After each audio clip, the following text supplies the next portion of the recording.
Yo, so like 7 years back, this total disaster went down. They call it the dungeon break, and it turned the world into absolute chaos.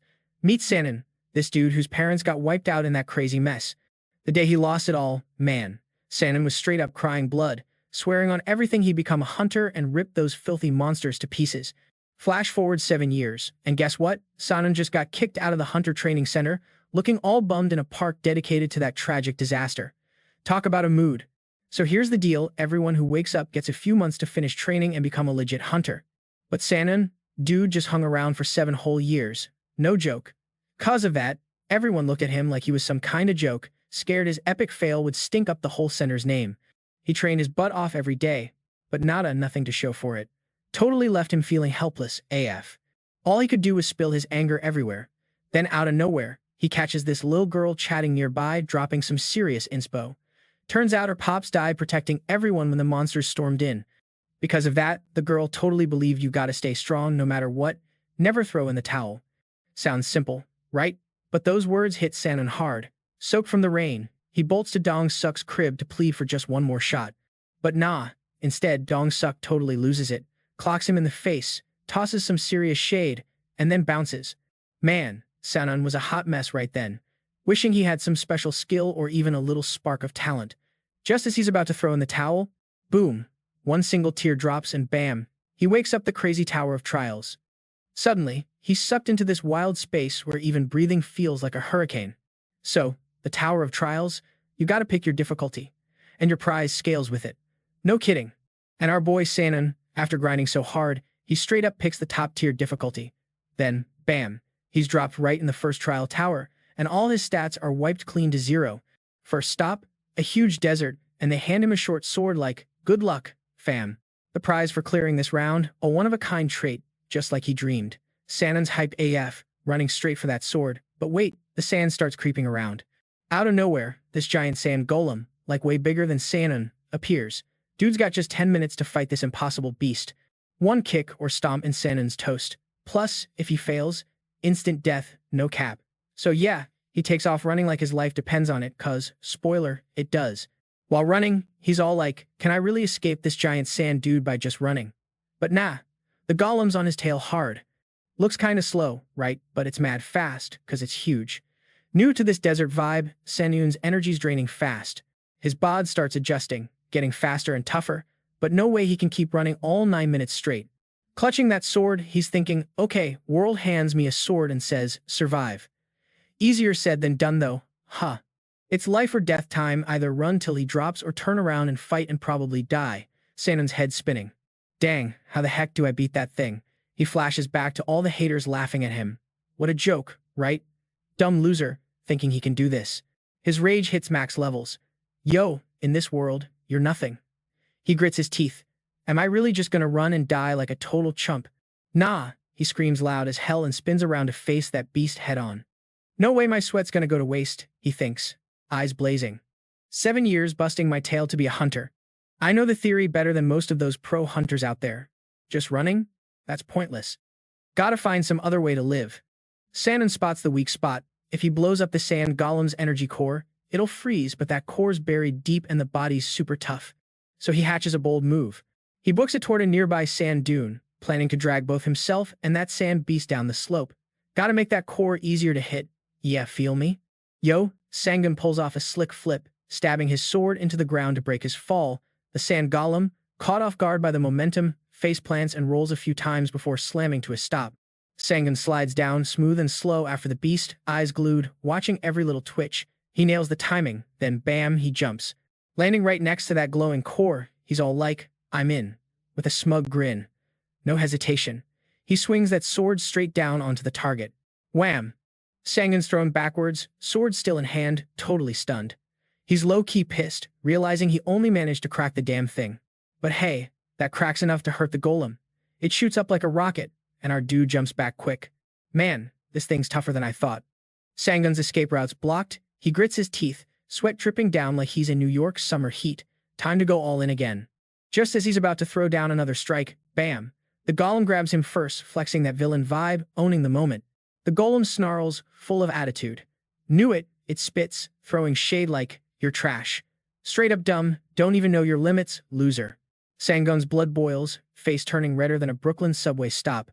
Clutching his sword tight, veins bulging, he yells, "Enough already!" Covered in cuts and bruises but fueled by pure rage, Sangun throws his sword at the core like it's the last slice of pizza. "Back off, you freaks."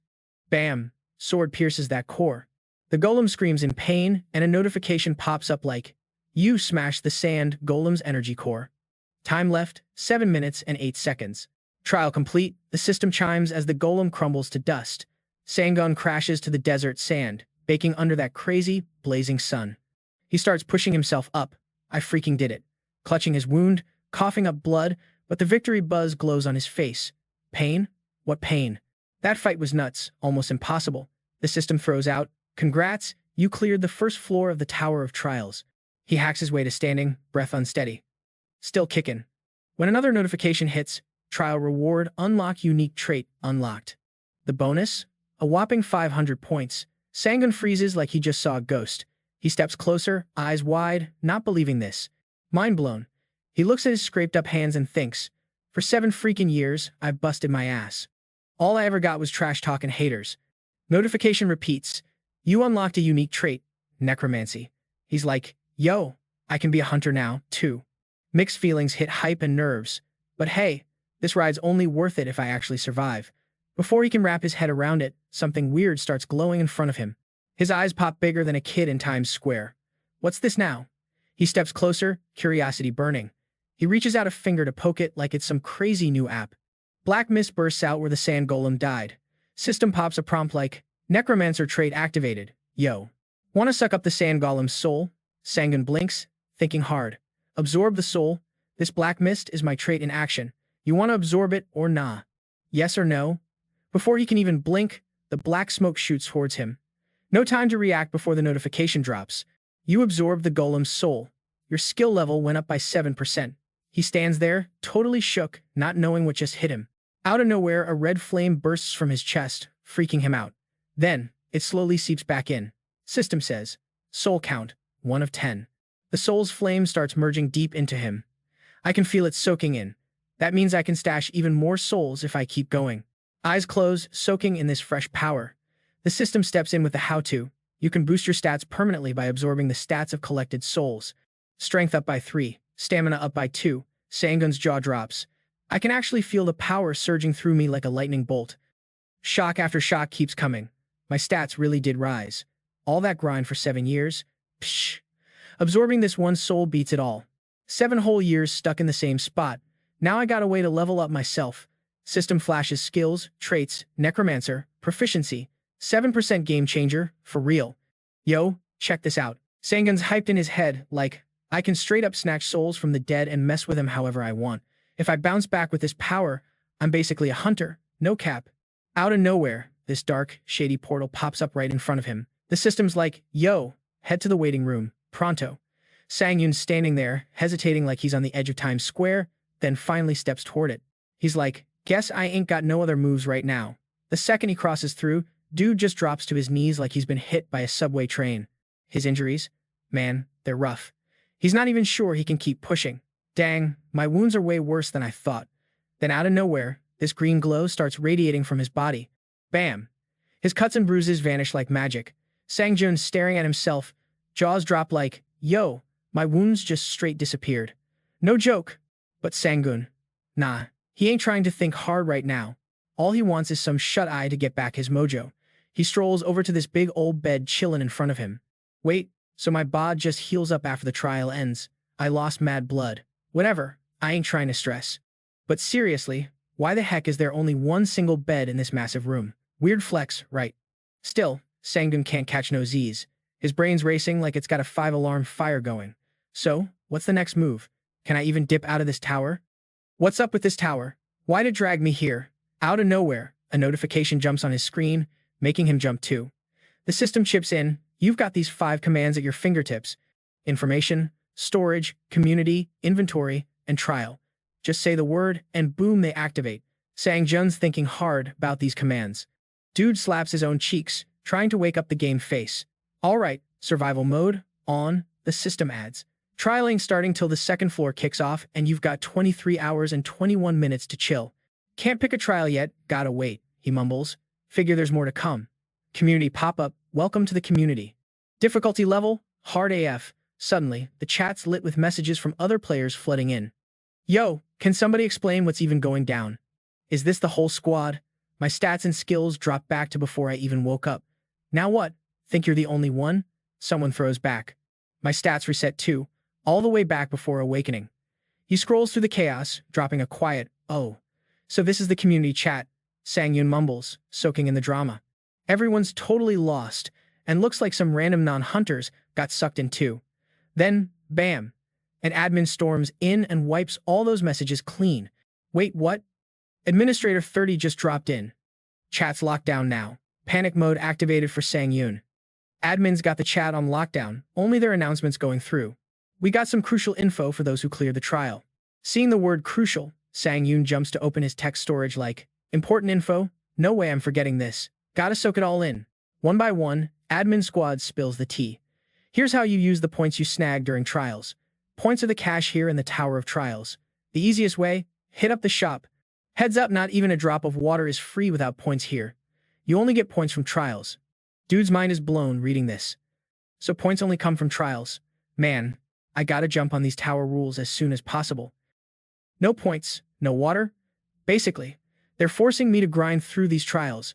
Once they wrap up, the chat's unlocked again. That's the scoop. Administrator 30 bounced. Chat's open now. Sangun hides his face in his hands, teeth clenched. I was all hyped thinking I'd be a hunter for real when I got back. Now he's staring at his sword like, with only a cheapo longsword from the shop, nah, can't roll with this. So Sangun grabs a wooden shield to level up his game. Dude's grinding nonstop. The admin's words keep banging in his head. All hunters lose their stats entering the tower, but it's easier to relearn skills you've used before. Sangun trains till he's dripping sweat like he's been running the Boston Marathon. That's why I can't forget, we're not all starting on the same line. If I don't put in work, I'll never catch up. He trains so hard, he crashes on the floor, dead tired. Then, that blue glow pops up on him again, instantly refilling his stamina tank. He jumps up and rolls his shoulders like a boss. Perfecto. Thanks to the waiting room healing vibes, training's a breeze. I'm stacking up hours so I'm ready to even crush the next trial. So, while he was warming up, his stomach started rumbling like crazy, totally killing the vibe. Sangun popped open his inventory, looking for any grub. Man, what can I do about this hunger? But nah, his stash was mostly just basic stuff, a shield and a weapon.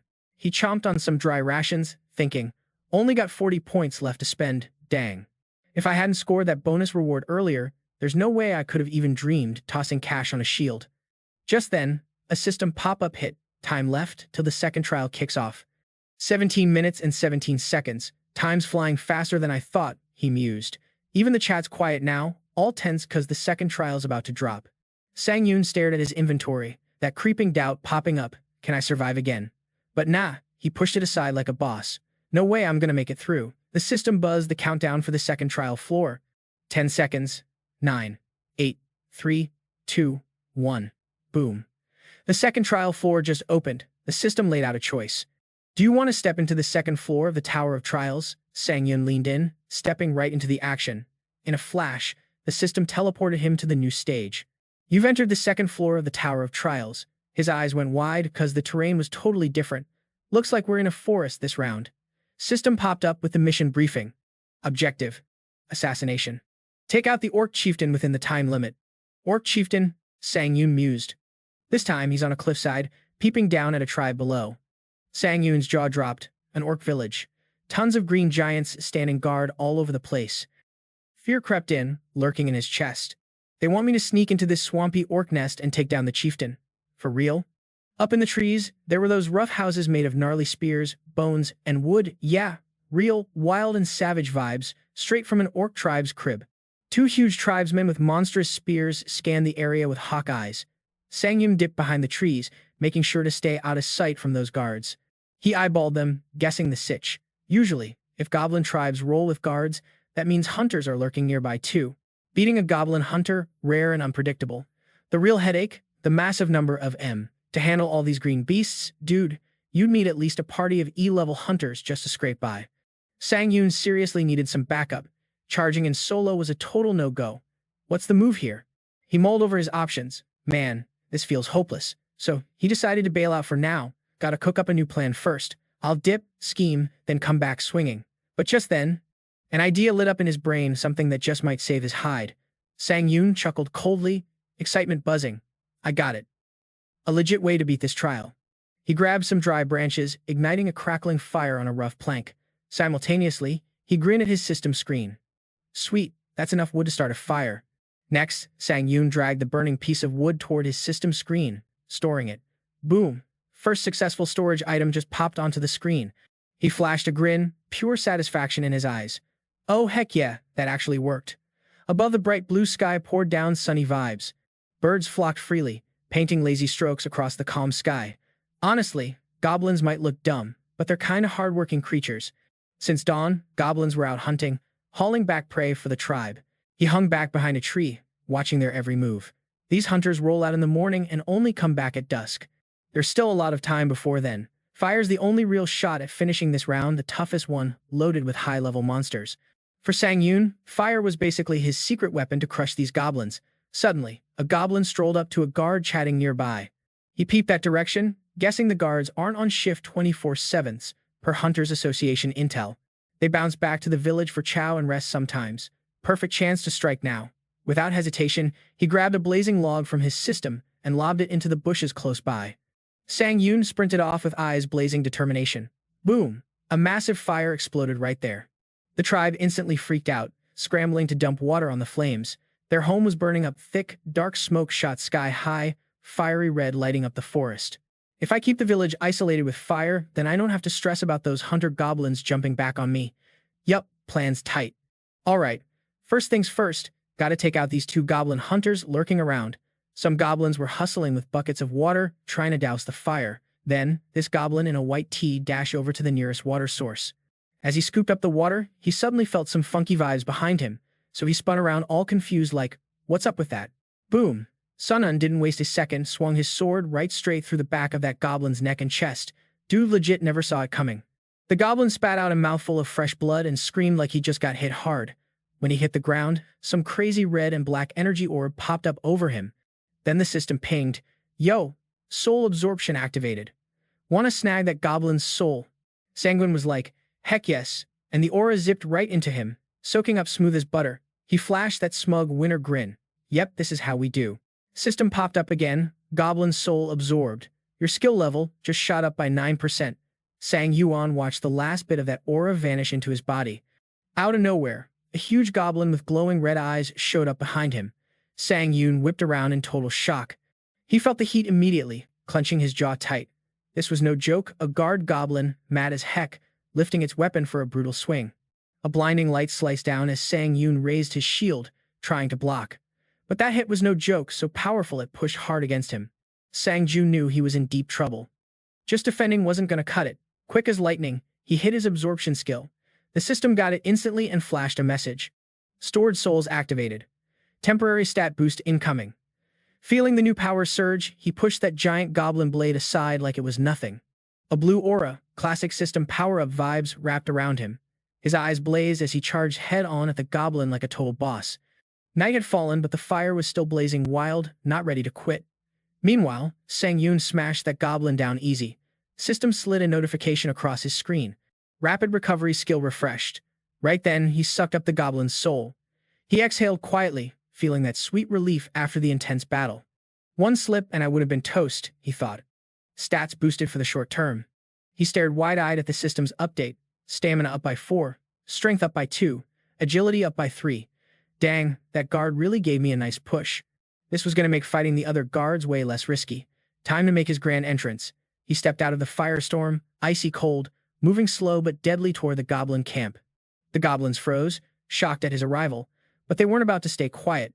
They started hissing threats in their weird goblin talk, while Sangun stared them right down. There were 3 hunters, 1 guard, plus the old boss, 5 in total. Sangun figured that since he could handle the guard, taking down the chieftain was no sweat. Old boss grunted like charge and sent his crew rushing all at once to take Sangun out. But Sangun wasn't fazed. He could solo these guys easy. Thanks to that guard's soul, these hunters, not even a threat. With one slick sword slash and lightning speed, he wiped out 2 hunters in a blink. Then, wait, he caught something. A goblin with fiery red eyes jumped in from the left, swinging a sword like a maniac. It swooped in to fill the gap left by the fallen goblin, and Sangun barely raised his shield in time to block the surprise hit. He winced, feeling the full force slam into him, and realized the guards weren't sticking close to the boss anymore. They'd split up, which meant the chieftain was left exposed, and only the guards stood between Sangun and easy victory. He quickly jumped back, dodging the punch. Ready to strike back, he locked eyes on his target, pulled his sword back, and then stabbed straight into the goblin's gut. The goblin coughed up blood and screamed like it hurt big time. Seeing his buddy get wrecked so fast, the chieftain freaked out and started summoning a fireball. Sangun finished off the goblin and yanked his sword out, already feeling drained and panting for air. Meanwhile, the chieftain fired up a massive fireball and hurled it straight at Sangun like it was the endgame. Yo! Sung Yuan was straight up frozen, eyes wide as a blazing fireball zoomed right at him. The boss orc, all calm and cocky, flicks his hand like he's conducting a fiery symphony. Sangun barely raised his shield in time, but man, that fireball was pushing him to the edge. Dude's gripping his teeth, screaming inside like, "Not today, blazing inferno." The orc chief's smirk was pure confidence, thinking Sangun's toast. But when the smoke cleared, guess who was still standing, chill and unscathed? Yup, our boy Sangun. The chieftain's face dropped. Damn, he can't believe what he just saw. The system bells chimed in with the win. Boom. Fire Endurer unlocked. You're now fireproof, baby. Sure, the guy was standing tall after that burn fest, but his clothes were all burnt up, and there was a bloody streak running down from his left eye like a badass war paint. Now it's revenge time. Sangun flashed a wicked grin like, "You're donezo, orc scum," standing tall in the charred mess, ready to settle the score face to face. Flames still cracking all around, making the scene hot and raw, but the orc boss looks tough as nails, not a hint of fear on that face. He lifted his scepter, aiming to throw down another attack. But wait, Sangun moves like lightning, slicing across the chieftain's arm with one slick sword slash. Boom! The arm holding the scepter is gone, straight up chopped off. The scepter snapped like a twig and the orc boss screams, agony all over. Then bam! Both hands went flying, blood pouring like a busted faucet. The chieftain's just staring, all helpless and dazed, fully stunned by the savage move. Freaking out, the chieftain bolts for a nearby hut. Sangun grits his teeth, eyes locked on where the orc is trying to escape. Following a trail of bloody footprints, he storms into the hut, sword swinging cold and hard, breaking down the door to spill all the tea on what's hiding inside.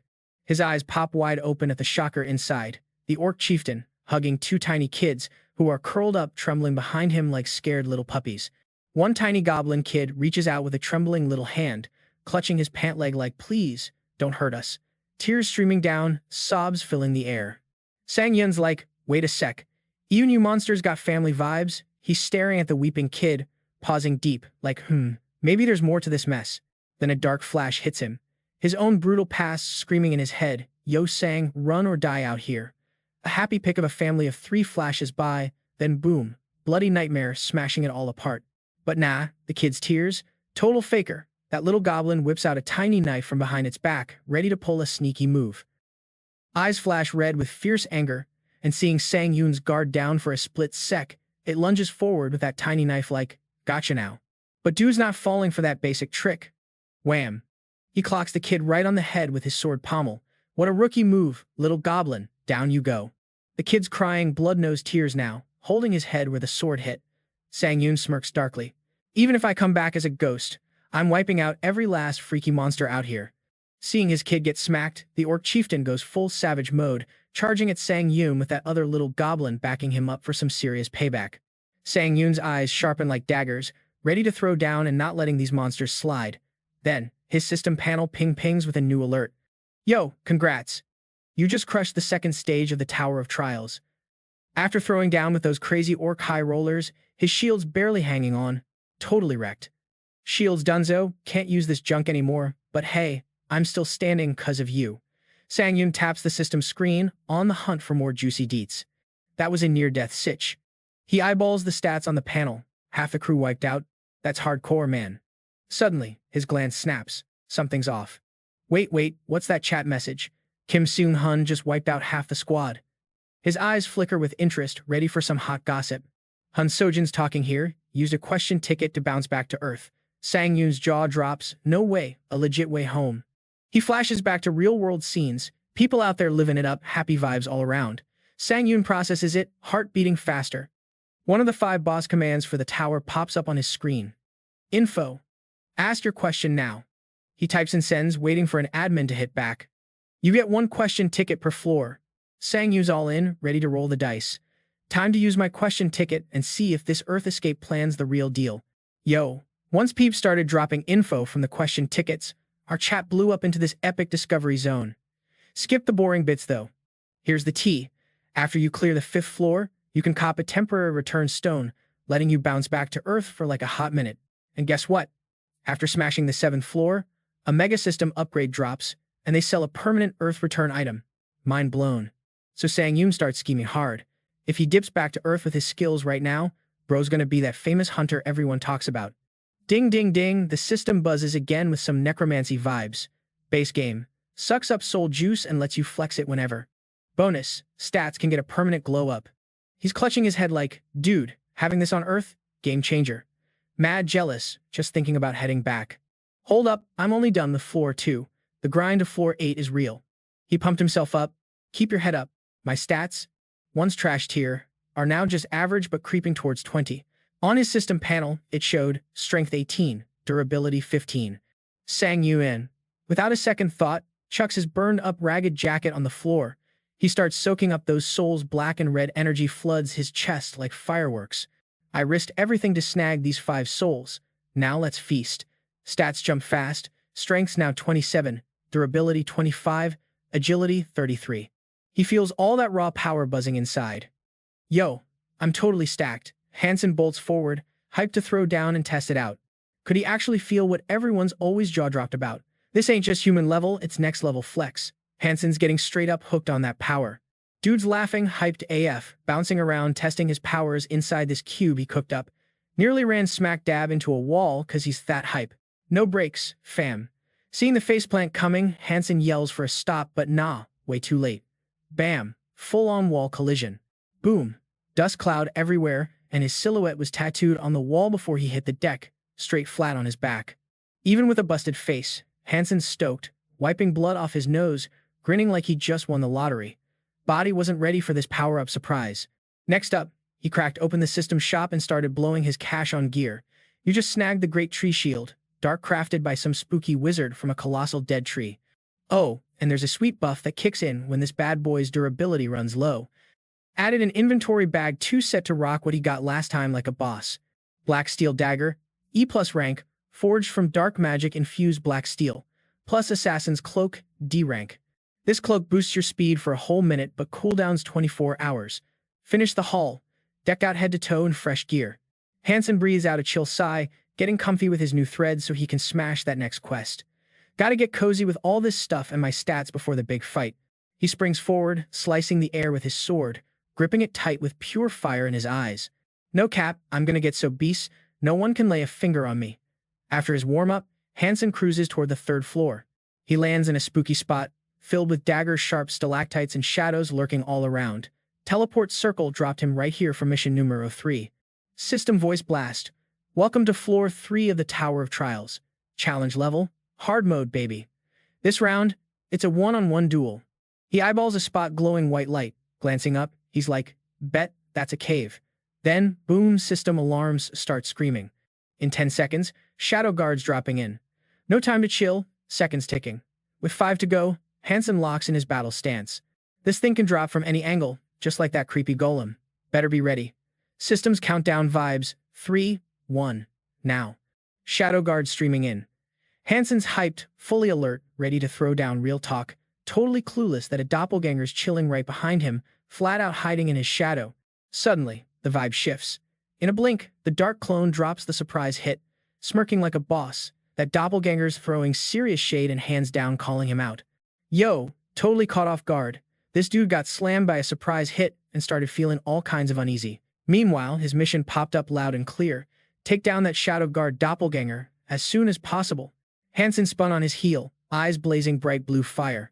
Without missing a beat, he threw a slick sidekick at the clone. But oh snap, it bounced back like a ninja, leaping away super quick. The vibe was ultra tense as Hansen and his copycat squared off in that chilly, dark cave. The doppelganger stuck out its long tongue, big smirk on its face, while Hansen looked kinda beat down, sweat dripping like he was running a marathon. Then bam! System alert blared. You just activated rapid recovery mode, baby. Hansen's body started healing like a champ, closing up that nasty cut the doppelganger had just thrown. He thought, man, if I didn't dodge that, my spine would have been toast. He stared at the clone with mad curiosity.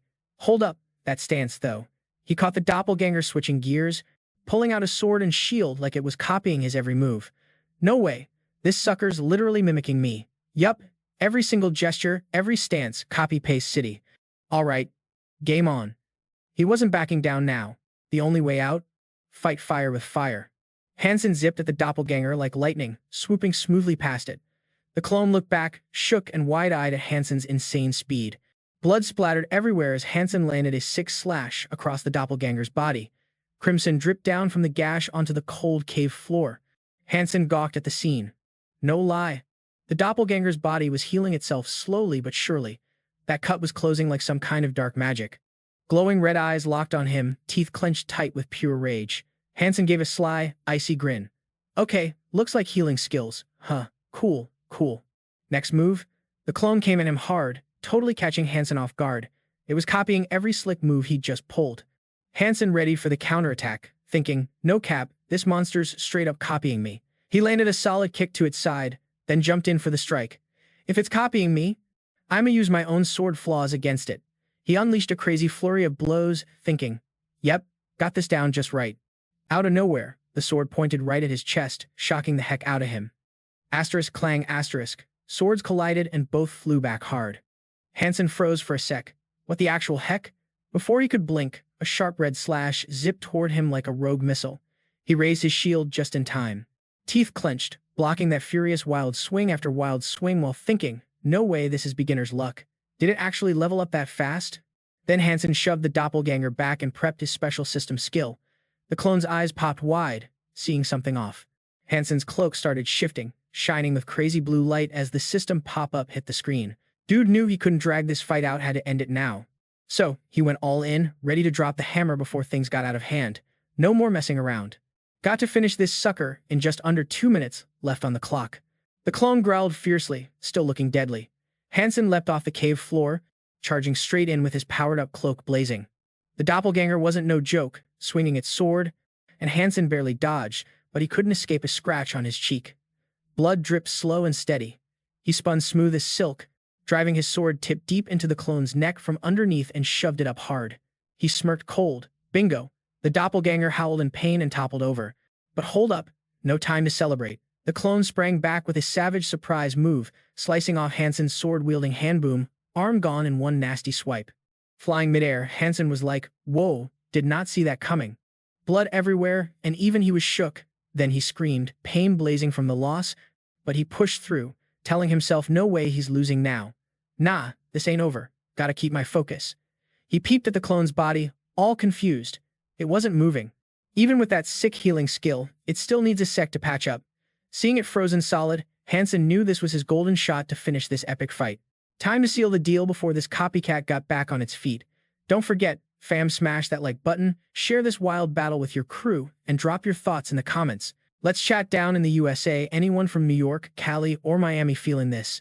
Stay tuned for more insanity. Yo, this was my big shot to slay it, but then I was like, how the heck do I pull this off without a sword? Right then, my system pinged, 15% movement speed boost, baby. 11 seconds on the clock. Gritting my teeth, I raised my shield arm, ready to go all in again. Yeah, it's totally nuts, but I wasn't about to back down now. Better to go out swinging than just wipe out for no reason, right? Screaming my guts out, I charged that frozen beast like a wild man, all fired up. Dopper caught the vibe of danger, looking all confused by my crazy moves. I sprinted like a madman, straight at it. That freak stuck out its nasty tongue and lifted its sword to strike me down. Still shouting my battle cry, my eyes blazing with pure grit, I flew forward, shield only, no sword, no problem. Then bam. I smashed my shield hard into Dopo. It totally couldn't dodge fast enough and got slammed right into the cliffside before collapsing. Its body shattered and started breaking apart. It let out this raw, painful growl. Its eyes went blank as consciousness slipped away. Black blood oozed from its mouth up to its forehead while its whole body shook like crazy. I hoisted my blood-covered shield up high, ready to finish that sucker off before it could bounce back. My eyes burned mad hot as I cursed, die already. With no hesitation, I slammed the shield down on its body. Its head popped off instantly, flying through the air, and the system buzzed with a notification. Congrats, you just crushed the 3rd floor of the Tower of Trials, the system announced. Welcome to the 4th floor waiting room. All my status effects and injuries got wiped clean. Then, golden beams of light shot out from me, healing every scrape and cut like magic. The arm that Dopo sliced off, boom, it restored itself like nothing happened. I cautiously moved my fresh arm around to test it out. I was tense, but pumped, as I threw a heavy punch at the wall ahead. And boom, a loud blast shattered it. A huge busted hole cracked the wall wide open, throwing rubble everywhere. I was hype, like a kid on Christmas morning. My arm was back and stronger than ever. Fully healed, no doubt. Then my system popped up a message. Soul count 1 out of 5. I figured it was Dopo's soul, the one I grabbed after beating the 3rd floor trial. Man, I don't know why, but compared to other monsters I've fought, this soul's density was straight up next level. I could legit feel the power radiating from it. The soul I soaked up was crazy special. The system buzzed again, saying, Soul Absorption skill has hit 100% proficiency. Soul Absorption E rank, basic effect letting me soak souls from dead creatures and use them however I want. I stared at the system window, wide-eyed. Wait, I can soak up their skills too? Then another message popped, felt kinda like how I got rapid healing after nearly dying. I remembered my fight with those orc tribe beasts. Snagging skills ain't no joke. Still, I was buzzing with excitement. Didn't see myself getting such a wild trait. Sure, there's always some risk involved. Either way, this all comes down to luck too. Then the system chimed, you have entered the community. Difficulty level, 4th floor. 3 screens popped up in my face. Having been here 3 times, the waiting room felt like second home. Suddenly, I caught a system window and was shook. Started reading the chat messages. The scoop about the next trial was posted by players who obviously knew their stuff. After reading, I muttered, integrated trial? Dang. Looks like I got a roll with the squad. The trial chat kept blowing up on my screen. So a hunter competition means straight up trying to wipe each other out. I stared at the info, jaw on the floor. Low-key scared now, totally confused. Do I really gotta kill people next? The system dropped the deets on the 4th floor trial format. You might get paired with another challenger. 4th floor trial kicks off. Time you got, 1 full day. Main goal. Take down the Goblin King before time runs out. Right after, the system zapped me to the trial spot. 2 peeps showed up, my new teammates. There I was, standing between them, feeling sorta awkward. This was weird vibes all around. Up until now, my only opponents were monsters, no humans. Yo, guess what? This girl just stepped up first like she owned the place. She was alright squad, let's kick things off with some intros. Then she yanks back her cloak hood and drops her name. I'm Lee Hyan. She was super chill and kept it real. I'm the squad's go-to support, rocking that E-rank hunter vibe. Just after she's done, this dude chimes in like, a hunter, huh? Hey, maybe having a hunter on our team ain't that bad after all. Then the guy goes, name's Lee Sangun. I'm the close combat specialist, reppin' a D-rank hunter. But you could tell he wasn't vibing with how that other dude was talking about Hyan. Seriously, what's his deal? If he's D-rank, he gotta have some skills. When it was his moment, he played it cool, all polite, and dropped his intro like a pro. Hey everyone, Hans Sangun here. I'm down for some close combat action too, but yeah, I'm not a hunter yet, just grinding to become one. Bro, you could see Sangun's jaw hit the floor. Wait, you want to be a hunter? Dude sounded straight up salty. Just don't be in my way, alright. Sangun felt mad salty too, but kept his cool. This was a team now. No drama allowed. Sangun stayed calm but wouldn't back down either. I got this, Sangun said with that confident edge. Now that's the spirit. But oh no, dude made sure to throw in a shady little warning at the same time. Listen up, if you mess up and become dead weight, you better bounce, Capis. The guy's shade didn't shake him one bit. He's no stranger to this kind of hate. Chill. I'm used to it. Already forgot that noise, Sangun shot back. Then he turned to Sangun and said, newbie, you better hang back and handle the weaklings. Even with all that trash talk, Sangun had to admit the guy was legit. He might not like him much, but the dude's skills? On point, just like he said. Sangun knew what's real when you're in the Tower of Trials. Skills are everything. The system window popped up, spelling out the rules loud and clear. This round? A 3-on-3 smackdown. Teamwork's the key. Gotta finish before the other crews do. Boom. The castle gates swing open and guess what? Goblin mobs charge at him like it's Black Friday. Sangun grits his teeth, swings his greatsword like a boss, blocking and dodging. Dude did not expect this many goblins. Yo, how are these goblins actually this organized?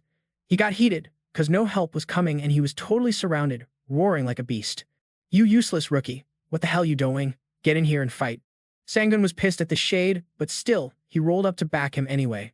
Took down goblin after goblin with ease, dropping some sarcastic flame at Sangun like, "Bro, you're ignoring the whole situation over there. Can you believe it?" Meanwhile, Hyan was grinding hard to keep the support spells coming. Almost done with his spell, just hang tight. But Sangun snapped, fed up. "Shut it, and back me up already." Hyan was kind of frazzled. "I've used up all my support spells." Then Sangun pops up beside her, signaling something. "Looks like bro needs a hand. Chill a sec." She tried to hold him back, all confused. "Wait up." But all she could do was shout his name and feel helpless. "Hans Sangun." Next thing you know, he's bolted straight to where Sangun's locked in battle with the goblins. Hyan shouted in panic, "Yo, if you dip, who's got my back then?" Then she spins around and freezes, eyes wide open. "Wait, behind you." The goblins, wiped out cold, bodies slammed all over the ground. Hyan legit couldn't believe her eyes. No way. Meanwhile, two goblins squared off with Sangun, who was getting beat down from all the numbers crashing his spot. He cursed loud. "These damn pests." Out of nowhere, another goblin rolls up, swinging this giant iron ball, ready to catch him off guard. The iron ball flies right at him. Sangun was so deep in battle, he totally missed this sneak attack. Boom. The ball smacks hard into his arm. He screams, sword pops out of his grip and crashes to the floor. Right then, that iron ball was about to clock him in the face, while another goblin jumps up, sword high, all savage and ready to land the final hit. Total nightmare mode. Sangun sees the danger, throws his bare hands up to block, cursing like mad. His face, scratched up with wounds, burning with fury. If my damn team didn't have a rookie clown. But before he could finish trash talk, Sangun blitzes in, slicing through the goblins and saving the day. Sangun thought he was toast for sure. Shielding his face, he suddenly realized he was still alive. Shocked, he wondered what just went down. Then, bam, a goblin just dropped like a rock, and its buddy standing nearby looked totally shook. That's when it hit him, the dude in front of him was Sangun. He stuttered like a total rookie. Sangun, the greenhorn, just threw down his savage command like a boss. Lee Sangun took a step back. He was dumbstruck, staring wide-eyed at Sangun's retreating back. Not having it anymore, he snapped, "You're blocking my way." Then boom, he unleashed a crazy combo, taking down goblins one by one. The system immediately popped up. "Congrats, you just unlocked the Goblin Hunter achievement." Watching Sangun go beast mode, his jaw seriously hit the floor. Dude was left speechless and soaked in sweat. After the last goblin dropped, Sangun swaggered past the fallen with pure boss energy. At the same time, their souls started flowing into him like streams of black and red magic, totally fueling his power surge. Sangun thought about the powers he just gained. Man, this black smoke must be messing with the monster's tracking mojo. Fighting these pests? Way easier now. Then his system chimed in. "All souls absorbed have been fully used to boost your stats. You've snatched a skill from the goblin race." He stared wide-eyed at the screen. It was some basic goblin skill called Owl's Eye that amped up night vision and let him spot targets in his line of sight more easily. Intrigued, the system quickly fired it up. His eyes glowed with a sharp, electrifying blue. With night vision cranked up, Sangun started testing his new super sight. He could see way the heck far, even deep in the dungeon. His field of vision blew up massively, plus he got this cool vibe of sensing stuff in his direct line of sight. Sangun flashed a smug grin. Dude was straight up lucky. Right now, he was rolling with his two squad mates all reunited after wiping out a ton of goblins. Sun was mad thankful for what he did, dropping all that shady side eye he had before. "Rookie, you got lucky facing low-level goblins. But hey, luck's like a legit power too. Props on taking them down." He laughed, hands on hips like Mr. Big Shot, while Sangun and Hyan just watched like, ugh. Then Sangun pulled his black cloak hood up and said, "Thanks. From here on, I'm leading. If things get dicey, I'll holler at you two." His sharp eyes were totally serious. "Any objections?" Sun mulled it over, frowning, but eventually gave in. "Okay, fine, but if I'm not boss, what's my job?" Sangun didn't miss a beat. "You watch our backs and keep Hyan safe." Then he looked at her. "Hyan, stay in the middle and cover the sides, okay? Let me know if you spot anything." Hyan was hyped. He trusted her, nodding. "Got it," loud and clear. She was buzzing with excitement for this ride. "All right, squad, let's roll out." Right after, they went all in with perfect teamwork on those goblins. System kept pinging non-stop, goblins soul absorbed. Skill mastery up to 11%. Skill mastery now at 12%. Time left ticking. 14 minutes and 37 seconds. They pushed into some creepy, ruined zone. With Hyan in the middle, the vibe got weird. Something's off, right? A bunch of goblins before, but now, crickets. Suddenly, Sun froze, then bolted forward like a lightning bolt. Hyen was totally confused, seeing him dash out of nowhere. Yo, what's up? She and Sangun chased him. When they caught up, Hyen legit gasped. No way. There was a giant fountain surrounded by a pile of goblin corpses. Sang-yoon crouched down to check one out. Sun freaked a little. Looks like another crew beat us here. How they moving so fast? Sang-yoon checked the blood. It was fresh, so they weren't far ahead. They had to hustle hard. If that team beats the boss first, the penalty's instant and brutal. That penalty. One word. Death. Sang-yoon clocked the urgency and gave his teammates the lowdown. Move it, y'all. Meanwhile, the other crew was battling goblins hard. They threw everything at Jin's shield, but no dice. That shield was locked down tight. Yo, this dude just handled those goblins solo like it was nothing. Out of nowhere, boom. Someone just pops up on a goblin's back, catching it totally off guard, and there's Zeon, chillin' right on top like he owns the place. His squad was shook for real. Zeon just throws them a bored side-eye and goes, man, these monsters are straight-up pests. Let's bounce and find the boss already. No sooner did he say that, the goblins swarming like a pack. Cheyenne hops up cool as ice, making those goblins attack each other instead. Classic chaos move. Then, just like that, he clean cuts the goblin he was standing on. Xian's eyes flash red, flashing this smug, icy grin that screams, I got this. Pathetic. And just like that, he mopped the floor with all of them using those two swords like a boss. Jinhoo's watching, all impressed, like, dang, these guys are next level. Saiyan, you're killing it. Sang-yoon, right next to him, throws a grin his way. Thanks, fam. Zeon throws some shade too, cracking on him like, y'all useless as heck, especially you, Jinhoo. You can't do jack. Wait, what? Jinhoo's all confused, tossing out a weak chuckle. Yeah, it's all thanks to you, Saiyan jokes, realizing his roasting's not landing. Whatevs. Yelling at you two is a lost cause. Just get that door open for the boss. Saiyan steps to the side, nudging Jinhoo, move it, open the dang door. Jinhoo shoots back. On it, hold up. But dude's kinda spacing out, eyeing the room like, are there still monsters lurking? Then, as Jinhoo slips to a shadowy corner Zeon can't see, his face twists in low-key hate, muttering under his breath, that jerk. Boom, system ping. Yo, party's cleared the conditions to open the boss room. All crew, step into the palace and face down the goblin chieftain. Heads up, no boss fight if there are more than 2 parties in the area. And sorry, no running until you wipe out that goblin big boss. Then bam, a red cube pops up, locking down the castle. Zeon raises an eyebrow, smirks, wait, 2 parties. Then Sang-yoon spots something and shouts, yo, check that out. Creeping up on them were Sun, Sang-yoon, and Hyen. Sang-yoon's front and center, eyes locked on the newcomers hard. She wasn't vibing with the fresh trio at all. So, some other clown's been here too, huh? Sang-yoon didn't care for She's opinion a bit. He just wanted to get this done fast, so he says, those guys look sharp, especially the lead dude. I'm going first. Then he tells Hyen, you hang back, flex those agility and healing spells on me. Yo, watch over her and don't let anyone sneak up. Hyen's got the memo, gotcha. Then Sang-yoon throws a final reminder.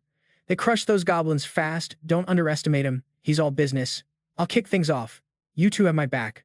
Keep your energy up, don't crash on me mid-fight. Zeon quickly hit the wind's footsteps spell, nodding. I'm ready. System chimed. Agility up by 2. Recovery boosted by 5. Buff lasts 10 minutes. She totally hooked him up, just as he geared up to throw down the Saiyan's crew. Sang-yoon was thinking, I've got this power down, earn every bit of XP to get here. But this duel's still gonna be nuts. Saiyan, Jinhoo, and their buddy all stared ahead, looking hella tired but ready to throw hands. They took their stances, all set to block and strike back. Here he comes, brace yourselves. Sang-yoon launched forward, green eyes lit with deadly focus. If this is who I'm becoming, I can totally own this. He moved smooth, like gliding over concrete, a dust cloud trailing behind him. Seon's face said it all straight up scared AF. He bailed quick, letting Jinhoo step in front with his shield ready to block the heat. Jinhoo smashed his shield's power to the max, a little shook at first, but he got with the program fast. Got it. He charged his shield, eyes fierce. Shield up. A blazing gold light shot out, creating a bubble big enough to keep the squad safe, looking like a hardcore fortress. Sun came at them, speed of light style, leapt way up, and slammed his sword down hard. The screech of metal biting Jinhoo's shield blasted their ears. Seconds later, the barrier cracked wide open, blasting Jinhoo backward, chunks flying everywhere. Sang-jun didn't even slow down, he zipped around like lightning, slashing super fast and finished off 2 of the trio quick. The fight just hit full throttle, and things were about to get wild. Yo, Ian and Sun were straight up shook, their jaws dropping wide open. Kasayan actually pulled off some slick moves and lived through that madness. Peep this Sangyun shot daggers with his eyes, ready to throw down. His stare was pure hate, like he was about to snap. No chill from Sangyun, dude went full beast mode, making Sayam backpedal non-stop. Swords clanging like crazy, Sayam was doing his best to block those heavy hits. But wait, Sayon's brain was racing, like, hold up, this vibe's off. His teeth clenched tight, sure, my skills are on point, but his weird sword angles, that's sus. Meanwhile, Sangyun was like, let me turn this up. Dude zipped behind Sayan before he even caught the hint. Then bam, Sangyun swung down, all cocky like, game over, fam. But Sayan, man, he blocked that smack so hard it echoed. Sangyun's face was priceless, total jaw-drop moment. His whole body froze like a statue, eyes wide in disbelief. Sayan, staring back with fire in his eyes, was like, got you now. Sangyun instantly caught on. It was all in his eyes, bro. Sayan could literally read his sword's moves, so what'd he do? Jump back, making some space like a pro. Next thing, a shield came flying out of nowhere, totally caught him off guard. That shield? Yeah, Sangyun chucked it on purpose. Talk about tactical genius.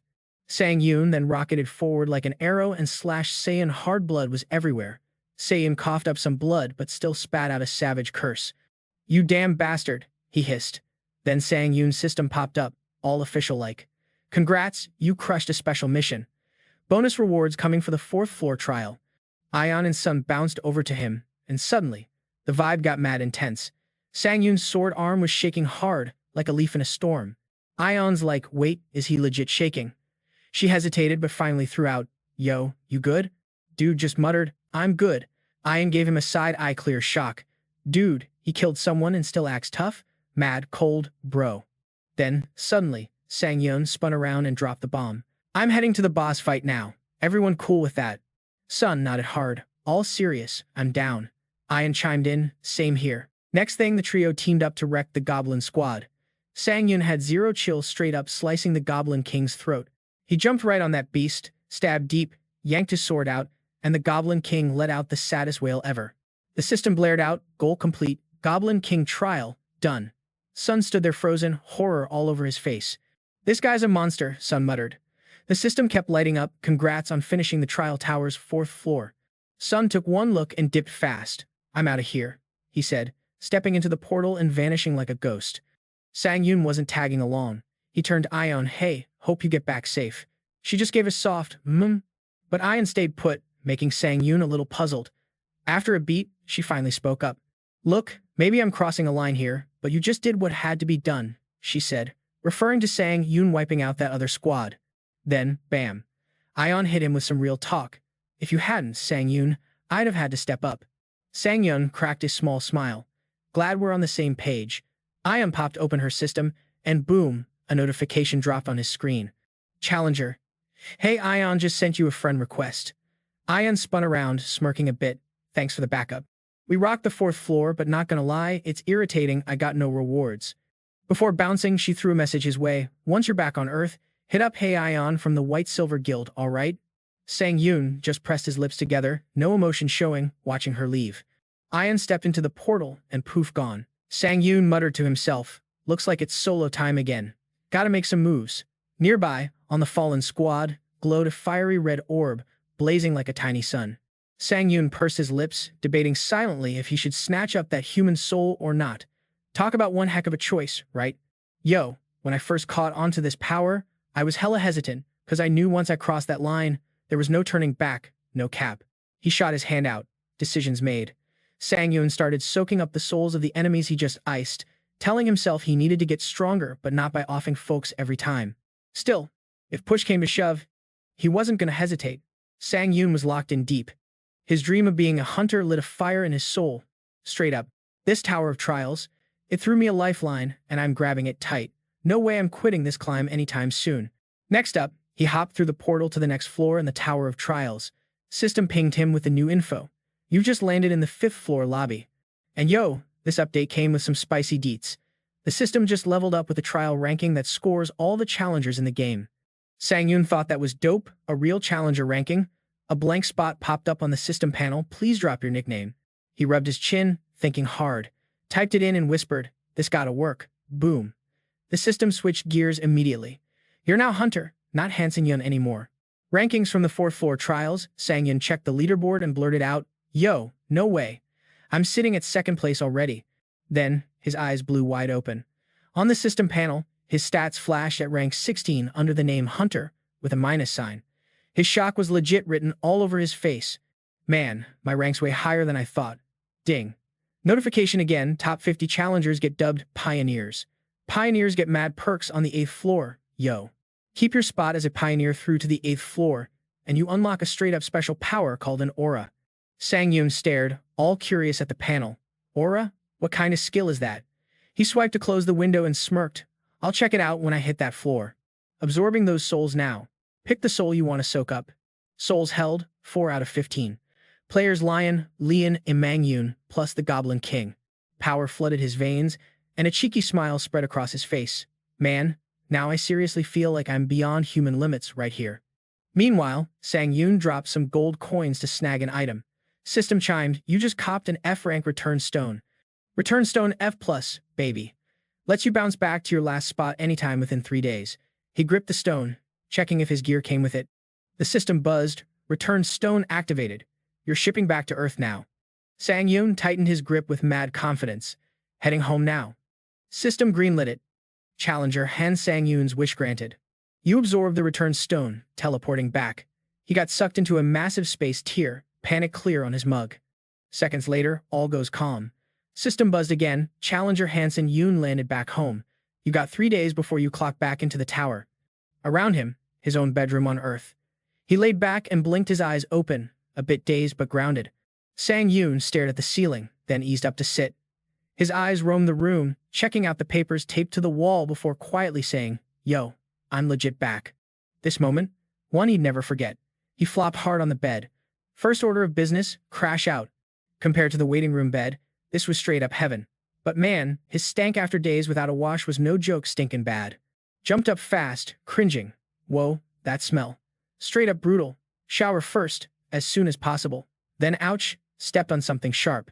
Looked down his shield and sword from the other world chillin' there. He grabbed him, face lighting up with excitement. "Bruh, I just did this on a whim. Can't believe I legit brought stuff back from the Tower of Trials. That means other challengers can pull this off too, no doubt." He muttered under his breath. "Gotta move fast now. As more challengers drop back to Earth, the market's gonna flood and the hunter's pockets will only get fatter." Sang Yoon gazed at the sword and shield in his hands. "I seriously need to flip these as soon as possible, but only certified hunters can make the sales. Guess I gotta get that certification first." Yo, he suddenly spotted these papers taped up on his wall. Usually, he gotta sign up and take that hunter certification test the next time he rolls back to Earth. Sang Yoon grabbed his phone, peeked at the screen, and let out a big sigh. Man, the next few days are gonna be crazy busy. Meanwhile, over at the Hunter Training Center, hunters were grinding hardcore. Dong Suk chilled up on the balcony, watching the hustle, when his desk phone started buzzing like crazy. He grabbed the phone, cool as ever, and said, "Yo, this is Director Han Dong Suk Roland at White Lotus Hunter Training Center. What's good?" On the other line, Sang Yoon. "Hey, it's Han Sang Yoon. You remember me, right? Director Dong Suk?" He kinda tilted his head like he was jogging Dong Suk's memory. Dong Suk answered smooth. "Of course I remember you. Look, if you want a refund on your membership, just hit it up online, no need to call the big boss." Sang Yoon shot back quick, "Nah, I'm not after a refund." That caught Dong Suk off guard for a sec, and he asked straight up, "For real? Make sure you're thinking this through." Sang Yoon was all blunt, "Yeah, I'm serious." Then he threw down his real ask. "But yo, I need a favor from you." Dong Suk sighed hard and said straight up, "If you're looking to get more time at the center, forget it, I can't greenlight that." But that wasn't what Sang Yoon was after at all. "Help me ace that hunter test." Dong Suk stayed quiet for a hot second after that one. He remembered Sang Yoon's test scores and was like, "Did you forget your abilities test? Man, you're rocking an F rank, the lowest on the board." Sang Yoon stayed chill. "Yeah, I know." Dong Suk kept it real. "And you ain't packing any special skills, so even if you ask." But before he finished, Sang Yoon snapped. "So you telling me you still won't help, even if I throw cash at you?" Dong Suk hesitated, then said, "If you're offering dough, ain't no way I'm saying no." Sang Yoon was already smirking like he saw that coming. Let's roll then. Help me pass that hunter test today." Right after, Sang-yoon hopped in the shower to rinse off that gross funk. He swung open the bathroom door and whoosh steamy vibes everywhere. Walking past the big mirror, he just froze. Sang-yoon stared at his beast mode physique. A little stunned, he glanced down and muttered, "Dang, my body's switched up big time thanks to all the crazy stuff I've gone through." He threw on a fresh white tee, but no time to flex now. The hunter test was coming up, and he had to bounce fast. Just stepping out, Sang-yoon spotted his next-door neighbor chilling nearby. Dude's eyes kinda lingered way longer than they should have. That simple neighborly moment brought back that old-school normal life vibe, making him feel kinda calm. Sang-yoon had to pass her by, so he gave a quick polite nod. "Hey, what's up?" The neighbor peeked at him and thought, "Okay, so my neighbor's this older dude trying to make it as a hunter or something." She fired back a polite hey, and he just kept it cool with a formal little smile. "Catch you later."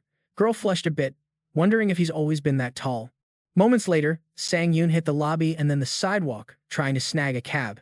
But nah, no ride stopped. Man, cabs are on some serious ghost mode today. He scanned the scene like he was plotting something. Then bam, Sang-yoon pushed off like a jet, zooming at wicked speed down the block. Man, this was hype. He felt pumped, thinking running here might actually be a blast. Next thing you know, he hopped up and basically teleported there. No joke, Sang-yoon was standing right outside the Hunter Association building now. Cool and collected, he stepped inside. Dong-suk was already there, waiting like clockwork. The two locked eyes, standing face to face. Sang-yoon broke the ice with a grin. "Yo, long time no see, Director Dong-suk." Dong-suk fired back a smile. "Where you been hiding?" Suddenly, Sang-yoon's face got serious and the whole room got cold vibes. Had some personal stuff to handle, felt like years gone by. Dong-suk raised an eyebrow, taken back by that personal bit. Just then, the guy in the sharp black suit next to Dong-suk stepped up, saying, "Hey, I'm Inspector Kim, the one handling the hunter test grading." He locked eyes and dropped the bomb. "Yo, you already know the drill, no written test or interview for this hunter trial, thanks to Director Dong-suk's call. Got any questions about how this test's gonna roll?" Sangun shot back real quick. "Nah, I'm good. Got it all down." After that, Inhu gave a nod over his shoulder. "All right then, let's kick this off. Follow me, all right?" So Sangun stepped into the testing room, sword in hand, looking sharp. Dong-suk, hanging outside, threw Inhu a glance. "Inspector Kim, like I said, crank the difficulty up to max." Inhu shrugged like a boss. "Chill. I've set up the nastiest swordsman for this guy." From outside, he kept his eyes on the scene and told Sang-yoon, "Ready to roll? Pick your difficulty level. You got options from 1 to 10, so choose wisely." He pressed his lips tight and stared straight ahead. Memories hit him hard last time. He picked level 1 and totally flopped, getting wrecked by a single goblin, no cap. His hands were shaking like crazy, face pale from scared weakling vibes. But this time, man, he was a whole new beast. I picked Dong-suk, standing outside, smirked and muttered, "Bet he's gonna pick level 1 again." But nope, Sangun surprised everyone by saying straight up, "I'm going with level 10. Dong-suk nearly choked, throwing out a shocked, "Wait, what?" Sang-yoon shot him a look full of swagger and pride. Dong-suk broke out in a cold sweat but kept thinking he still had this under control. This dude's nuts. Then the system popped up with that familiar ping, announcing, "Test starting now. Take down the Phoenix." Sang-yoon froze for a second, moving like molasses because the system warned him. "Your speed's down by 25% thanks to the Predator's roar effect." His sword? Yeah, it had a huge crack now. Dong-suk chuckled quietly outside. No way this kid's making it through. Just to be safe, he thought, I'm smashing that weapon. His eyes flashed with some serious shade. That's what happens when arrogant kids overstep. Inside, a fiery phoenix soared above, blazing with insane power, shrieking loud as hell. The heat, man, the room was getting hotter by the second. But Sang-yoon wasn't fazed, his eyes gleamed with blue fire. 5 years back, Manhwa's name had lit up the hunter certification list. Dude was still a rookie then. Everyone was hyped about passing, and he owned that moment too. I passed, he thought, feeling like the king of the world. But as time flew, he got left behind. The gap between him and the pack just grew. Eventually, he threw in the towel because catch-up wasn't happening. Stuck in the same spot, stale as ever. In hunter life, natural talent's the name of the game.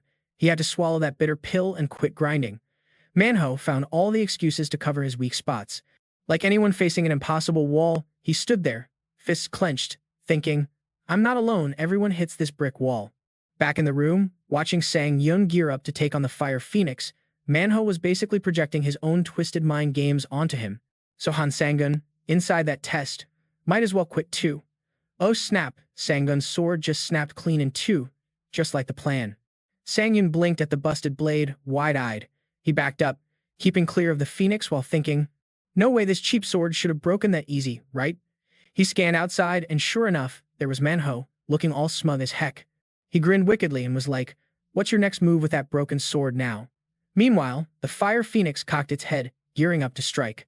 In a flash, it shot a blazing fireball straight at him. Sangun's eyes lit up with pure determination. All right, this actually works out. Perfect chance to drop that skill I picked up in the 4th floor trial. Gravity around him surged hard. Sangun stepped forward, smashing the ground into a crater. Zooming up, he jumped high, dodging that fiery blast like a pro. Yo! Out of nowhere, Sangun just clung to the ceiling like some ninja, totally catching that fire phoenix off guard. Even the fiery beast was like, wait, what? Meanwhile, Sangun's over here grinning like he just won the lottery. Bro, my speed's way up compared to rocking the assassin's cloak, he bragged. Suddenly, the fire phoenix geared up for another strike, but Sangun bounced off the ceiling and zoomed right at it. Dude was so quick, the phoenix didn't even have a chance to blink. Sangun stabbed that fiery bird dead center in one eye using his busted-up blade.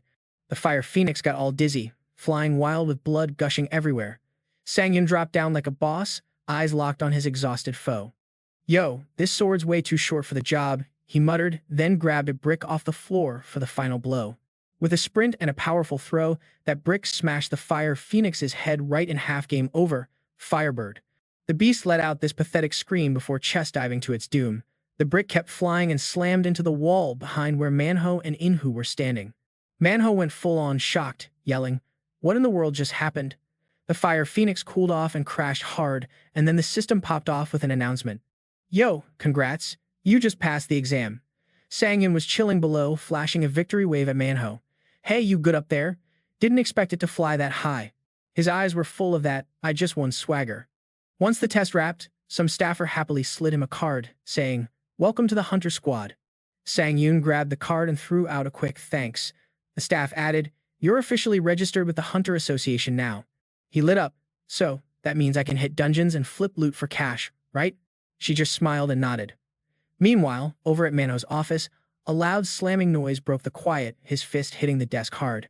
Manhwa was fuming, demanding, Inspector Inhu, spill it. What the heck just went down? I told you to fail him in like 10 seconds, not let him pass.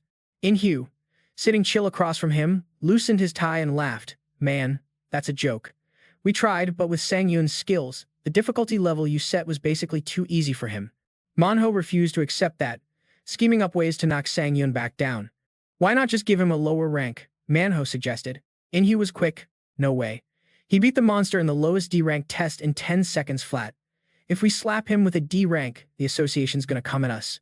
Manhwa was still stubborn, refusing to back down. You gotta make it happen, he pressed. Right then, Sangun popped in, cutting their chat short. He cleared his throat to hush Manhwa before turning to him, saying, Congrats, Han Yun. Sangun walked in with confident steps, stopped in front of Manhwa, and asked with some concern, You okay, boss? You look off. Manhwa forced a tight smile and muttered, Thanks. Oh, no more Mr. Manhwa, should I say Hunter Han Sangun now. Sangun wasn't about to let that slide and threw a sly jab at the past. Oh, yeah, speaking of which, his next words made the room go icy. Wasn't Director Hoing Manhwa just a C rank before retiring? Manhwa got quiet, then asked with a strained voice, What are you getting at? Sangun put on an innocent look. I just remember you calling me talentless. Then, he threw shade hard at Dong Suk, who got all twisted with anger. Honestly, you're the one who sucks, Manhwa snapped, lunging forward like he was ready to throw hands. The guy sitting next to him, Inhu, totally didn't expect it to escalate and jumped in to stop the fight. Chill out, man. As Manhwa's fist was about to land, Sangun stood calm, smirking like he knew the punch was coming. See, easy to bait. He slickly dodged the swing, dropped low, and slammed a brutal hit into Manhwa's gut. His tone was ice cold now. Just defending myself, no cap. Then he gave Manhwa a casual slap across the face, smiling like a harmless little devil. Now that's payback. Looking at Manhwa's swollen mug, Sangun mused. So that's what X-rank power feels like, huh? Yo, just as the sky started turning all moody and dark, Inhu hit up Sangun for a low-key meet before they bounced. After shooting some chat, Sangun raised an eyebrow and was like, Wait, you want me to be an exclusive hunter for the crew? Inhu just gave him the big nod like, yeah, that's the deal. Then, Inhu flashed this super slick grin and dropped the bomb. Base pays a cool 1,000,001, but hey, They're open if you want to hustle for more. Sang-yoon eyeballed the employee card in who tossed him, muttering, 1,000,000 won? That's no joke. Thought he had that locked down easy peasy. In Hugh got all sweet, saying, we're betting big on your potential here. But Sang-yoon stopped him dead with, Inspector, right? And straight up called out the shady test game. You rigged the difficulty, didn't you? He shot him a cold look, then dipped with zero chill, flicking the card on the floor like it was trash. I'm down to negotiate, but I ain't signing on with sketchy people. Time flew, and bam, 2 days just vanished. Back in his room, Sang-yoon was glued to his laptop, catching up on news about hunters being called to the Tower of Trials. After shutting it down, he muttered, looks like everyone's on that Tower of Trials hype now. Checking his phone with a smirk, he added, I flipped some stuff for a fat stack, made the most of these last few days. Then suddenly, his vibe turned ice cold. It's go time. Right on cue, the system popped up with that classic notification ding. You're about to be pulled back to the Tower of Trials. That blue system glow casting shadows on his face. Smooth move, Sang-yoon. The warning beeped again. Time's up, you're getting warped back. He fell into the portal again, grinning wide, finally feeling that glow up coming on. Laughing like a boss, he said, this grind's about to get real busy. Then boom, those cold gray walls popped up right in front of him. He jumped up, kinda startled, but chillin' once he saw the simple room with just a single bed. So yeah, back in the Tower of Trials, huh. His eyes locked onto the chest next to the bed, all curious. My gear's here? Bet that means I can shuttle stuff back and forth from Earth, no prob. Next, he zipped everything into his system stash, keeping things neat and tidy in his personal inventory. After wrapping up, he flopped on the bed once, then bounced up, cracking his knuckles and hyped to own this Tower of Trials. 4th floor, done and dusted. Time to get down on the 5th floor. His system buzzed with a notification. Congrats on your first return achievement. You just unlocked the Eye of Truth skill. Right when he heard that, his eyes glowed purple like some kind of boss move. The system loaded the new info quick for Sang-yoon. Eye of Truth? No proficiency yet, but it lets you peep the real deal behind targets and even sniff out lies. Sang-yoon was pumped with this upgrade. Not just checking items, but now I can call out liars too? That's sick. His grin was on full flex, eyes sparkling. What a dope skill. Scored some high-level heat right off the jump. He popped open the shop screen on his system and dropped some cash he saved from Earth to cop fresh gear. You bought a lightning sword and a D+ iron shield. Weapons in hand, Sang-yoon took a sec to test him out and rated him. Sure, this sword's pricey, but it's single-handed, boosting my attack speed. Plus, it's got some extra juice. The system chimed in, you have a 10% shot to zap your target with bonus lightning damage. Hearing that made Sang-yoon feel like he hit the jackpot. Any gear with bonus effects? Big W. Ready to crush the next mission with his fresh weapons. Let's roll. The system popped up a question. You down for the 5th floor trial? A portal swung open, and Sang-yoon didn't hesitate, stepping right in. All right, stepping in. System updated him instantly. You've entered the 5th floor. Your mission? Hunt down the designated target. 1 day limit. Goal: take out the werewolf boss in the Valley of Wolves. Seconds later, Sang-yoon found himself staring at a barren wasteland with a steep cliff straight ahead. He was curious as hell. Hunting werewolves? Huh. Just then, a savage pack of wolves charged up. They swarmed around him, eyes blazing red like they just spotted a juicy snack. Couldn't hold back any longer, they pounced, ready to rip Sun apart piece by piece. But Sun, dude, didn't even blink. He swung his sword, cutting down half the pack like it was a walk in Central Park. One persistent little pest got kicked so hard it bounced back like a bad joke. The whole crew got wiped out by him. These tiny wolves were more fluff than fire. The wolf he just booted stopped, squished under a giant foot, and Sang-yoon was low-key kinda shocked. Out of nowhere, several massive silver wolves rolled up, making the little guy look like an ant trembling at their feet, crawling away like, nope, not my day. One of the silver beasts yawned wide, unleashing a roar so loud it could wake up half the block in New York City. Bloodshot eyes, mad powerful vibes, slowly creeping closer like some serious predators. Sang-yoon started backing up, his face all kinds of stunned. But wait, hold up, seconds later, that shock flipped to a cheeky grin. Oh snap, game on. Looks like the real target just dropped in.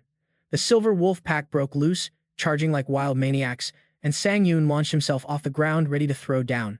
He slammed right into the middle of that wolf frenzy. No more warm-ups, fam, time to throw fists and steel in the real battle. His sword slashed deep across one wolf's back. This 5th floor trial was actually kinda exciting now. Sang-yoon zigzagged, slicing up several silver wolves with one slick swing. Boom! The system pinged him. Sword skills at full E-level mastery now. Level up, baby.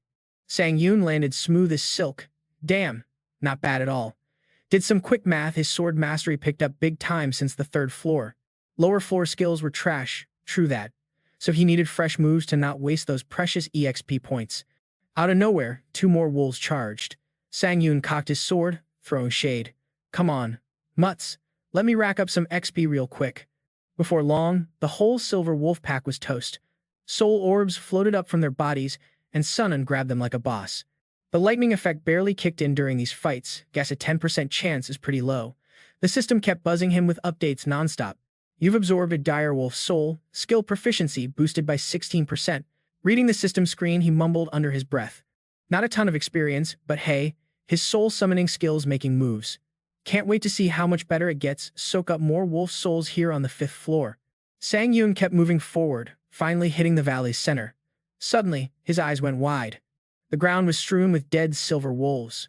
Wait, what? Why so many corpses? He crouched down, checking one out. A clean slash split. That wolf and someone else definitely came through here first. He glanced around and spotted more clues on the cliff walls. Time to test that new skill. Eye of Truth. His eyes scanned the slash, shooting data straight to the system.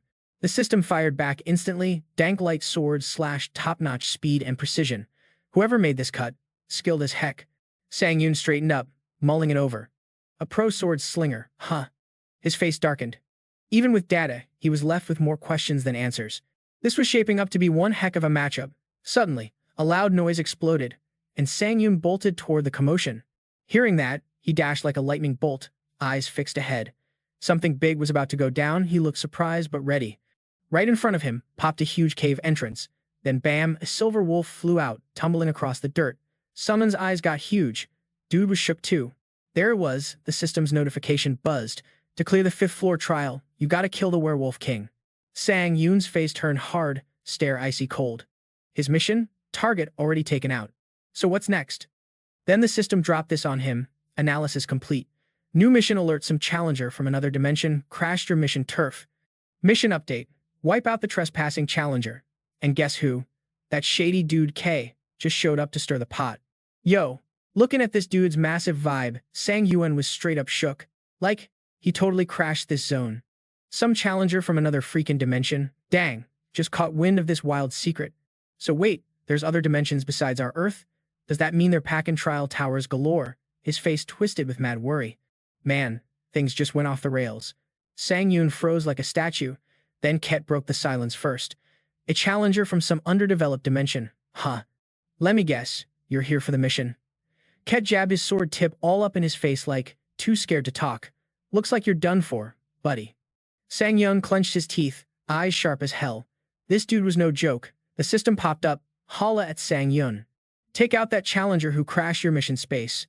Suddenly, a gust whipped around him, and the vibe between Sangun and Ket got times mad, times intense. Sangun peeped ahead real careful, thinking, bruh, didn't think someone would snatch my target like this. Worry plastered across his face. But hey, gotta be thankful the trial ain't busted yet.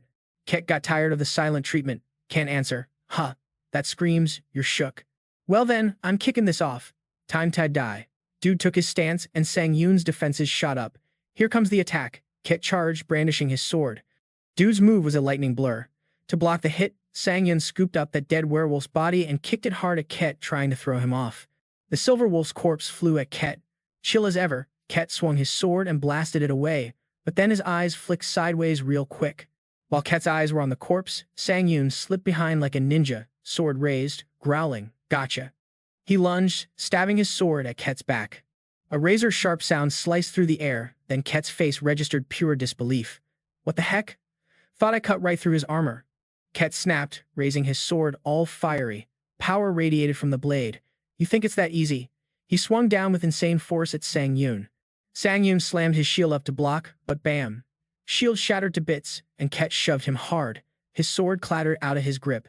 Sangun got the short end of the stick, crashing hard into a rock. That hit left him hurting real bad. Gritting his teeth, Sangun tried to push up, but his wrist was busted and fresh blood dripped onto the ground as Ket closed in. Maniacal laughter echoed through the valley. No way you actually stopped my light sword. Pain in my ass, huh? Ain't as easy taking you down as I thought. Sangun grabbed his wound and shouted at this dimension-invading punk. Yo, how the heck can you just crash my dimensional zone? Ket laughed, mocking him hard. Told ya, newbie alert. You don't even know what floor intrusion means. Sangun just seethed, cursing inside. Dang it, he fumed. Why does my tower trial always gotta get complicated? Ket was now stepping up close, sword raised cold as ice. Don't blame me. The tower's always been like this. You just had no clue. I'm not dragging this out. I'll finish this here. Nah, Sangun wasn't about to die now. He reached out, signaling Ket to pause. Hold up, he said, trying to squeeze more tea out of him. At least spill what this dimensional floor intrusion even is. Dude stared deep for a hot minute, then decided, you're gonna die anyway, so why not? He started spilling the tea to Sangun. So on the 8th floor, there's this thing unlocked called dimensional floor intrusion. With a ticket. You can grab a ticket from the shop and mess with someone else's trial. Sangun's eyebrows shot up, asking, and you said origin dimension, right? So you from some other dimension. Ket shrugged. Where else would I be from, huh? Getting that answer, Sangun slowly got back on his feet. Got it. His eyes blazed purple. Eye of truth. The system clocked the command and lit up the skill. Target speak in real. System pinged confirmation. Sangun nodded. This dude's not fronting. Ket caught on he got busted by the truth eye and went ballistic. That was straight disrespect. How you think you gonna judge me? Sangun just smirked, poking the bear even more. Oh yeah, I really did. So, what's your move now, huh? Hansen's words just pissed Kay off even more. What? You serious? Who does this rookie punk think he is? Hansen gave him a side eye and said, since you hooked me up with the info I wanted, want to hear something juicy back? He glanced at his busted arm like it was no big deal. Yeah, I'm chillin' with this broken arm cause I've got this skill called pain resistance, which basically means I don't gotta hold it tight cause the pain's under control. Next thing you know, he just dropped his mangled wrist like it was nothing. Then, with some slick system power, Hansen kicked in his rapid recovery skill and boom. His wrist healed faster than you can blink. My rapid recovery skill mends me up automatically. I played that card because I figured you'd only dish real tea if you thought I was down and out. Hearing that, Kay's jaw dropped. No way he'd been duped like that.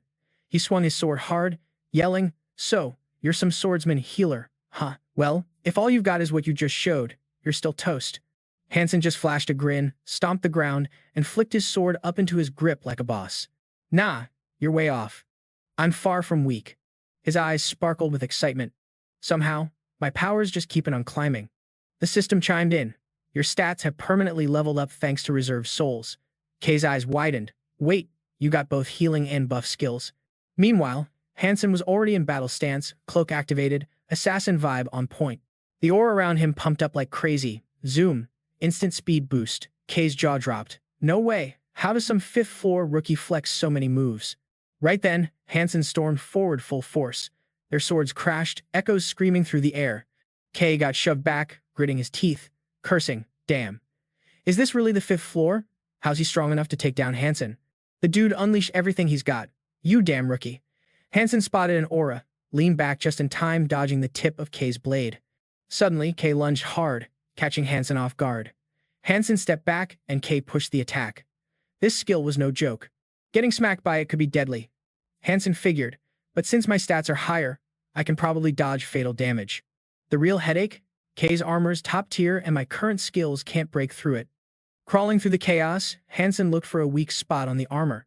If I keep up the pressure like this, suddenly, Hansen's sword lit up with a blinding yellow glow, and Kay's whole body went haywire like he got zapped, shaking uncontrollably.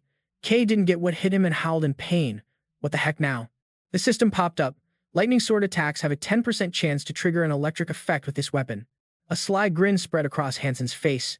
That's right, baby. This is the move. Kay got launched like a kite with his snapped string, tumbling hard, and even his horse let out some serious groans. Hansen frowned, thinking, if that armor actually blocked the paralysis, this would have been one hell of a fight. But lucky me, this match is sealed. Meanwhile, Kay was shaking badly, trying to stand but totally wiped out, mumbling self-blame. Normally, I would have crushed this. How the heck does some 5th floor rookie have so many tricks? He shuffled closer, his voice cold as ice. You got cocky, thinking your armor and level gap had you safe. Sangun clenched his sword tight and yelled, game over. Kay panicked, begging, hold up, I'll answer any question you got. But Sangun's eyes were stone-cold murder mode. No need for that. Then, bam, he flicked his wrist, and his sword sank deep into Kay's chest, making him scream, you bastard. Red blood exploded everywhere, dripping onto the ground. Kay's trembling hand reached out one last time before falling lifeless to the dirt. Sangun watched cool as ice. I guess I'm getting numb to killing people.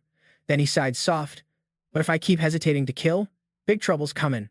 Right after, the system busted out with, "Congrats, you just crushed the 5th floor of the Tower of Trials."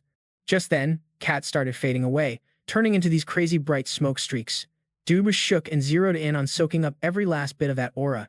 That light, it gathered up in his palm, then poof, vanished straight into his body.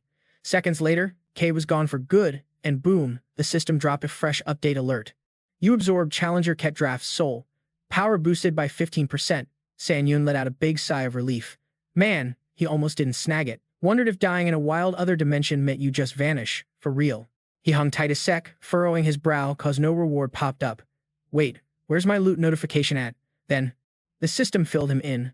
The trial's difficulty level doesn't come with rewards. All the goodies are getting switched up. Hearing that, his face twitched a bit as the system spoke again. You just unlocked the skill, 3-step/rated A+. Sanyun cracked a sly grin. That original C rank loot just jumped all the way up to A+, huh? The more he thought about it, the more hyped he got. The fact the reward glow-up was that big just screams how beastly that invading knight was. Snagging an A+ skill, straight fire. The system went on. You're heading into the 6th floor lobby now. All your wounds and weird status effects, poof, gone. Challenger Sanyun's stats will flash on the status board. The portal to the next space ripped open, and he slid through like a boss. Muttered as he moved. Inventory, yo. Bam. His item stash popped up, shining with a crazy glow from all the gear inside. He shrugged off his jacket and plopped down to chill a bit. So, invasion dimensions are legit. No slacking in this Tower of Trials biz, he told himself, saving his burning questions for that mystery 8th floor. Moments later, his assistant system chimed in. Write down your questions. The admins got your back and will answer as best as they can. You get 5 questions, by the way, he muttered. Should I ask what the heck an invasion floor in another dimension even is? And do I get a heads up if some challenger from another floor crashes my trial zone? With that, he shot the question over. That's probably good enough. The system buzzed that his query was sent. Yo, the reply zipped back super quick. Answer received, popped up. He blinked, shocked at the speed. That was lightning fast. Sanyun ripped it open to read. Invasion floors let you sneak into another person's trial spot, but only for the first 10 levels. You can't mess with special missions like combined trials, though. That swag only unlocks on the 8th floor. Basically, you're not rocking that skill yet. He paused to take it all in. His eyes stretched wide with surprise. This is the exact T on how to crash someone else's trial space, but bam, a bright red warning blasted. This info isn't available on your current floor. Only that one question got the green light, so your question count won't get totally drained. That left him bamboozled. Why don't all my questions get answered? Sanyun heaved a soft sigh. At least he didn't waste a question on nada. Then he fired off excitedly. Time to test out my best gear. Inventory. He busted open, grabbed a busted shield and a chest piece. The system buzzed. You use Kroken's magic repair box to fix the mysterious hunter's shield. 1 Kroken's magic repair box gone. Eyeing the gleaming shield now, a smug grin crept across his face. Yo, this repair box works way better than I was expecting. Right then, the system flashed another update. You just used a cleansing stone. Sanyun eyed the little rock in his hand and shrugged like, was kinda thinking this cleansing stone was basic AF. But dude, the moment he rubbed it on his skin, this cool magic mist spread out, and it felt mad satisfying. Turns out, cleaning up with it is pretty lit. Moments later, the system dropped. Time left to enter the 6th floor. 1 hour and 12 minutes. He gave a chill little grin. Plenty of time left, honestly. Let me sneak a peek at the trial rankings and the community board. Opening the leaderboard, the challenger list popped up. Sanyu nearly lost it. Whoa, I'm 3rd. From 16th to 3rd place, dude was hyped, flashing a cocky smile. Looks like topping the charts is finally paying off, huh? Let's peep what's poppin' when I hit the 8th floor, yeah no. Right then, the system pops up saying, welcome to the hardcore squad, hard difficulty community, baby. Bam. The chat blows up wild. Yo, cop a skill to resist those nasty debuffs. Dude's still shook, but the chat's flooded with mad salty messages. Yo, you savages, quit the crazy robbing and killing. Who raised y'all, monsters? He thinks, pounding his head. Straight up madness going down. Just like the word on the street, this spot's a total no-law chaos zone. What the heck? Hansen's mind's racing. The debuff resistance skill, it's the hottest trade right now. But ain't that some heavy double-edged drama? It's clutch against mental breakdowns, sure, but there's a catch. You gotta sacrifice a skill slot, and it only works in some rare sitches. Still, I gotta snag it, I'm thinking. Then boom, something cuts through my brain fog. Notification pop off. Yo, did y'all peep that the dude who spilled juice on the 4th floor flipped his name to Princess Sue? I mean, even if it's just challenger beef, they really trying to squad up and murk him. Hansen's frowning hard, all skeptical. That guy who scrambled stuff back on floor 4, right? The one who hyped all the hate drama. Hansen's irritation flares up as he mutters, "No way I gotta bump into that dude again." Boom, he shuts the system down. Princess X, noted. Huh, that name's stickin'. Seconds later, the system throws up, ready to tackle the 6th floor challenge. The prompt dipped. The prize? AB rank mystery box. The risk? Straight up death. Hansen breathes deep, steps through that dimensional gate like a boss. Snap. The scene flips totally, a massive ocean stretching wherever the eye can see. Dude's squintin'. Like, for real? Ocean vibes this round. System chimes, squad assignments locked in. Team up and finish this. He scans the spot, all confused. Hold up. Hansen's eyes dart everywhere. Where my team at? No way they asleep or ghosting me. Suddenly, a spear zooms right at him out of nowhere. Hansen's reflexes kick in mad quick. Dude yanks the spear mid-air, boom, pulls a guy flying out of the dimensional gate. The dude lands hard, panic all over his face. Hansen spins, slams the dude on stone ground, steps close, fires off. You're about to whack your own teammate. Mind telling me what the hell you're thinking? Guy grits his teeth, blurts, "Man, check the community board. No joke. Killing you is the easiest ticket to that reward. Cool as ice." Hansen raises an eyebrow hard. Wait, so it's chill to backstab your own crew for cash? Dude then bursts out laughing like a madman. You snake. Before you throw that conscience shade, look around. Suddenly, screams explode everywhere. Yo, pause, we're on the same team. Greedy folks stabbing their own like crazy. Not my mess. Blame the trial tower if you gotta. Blood flying, pain moans mixing with the clang of metal. Just die already, so I can snag that prize. The spot's drowning in desperate cries. You traitor, help me. The dude looks at Hansen, smirks, now you get it? Amid chaos, the dude cackles, cursing Hansen out. You damn hypocrite. That's the last straw. Hansen raises his sword, no second thoughts. Bam. Cuts the guy down. Nearby, 2 others shaking hands. In times like this, you gotta roll together. A dude named Mock chuckles. Stoked to find someone with my mindset. The lady beside him frowns hard. How can they blatantly stab each other like that? Mock smirks sly. They're straight up dumb, no teamwork, and they want to finish the trial? Dream on. But plot twist. The lady suddenly stabs Mock with her sword, grinning like a champ. You hit the nail, but forgot I'm the lone wolf type too. She shoots him a chill stare. How you gonna call yourself a challenger if you drop your guard just to shake hands? Then the system buzzes in. Congrats, you snagged the backstab achievement. Stamina's up by 1. A purple-haired dude nearby tilts his head at Hansen and says, "Come on, spill the truth. You trying to snag that sweet reward too, huh?" He cleared his throat real smooth. Cut the fake act already. In that split sec, a sly spark lit up his eyes, calculating hard. Spotting Hansen zoning out, dude lunged forward yelling, "Die," swinging his sword like he meant business, right at him. But yo, Hansen was faster. Bam! He spun around and stabbed that sword tip right back into the dude's chest. The guy hacked up blood like he just lost a bet. Dang. How'd that happen? The system popped up fast, betrayal achievement unlocked, strength up by 1. Hansen's lips curled into this tiny smirk, pride mode activated. He stared down at the guy with mad disgust. Weak sauce. After that, Hansen took a sec to scan the scene. It's a special trial, a team battle vibe. Still, this trial ain't that wild compared to the usual stuff. He started moving forward all chill, but snagging a high-level skill for winning? Yo, that's a sweet bonus. Gotta lock this W down. I'm not about killing folks without a legit reason, but if someone throws down, oh, it's on. Nearby, another challenger raises hands, throwing up hand signs while swirling up a magic shield. Water around him started bubbling like crazy. A see-through mana bubble wrapped around him tight. The dude tossed back his head, laughing all cocky. This trial, made for water mages like me, no cap. But wait, before his smug laugh even faded, a brutal killing vibe rolled in. He just stood frozen watching Hansen sprint his way from across the field. Hansen's silhouette blurred into his streak, and in a blink, he jumped super high, eyes blazing with pure murder vibes, staring straight down at him. The guy freaked out, screaming, "Who the heck is this psycho?" Hansen. No words. Just stomped hard on that magic bubble, making dude inside scream like a kiddo. Dude, that's supposed to be a bulletproof magic shield, you jerk. But boom, next moment the shield blew up, sending a wild shockwave everywhere. Hansen didn't even hesitate, punched that guy square in the face. Blood spewed. The guy got blasted back, then slammed down hard on the ground. Lights out instantly. Cool as a cucumber, Hansen landed smoothly. I might have gone a bit extra, but if I did this closer in. Nearby, another challenger's face went ghost white. Dude started shaking, backing off like, is he one of them high-rank legends? Nah, I'ma just take the long way around. To the right, a blonde bro who saw it all was drenched in sweat, stammering. What a savage monster.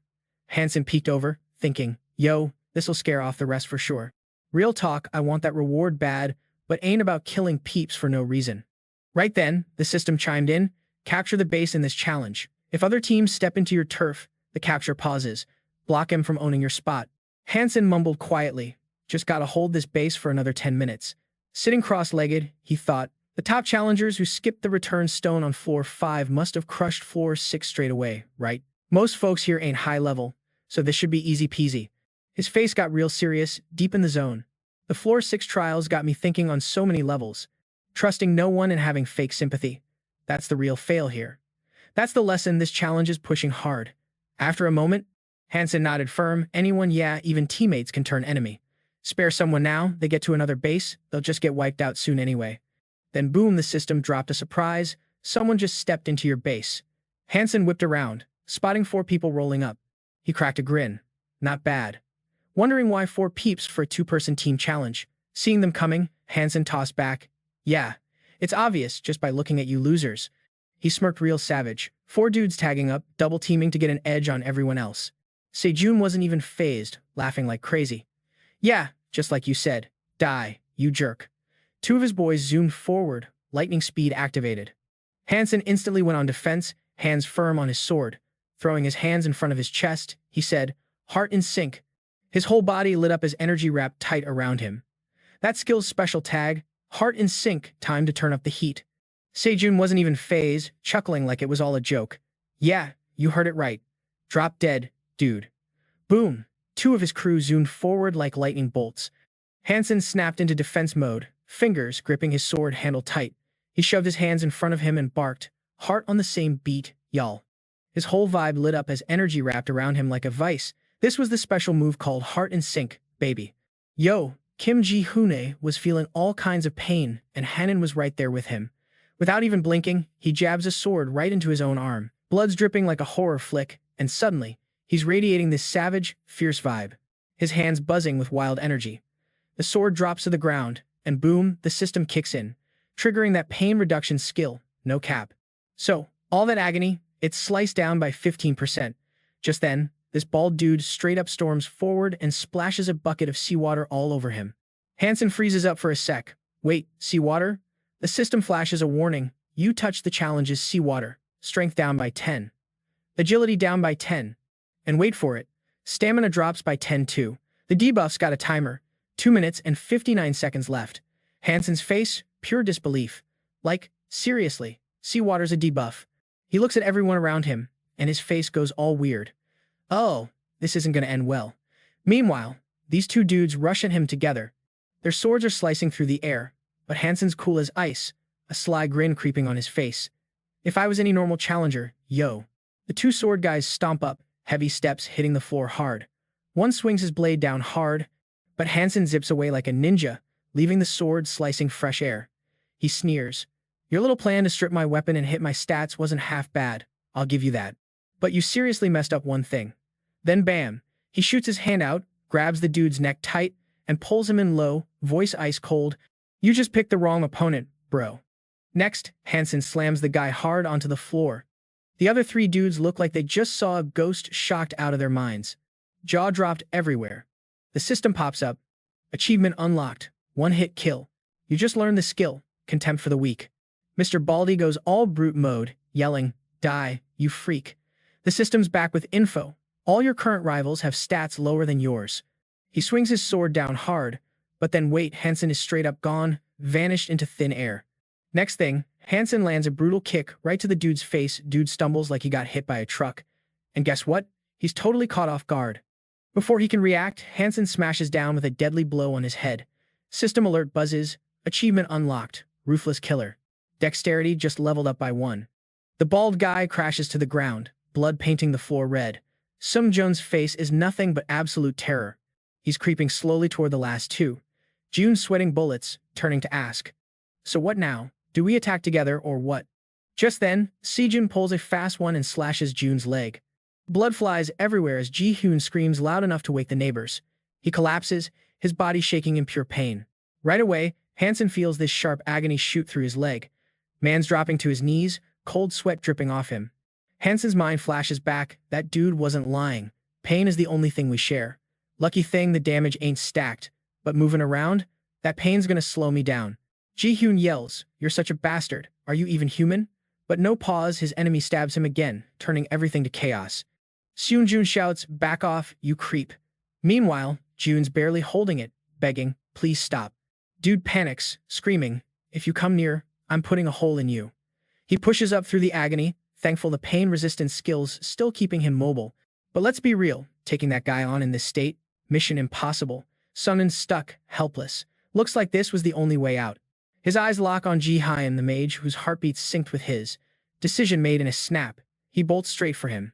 Sun slices clean across Ji-hyun's neck, game over in one shot. But then, pain explodes all over Sun's own neck. He clutches it, gritting his teeth, trying to hang tough. Seeing his shot, Seung-jun thinks, "This is my only shot." He grabs his sword, fast, and charges like there's no tomorrow. Just as he's about to bring the sword down, bam, both hands block him hard. Sangun's eyes flash with a serious look. Feeling this? Pretty wild, right? Cold aura waves crash over Seung-jun, shaking him to his core.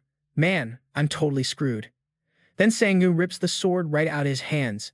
Even with his hands dripping in blood, Seung-jun grit his teeth and charged forward, slicing his enemy's head clean off like a total boss. The system instantly chimed in. Achievement unlocked. Cold-blooded tower climber. You just scored 1,500 points. Then it went, "Time's up, y'all." Territory claimed. Everyone around went wild, cheering like they just won the lottery. "Yo, we made it out alive." You could feel the hype in the air. "We crushed it." "Yo, chill with that, it's kinda nasty." He just stayed quiet amid the hype, wondering if someone had hyped up this whole man's slaying achievement at the trial's kickoff. Bottom line, the real winners were the crews that kept their squad tight. He scoped out the crowd, eyes sharp. Of course, some folks were straight up traumatized, losing their marbles, mumbling, "I didn't do nothing wrong." Those jerks got what they deserved. Suddenly, his stare went ice cold. Sangun looked at his blood-soaked hands and whispered, "Do I look like a monster now?" Just then, the system's robotic voice buzzed in, "Congrats, you cleared the 6th floor of the trial tower. Proceed to the waiting room." Boom! A portal popped open. Sang-yoon didn't waste a second before taking down the last of the survivors. Blood and souls vanished like smoke in the air. The system quickly recorded, "You've absorbed the souls of Liang-jun, Kim-ji, and Sun-januk. Your innate skill, Soul Beckoning, just leveled up to Soul Beckoning D." The system wasn't done yet, reminding him, "You're now in the 7th floor waiting room." Right as Sang-yoon stepped inside, a notification popped up. Achievement list created. Seeing this, he raised an eyebrow. Achievement list. Now that's new. An achievement panel popped up right in front of him. S-rank achievement. First Regressor. Then a few E-rank ones showed up. Firebearer, Goblin Hunter, Trader. He was buzzing. S-rank achievement. First Regressor. Oh snap, this ain't your average achievement. Soon tapped the system panel. Curious. Want to see the deets? The system showed. One-shot killer. C-rank. Got for killing a challenger with just one hit. Ruthless. E-rank. Earned for murdering a bunch of challengers straight up. No hesitation. Cold-blooded tower climber. D-rank. For killing over 5 challengers in a single trial. Looking at all that, he gave himself a nod. Dang, looks like I scooped up a bunch of killing achievements, huh? He muttered, summing it up. Whenever you snag an achievement, you score skills, stats, points, and other sweet rewards. Sanjun popped open his inventory, and bam, right there was a random box, B rank, a shiny box wrapped in gold ribbon that drops a random item. Opening it gives you something between F rank and B rank. He let out a disappointed sigh. A random box? Seriously. Looks like the 6th floor trial rewards aren't that lit. An item from F to B rank? Meh. Not much to hype about. Holding back his excitement, Sang-yoon reached out and untied the gift. Let's just open it and see what's inside. I'll deal with soul absorbing later. As soon as it popped open, a blinding light burst out, and something jumped right out of the box. It flipped midair, landed with a weird little thud, glowing bright green with 2 long ears sticking up. He stared, totally baffled. Sangun forced a grin. Yo, what even is this thing? Am I supposed to catch it or what? The goblin stared back at him, all expectant and stuff. He lunged out to grab it. That slippery little goblin jumped, dodging like a prankster, totally messing with him. He kept trying to snag it, but that speedy goblin kept slipping through his fingers like greased lightning. Sang-Yoon got serious, crouched low, and leapt. And bam! His hands finally locked on it tight. Sang-Yoon cracked up laughing. Gotcha now, little dude. The caught goblin screeched madly. Suddenly, it bit down hard on his hand, making Sang-Yoon yell out in pain. The goblin took its chance and wriggled free, looking all cheeky like it just won a fight. Sangun was straight up irritated now. I was gonna go easy cause you look kinda cute, but nah. Clenching his fist, he charged. Now I'm dead serious. But that goblin, still quicker than him. It bounced up high, tripping him and sending him sprawling on the ground. Yep, that little troublemaker was winning this wild chase from the heart of Brooklyn all the way to the Hollywood Hills. Yo, if you love this crazy goblin game, smash that like button, hit share, and drop a comment, spill your wildest wins or fails. Fam. Yo, Sang-Yoon's face tightened up, all fired up for revenge. He bounced up like a boss, flipping midair, and landed right in front of that goblin with his fist all clenched tight. Then he threw down, punching that goblin square on the head with every ounce of his power. Total critical hit. Boom. There was this deep crater in the goblin's noggin, smoke puffing out like crazy. Before you could blink, the whole goblin just exploded into a million pieces. And boom, the system boomed out. Congrats. You just scored the top-tier item from a random box. His eyes went wide in total shock. The best of the best, huh? So, that's a B-rank item? No way. Then bam, a necklace popped up. This wasn't just any necklace, it was a hard-hitting, well-forged iron necklace, crafted by a master blacksmith's lifetime grind on pure iron. When you pour mana into it, it activates this insane blessing of steel. But heads up, it drinks mana non-stop. No cooldown on skills though, which is wild. Hansen snatched it from the system, staring at the necklace in amazement. Well, a legit iron necklace, huh? Curiosity got the best of him, so he dug deeper.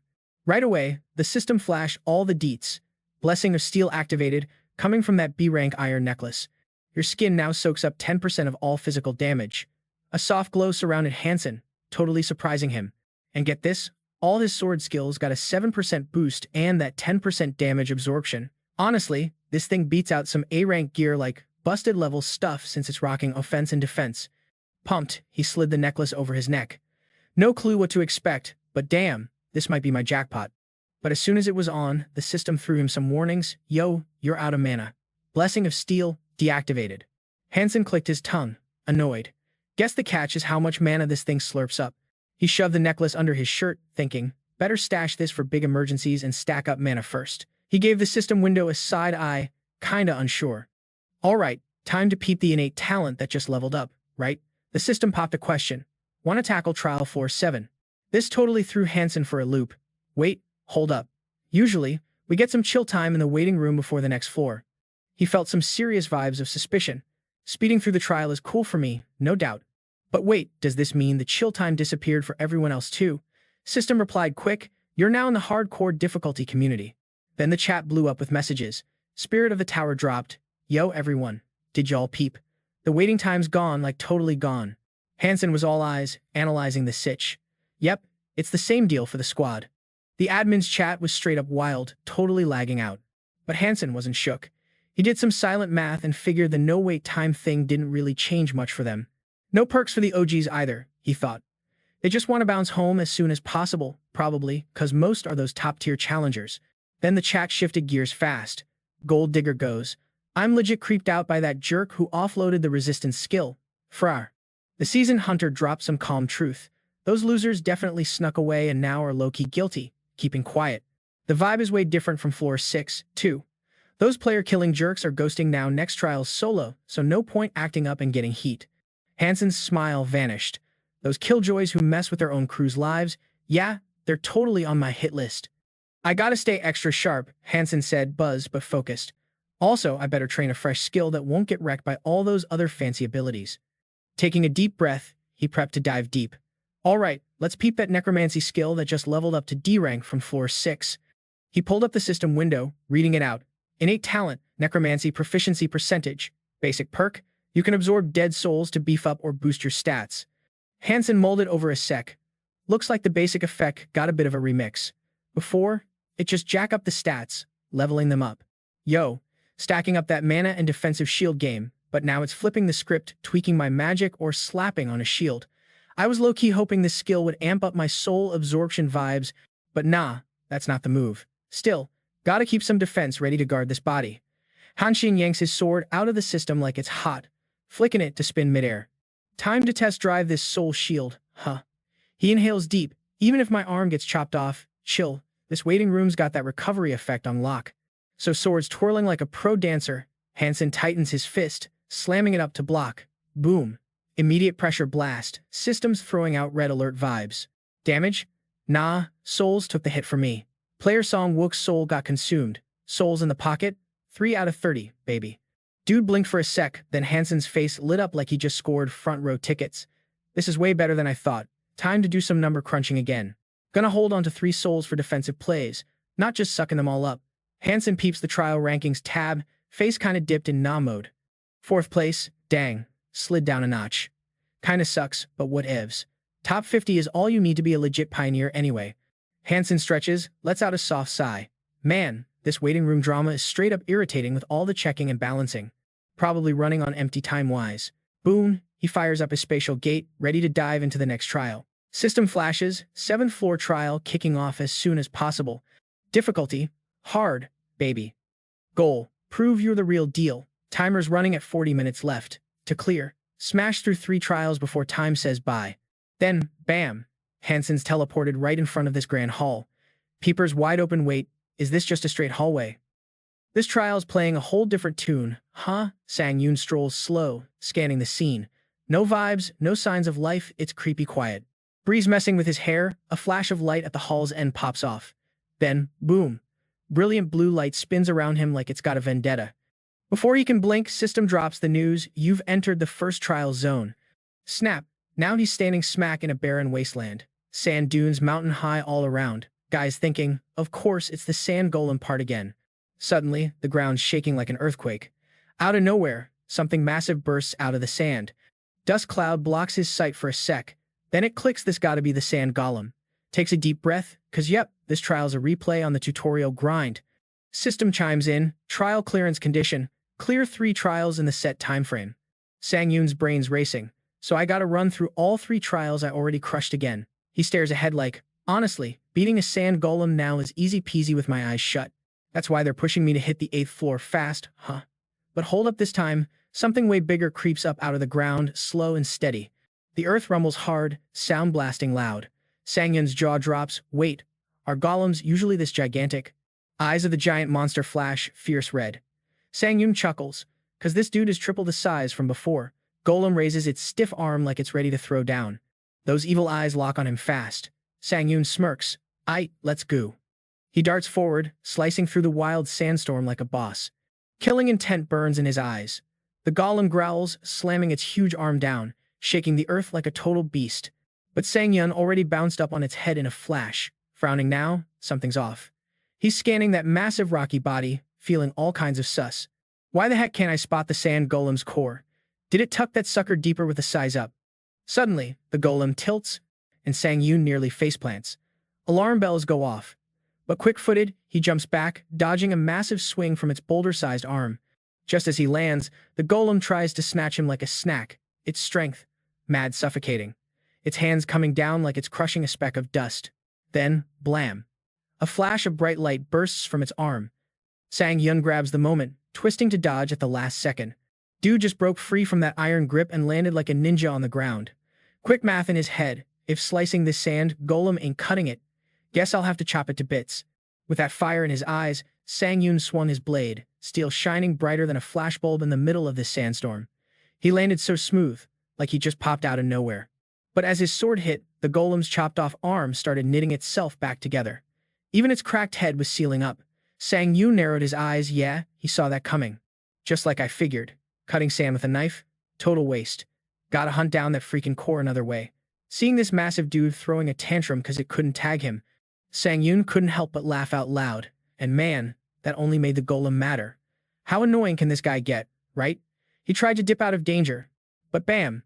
It stomped so hard the whole ground started shaking like it was about to blow. Sang-yoon dodged, sweat dripping down like he just ran a marathon. The sand golem roared, charging full throttle. Each heavy step kicked up sand like crazy. At this point, all Sang-yoon could do was run for his life. Man, this ain't as simple as dodging punches. The vibe from every step smashing down, insane pressure, like New York subway during rush hour. Suddenly, its giant fist shot right at him. Sang-yoon rolled hard to the side, sprinting like his life depended on it. But, oh snap, the ground just gave way beneath him. Down he slid, falling into a deep pit as the sand golem hovered over the edge, tossing sand everywhere, trying to bury him alive. From the pit, Sang-yoon grumbled, "Okay, now you seriously push me." The golem glared down with glowing red eyes that screamed, "Game over, punk." He clutched his sword tight, stood up steady. Just as the golem dove down, Sang-yoon struck a pose, ready to flex his three-step slash move. The system flashed, three-step slash skill, 0% proficiency, basic effect, power up your blade with mana for 3 hits. Bam! Sang-yoon swung big. Moving like lightning, he cut off the golem's huge hand. Each slash hit like a storm, straight fire and no messing around. While slashing, Sang-yoon thought, "One hit and this thing's done." Then his face got serious. That fake challenger who crashed my trial? Mad annoying. But then, with a sly grin, he said, "Honestly, gotta thank that dude. Dude made me way tougher in fights." Charging up again, Sang-yoon's sword shimmered through the dusty air. "This stubborn golem keeps regenerating from sand like it's got endless juice. All I gotta do is keep smashing till I hit that core," he sneered, throwing shade at the creature. "Keep healing all you want." Raising his sword high, he rained down slash after slash, giving that golem zero chill. No time to block, just pure pain. "I'm not stopping till you're dust, buddy." But no matter how much he chopped, it just kept piecing itself back together like some crazy glue. Sang-yoon was panting, sweat dripping down. Damn, this guy's one stubborn freak. Where the heck is that core hiding? Suddenly, his eyes blew wide. Looking at the golem, he squinted. "Wait a minute, when did you shrink and get all cute and stuff?" The more he stared, the more confused he got. Even picturing the sand golem with a cute little pouty face, he thought to himself, bet the golem's size depends on how much sand it's got stocked up. And it can't just pull infinite sand from, like, nowhere. That's why it's shrinking. If that's the deal, makes total sense. A cheeky grin spread on Sang-yoon's face. "Hey, sand bro, wanna hit the gym with me and shed some pounds?" The golem roared back wild, and boom they charged, ready to rumble. Sang-yoon spun midair, kicking so hard it shook the place with a loud bang. His sword flashed, shining bright like a Hollywood blockbuster. The golem got smashed into a bazillion pieces, crashing hard. It shivered in pain but wasn't down for long. It patched itself up and stood tall again, growling pissed. Just then, Sang-yoon's eyes lit up like he found a secret cheat code. "Got it." Sang-yoon grabbed his sword tighter, pumped. "The core's right on its back. Chopping that tough body is a workout for sure. This is eating up all my energy, but finally, I nailed the core." He did quick math in his head. "Seems like I spent about 10 minutes so far. Gotta remember, this floor's trial timer's only 40 minutes, yo. Gotta handle this as soon as possible." Just as he was thinking that, bam, the sand golem threw a fist his way. Sang-yoon nimbly dodged like a total pro. Without missing a beat, he whipped out his sword. "Looks like losing some weight made you quicker. Huh? That's kinda cool. Wish I had more time to mess around with you." But nope, he zipped right behind it in a flash. Ain't got time for games. He shoved all his power into one fierce stab, straight into that core. One clean hit and boom, the core shattered with a painful scream echoing through the sandstorm. The system popped up with a notification. "You showed you can kick fear to the curb." Then another message flashed. "First trial's done."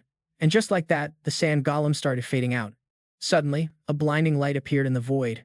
Sang-yoon, tired but alert, turned to check it out. He knew he was about to be teleported and was determined to snatch the soul. All right, time to grab the golem's soul. The teleport gate yanked Sang-yoon in fast. He reached out, but the gate was way too quick, he missed it. Instantly, the system buzzed with a harsh message. Soul extraction failed. Man, he was legit pissed seeing that. My skills. The system kept rolling. Next up, second trial. Time to prove you can outsmart things. But when he got there, what he saw made him stop dead. Wait, what? He scrunched up his face, tired and confused. The whole scene was pure chaos. The orc village from the second floor trial was a mess. Just as I guessed, this trial's tying back to the earlier floors. Sang-yoon crept forward cautiously but froze in his tracks like someone was waiting for him. There they were, a whole pack of orcs. Sang-yoon tensed immediately, thinking, I wrecked this village on floor 2. Is this what came after? Nearby, a lifeless orc hunter lay sprawled. Another orc gently shut his eyes with a sad little gesture. His eyes bloodshot, shaking like crazy from pure rage. Then the whole pack of orc hunters let out a wild roar together.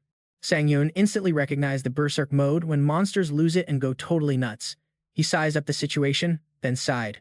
Not one of these mad orcs is going to be easy, man. I'm seriously unlucky today. All of them charged at Sangun with heavy weapons swinging. They were all packing serious firepower, but he stayed chill and firm. Sangun's brows knitted tight, eyes locked and fierce. Still, you gotta hold it together, don't be an obvious wreck about losing your fam. Quickly, the system dropped the news, speed boost and triple slash activated. Sword in hand, he dove in. At least, don't break down in front of me. After a bit of a fight, an orc buckled and hit his knees. Even down, the orc chief kept growling, battered with cuts, while many of his buddies lay beaten around him.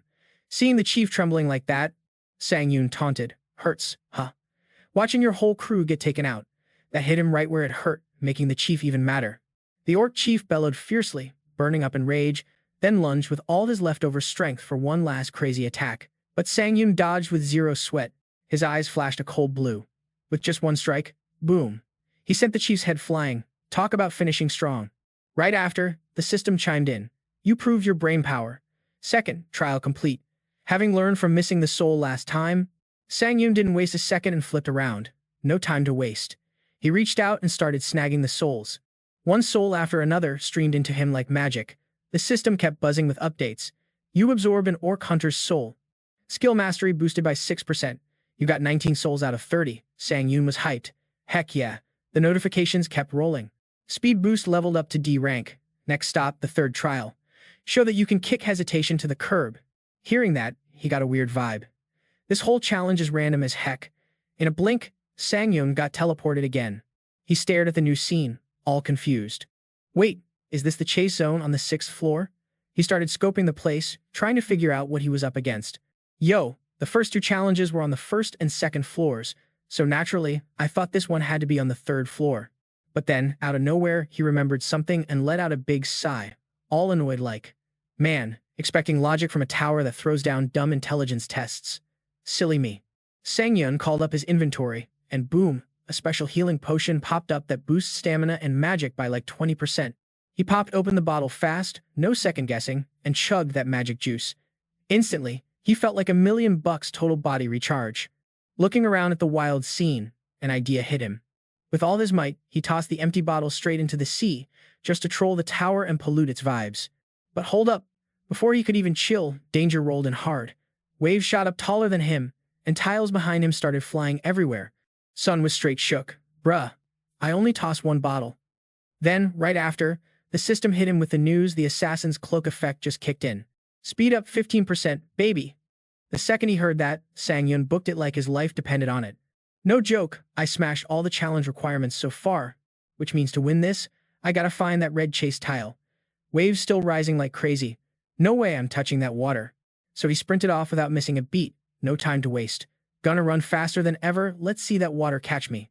But nah, just when he started to feel good, disaster struck. At this speed, the very tile he was on shot up into the air. Story of my life. A notification popped up loud and clear. You touched the challenge water. Strength -10. Agility -10. Stamina -10.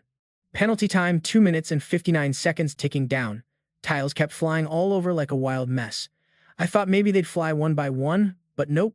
Sangun was yanked into the air with the tiles. Serves me right for thinking this tower uses any kind of logic. Teeth gritted, activated his skill pronto.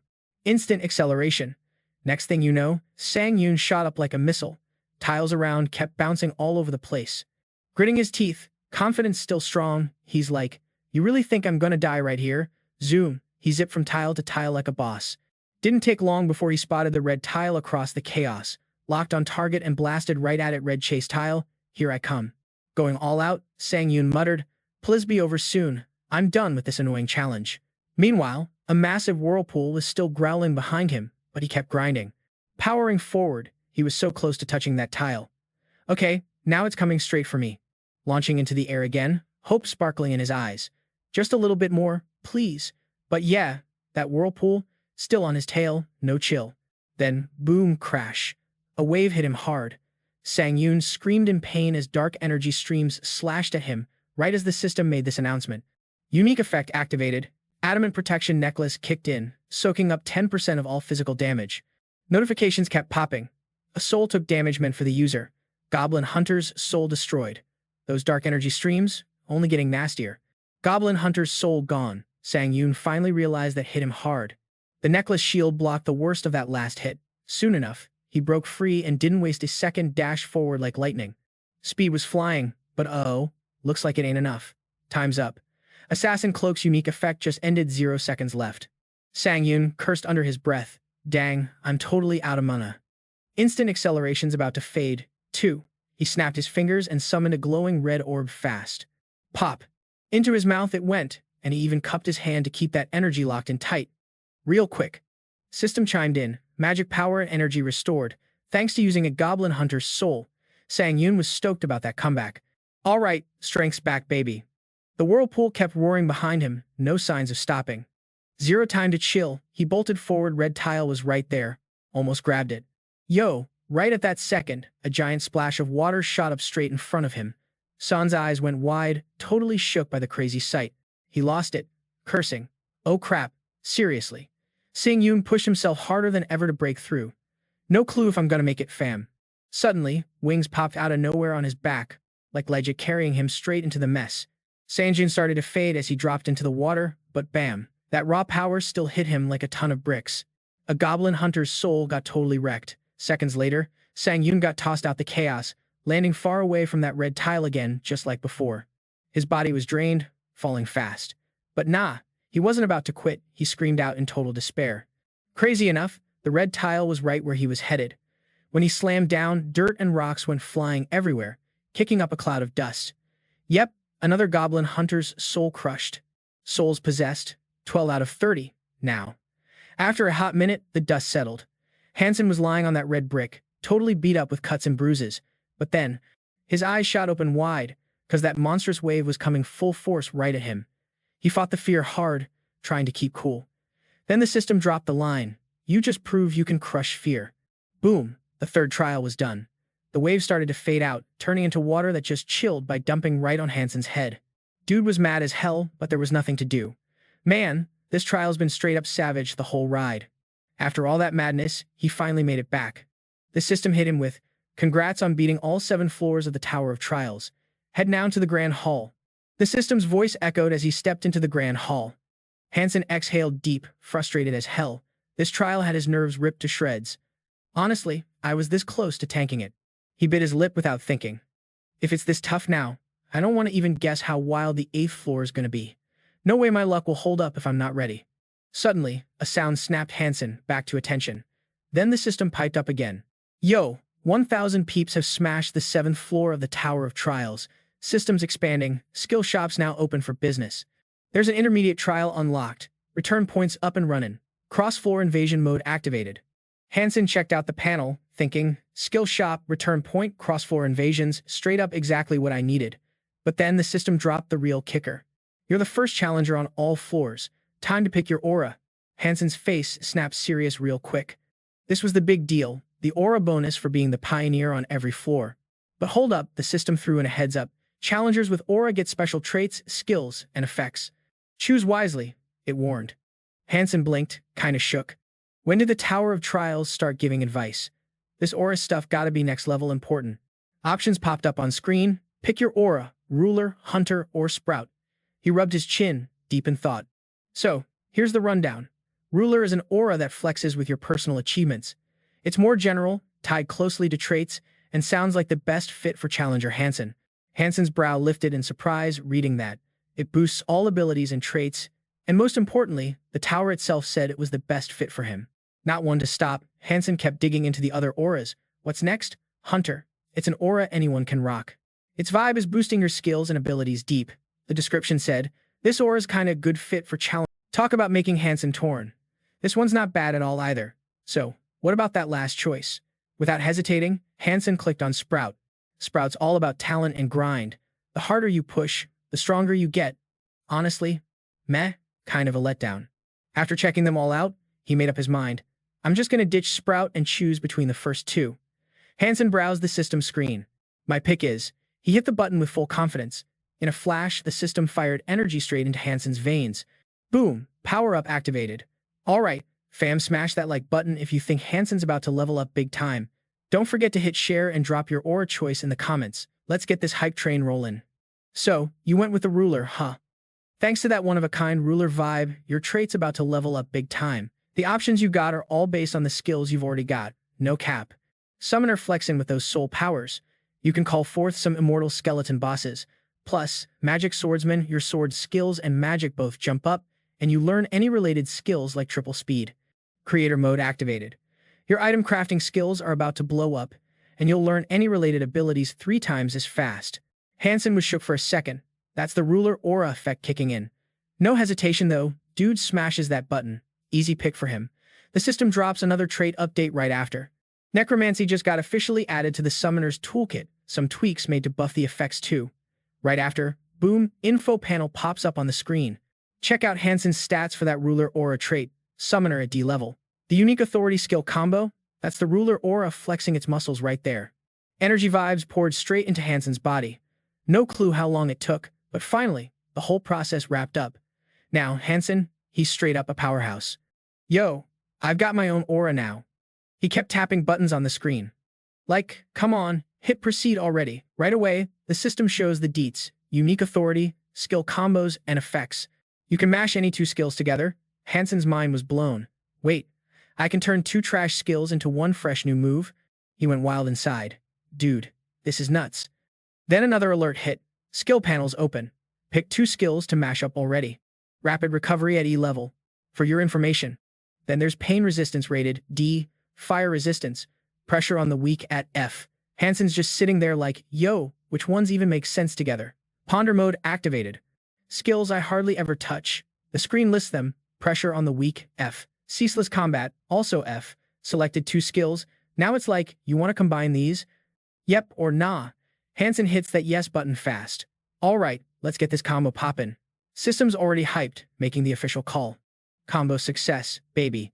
A dazzling flash lights up the screen, then bam, a fresh new skill drops. Meet the powerful breakthrough skill at D level. Hansen's jaw legit hits the floor reading that skill info. Powerful breakthrough D, 0 proficiency yet. Effect, it smashes through any skill or natural power barrier. But hey, your mana's gotta be stronger than whoever set the block, or it won't work. That's the catch. Yeah, this is mine now. Dude couldn't even believe it. Thought if I was lucky, I'd only score an E-rank skill. F skill mash turned into a D-rank skill. After a sec, he just burst out laughing hard. Man, this freaking skill is wild. Hansen taps the system to try again. The screen flashes back the usual. Open skill list, pick the skills to combine. Sharpshooter's insight at F and fire resistance at F. Selected. He hit the combine button like no hesitation. Boom, another flash of light shoots across the screen. Combo success. Hansen's getting all hyped, wondering what he'll score next. System ain't playing, dropping the results fast. New skill alert, enhanced eyes at E+. This bad boy boosts clairvoyance even when stuff's blocking your view. Vision upgrade's dope, but Hansen's a bit meh on just 1 rank up. Starts deep thinking mode. Is that it? Hansen's guessing game begins. Scorn the weak F plus relentless combat F combo was solid because they vibe well together. He's piecing it together now.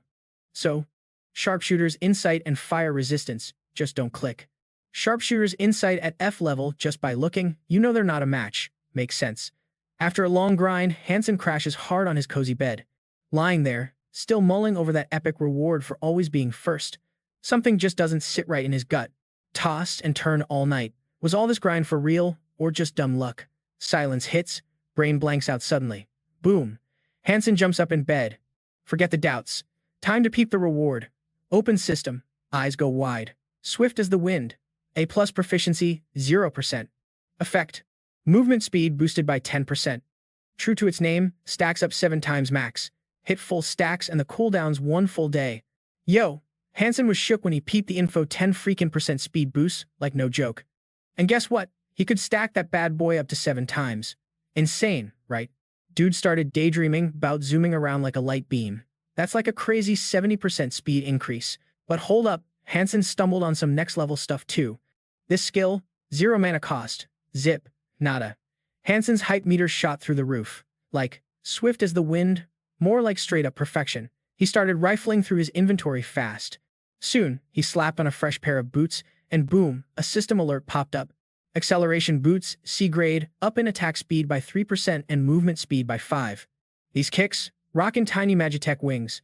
They ramp up your speed bit by bit till you hit max velocity. Talk about flying on the streets of New York, huh? Hansen was straight up beaming, checking out those boots. Man, all these floor rewards got me feeling like I'm built for speed. The alerts just kept blowing up his screen. Next up, he hits the skill shop scrolling through the lineup. Petrification D plus Immobilize E, Demi Monster F, Enchant Weapon E, Instant Acceleration D, Mana Sense D, Mana Shield D, Vision Enhancement F. Hansen blinked, did not expect a lineup this lame and pricey. Bro said, nah, this ain't it. The instant acceleration skill was a whopping 8,000 points, like seriously. Straight up daylight robbery, he muttered. But hey, he had to play ball in the end. Still needed that magic hookup though. System chimed in, skill mana D plus purchased, 15,000 points gone. Skill magic resistance D plus bought, 12,000 points taken. Magic resistance is 0% proficient, by the way. You're partially shielded from external magic, but without mana sense, this defense is gonna flop big time. Hansen, eyes blazing. With this, no more getting wrecked by mind control nonsense like last time. Right then, energy streams flooded in again. Mana sense D plus added, 0 proficiency. Your mana surrounds you, boosting your sensing abilities. The mana sense skill was being etched into his body, but man, Hansen felt like he was straight up getting cooked alive. Ouch. Then bam. Blinding flash filled the room. The energy surge took its sweet time before chilling out. He slowly hopped off the bed, feeling out his new groove. The whole vibe was super weird but kinda dope. He paced around the room, testing it out. Suddenly froze. His eyes went all math mode. Then, powering up, he stomped hard on the floor with all he had. The whole spot shook with his energy. Eyes wide open, Hansen was mind blown. Wait, did leveling these skills also pump up my raw strength? No way. Pumped AF now thought he lucked out big time. Just then, the system dropped another alert. Use necromancy to wake up nearby corpses. The rank of what you revive depends on how many souls you dump in. Hansen tapped it, eyes curious. Dang, I gotta try this joker out in the arena later. Hands on hips, conflicted AF. The struggle was real. Hansen's eyes locked, burning with serious, make the call energy. Time to choose jump headfirst into the next trial, or jet back to Earth. Then, boom, a new alert hit from the party board.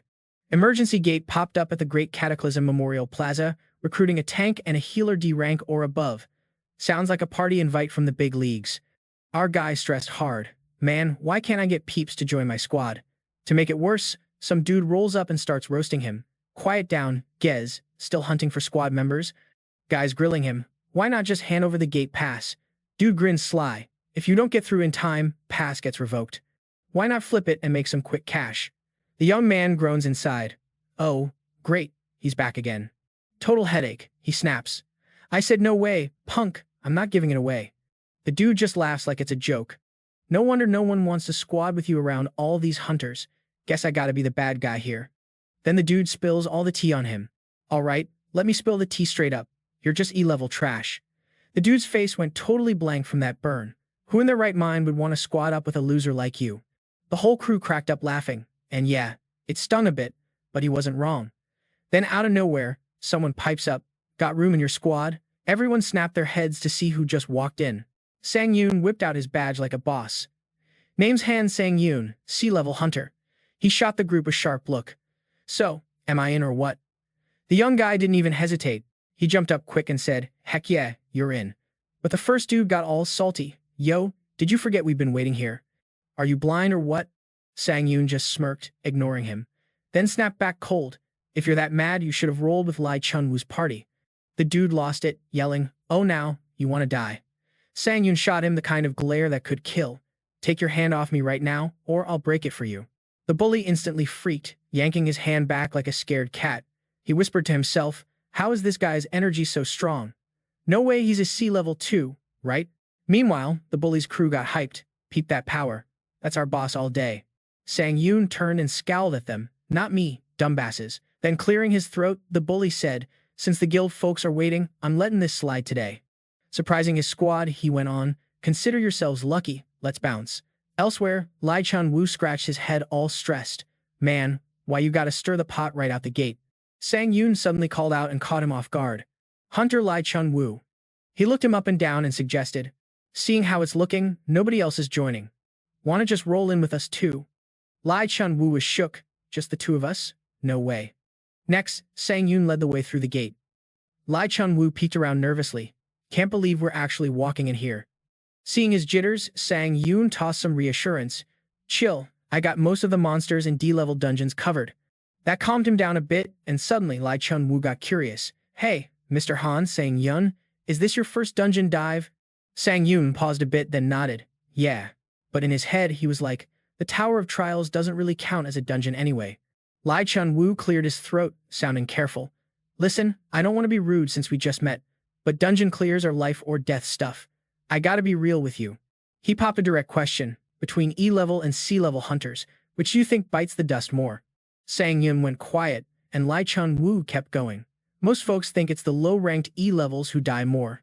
But the truth is, it's the C-levels. He broke it down. E-levels know they're weak and play it safe all the time. C-levels, on the other hand, get cocky, and that's why they kick the bucket more often. He threw in an analogy. Think of it like driving crash chances go up when you get overconfident. Then he added, sounding worried, dungeons are way deadlier than you'd guess. And we just walked in without a tank or healer, so your big ego kind of freaks me out even more. Before Lai Chun-woo could finish, Sang Yun cut in, true that. Then after hearing the warning, he tossed out a suggestion. I might be E-level, but I've got mad dungeon experience. Let me lead this squad. Lai Chun-woo nodded, knowing it was for the best if they want to survive. All right, sounds good. Lai Chun-woo bowed quick. Thanks for understanding. Don't take it personal, it's all about keeping us alive. They sealed the deal, and Lai Chun-woo pushed. Time to move out. Sang Yun thought, gotta trust this guy. For now. Then bam, they spotted a lizard man. Lai Chun-woo gasped. A lizard man. Eyes locked on it tight. Those guys are weapon pros. This just got ugly. Lai Chun-woo sized it up and came up with a plan. I'll bait it first. When it's on me, you strike when you see a shot. Sang Yun nodded, gotcha. Inside he was thinking, can't wait to see how this seasoned hunter handles business. Right then, the lizard dude came at them full throttle. Lai Chun-woo jumped in to throw down too, but shocker, these two didn't even throw punches. Instead, they just yelled at each other. Sang Yun stood there like, wait, they're literally having a screaming contest? He was totally annoyed. Man, I got just 3 days here, Earth ain't my home turf, and this is temporary. No way I'm losing time duking it out with one lizard guy right at the dungeon's front door. Then Sangun steps up out of nowhere, all confident like, let me handle this. Jong-gu was freaking out, yelling, hold up. That's risky. But Sangun wasn't having it, charging straight in like a boss. Dude blitzed forward, smashed the lizard guy to bits, no sweat. Jong-gu was left wide-eyed, stunned AF. Looking at the mess, Sang Yuen said, I jumped in cause I'm in a hurry. Hope that's cool with you. Jong-gu blinked a sec before nodding. All right, gotcha. Okay, I'm down with that. Now listen up, I got a proposal. Mind if I lay it out? Jong-gu was quick to say, shoot. Sweet. I want to be team leader from here on out, Sangun said, pointing at himself like he owned it. Just then, a whole squad of lizard dudes popped up, and Sang Yun was like, bring it, diving in, wrecking every single one with ease. When they rushed him, he flipped up, dodging them like a ninja. He landed back down and finished the job. Jong-gu was shook, staring in straight-up awe. This was a one-sided slaughter fest, and he wasn't even slowing down, just swinging that sword and knocking lizards out left and right. Jong-gu was totally mind-blown, thinking, yo, is this a super rookie or what? Then Sang Yuen's sword stabbed the lizard's chest, pulled out a Mater crystal, and boom, the system announced it was a prime ingredient for alchemy and crafting. Nice. Sang Yun packed the bag full of monitors for Jong, sheepishly saying, sorry. All I'm good for is carrying your gear. Scoping the scene, Jong-gu chimed in, looks like the loot's basically all gone here. He barely dodged an attack from behind, tilting his head with a grin as he said, about that loot. Then spun around and pounded the attacker so hard it crashed into the cave wall, sending rocks flying everywhere.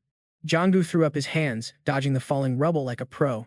After the dust settled, Soon said, let's talk plans once we're out of here. Gotta stay sharp, it's too risky if we lose focus. Jong-gu nodded, no worries, I got your back, for real. Suddenly, the system flooded with info. You've absorbed the soul of a lizard man. Proficiency up by 0.7%. As this happened, Sang Yuen just vibed, thinking, I'll just soak up the souls while pretending I'm bored. Then it hit him 0.7%. Leveling up with D-rank monsters is starting to feel like a grind. Soon the duo hit a massive cavern, and Jong-gu was like, no way we actually made it to the boss room, just the two of us. This gotta be the boss room entrance. He got hyped, thinking, I never imagined facing the boss when just clearing half the dungeon would be a win. Jong-gu gave a nod. But with this guy, clearing the whole dungeon looks totally doable. Just then, Sangun turned around and asked, "So, you want to jump into the boss room?" Jonggu was quick. "Yeah, but don't you need some rest first?" "Nah, I'm good," he shot back. Then they both stepped inside. "All right, time to roll." Soon enough, they locked eyes with the Lizard King himself. Jonggu blurted, "Is that the Lizard King?" "Dang." Then he asked, "So what's the game plan?" Sangun stayed chill. "You just wait here." Jonggu was shocked. "Wait, what? No plan, really?" Right then, the Lizard King charged forward, swinging his sword like a wild beast. Sangun just flashed a grin, no sign of freak out at all. "Nah, not at all." That beast charged like a lightning bolt from way far off. Sangun was totally shook by how crazy fast it was for such a big dude. So, he backed up real slick to dodge that savage strike. While sliding away, he clocked that thing's speed was wild fast, definitely not what you'd expect for a chunky monster like that. But no cap, Sangun wasn't freaked one bit because he'd already slipped right behind the monster's back. Swinging his sword, he was like, "Psh, please, catching me? Nah, I got this." Then bam, the beast flicked its tail like a boss, catching Sangun off guard and sent him flying back like a ragdoll. Jonggu freaked out, yelling, "Yo, Mr. Han Sangun, you good?" Right then, Sangun chilled, kicked a massive boulder out the way, and landed smooth as butter. The system popped up, telling us that a soul just soaked up the damage. Sangun took total clutch move. Suddenly, this mischievous grin spread across his face. "Yep, exactly. It's gotta be this tough if I want to truly flex my new skills. No easy rides for me." Jonggu finally let out a big breath, like, "Bro, I thought you were done for." While the monster was throwing daggers with its eyes at Sangun, he just stood there, calm as a cucumber, talking. "But yo, your throne's busted." That hit Sangun's gut with a serious bad vibe. Why'd it feel like all hell was about to break loose? Suddenly, the monster gathered up its dark energy and growled like no tomorrow, firing off a seriously nasty vibe that screamed deadly. Sangun froze on the spot. Meanwhile, the system popped in. Slow movement skill activated. Your moves are going to be slowed by 25%. Jonggu wasted no time, throwing up a shield, and the system dropped another alert. Powerful breakthrough skill is now active. Player's magic energy, double that of the slow movement skill user. All slowing effects, nullified. Seeing that, the monster went full rage mode, roaring loud AF. Sangun was low-key surprised, thinking, "Yo, I wasn't sure cause this skill is a combo deal, but damn, that works solid." Just as the monster glared like it wanted to eat Sangun for breakfast, a sudden scream echoed from Jonggu across the cave. Jonggu got smacked hard and couldn't hold back the cry. "I can't move my body." He shook like a leaf, begging. "Mr. Han Sangun, you gotta help me, man." The monster's eyes flicked to a fresh target, and Sangun's heart skipped. Wait up, that beast was making a beeline right for Jonggu now. Sangun got heated, shouting, "Yo, you scaly lizard punk, I'm the one you want to mess with." He bolted after the monster at top speed, but that beast was just too slick, impossible to catch. Dang it, too dang far. Then, out of nowhere, his eyes blazed red as he summoned a whole army from the dead. Straight up, the Jangi showed up to block the monster's path. They attacked like crazy, but the monster shot back with a brutal strike that wiped all the Jangi in a blink. No shock there, though. Of course, they were nowhere near strong enough, but that split second of chaos gave Sangun the perfect opening. He lunged in hard, and the system buzzed with a new notification. Skill, graceful as the wind stacked. All movement speed boosted by 60%. Current stack, 6 out of 7. Only then did he finally let out a breath like, "Phew, I got him." The monster crumpled, and the screen flashed the message. Dungeon boss, the Lizard King has been defeated. Next dungeon boss won't show up till 14 days later. Then bam, non-stop alerts blew up his screen. Your stats just leveled up big time from soaking the Lizard King's soul. Strength up by 1 point. Agility up by 1 point. Stamina up by 1 point. Strength boosted by 4 points. Stamina went up by 5 points. Sangun was shook for a sec. The system hit him with, "You fully absorbed the Lizard King's skill." Skill unlocked. Spirit Eye Proficiency. Passive. During fights, you can spot the enemy's invisible attacks. Meanwhile, across town, Ugjan let out a big yawn. All sad vibes. 3 gates popped open at once, but nothing juicy happened. This is boring as heck. Ugjan turned to his crew. "Hey guys, anything wild happen?" The dude behind him nodded. "Nah, Captain. Zilch, nada." He thought about how usually after the Vanguard Hunter Squad clears some gate action and dips, the Association's raid team slides in to finish off the boss.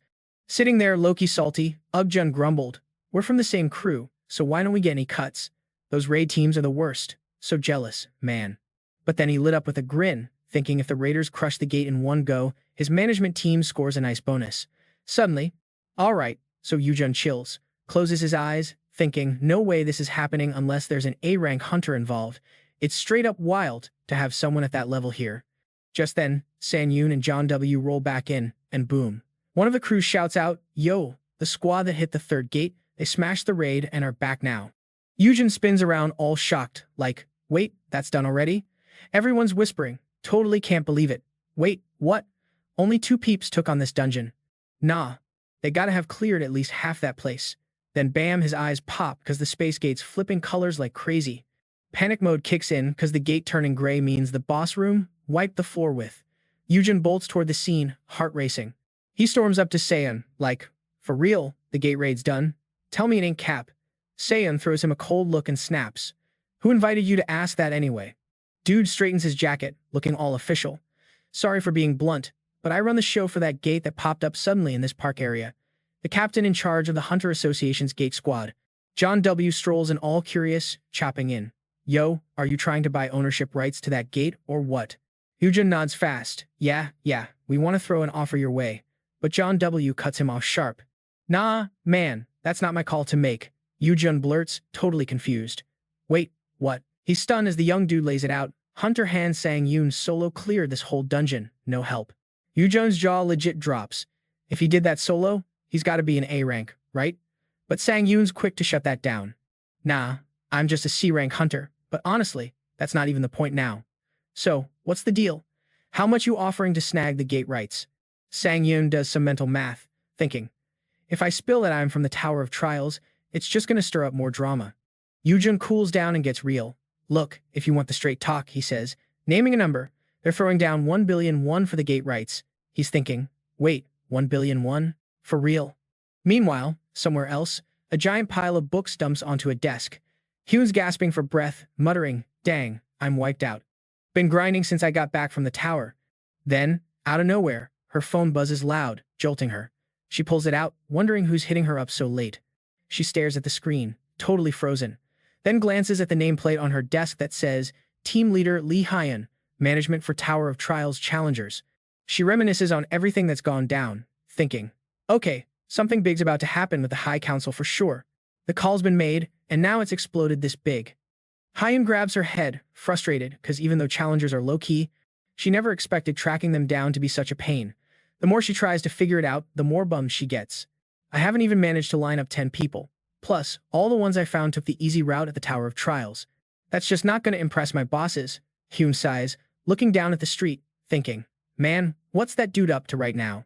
A mental snapshot of Sang-yoon hits her, a beast who basically solo-crushed 4-4 without breaking a sweat. Suddenly, Hyun feels that regret nibble at her. She should have just made him an offer back then. Then her phone noises pop off again. It's a message from Sang-yoon, that dude she bumped into on floor 4. It reads, hey, if you're back, want to meet up for a bit? And on the screen, his main account's flashing a hefty balance, 19,291,666 million won. Sang-yoon just stares at his phone, wigged out, thinking, I made nearly 1.3 billion? This can't be real. Totally hyped, he's like, yo, this is lit. Maybe I should finally cop me a house? Just then, the cafe doorbell rings, and Hyun walks in. She spots him and calls out, hey, Miss Hyun, over here. She smiles back, while Sang-yoon checks her out and wonders, did she sprint all the way here or what? As she gets closer, he starts to ask, got a minute to chat? But before he can finish, she cuts him off. Yo, Mr. Han Sang-yoon, you ghosted me on my texts, Hyun snapped, all annoyed. Do you even know how long I was waiting for your reply? He had to own up to it. My bad for the text, he said. That stuff ain't really my vibe, so I kinda missed your message. She didn't waste time and pointed right at him, saying, all right then, snag me a coffee and a slice of cheesecake. He was quick to say yes, bet, deal. Coffee came through lightning fast. Curiosity hit her. So, you done with climbing the Tower of Trials or what? Sang-yoon shot it down fast. Nah, man, I'm planning to jump back in soon. Honestly, I hit you up because I got a favor to ask. Sang-yoon dropped. Hyun legit was shook. He paused, then went on. I want to join a guild that lets me pop into the Tower of Trials and raid dungeons whenever I want. He laid down his rules straight away. First, I gotta be able to say no to guild summons. Second, no guild drama interfering with my tower runs. But wait, he wasn't done. Third, I want access to the guild's dungeons 24/7. So anyone out there willing to sign up for these conditions? The vibe in the room totally shifted. Did I just go overboard? Han dropped this bomb, which totally spooked Sanjun. Mr. Sanjun, she said, no filter, those demands, straight up impossible. From the guild's angle, you ain't bringing them jack, no perks at all. He felt it too, yeah. He might have been a bit extra. Guess I kinda asked for too much, Sang Yoon admitted. Then out of nowhere, Hyen grabbed his hand tight and said, but for real, join my white-silver guild. Han threw all her charm his way. I'll make those impossible demands come true. Later, Sang Yoon was chilling on a bus roof, soaking up some fresh air. He chuckled. Dungeon raids, selling loot, joining a guild yesterday was straight productivity goals. Then he got serious. But to join, there's one last thing I gotta do. Remembered what she said about soloing a C-rank dungeon. You gotta crush that solo C-rank to get my bosses to give the green light. Not everyone gets to use the guild's dungeons anytime. Hyen wasn't messing around either, analyzing. Only the cream of the crop gets those perks. Rising stars or killer challengers that guild counts on. Sang Yoon didn't hesitate for a sec. Set up a C-rank dungeon for me to clear solo. She gripped his hand like a boss and said, I swear, you won't regret this move. Scene flips to Yu District, Bundong, Chunbo Mountain vibes. Sang Yoon plotted, gonna sprint from here to there as my warm-up. So, he threw his hands on the bus roof and powered up for a jump. Boom. He bounced off the bus like lightning. Dude's speed shocked everyone. Meanwhile, a portal popped right in front of Hyen. She was all polite. Hey, I'm here to book a raid on this dungeon for 1 hour. Flashing her card, the dude at the desk instantly recognized her. You're Hyen, the White-Silver Guild leader, right? He gestured to the chairs nearby. You've got plenty time. Chill under this tent till then. She nodded. Thanks a lot. Then Sang Yoon rolled up. Sup. I'm here. Dude gasped because Sang Yoon's crazy speed whipped up a mini storm, blowing the tent away. He rushed to hold down the table and chairs, saying, sorry, my run kicked up a shockwave. But she just stared at him, totally speechless. Hyen's eyes were like, did he seriously just create a gust by running that fast? She stood amazed. After a sec, she goes, you're early. She thought with mad respect, is this guy even human? Sang Yoon just shrugged. Nothing else to do, honestly. She pointed at the portal, legal stuff's done. Hit me up when you're ready. He was down instantly. Let's get this party started now. So, Hyen stepped inside with him. Time to raid that dungeon and prove what you got. Sang Yoon blinked at the scene of field. Then he said, Lean, if you feel even a smidge of danger, signal me, as soon as possible. She was cool as ice. I'm good. Sang Yoon was totally caught off guard by her chill. Then Hyen raised her hand to clutch her necklace like some secret signal. Yo, check it out, I'm rocking this artifact my guild hooked me up with. It drops a shield, not super tough, but hey, it's got invisibility mode too, so that's fire. She kept going like, look, if monsters peep me, I can just dip and hide solo. So I'm thinking, better keep my distance. Yay no. Hearing that, he was like, bet, sounds solid. Then Sangwon dashed ahead quick so I could handle biz without stressing about you. Right then, the system blared. Spirit Eye skills up. Dude was shook. Wait, is this that skill I snagged from the Lizard King? Meanwhile, Sanjun got that weird vibe too. He couldn't believe he was spotting invisible baddies. Yep, that's the Spirit Eye flexing on him. Something zoomed at him from way out, monsters creeping closer to Sang Yoon. He snapped into action like a pro, ready to throw down with the ambush. Fang sharp monster snarling like it's about to chow down on Sang Yoon alive. Heian legit froze poisonous beasts in a C-rank dungeon. That's wild. Seconds later, she yelled, Han Yoon, heads up. This is just a regular dungeon. He dodged and struck monsters wiped out faster than you can blink. Han couldn't wrap his head around it, thinking, no way, this ain't normal. Then, with a sly grin, told ya, my call was spot on. Right in that golden field, Sung Yoon full throttle, slashing through portal monsters like a savage. Every cut took another bad guy down quick. Seeing Yoon's blade flashed, unleashing a sick burst of golden magic, loud and proud. He frowned, eyes blazing with focus, thinking, lightning flash is so rare, I almost forgot it's even in my arsenal. Suddenly, this beast roars behind him, slobber flying, lunging hard. Sang Yoon grabs its tail in one smooth move. Running full speed, he shoves the monster's body into the ground so hard the earth cracks wide open. Boom, monster down. After that, he spins around. Sangwon lifts his sword, calling out to Han way off. Yo Han, cleared this spot. You good to roll over here now. She stood there, mouth open in total awe, thinking, bro cleaned the boss room solo in under an hour? Unreal. And hey, this is just a regular dungeon. That red-eyed, razor-toothed monster let out a scream that haunt your nightmares. The poison death fiend ain't no joke, it's the kind of monster that makes even seasoned hunters sweat. Picture Sang-yoon standing cool by a pile of defeated fiends, no biggie. Usually, a single poisoned death fiend means you bring your whole squad, but this dude took down the entire crew solo. Respect. Watching his back, heading right through that portal, thinking Sang-yoon's about to level up crazy fast. Han's eyes glued on Soon-yoon, quietly betting he's gonna hit a level soon where no one even compares. Magic vibes flooding his body as the system buzzed. All souls consumed, stats boosted. Strength's up by 4 points, agility beefed up 3 points, stamina's gone up 4 too. Magic power bumped 6 points, endurance jumped 7 points. Sang-yoon looked ahead, sizing up the scene. At this stage, the boss won't be much trouble. He locked eyes on that spooky portal and declared, "Boss room, here I come." Sang-yoon and Hyeon stepped into this creepy, dark spot. Only noises were leaves rustling. She suddenly stopped, peeping the sky hidden by thick branches, whispering, "This vibe's off." Han walked behind, still talking her thoughts out loud, totally missing a blinking light zooming down fast. "No way we can't sense any monsters here," she said, catching a powerful aura nearing and looking up. Her eyes went wide. Monster slammed its fist right where Hyeon was standing, sending rocks flying everywhere. "Watch it." Quick as lightning, Sang-yoon scooped her up, dodging the hit. Hyeon, still shook, just stared at him with big eyes. Yo, the beast opened its massive mouth, conjured up this glowing magic orb, then blasted a huge energy bolt straight at Sang-yoon. Dude sharpened his focus and let out a scream like a total scaredy cat. Sang-yoon, heads up behind you. Bam! The exact spot they just stood on blew up into a thick dust cloud, blocking out everything like a total blackout. Out of nowhere, this shadowy figure jumps up high from the smoky mess, carrying Hyeon like a boss. Sang-yoon landed smooth on the ground, knees bent and ready. He scoped out the scene and said all low-key, "That was kinda sketch. So hope you get why I had to move you without asking first." Hand slid out of his arms and goes, "Nah, I owe you big time." Sang-yoon eyed that gloomy dust cloud and was like, "Alright then, cool."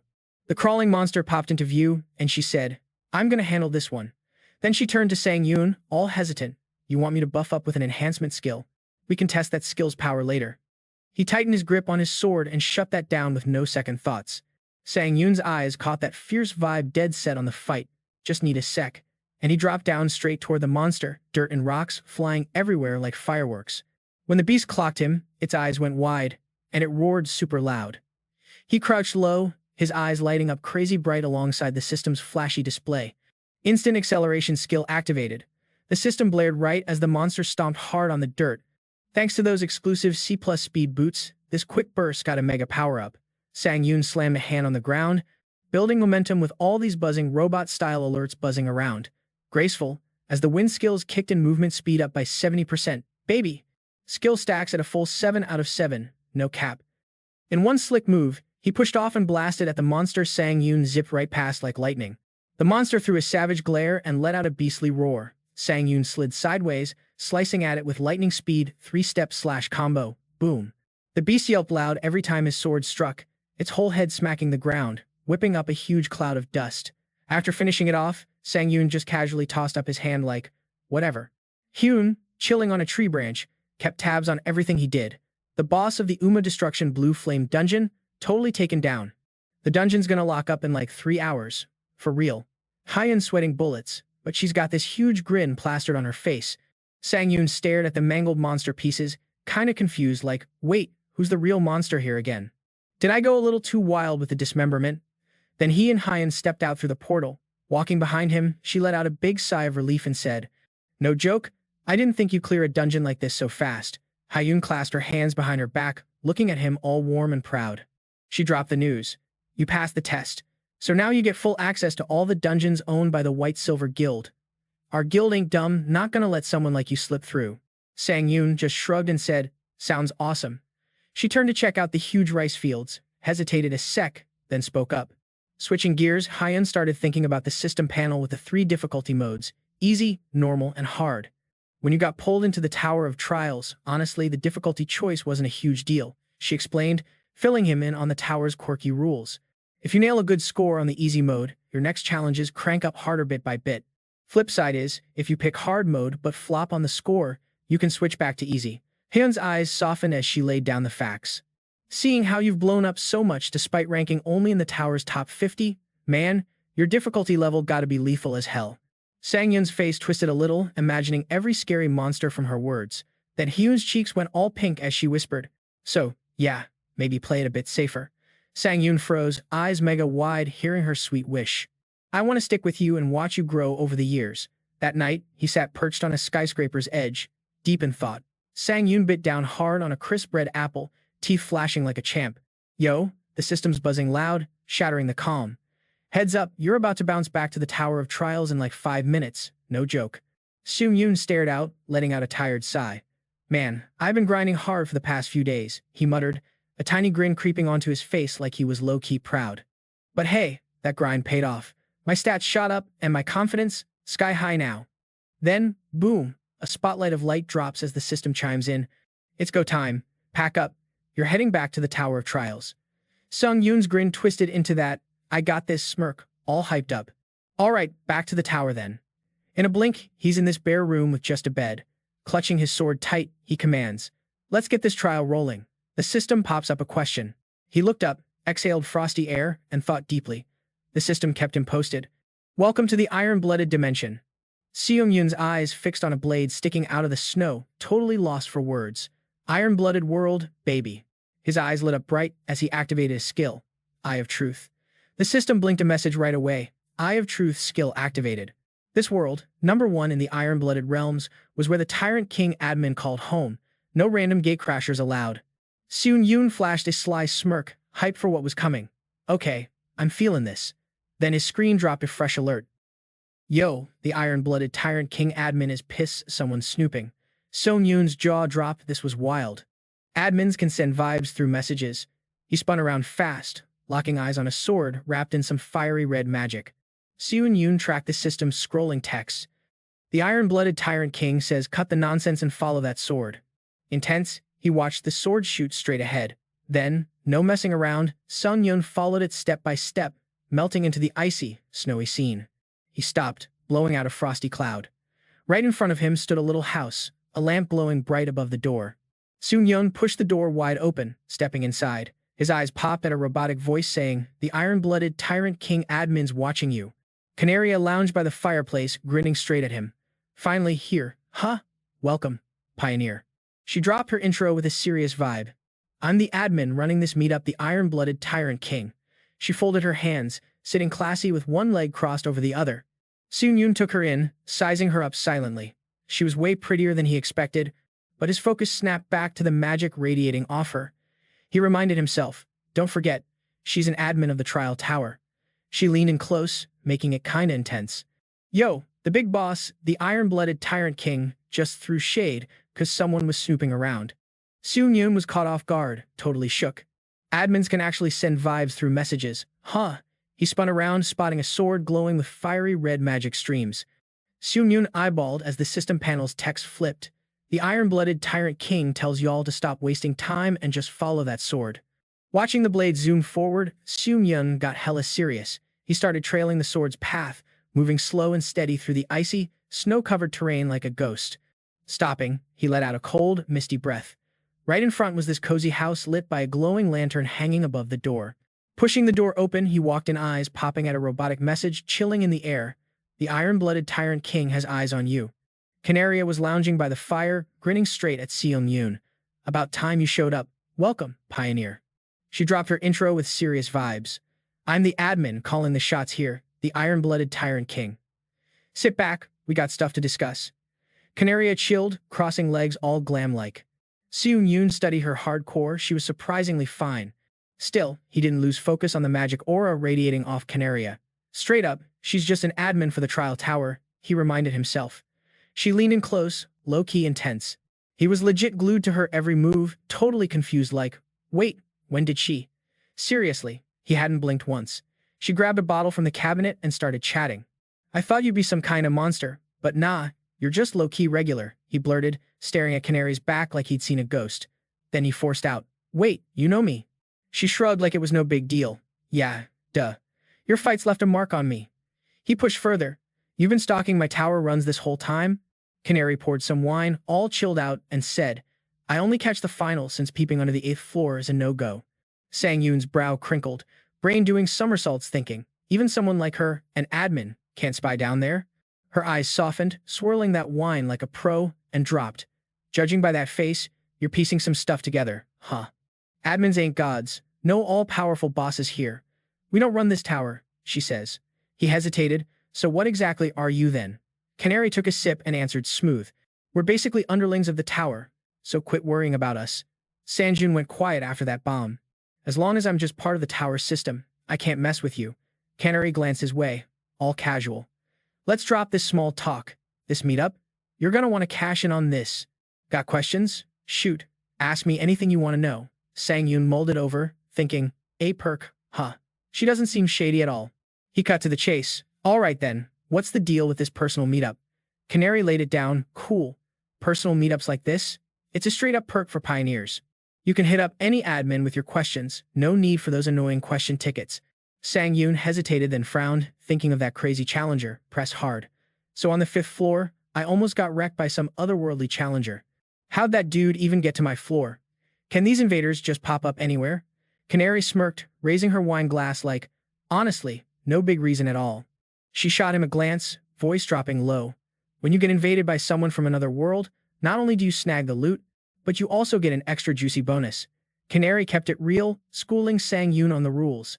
These otherworldly challengers, they've been grinding the tower for decades. So, beating them scores you massive rewards, she said. Oh, and get this. One day, this world's tower's gonna merge with towers from other dimensions, he blurted, surprise all over his face. Wait, what do you mean by that? Canary just shrugged like it was no big deal.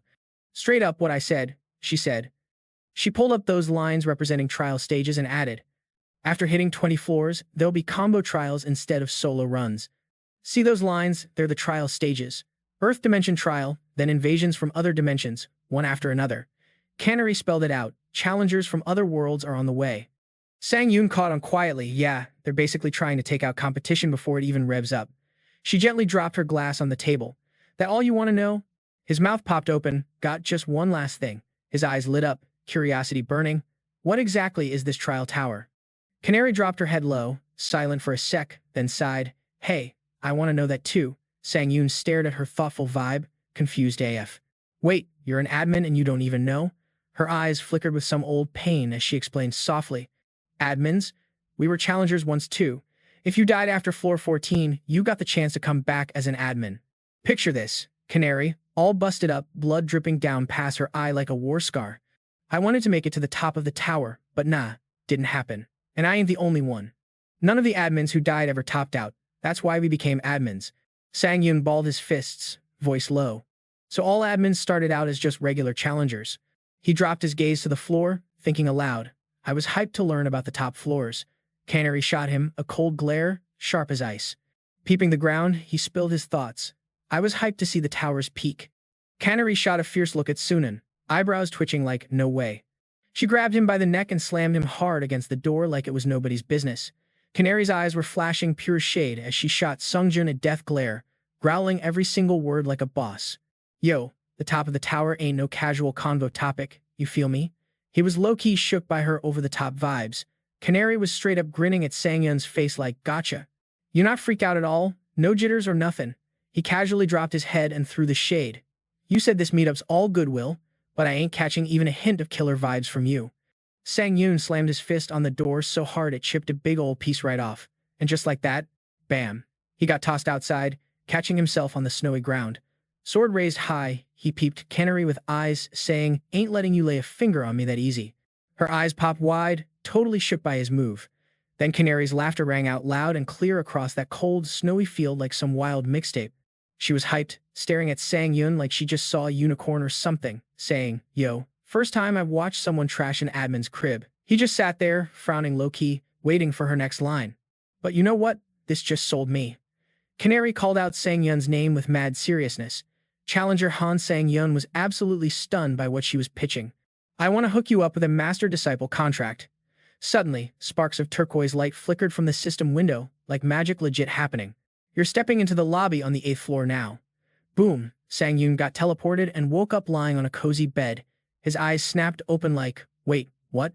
Sangyun shot up quick and barked a command, exclusive store. The system popped up instantly. Welcome to the exclusive store for the contract crew. Products, 10,000 categories listed. Availability categories, Item categories for the Iron-Blooded Tyrant King Contractor. Dude was starstruck. Real talk, he'd actually locked down a deal with an admin. This for real wasn't just a wild dream. Sangun remembered Canary waving her hand, conjuring magic into a scroll of declaration like straight fire. Can't let a brave challenger like this slip away. The system window started spitting fast messages. Yo, you down for this sponsorship, contract, or nah? Bet. Contract locked in. The exclusive store for the contractor's special points just got lit. Oh, and all your stats? They each get bumped up by 1 as a sweet bonus from the contractor. Canary flashed a big goofy smile, saying, "This is a blast, Pioneer. Catch you on the flip side." Sangun wasted no time smashing a button on the screen, opening up the availability category inside the exclusive store of the contractor. The system flashed a list of items like a boss. First 3 to peep, Mine Like a Rock, C rank, Iron-Blooded Soul, availability A, Ice Emperor, availability D. Sangun thought, alright, so even the stores got ranks for these availabilities. Pretty dope. His eyes stayed glued on that availability screen. Mine Calm as Water, C tier, Iron-Blooded Soul availability. A tier, Ice Emperor availability. D tier. Sangun was wondering if the exclusive availability he scored on the 8th floor was going to be way different from all this. He checked the page number, all ready to dive deeper. First page, cool. Next one, let's go. But nah, system hit him with an error message like, hold up. You ain't got permission to unlock the second page of the availability list yet. Come back on the 10th floor lobby, then you'll get access. Sangun basically lost it, shouting, wait, what? So I'm stuck with just these 3 right now. Each item showed up on screen with price tags and all that jazz. Mined Like a Rock, C rank. Cost, 1,000 products. Description? No matter what's poppin', you can keep your cool and make solid, logical moves. Duration of emotions like anger or hesitation get cut in half, plus you get a boost in combat flow. Iron-Blooded Soul priced at 6,500 products. Description: soul born from some king that's all cold and ruthless. Weapon skills get a 2.32 times boost. All fresh weapon skills start at 10% mastery. 2. Ice Emperor, availability D+, costs 800 products. Description: for those ruling the frosty north. In icy conditions, stats get a temporary boost and you won't even feel the chill. Sangun rubbed his chin, eyes drifting off like he was deep in thought. Man, this ain't an easy pick. Should I stash my product points and wait it out? Then with a bold tap, he made the call, nah. Right away, system chimed in. Mine Like a Rock availability has been bought. 1,000 products gone. Description: no matter the sitch, you keep your head and make smart moves. Yo, check it. The time you stay mad or all hesitant, it gets chopped in half, and bam, your combat game gets a solid boost. So, Sanun's mind's trippin' like he's dangling off some cliff, right? Then boom, his rope snaps clean. That skill helps him keep cool and think straight no matter the drama. Mind steady like a rock, dude grabs onto this little crack like his life depends on it, which it kinda does. Being ready beats falling flat any day. Meanwhile, his base could get crashed any second now. Sanang Jun's making a beeline for that space gate just as some system voice chimes in. Yo, you down for the trial on the 8th floor? Then, beep boop, robotic voice drops. Trial on level 8's kicking off now, and it's going hard mode. The theme? Total chaos and wreckage. To pass, you gotta beat the undead soldier bones they summon. Fail. Yeah, like dying kind of fail. Win, and all your stats pump up by 2 points. Lose, and well, death. Sangun's instantly teleported to this smoky, dusty battleground. Dude's chilling up high, eyeballing this massive horde mobs chilling under him. Wait, what's going on? Why this many skeletons? He's low-key buzzing watching the Bone Squad. Is this their whole play? Just swarm with numbers. He sizes them up and spits, cold as ice. Aight, let's get this party started. In a blink, Sanjin rockets down, launching off the ground like a boss. Landed like a pro, his vibe push sent those skeleton goons flying everywhere. Quiet moment, he peeps down and stands tall in the middle of those bones. And bam, the sword and shield skeletons rush him all at once. But guess what? He just spreads his arms, no dodge, lets them hit him head on. Sanyun's doing this side-eye, sighing like, man, can't even get through this lame monster wave. Then he throws a fist, knocking every single skeleton back. But honestly, these bony dudes are kinda weak sauce. The system keeps flashing, proficiency boosted by 0.08. Yep, keeps popping up, proficiency's up by 0.08 again and again. Sanjun's face goes full board, goes, just 0.08%, seriously. Again, he claps those skeletons, and systems like, Proficiency increased by 0.08 4 times in a row now. Sanjun's hand tightens into a fist, ready stance on point, thinking, forget this proficiency grind, this trial ain't worth my time. Suddenly, this crazy deep, rough, angry voice booms. Who's messing with my sacred turf? Sangun spins around in a flash, scanning the scene. He spots the source and gets all serious. That's definitely where the noise is coming from. He flashes 3 fingers, pulls in dark magic vibes, gobbles up some dead bones. System pops up. You snag and absorb 1 skeleton soldier. Souls grabbed, 1 out of 30. He commands this bone dude to heave a huge rock, then smash it right on another skeleton's skull. He tilts his head like, who knew these bone boys could be this handy? Rubs the back of his neck, totally chill with the brawl going on, and says, all right, let me dip, and let these pawns handle the scraps while I find the big boss. He jumps real high to bounce, and the system's buzzing. Skill, graceful as the wind activated. Speed up by 60%. Yo, skill stacks at 6 out of 7. Thanks to these 6 C-rank boots, you're moving lightning fast. Sangun zooms through all the skeleton squads, basically ghosting through him as he speeds off. His eyes go wide because he spots something far away, moving his lips, whispers, there it is. Step by step, he presses forward. Charging full throttle, a skeleton rock in a crown pops up. He plants his feet and slams a hand down like, no way I'm moving. Sangun narrows his eyes, grinning with pure hype. Found ya. The crowned skeleton shoots him a venomous glare, growls, who's this lowly human invading my sacred land? The book in his grip whipped through its pages like it was throwing a tantrum, growling, you're gonna pay big for this. Out of nowhere, giant monsters drop from the sky, screaming like mad. Sangun looked up, scoping out these fresh beasts, sizing them up silently. Nah, they're on the same level as that sandy golem dude. The cocky skeleton freak shot him a nasty grin and guffawed. So, now you get it? Welcome to the wild side, buddy. Sangun shot back, cool as ice, whatever. Then threw down, don't tell me you can't pull out something stronger. Dude was shook. Wait, what? He smirked, yanking his sword from the system like a boss. If that's your big move, you're seriously disappointing me. The skeleton lost it, jabbing a bony finger right at Sangun's face. You crazy lunatic. Those guards, they ain't got nothing on me. I'll shut your mouth for good. Boom. 2 monsters charged at him like a couple of raging bulls. Sangun's eyes lit up like NYC Times Square as the system flashed. Skill, instantaneous acceleration activated. He slashed through the 2 monsters like butter, then made a break straight for that skeleton dude. The creepy bony guy looked wide-eyed and shook up seeing him right in his grill. What now? In a blink, Sangun struck, knocking Mr. Skeleton to the floor while the system popped up. Proficiency boosted by 1.2%. Proficiency boosted by 1.2%. Sangun smirked, hand over his heart, thinking, dang, this undead dude's really leveling me up hard. The skeleton pushed himself up, eyes suspicious. Where the heck did a beast like you come from? To this bony freak, Sangun was basically a nightmare. That question screamed for an undead-style explanation. Sangun sized him up, then slammed his sword high with serious vibes and said, all right, time to wrap this up. Son's eyes popped wide like he just had a, wait, what, moment staring hard at the book lying on the floor. He thought, looks like this book lets the undead call any monster they want. Sangun flashed a wicked grin, plotting silently. How about I make him my puppet? The skeleton panicked big time under that scary stare. Sangun's voice went icy. You can call more skeleton soldiers, right? It answered cautiously. Why you want to know? Sangun took steady steps closer, laying down the law. If you can't, then that's game over for you. The skeleton tried to block him, all desperate. Don't come closer, back off. But Sangun kept pushing. When can you bring in a guardian monster? Freaked out, it said, when one guardian bites it, I can call another after a few minutes. Sangun barked out, then summon one now. The skeleton quickly agreed. Okay, getting on it. Song commanded sharply, do it. The skeleton asked, confused, why? They can't take you down anyway. Sangun glared hard and raised his sword like, I'm done playing, should I just end this quick? Terrified, the skeleton grabbed the book, flipping pages like a maniac. Summoning starts NOEO. He stretched out his hand, ready to cast the spell. Bam! 2 monsters popped into existence and lunged at Sangun. He swung his sword fast, hacking one clean in half. The skeleton soldier mumbled, that good enough, yeah. Sangun shot back a grim look, nah, this is just the warm-up.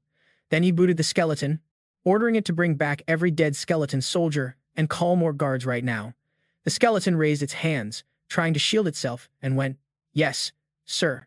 In no time, Sang Yuan was chopping monsters down left and right. One by one, his sharp blade sent him back to Kingdom Come. Another close one got sliced into a million pieces. The skeleton soldier yelled, exhausted. How long do I gotta keep this up? Dust and smoke all around. Sang Yuan launched another strike. He glanced at the skeleton and grinned, till I say chill. Then a monster slammed its fist down where Sang Yuan was standing. His eyes sparked with fire as he raised his hand and met that punch head-on. Their collision made a huge shockwave burst. Then he grabbed his sword quick and ran up the monster's arm. The system buzzed right when Sang Yuan chopped off its head. Proficiency boosted by 1.2%. The monster crumpled to the ground, the system pinging with the notification sound. Yo, proficiency just jumped by 1.2%. Sangun's eyes popped wide open, all caught up in this wild turquoise glow. Guess what? His necromancy skill hit a full-on 100%, no cap. Bam. Necromancy just leveled up. Sangun's eyes got super wide, and you could see that cheeky smirk creeping in like, yeah, I'm about to flex. My necromancy just hit a solid C rank. Suddenly, the skeleton soldier pipes up weakly, you crazy freak. Leaning against the wall, it threw shade like it was mad salty. Even demons would shake in their boots cause of you. I'll toss curses your way even after I'm 6 feet under. That skeleton was straight up beat, gasping like it ran a marathon. Sangun just stood there, quiet as a mouse, peeping those cracks, spreading every time the skeleton summoned. Dude looked like he was ready to shatter any second now. He shot the skeleton a sharp look, then casually lifted his sword like, I kinda wanted to keep using you a bit longer, but nah, too bad. Without missing a beat, Sang Yun swung that blade and times boom times off went the skeleton's head flying through the air. Oh, meeting you straight up nasty, human. Then holding up his hand he soaked in all that juicy energy flashing on the system screen. Congrats, mortal who outshines demons.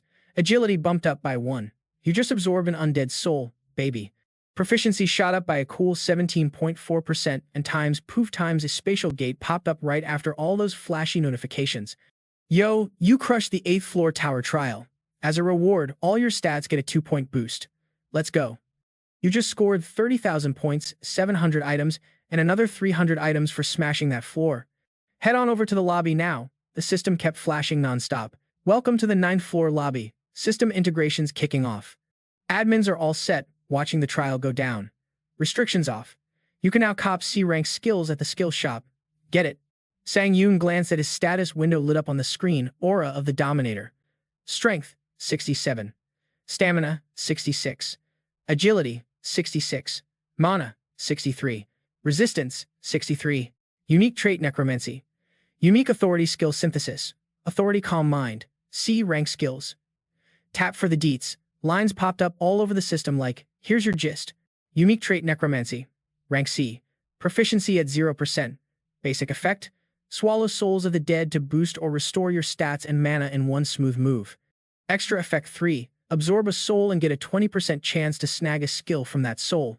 Extra effect 4. You can shield your body using souls as some ghostly armor. Heads up though, the longer you use it, the more souls it sucks up like crazy. Extra effect 5. When you snag a skill from a soul, you inherit that skill's proficiency from its old owner. Sang Yun burst out laughing, hyped as hell. Absorbing skills is already OP, but stealing their skill mastery too? He trailed off, caught sight of something juicy on the system screen. Extra effect 3 again. 20% chance to snatch a soul's skill when you absorb it. He mused, eyes scanning. The chance rate is clear as day. Sang Yun waved it off with a sly grin. Okay, the first 8 floors were kinda meh, but 9 floors got that spice. Better gear up hard for this one. Eyeing the dagger just materialize in his palm, he grinned. At least I can keep rocking this sword for a bit. My weak spot? Defensive skills, no doubt. The system popped up, showing. Hunter's dagger skill D. Maxed out. Description. This dagger skill makes hunters straight up deadly. Effect. Using a dagger cranks your cutting power by 2.5 times, plus you rack up dagger experience faster. Sang Yun stared, deep in thought. Dagger's maxed, so it's time to find a fresh sword skill to switch up my game. He tapped the system after the alert buzzed. Skill shop's open. Ready to shop? Here's what you can snag. Sang Yun frowned, thinking hard. Bowing head in determination. If the store don't have the skills, I'll just build my own. No cap. The system chimed in straight away. Basic swordsmanship E purchased. 25,000 points deducted. Skill. Basic swordsmanship E. Proficiency 0%. Talk. This one covers sword basics, teaching you the groundwork. Effect: boost your core sword know-how and crank up your sword's slashing power by 1.5 times. Now that's a skill ready to cut through anything. Keep those likes and shares coming, and drop your thoughts in the comments. What skills you want me to cook up next? Hit that subscribe too and stay tuned right here in New York City for all the latest drama. Yo, heads up. The slash power boost doesn't stack with other weapon skills, so no double dipping there. Sangun was like, basic sword skills actually up your whole sword game. He was poking around the 3 system screens, crunching numbers on how to level up his hunter's dagger skill by mixing skills. Gotta figure out which skills sync up best for fusion. Basic sword skills look like the primo match. Zhang Yun tapped the screen fast. Hunter's dagger skill D and basic sword skill E. Locked in, baby. Heads up, the fusion skills are all over the place level-wise, so this mix is gonna lean on that dagger skill. Let's scope out skill compatibility and fusion odds. Bright golden light flashed, followed by that nerve-wracking alert sound. Rapid recovery popping up. Nope, not backing out. Boom! A blinding flash lit up right after the system shouted. Skill fusion success, new skill unlocked. On his screen popped, Demon Hunter skill C. Zhang Yun's jaw legit hit the floor in confusion. Demon Hunter. The system threw up a skull icon with a long list of what it does. Demon Hunter skill C, proficiency at 0%. Breakdown. It's a sword style just for hunters to slay demons. Core effect. You get a boost in all sword fundamentals plus dagger and sword slash power triples. Triple threat. But remember, this power boost ain't stacking with other skills. Extra perk. When you're fighting non-human baddies, your attack speed doubles up. Boom. Zhang Yun furrowed his brows, thinking, attack speed doubles versus non-human foes. Okay, so this bad boy's made for monster hunting. He grinned wide, as I expected. Skill fusion is straight fire. Holding 3 skill cards in his hand, he pondered if he should fuse the rest. Real talk, gambling's a crime out here. His face was sweating buckets as he raised his hand, telling himself, just one more go. He stared hard at the system window, ready to make the call. Alright, let's see how these skills mesh and what kind of combo we got. Suddenly, a flash of golden light popped up with a sys beep. Rapid recovery mode, activated. Skill rundown, D, defy nature. D, lost blood regen. C, pain resistance. D, gray blood. B, gray blood makes the cut. B grade, baby. Skill deets, a beastly power cooked up by a mutant vampire.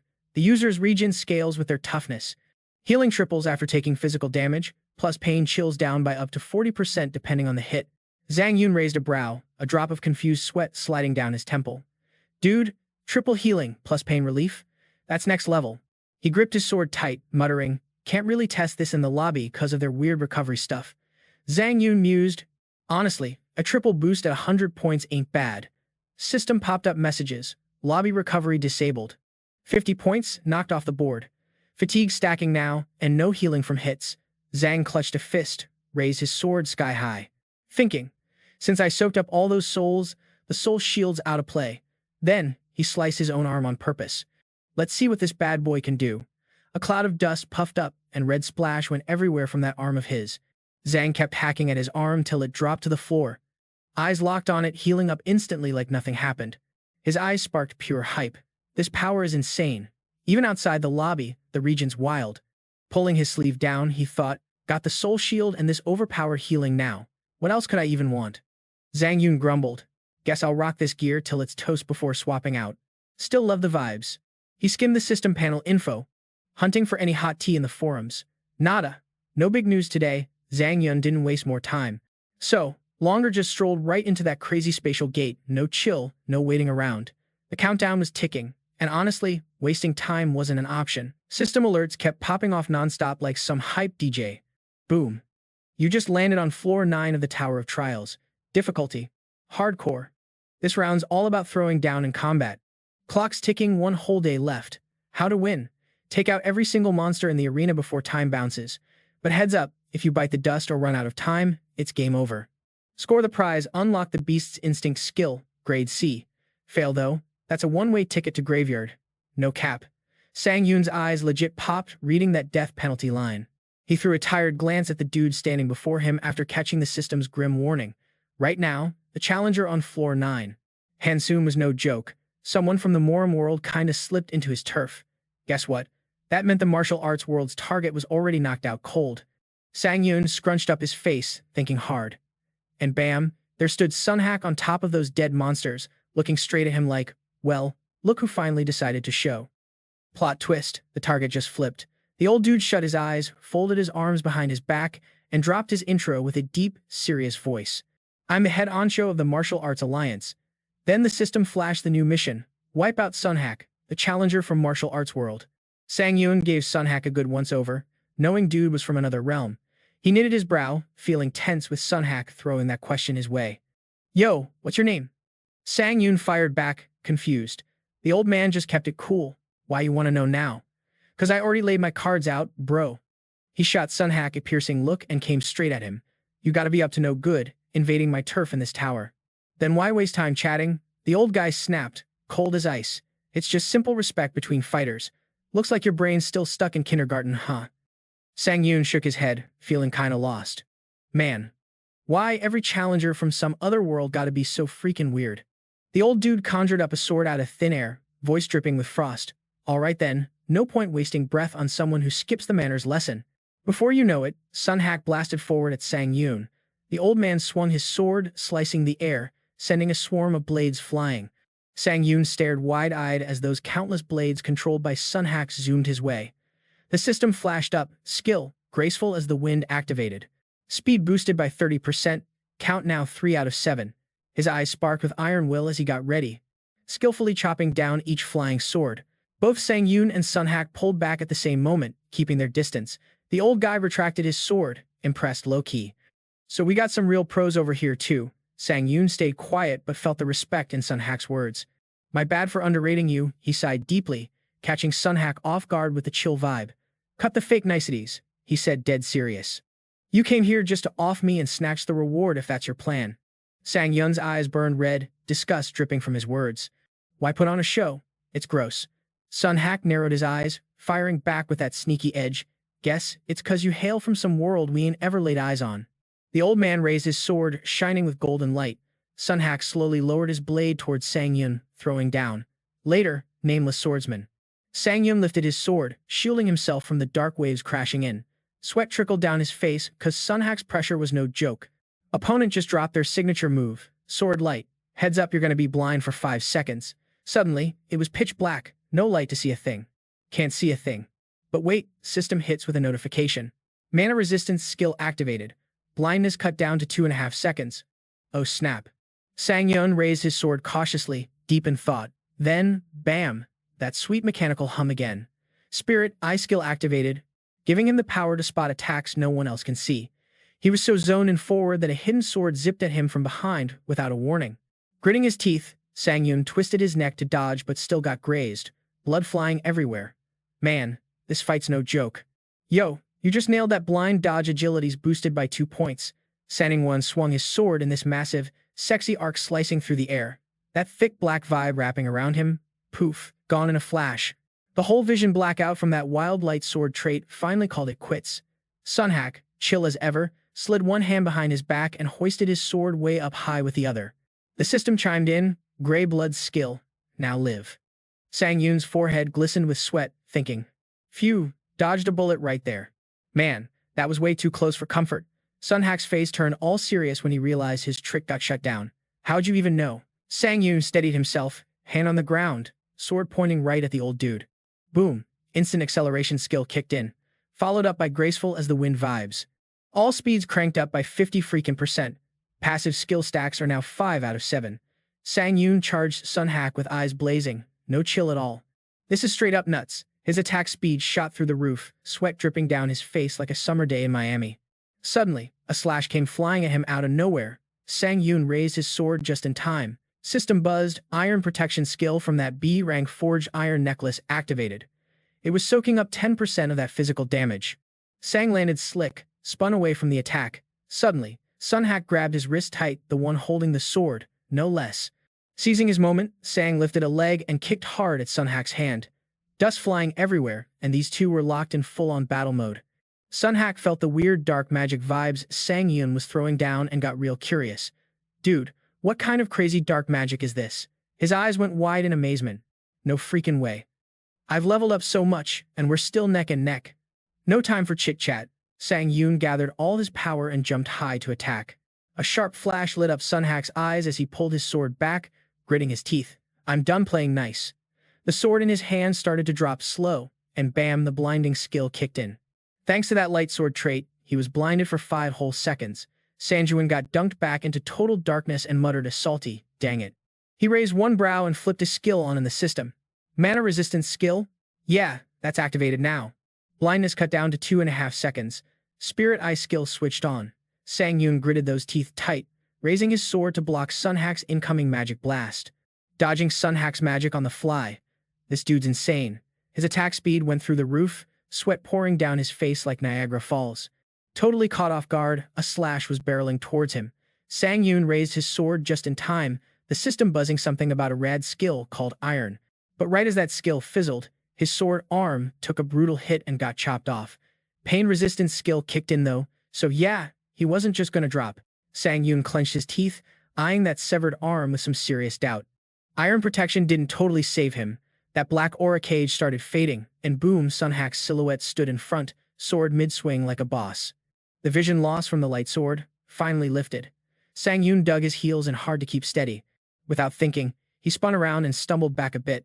Next thing he knew, the ground caved under him. Down he went, falling fast. Even Sunhack looked shook. No hesitating, the old man swung that sword straight down where Sangun disappeared. At the same time, his severed arm was magically regenerating. Sangun bounced back quick, zooming right past Sunhack. Old dude whipped his head around, scanning the air for his foe. Lands solid and bites down in determination. Sunhack glares hard, taunting. More dark magic, huh? Thought you had skill, but seems all you got is borrowed tricks. Sangun lowered his head, fists tight, throwing some shade back. Aren't you rocking a skill you grabbed from the tower too? System showed each skill in full flex. Graceful as the wind skill is up and running speed is now cranked by 70%. Passive skill stacks fully maxed out at 7. Sangun looked right at Sunhack with zero respect. Man, you're such a hypocrite. The old man pointed his sword, sneering hard. Gonna bust out that dark magic again? A swordsman leaning on hand-me-down skills. Pathetic. He didn't say a word. Instead, he hoisted his sword high and charged straight at Sunhack. The old dude quickly raised his own blade to block Sanangus's strike. What the heck is this? He blurted out, shocked. Sangun's eyes sparkled coldly as he snapped. How about you bite the dust with these borrowed moves? Sunhack tightened his grip on his sword, letting out a roar while blocking Sangun's attack. He thought back to all the times he crushed countless challengers and cleared a ton of challenge floors. Red drops dripped from his blade, proof of the endless fighters from 1,000 worlds he'd sliced through with this very sword. Sunhack sneered, picturing Earth like some weak little candy shop, especially those Earthlings, so puny everyone called them honeypots. Straight up limp, honest to God. Sangun's razor edge zipped across the old dude's face. Earth challengers can't even touch a hair on my head, he taunted. Plus, his unique trait, light sword, was more than enough to end these clowns in one hit.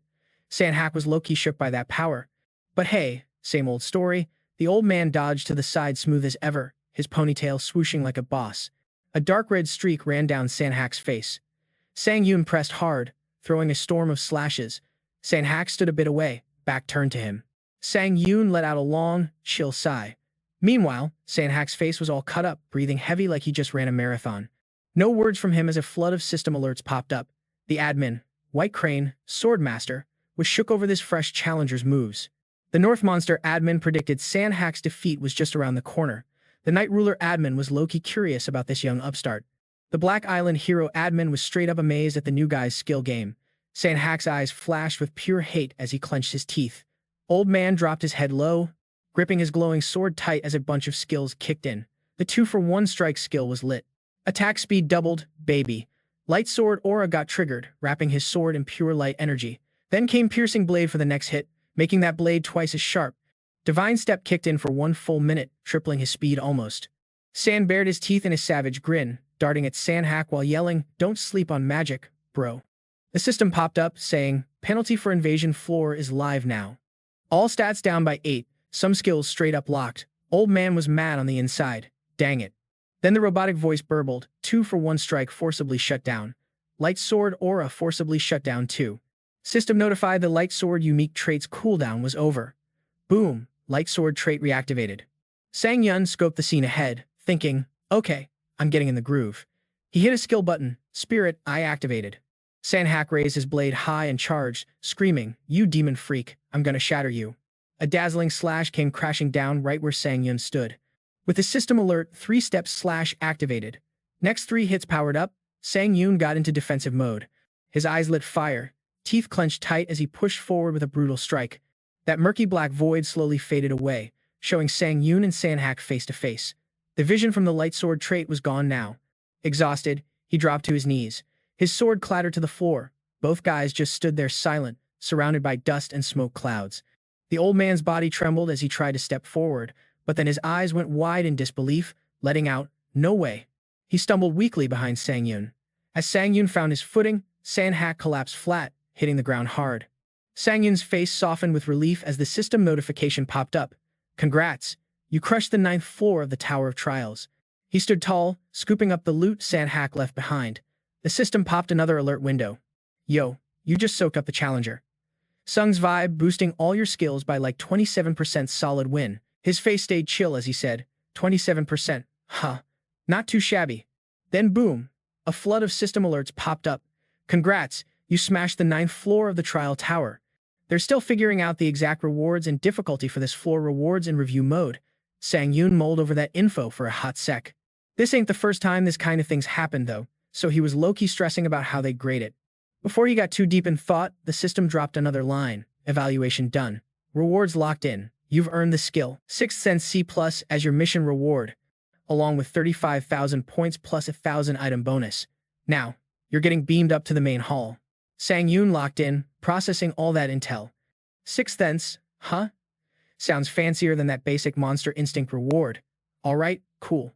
He made up his mind while stepping toward the teleport gate. "Okay, let me check this out once I hit the main hall."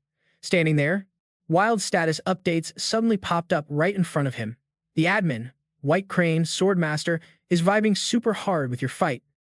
Beast of the North's admin is legit losing it over your hustle. Night Ruler admin's just sitting there, kinda entertained by the show. Black Island's Hero admin is straight up cheering you on. His face twitched with a bit of surprise. Then 2 more updates landed. Systems getting an upgrade admins can now watch the trials live. That made him pause and think again. He'd heard whispers about that before. Suddenly, Sang-yoon cracked a sly smile and thought, "Man, most of these admins who saw my fight, they were totally shook. Kinda feels good, cause that basically means they're giving me props." But just as he was soaking that up, Iron-Blooded Tyrant King chimed in, snapping him back. The admin, Iron-Blooded Tyrant King, was straight up frowning at how the other admins were reacting. Iron-Blooded Tyrant King hit him with a warning not to get caught up in the other admin's hype. Sang-yoon just threw up a yeah, with a tired look. Out of nowhere, the White Crane's Swordmaster popped up on screen with a wild offer. "Want to add some exclusive authority to your shop?" Sung's eyes popped wide, totally caught off guard, wondering what trick White Crane was playing. He looked all suspicious and thought, what's the real deal here? Why all this sudden love? Like he could read his mind, Iron-Blooded Tyrant King threw in his 2 cents. The admin was like, "Go ahead, take that authority." Still, Sung wondered to himself, should I actually say yes to this? Iron-Blooded Tyrant King filled him in, saying they hand out authority to cozy up to contractors. Sung kept chewing on that. Favor? What's the big deal with getting favors from folks who already wrapped their trials? Putting that aside, he asked, "So, gonna hit me up later or what?" White Crane Swordmaster's status light blinked on. White Crane Swordmaster laughed, saying, "Not just once, tons of times." Then Iron-Blooded Tyrant King popped back up to chill him out. Iron-Blooded Tyrant King said the perk's not really all that, so no need to lose sleep over it. Sung was stuck trying to decode that mess.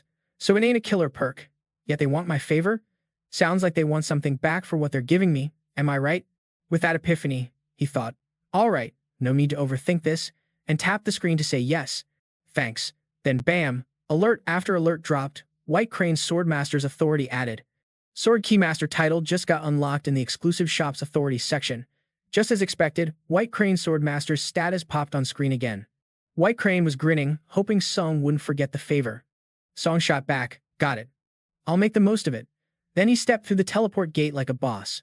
Yo, the system just popped up another alert. You've officially stepped into the 10th floor main hall. And guess what? The system just leveled up big time. Now you're allowed to roll into the common area. His eyes, totally lit up with surprise. Meanwhile, Sang-yoon kept his cool, trying to piece it all together like a pro. Yo, can the admins peep what's happening here too? Don't want to waste any time.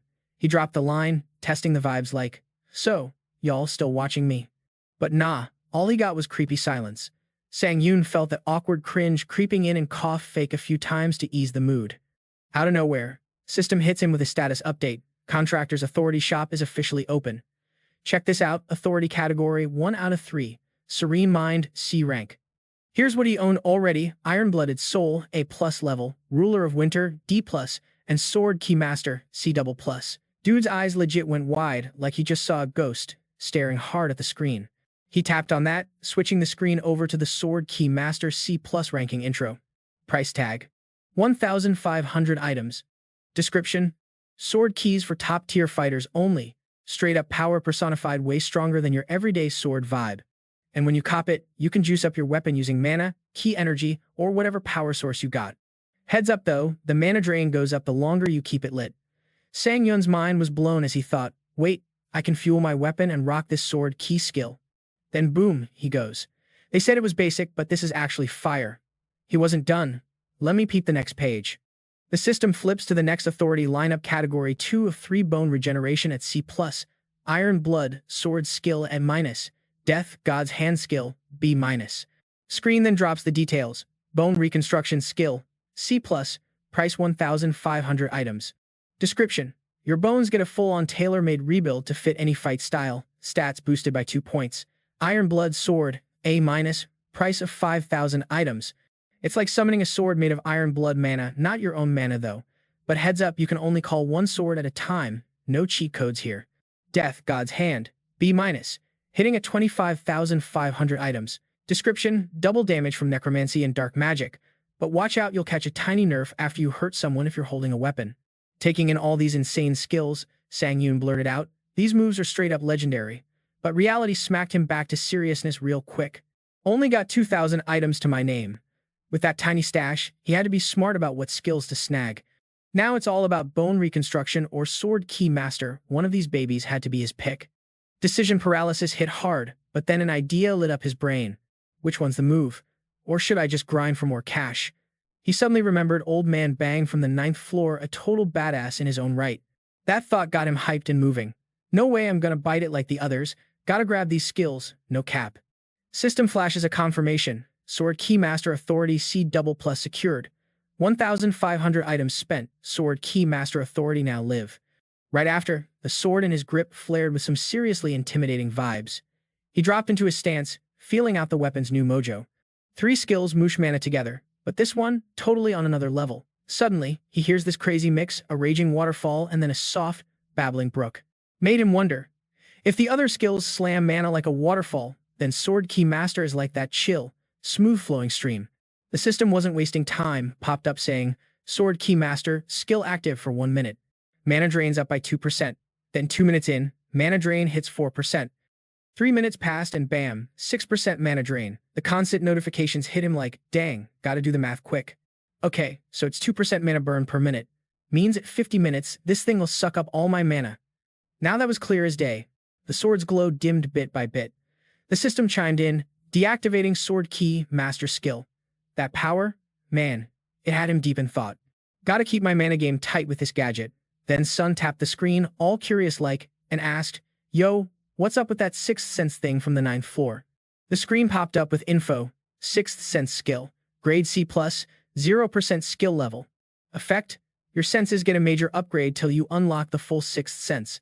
Reading that got him thinking hard. So basically, my senses are gonna level up big time. He rubbed his chin, eyeballing the screen like it was a secret map. If my senses hit that kind of peak, the perks gotta be fire. Decided and focused, Sangun locked eyes with those 2 words on the screen. Community. Hype mode activated. Alright. Fingers crossed there's someone cool to show me the ropes in this new plaza. Then bam, the system dropped this. You're officially in the community now. Difficulty: hard. 10th floor community. 721 out of 1,321 peeps online.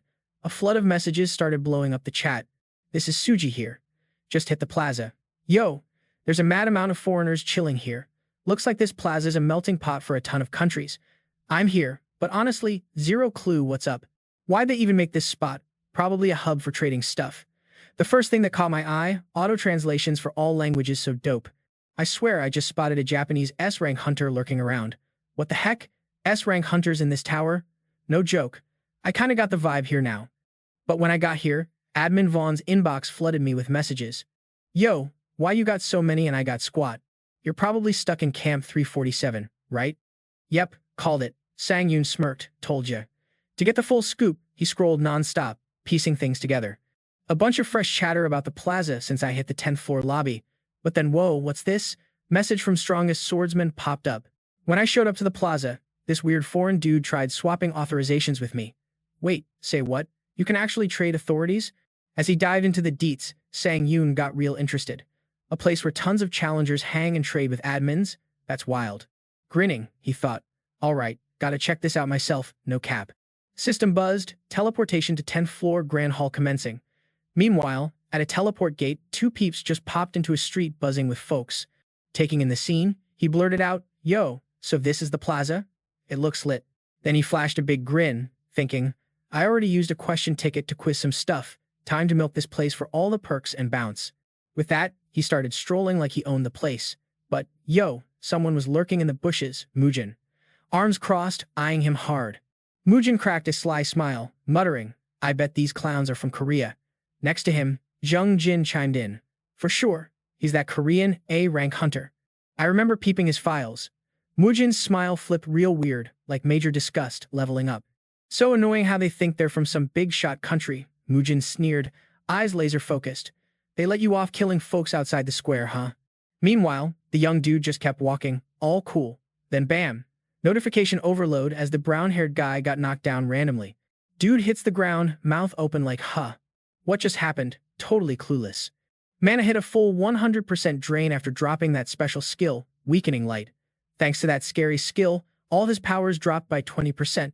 With that icy stare skill hitting, his body felt weak and shaky. He tried to tough it out, gritting teeth, struggling out. My body? No. Suddenly, a nasty laugh startled him as he turned to see Mujin and his squad rolling up. Annoyed and bummed, he knew these were the troublemakers. Cut it out, man. What the heck are you doing? He crouched, sword-licking vibes, looking threatening AF. Mujin smirked back. I'm asking the question here. You're Korean, right? Part of the Mighty Hunter's crew, so you gotta know the deal, right? The young dude frowned hard, teeth clenched, thinking, I'm toast. Haven't even kicked off the trial and these jerks are already swiping my stuff. The sword was closing in when someone screamed, Yo, chill out. The girl next to him saw things were getting wild and threw down a challenge. What? You guys got the right to do this? Stop now or I'm snitching to the community. Mujin scoffed, all annoyed. But then he played it cool, standing up like, oh really now? Alright, if you want to step in, I might consider hitting pause. Min smirked viciously, looking straight up evil. Tossing the sword over his shoulder, he cut to the chase. Drop all your stuff like I said, and maybe one of you walks out of here. Surrounded by three huge, pissed-off dudes, she freaked. What kind of nonsense is this? Mujin got more hyped seeing her panic. You want me to take stuff from you myself, he teased. Suddenly, he felt a breeze brush past. He whipped his head to catch a hooded figure just casually strolling away like no big deal. Weirded out, he frowned. Who the heck was that? Watching them bounce, his curiosity fired up hard. Hey, Black Hoodie, he called out. The dude turned, pulling down his hood, all chill. You talking to me? Mujin nodded. Yeah, you. But the three robbers curled their lips. You Korean too, huh? Suddenly, a dark energy wave surged from the trio at Sangun. Totally cool under pressure, he whispered. I was just trying to keep it low-key. Sangun fired back smooth. A blue glow instantly wrapped him up, popping up system alerts. Massive breakthrough skill unlocked. Mana shield engaged. Mana block, nah, cancelled. Stat drops, gone. Paralysis, negated, baby. Mujin's eyes turned wide, suspicion and shock mixing as he drew the sword the system had just gifted him. With a savage roar, Sangun snapped. You messed with me first. Ready to clap back. Scene launched forward as the system blared the activation of his instant speed boost skill. Realizing he was up against a beast, Mujin quickly ducked behind his two crew. In a flash, Sangun zipped past them yelling, Lightning Ice Shield, baby. Before they knew it, they were hit hard, faces frozen like a bad meme.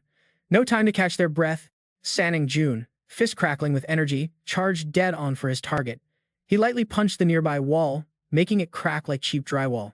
The brown-haired dude and the girl whipped their heads around, mouths hanging open like, what? Mujin, chilling behind that wall, saw the huge dent forming and stumbled back scared stiff. Sanyun's fist came crashing down, smashing that wall to bits as he emerged like a boss through the dust cloud. Seeing that, Mujin's eyes popped wide with fear. He shouted, wait, I messed up. But Sangun wasn't having it, pressing his sword to Mujin's neck, ignoring every last plea. Don't, please. Then the system popped up. You've absorbed the souls of player Han Mujin, player Leon Jin, and player Nam Jun Han. Your skill level is up by 6.4%. Boom. Battle over with a straight-up power flex. You have absorbed the soul of player Nam Jun Han. Proficiency has increased by 6.4%. The battle ended with overwhelming power. Only 3 folks were left on the forest path. Then the girl broke the silence. Sorry, I didn't jump in to help. But honestly, that fight was over quicker than expected. He told her. It's cool. You can bounce now. No sweat. She gave a nod, saying thanks, then dipped. After that, the brown-haired dude asked, You a ranker? Sangun turned and said, something like that. Thinking to himself, yeah, I've always been top 10 material. The young dude lit up with excitement, grinning. Oh snap, it's an honor. I owe my life to you. Sangun thought quietly, thanks a ton, but spoke out loud. I just helped, cause I thought I'd be next if I didn't. Then he added, You're good to go now. The dude was about to speak again, but Sangun was already turning to dip. Then he caught the vibe like the guy had more to say, so he looked back. The young man threw out a request. Hey, can I have those bodies? Sangun frowned, super confused. Why's that? The brown-haired guy flashed a sly grin. Since you saved me, if you hand those over, I'll hook you up with a skill. Sangun blinked, a little stunned by the offer. So this dude instantly popped a skill, and bam. A freaky hole called Gluttony just sucked those 3 bodies straight into his hand like some crazy vacuum. After that wild scene, he wiped the sweat off his brow with a grin, all satisfied like, man, this is hella dope. And he's sitting there thinking, yo, is that a legit skill too? Our brown-haired homie beamed from ear to ear, tapped the air like it owed him money, and was like, all right, time to hook you up with that skill I promised. Then the screen popped a notification again, bam. He grabbed that extra skill from the admin called Gluttony, and guess what? Iron Wings just landed in the shop's skill section. Sangun couldn't hide that sly smile, grinning like he just won the lottery in some silent celebration. Then out of nowhere, he goes, this skill, it grows wings on your back so you can take off flying. Grab it from the store, and boom, you're airborne. He was hyped, face all bright and stuff. Thanks a ton, he thought. I'll peep that as soon as I bounce back to the waiting room. And yo, it wasn't just Sangun feeling this vibe. His screen was buzzing with all kinds of chatter about that crazy event.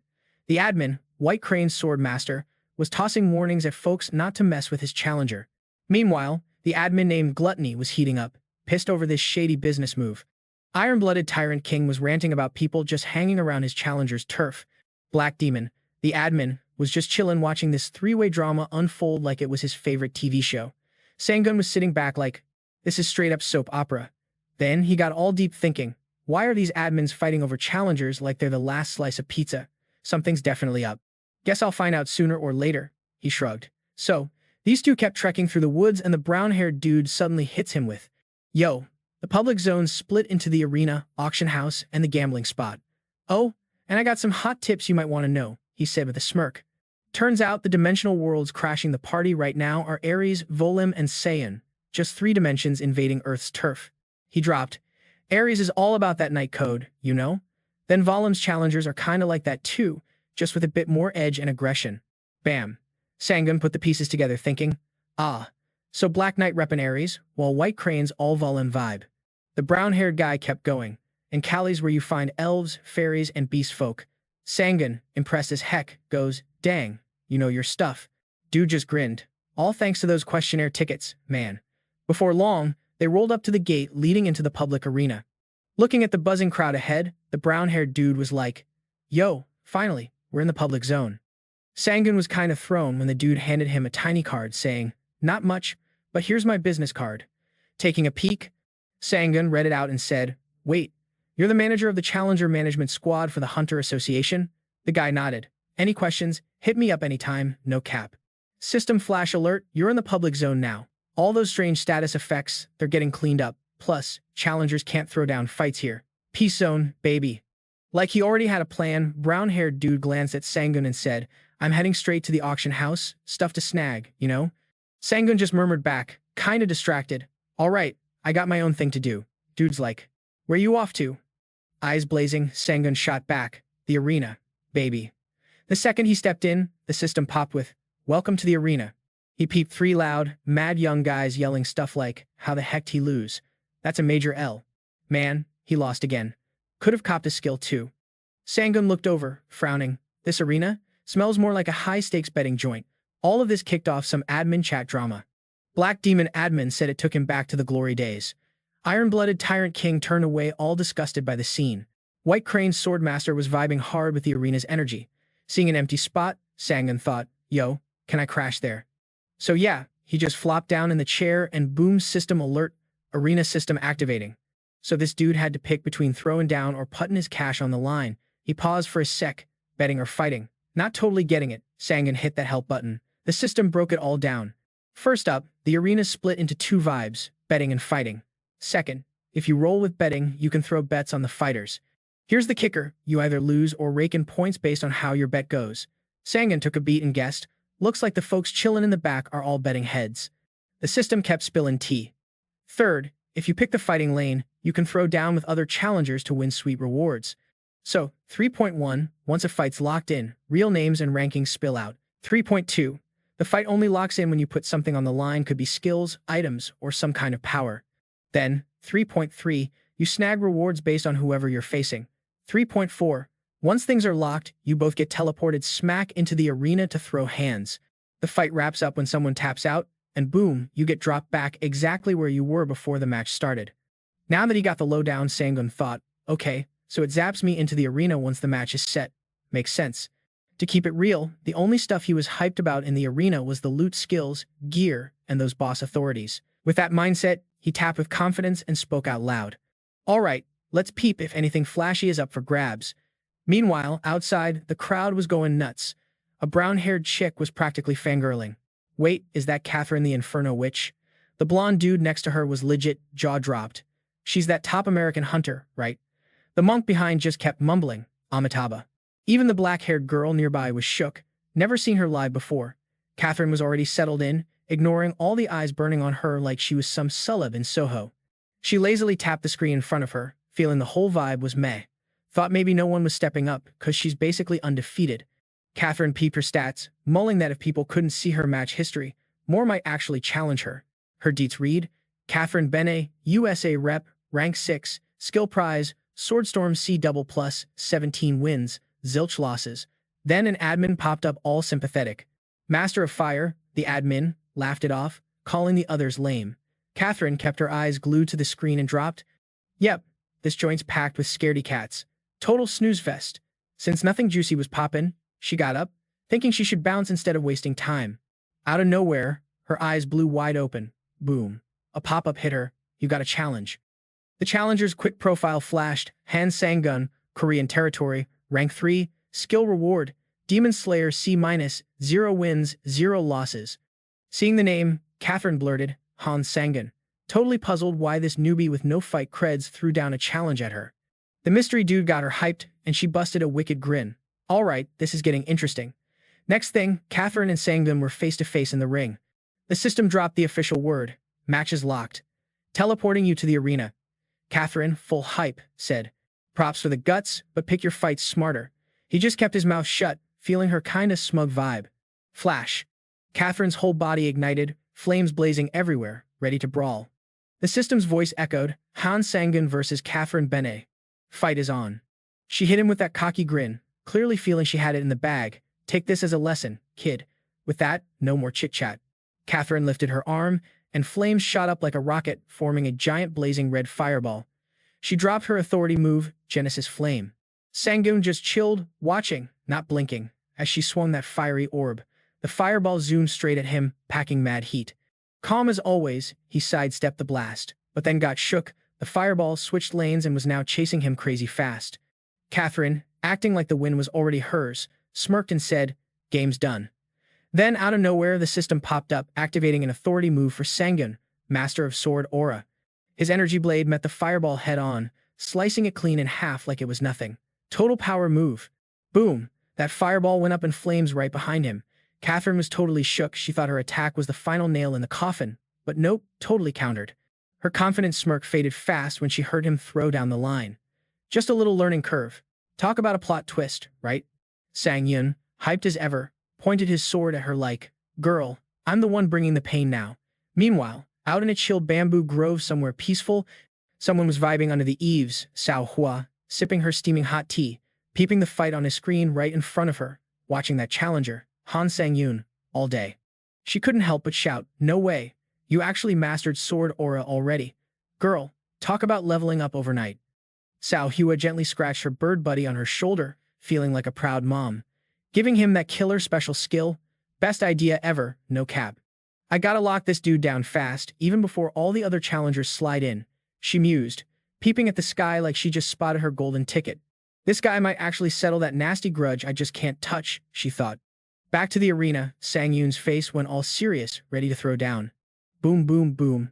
Catherine shot 3 fireballs at him all at once. Sang-yoon saw them coming and just bounced straight up, flipping on that instant acceleration like a boss. Those fireballs kept soaring high after him, but no joke, Sang-yoon sliced each one clean in half midair. Talk about precision. While he was caught up in that, suddenly flames popped up behind him, and oh snap, his cloak caught fire like it was on a hot grill. Sensing trouble, he whipped his head around, straight up shocked. He landed fast and scoped out the damage, thinking, no wind boost, this cloak's lame sauce now. Not letting him catch a breather, Catherine fired off even more fireballs, straight savage. Seeing his cloak all burnt up, she snapped with that cheeky grin. "How long you think you're gonna hang in there?" Then bam, more fireballs flying his way. People watching, they were losing their minds. The admin called Iron-Blooded Tyrant King, straight up vibing with the fiery chaos. Our girl White Crane Swordmaster, low-key expecting big things from Sang-yoon. And the Demon of the Night? Man, that dude's laughing like it's comedy night. Meanwhile, Sang-yoon kept slashing those fireballs down like a pro. System alert, 3 minutes in on the Master Sword Key special skill. Mana drain stepped up by 6%, no joke, this is brutal. But he didn't quit fighting back. 4 minutes passed, mana burn now at 8%. Feeling like he's stuck in a never-ending battle loop, Sang-yoon frowned hard. Man, dragging this fight out? Not doing me any favors. Just then, out of nowhere, some mysterious vibe hit him, flowing into his body. The system started dropping notifications like tweets, absorbing Challenger Sunhawk B's soul to boost stats for good. Willpower jumped by 2 points. Agility got 1 point sharper. Strength bumped by 3 points. Magic power popped up by 3 points. Endurance got a solid 2-point rise. Oh, plus, snagged one of Sunhawk's B skills. Skill unlocked, Lightning Sword Key B. System said skill Lightning Sword Key B, but proficiency's 0% for now. Call the Lightning School's Holy Grail. Basic effect. When you channel that sword key, your sword gets all crackly with lightning, but you gotta have the sword key to use it. Bonus effect. Amping up the sword key for a killer critical hit. He was low-key stunned, thinking, dang, Lightning Sword Key, huh. Critical attack? Wait, does that mean I can shoot my sword key? Before he could overthink it, Hai shouted, warning him to snap out of it. You really think you got time to zone out? Sang-yoon glanced up, freaked out seeing dozens of fiery arrows lit up in the sky, all aimed right at him. Those arrows dropped in quick, but with his lightning-fast moves, he dodged most coming from behind effortlessly. But 2 arrows hung tight right above him, no chance to sidestep. So, Sang-yoon went full savage slash with one hand and snagged an arrow with the other like a pro. Bam! Arrow down, switched gears to attack mode, flipping on Blood Rush. He eyeballed the next fireball, speeding his way, raised his sword, ready to wreck the place. So, he's thinking to himself, alright, first time doing this, don't even know if it'll work. Next thing you know, this massive power vibe just flicks up around his sword like whoa. Then he's like, well, how am I gonna find out if I don't give it a shot? And bam, starts slashing like nonstop. System chimes in, yo, activating Master Sword skill plus Lightning Sword skill, slash zooming straight at that fireball, no chill. Meanwhile, Hyen's eyes bugging out, feeling that crazy pressure hit her. She flips to defense mode fast and yells, Magic Shield, activate. Just as the fiery wall pops up, there goes Sunun's slash. She's struggling to block but ready to fight back, no way she's quitting just yet. Then, out of nowhere, Sunun pops up behind her, sword pointed right at her back. She's seen the real deal now and just shuts her eyes, going, dude, you're insanely strong, I'm out. Boom, he's sent back to his seat quick. System message pops up. Challenger, Hai just threw in the towel. You're the champ. You scored that Swordstorm skill C+, headed back to the 10th floor common area now. Even after his exit, Seung-yoon's buzzing, saying, I used that round to level up my sword moves, held back a bit, but she's tough, no cap. Like, my cloak even caught fire. Then he taps the screen, about to drop a message. Hey Bennett, gotta jot that down. Out of nowhere, Swordstorm D skill flashes on his screen. Pro at 0%, base effect kicks in when you thrust. Attack speed triples, baby. Extra perk. When you pop it, There's like a 30% shot the sword gets the wind power boost, making you speed freak mode. He peeps the info, a bit salty like, wait, what? I thought this was some sick advanced swordplay, but nah, just a basic poke move. Feels like I got played. Then the inner server leaderboard for the Korean server shows up. Rank 3, 1 win, no losses. He checks his stats and low-key celebrates on the inside. Finally snagged a dub. Not about that lazy life, Sung's reminding himself. Yo, this is just round 1. Gotta get even tougher. Mind made up, he jumps into the next match. System bells ring, match locked and loaded. Teleporting you now. In a flash, he zapped to the arena with Yuji. System calls out, Sangun versus Aki Yuji. Fights on. He gives his opponent a cool side-eye check. Ranked 11 in Japan, huh? Been hyped for this. You're 3rd in Korea, but honestly, you look busted up like some street rag, so I'm guessing your skills match the look. Sangun shoots back with a cheeky grin. The other guy frowns, annoyed, and spits, what's so funny? Yuji's face goes dark when he catches Sangun's clap back. Funny, 'cause we're thinking the same thing. Dude's wild, swinging his spear, shouting, you jerk. Sangun just sidesteps smooth. He watches the move like a boss and thinks, is that all Japan's 11th rank can throw at me? A sly grin creeps on his face, thinking, damn, I've seriously leveled up. Then adds, this is gonna be a cakewalk. Sangun wraps it up quick. As expected, System hollers, challenger Aki Yuji took too much hit. You win. He laughs, pumped up, is that seriously it? And just like that, another win in the bag for Sangun. System says, victory. Then boom, another alert. You win again. Guy's hype just keeps growing. System says, you've won. After stacking those W's, System throws out, congrats, you earned the Master of Combat title, power up by 2 points. Cut to China, deep in this bamboo jungle where Hyuk is meditating, eyes shut tight. Suddenly, he snaps them open, asking, what's the deal? Like news dropped from the sky, Hyuk repeats, wait, you said Elder Bish Sanhok is dead? His buddy nods, confirming. Yeah, boss. He bows and explains. Bish Sanhok's last words, some place called Earth Dimension just linked up with ours and he tried sneaking into it. Sensing something wild, Hyuk thinks, it's here. Inside that bamboo forest, it's like a shadow's about to make an appearance.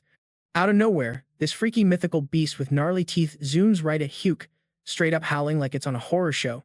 Its shadow totally blocks the sunlight shining down on Hyuk, making him pause for a sec. He just chills on his rock and says, yo, has it seriously been 5 years since I took a break from scaling this tower? Out of the blue, Hyuk motions, and his sword jammed in a rock way off starts shaking like crazy.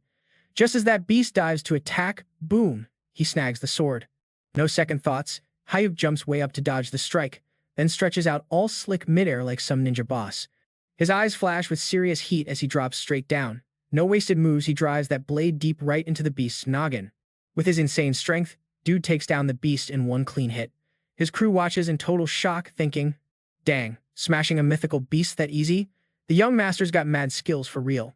After the win, Hyuk pulls his blade out and quips, the Earth Dimension, huh, sounds dope. Then with a grin, he drops, no matter what, we gotta find whoever off Sanhak. Meanwhile, in another dimension, Sung-yoon just steps out of this glowing portal. The system chimes in, welcome to the 10th floor lounge. He plops down on a bed, real tired, but grins. All my exhaustion, poof, gone, just like the lounge said it would. Then he taps the screen in front like a boss, eyes gleaming, thinking, no way, I actually got myself a fresh special skill. The system flashes, Iron Wings, worth 1,500 points. Description: a sick ability that lets you conjure steel wings with magic, flying fast as heck. Gotta keep pouring mana into those wings. If you run dry, they vanish on their own, no joke.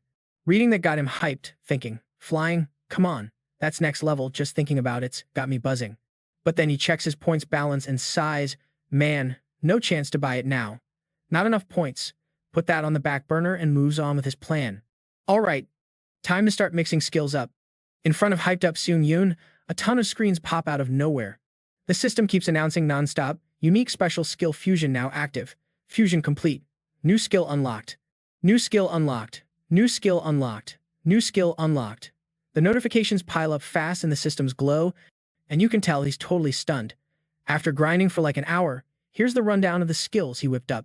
Defense, counter shield, speed boost, phantom step, attack speed, wild sword dance. Sung-yoon holds his hand out, testing one. Noting, one of these is a B-rank defense skill. Suddenly, an epic shield pops up from his palm. The system buzzes. Counter shield skill activated.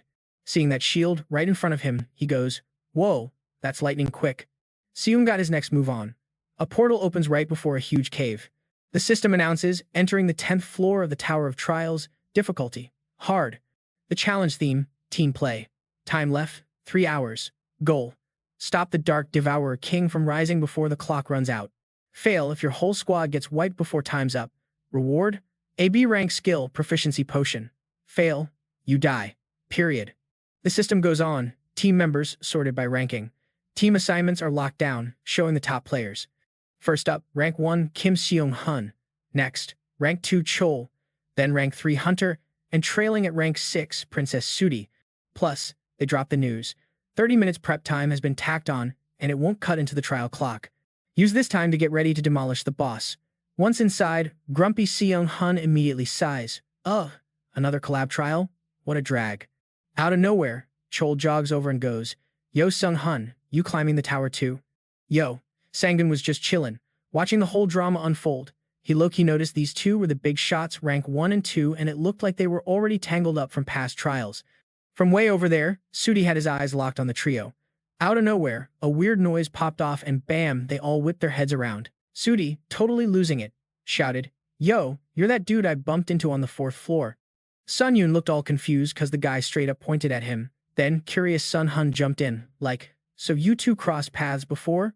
Judging by that glare, bet your last hangout was pure chaos." Sudi hugged himself, all shaky, and spilled the tea.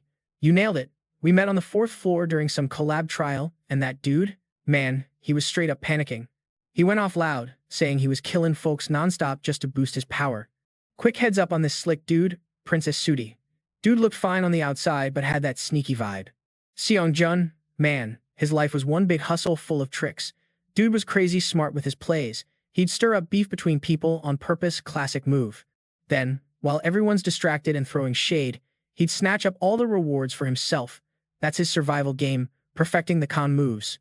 His schemes, always on point, especially in a wild place like the Tower of Trials, where nothing's straightforward. His shady moves even had the twisted admin clown cracking up at his backstage shenanigans. Back in the moment, Sangun wore this what the heck face, thinking to himself, "Dang, that dude's expression screams total psycho. Should I throw in some heat?" Then he dropped, "I think you got the wrong idea here." Before Sangun could pitch his case, Sudi cut him off hard, yelling, "Bro." He even cold-bloodedly offed his own squad. Sangun wasn't having it, snapped back, "Yo, what nonsense you talking?" Right then, bam, someone pops up with a hammer from the system. Seung-hun grabbed the hammer and said, "Look, 4 people who can't vibe together. Nah, 3 who actually sync up are enough. The tower's no joke, you feel me?" Then with his dead serious tone, he threw, "Who's telling the truth? Liars get the boot right here, right now." Sangun sized up the whole scene, crunching numbers in his head.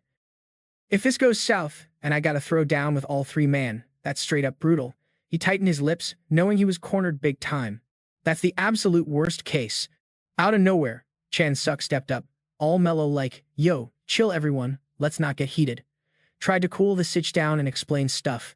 "Princess Sudi, you said you met Hunter on the 4th floor, right?" Guy nodded, "Yeah, that's right." Chan Suk jumped on that, "So you must know Hunter's real name, huh? 'Cause nicknames only drop starting at the 5th floor lobby, but y'all were on 4. Sudi froze, caught off guard by how smart Chan Suk played it. If Princess Sudi dropped Hunter's real name, this whole mess would be toast. Slowly he started, Hunter's real name is," then played it cool. "It's Lee Chan-min." But behind that chill act, he was low-key smug, thinking, "No one here can fact-check the name anyway, so I'm good." Chan Suk then eyeballed Sangun for a look-see. "Mr. Lee Chan-min, you got anything to say?" Sangun smirked inside like, "Man, this just got way more fun." Like he was ready for this moment, he pulled out his ID. Sangun flashed his hunter's license and went, "Here's my ticket, people." Secretly stoked, thinking, "Grab this random ID back on Earth by chance.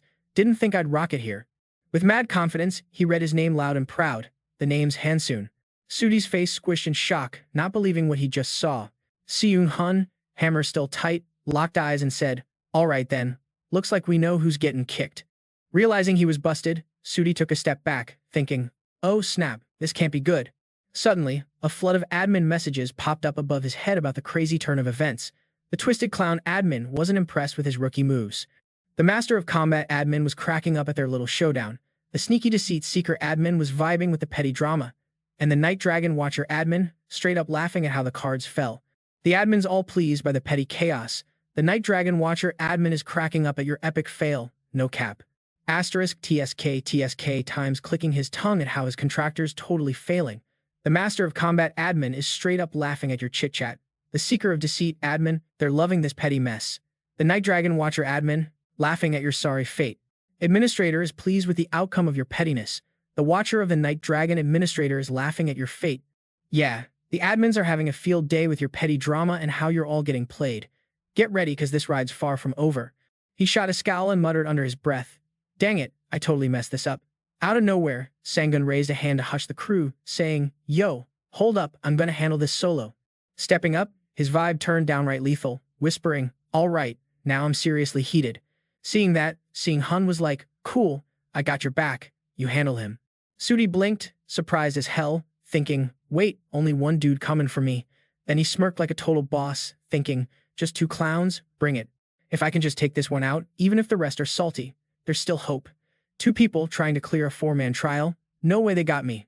Out of nowhere, Sangun stepped up, dead serious. "You've been talking big, aren't you gonna back that up now?" "Back it up?" Sudi threw shade. "Dude, never heard of that." He pulled out a grimoire that started shining all mysterious as he said, "All I care about is surviving, period." Chest out, full confidence, he unleashed his power yelling, "And hey, you ain't the only one with tricks up your sleeve." Suddenly, vines burst up from the ground round Sangun's feet, trying to lock him down. A system alert popped up, "Swamp Spirit's vines tangled your legs, bro." But this guy broke free straight away and charged right at Sudi. Another system alert, mana resistance skill activated. Swamp Spirit vines completely gone, fam. Sangun locked in, channeling power through his sword, aiming dead center at his target. When Sudi's attack got blocked, Sudi whipped up a shield and groaned, such a hassle. "You got mana resistance? Huh." Sangun dashed in, slicing straight at the shield. The hit shook the ground hard, and the two watching guys got tossed around too. Soon Hun kept his cool, saying, "Yo, we better keep our distance from these two." Chanak, trying not to fall over, complained, "Man, I want to stay close and watch this madness." But his squad wasn't having it. Soon Hun grabbed Chanak's collar and yanked him back with, "Better safe than sorry, dude. Quit your whining." Chanak looked majorly bummed as he got dragged off. Front row seats are way better, no lie. But alright, back to the action. Sunongjin roared, unleashing his skill. "Time to die, sucker." He launched out some serious power orbs. Sangyun rushed in, dodging every single orb like a pro. Then, bam. The perfect moment showed up. He threw a fist and nailed his dude straight on the hit, sent him flying back. Then the dude grinned crazy and said, "Looks like the hunter's the one getting hunted now, huh?" Sangyun got that weird vibe and glanced behind him. And guess what? The 5 orbs he'd lobbed were hanging in the air together. He blinked, realizing those orbs had fully juiced up and were about to drop. A mega electric beam right onto him. Sunongjun cracked up like he just won the lotto, shamelessly trash-talking, "You were flexing earlier. Now, look at you, you clown." But then, his grin flipped to shock as he yelled, "What the heck is that?" Sangyun stood tall, bracing under the shield he just conjured. The system popped up, counter shield skill activated. Then it showed. Info on the counter shield skill. 0% basic effect. Once you learn it, you summon a red magical shield made of pure magic power. The bonus? 25% of the damage the shield takes gets soaked up and then blasted back in one fierce hit, along with all those nasty effects. Rolling his eyes at the trash talk, he snapped back. Why the shock? This is just round 1, pal. Meanwhile, Sunongjun thought, what the heck is this? He just blocked that move like it was nothing. Sangyun stormed in like a hurricane. Sunongjun grit his teeth, clenched tight, and the ground started cracking under the heat of battle. Sangyun launched a crazy combo of slashes. Chunak leaned to Seung Hun, curious. "Yo, you know who this challenger Han Seung-yoon is?" Seung Hun shook his head. "Nah, never heard of anyone like him in the top-tier hunters." Chunak raised an eyebrow, thinking, if he's unknown, probably just some no-name. But could that really be the deal? Watching this fight, Seung Hun guessed. Maybe he ain't a pro-top hunter. But one thing's clear as day. He watched close, shocked Sangyun's, not even dropping his full power yet. There's a serious fire in his eyes, like he means business. "Yo, I'm starting to think this dude's real power might actually be on my level." So Chun's all curious, like, for real? Is he that strong? Even though he's ranked 2 whole levels below me on the leaderboard? Seung Hun's thinking hard. No cap, it's just a vibe, but if dude's been cruising through past trials without leaning on his crew, then maybe everyone's seriously sleeping on how strong he really is. Sang Yoon's eyes went icy as he swung at Sun Jun. Bam! That surprise attack had Sun Jun shook, caught totally off guard. The slash cut his arm bad, and you could hear the dude scream in pain as he dropped to his knees in front of Sang Yoon's blade. Sun Hun's chilling back, watching in shock didn't finish him off, just straight up tamed him like a boss. Sun Jun was freaking out, begging, "Hold up." Dude looked straight up helpless. "If you kill me now, you're toast for this trial. Look, this trial's got 4 top-ranked players, no joke." Sun Jun yelled, "This is the Tower of Trials, survival is the whole point, bro." His words sorta shook Sang Yoon, making him pause. "You really think they'd make it that easy, letting you roll without your whole squad?" He glanced back, and Seong Hun totally caught the hint. "We're sitting this one out. Do your thing." While Sang Yoon's head was turned, Jun was low-key scheming something. Snatched the moment to strike back. But Sang Yoon's always been on his game, no cap. "Who the hell do you think you're playing?" Sang Yoon snapped, slashing so hard it sent Sun Jun flying, no fight left for him. The system blared, deception trait activated. All stats up 10 for now. Jun was mad salty. "Shoot, I wanted to keep that one under wraps." He threw down everything he had for one final blow to end Sang Yoon. "You're done, dude." But Sang Yoon stayed cool as ice, the fight shaking up the ground and kicking dust into the air. These two were neck and neck, the system yelled out. Swift as the wind skill activated. Movement speed boosted by 40%. Skill stack at 4 out of 7. Then, boom, a whirlwind popped off. Sang Yoon stayed chill like it was nothing. Meanwhile, Sun Jun looked totally swamped. Sang Yoon fired back cold, way more dangerous teaming up with trash like you than running solo with just 3 people. Jun screamed like he had no clue what to do. Ugh, damn it. The system kept spitting out info. Counter shield skill, ready to release all stored damage in one sick hit. Jun had no shot getting that dose of his own medicine hard. The system then dropped the loot alert. You unlocked Old Cloak of the Vampire count. Movement speed plus 8%, magic healing plus 10%. This cloak, classic favorite of the vampire count from Callahan, straight out of that hood. When you get hit, it drops a blood shield by burning stamina or a little bit of your current HP. Next up came Heavenly Blood Demon Sword. Reflexes up 7%, attack speed up 10%. This blade's legendary, a treasure from the Blood Demon sect. The blood magic in the sword vibes with the user's own magic, all poetic-like. Sang Yoon didn't hesitate, popped them straight into his inventory. Not bad at all. Gonna scope these out later. Then Chun Suk and Sang Han rolled up on Sang Yoon. Chunuk threw props. Han Sang Yoon, you crushed it, man. Sang Han was quick to ask. So, is everything locked down now? Han jumped in. Yeah, thanks to you guys, everything's sorted. Just then, the system dropped the heads up. 10th floor trial kicks off in 10 minutes. All challengers stand by for the next trial. The trio bounced together. Aight, let's roll. Walking a bit, they suddenly spot this massive cavalry statue right in front of him. Jang's all curious.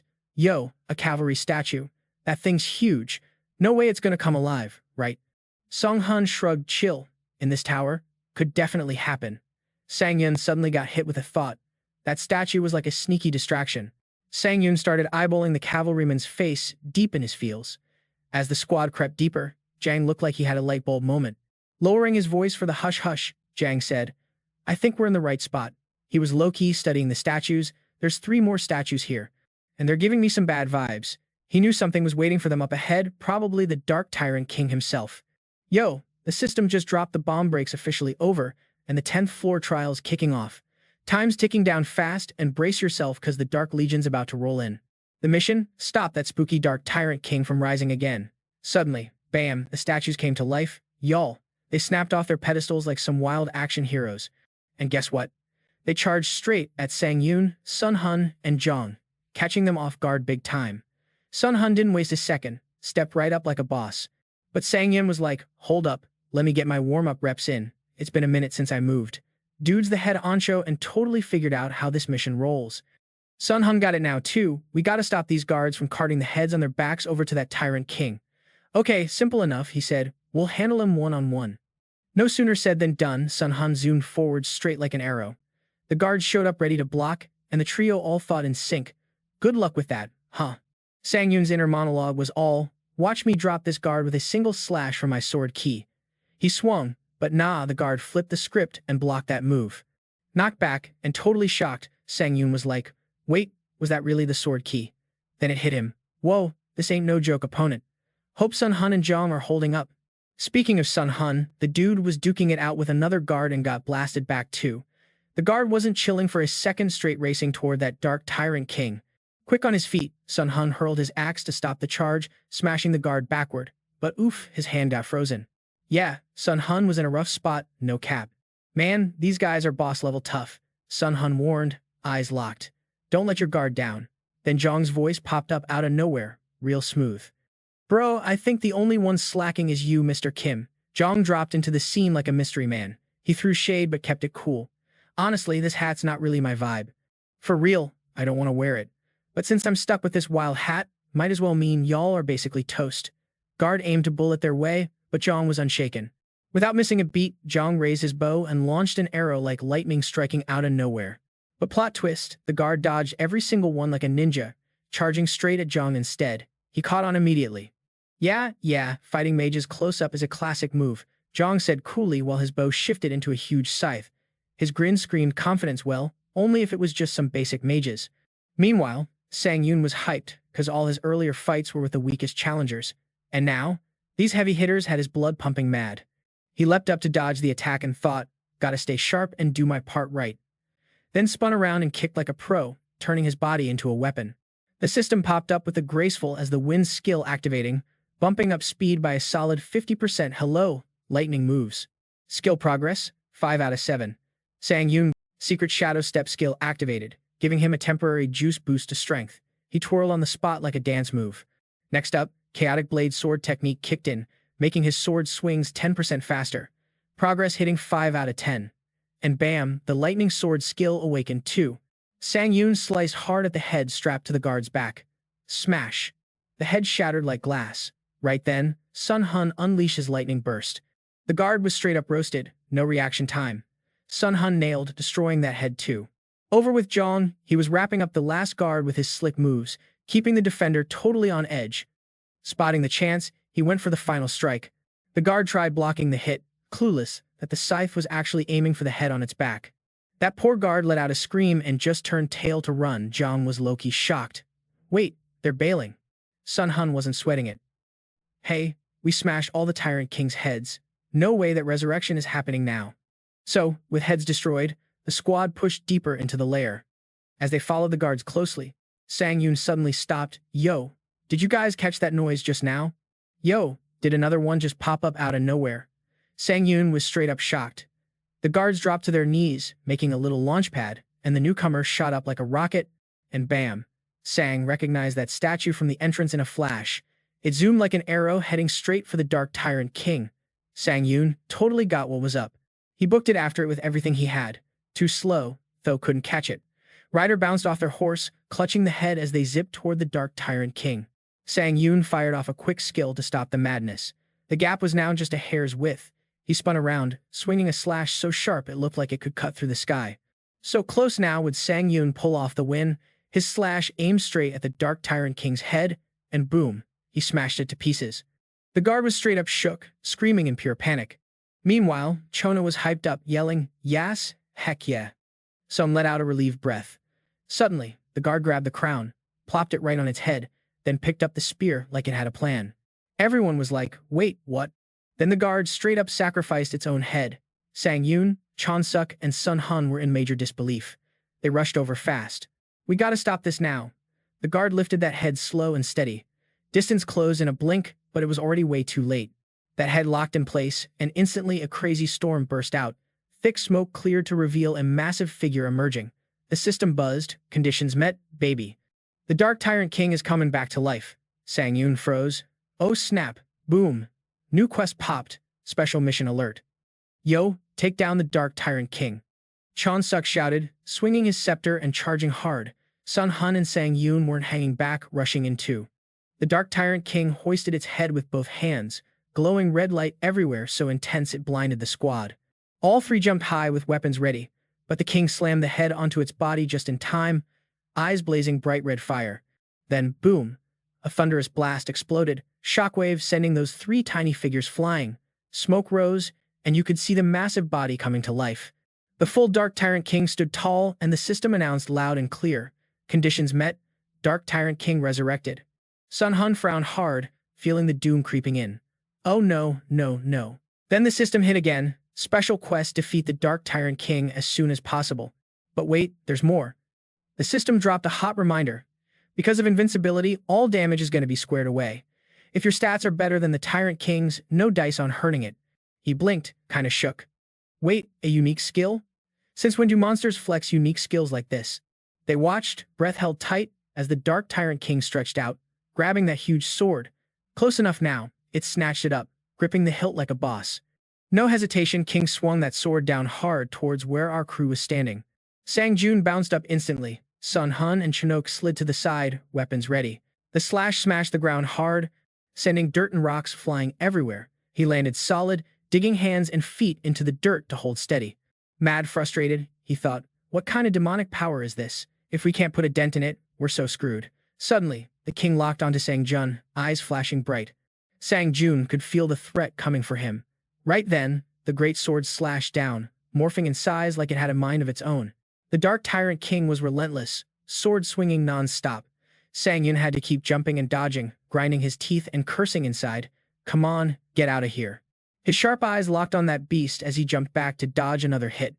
If I'd wrap this up quick, we wouldn't be in this mess. Suddenly, a light bulb went off in Sangyun's head. Hold up, he hesitated, keeping an eye on it as it crept closer. Just then, Chan Suk ran up. Yo Sangyun, you good? Sang Hun had a plan. We gotta figure out how to attack that Tyrant King, like as soon as possible. But first, let's deal with those knights. Sangyun stayed cool, saying, one thing, can you two keep that Tyrant King busy while I handle the rest? He hit pause for a sec before dropping the line. Yo, we can't even mess up the Tyrant King, so why not take out his knights first? Make more sense, right? Sun was straight up serious, no cap. I've got this wild idea, a way to take down that evil king. The tyrant's eyes totally popped in surprise hearing that. Behind Sun Hun's mask, his eyes shone bright, deep in thought mode. Then he spun around and goes, all right, I got your back on this. But then Sun Hun flicked a look back and reminded, yo, holding him off won't be easy, so don't drag it out too long. Agreement sealed, Sangyun yells, let's roll. Chan So replied quick like, on it, boss. And boom, both launched off the ground, charging ahead together. At a good distance, he smirked and said, okay, cool. Then looked up at his squad and threw down, you guys gotta keep me company a bit. Off in the distance, Sun Hun's massive hammer started crackling with electric vibes. He jumped up high and yelled, thunder burst. Here comes a mega smackdown on the Dark Tyrant King. Hammer hit the ground, but system popped up with, damage nullified thanks to invincibility. Not even a scratch showed up on the beast. Sun Hun landed like a champ, totally expected no damage. On the other side, Shano touched down too. Boom. System blares, unique skill activated, Tyrant's authority. Eyes flash, fiery red, mouth wide open, but it doesn't stop there. System goes on, when you bow to the Tyrant King, all your no-go moves get locked down tight. Right then, hammer slammed the ground hard. Even Chan Sok got rocked by the shockwave, had to catch himself like, yo, Sok. Across the field, the Dark Tyrant King slammed its sword down, smashing dirt and rocks with a thunderous crash. A crazy force shot straight at the duo, but they stood firm. System chimed again, mana resistance skill activated. Sun Hun's grip on the hammer trembled. His whole body lit up golden. Right after that, system notified that the mark was temporarily wiped off. Dude felt like every bit of energy got sucked out. The golden glow faded, and he let out a painful cry. Jang's eyes snapped open, seeing the sword inches from him. But right in that clutch moment, Sun Hun barreled forward to cover him. He spread out his arms, trying to shield Jang from getting wrecked. No surprise, Sun Hun took the whole hit like a champ. When he woke, Jang saw the damage and screamed, Sun Hun. Blood popped out from beneath that mask. Then Sun Hun went limp, collapsing in Jang's arms. Yo, Sun Hun, you good? Suddenly, a shadow loomed over them. Jang looked up, mouth wide open. The Dark Tyrant King was right there, swinging its massive sword straight down on them. No hesitation, heavy hit coming. Suddenly, long legs slid in fast. Sangyun showed up with a massive shield, blocking the blow for all three of them. Jang looked up just in time, hearing Sangyun say, sorry for the delay, folks. He grinned and shouted, Sangyun, you're the real MVP. Sangyun fired back cold, absorb. System immediately pinged, all stored souls used, stats boosted. Red orbs from the minions Jang just clapped floated up, converging on him. System kept ringing, strength up by 4, agility up by 3, stamina up by 3, magic power boosted by 6, and endurance climbed by 4. Power surged through Sangun as he clenched his fist. At the same time, System alerted them the counter-shield skill was going to slam all stored damage in one hit. The shield exploded with fierce red light. An unseen force pushed back the Tyrant's sword, leaving it stunned. System dropped another alert. Lightning Sword, Aura skill active. Graceful as the Wind skill is also live. The sword glowed with green energy. Sangun jumped up high, swinging the sword down with one hand, packing insane power. Gritting his teeth, furrowing his brow, he screamed inside, "Come on, just land it." Yo, the Dark Tyrant King just got hit hard, shards of its body flying everywhere like a busted piñata. Seeing those huge cracks, Yun was like, "Heck yeah, this is working." That angry beast went wild, opening its gigantic mouth for a roar and charged straight at him. Then the system announcement popped off. Tyrant status, special skill activated. Show any shade to the Tyrant, and all allowed moves get locked down tight. Sangun hit the ground, bracing himself, while Sangun was clenching his teeth hard as the system dropped another bomb. Powerful breakthrough skill just kicked in. Mana resistance skill is live. Suddenly, cracked earth trembled around him like a mini earthquake. In no time, the system buzzed that all the limits were gone. Sangun swung his arm hard, feeling like he might break in two while a blue aura took over him. His power was totally shifting. The system kept chiming. Powerful breakthrough skill mastery hit 100%. Powerful breakthrough skill just leveled up to C rank. Mana recovery skill mastery now 100%. Recovery skill leveled up to C rank. Mana resistance skill mastery hit 100%. Resistance skill leveled up to C rank. Just then, the Dark Tyrant King swung its sword, and Sangun threw up his shield to block. Boom! They exploded on impact. Dust and smoke filled the air. He gave a cold take. "Man, this is hella dangerous." But then Sangun let out a laugh like, "Why the heck am I smiling right now?" He jumped over the king's head with a cheeky grin, saying, "Is this that victor's rush, or just the fire inside me wanting to get stronger?" Down below, Zhang was yelling, "Dude, that challenger is insane. Sangun is straight up a monster." Sun Hun nodded like, "Yeah, no joke. It's weird though. Can't believe I'm seeing someone else take the spotlight." Then he added, "But hey, props to him for leveling up to top tier." The Tyrant King's sword smashed the shield but couldn't break through it, bounced right off. Then the system confirmed, charge complete. The counter shield skill maxed out on damage absorption. Still, the force pushed Sun Yun back a bit and the big shield snapped down fast. He waved it off, thinking, "If I shrink the counter shield's blast range and focus that energy, this skill's power will explode next level." The system announced again, counter shield skill is about to blast all absorbed damage at once. Energy shot from Sayun's palm, smacking the Dark Tyrant King's right arm. It stared wide-eyed at its broken arm as pieces fell off everywhere. Snatching the chance, he lunged forward. The system kept announcing, graceful as the wind skill activated. All movement speed up by 70%. Skill stacks at 7 out of 7. Max stacks means 1-day cooldown now in effect. Wild Sword Dance skill activated. All sword attack speeds up by 10%. Skill points max at 10 out of 10. Right then, Sangun popped up right in front of the giant Dark Tyrant King. One clean sword strike sent its huge head flying off.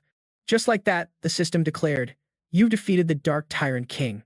Meanwhile, Canaria stood in a snowy white scene, eyeballing the fight through an orb. She was hooked, honestly shocked that some challenger growing this fast had sealed a contract with her.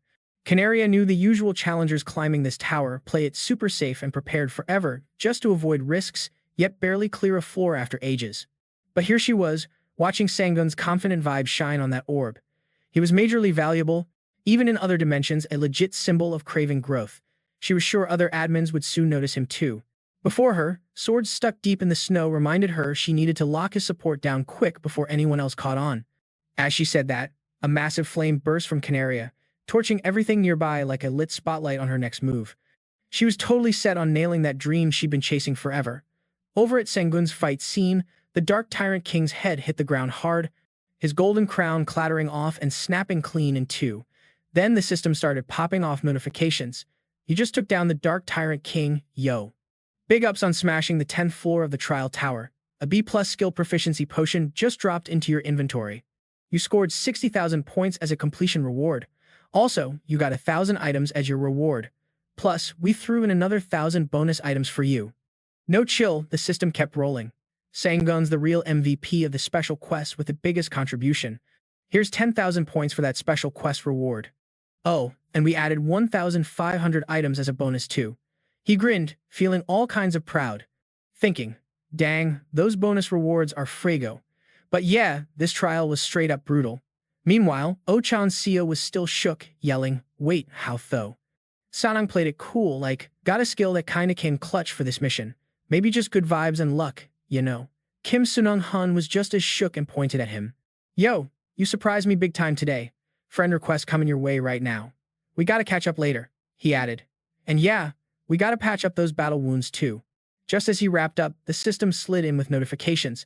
"Challenger Kim Sunung Han just sent you a friend request. Challenger Ochan Seo hit you with one too." Right then, a massive portal popped open and those two dipped out together, not forgetting to say, "Catch you later." After that, the system kept the hype going with more announcements. Over 1,000 folks have cleared the 10th floor trial. Now we're kicking off the expansion. New in the shop, dimensional travel category. Yup, you can now bounce to other dimensions. Sangun got curious AF. "Dimensional travel? Huh," he mumbled. "Sounds like I could hit up places like Ares or Woolen, but honestly, that's like signing my own death warrant." Sangun wondered why anyone would want to take such a dumb risk. The system didn't stop dropping bombs. We expanded the admin's observation field to include the Earth dimension. You can now chat it up with admins in the lobby.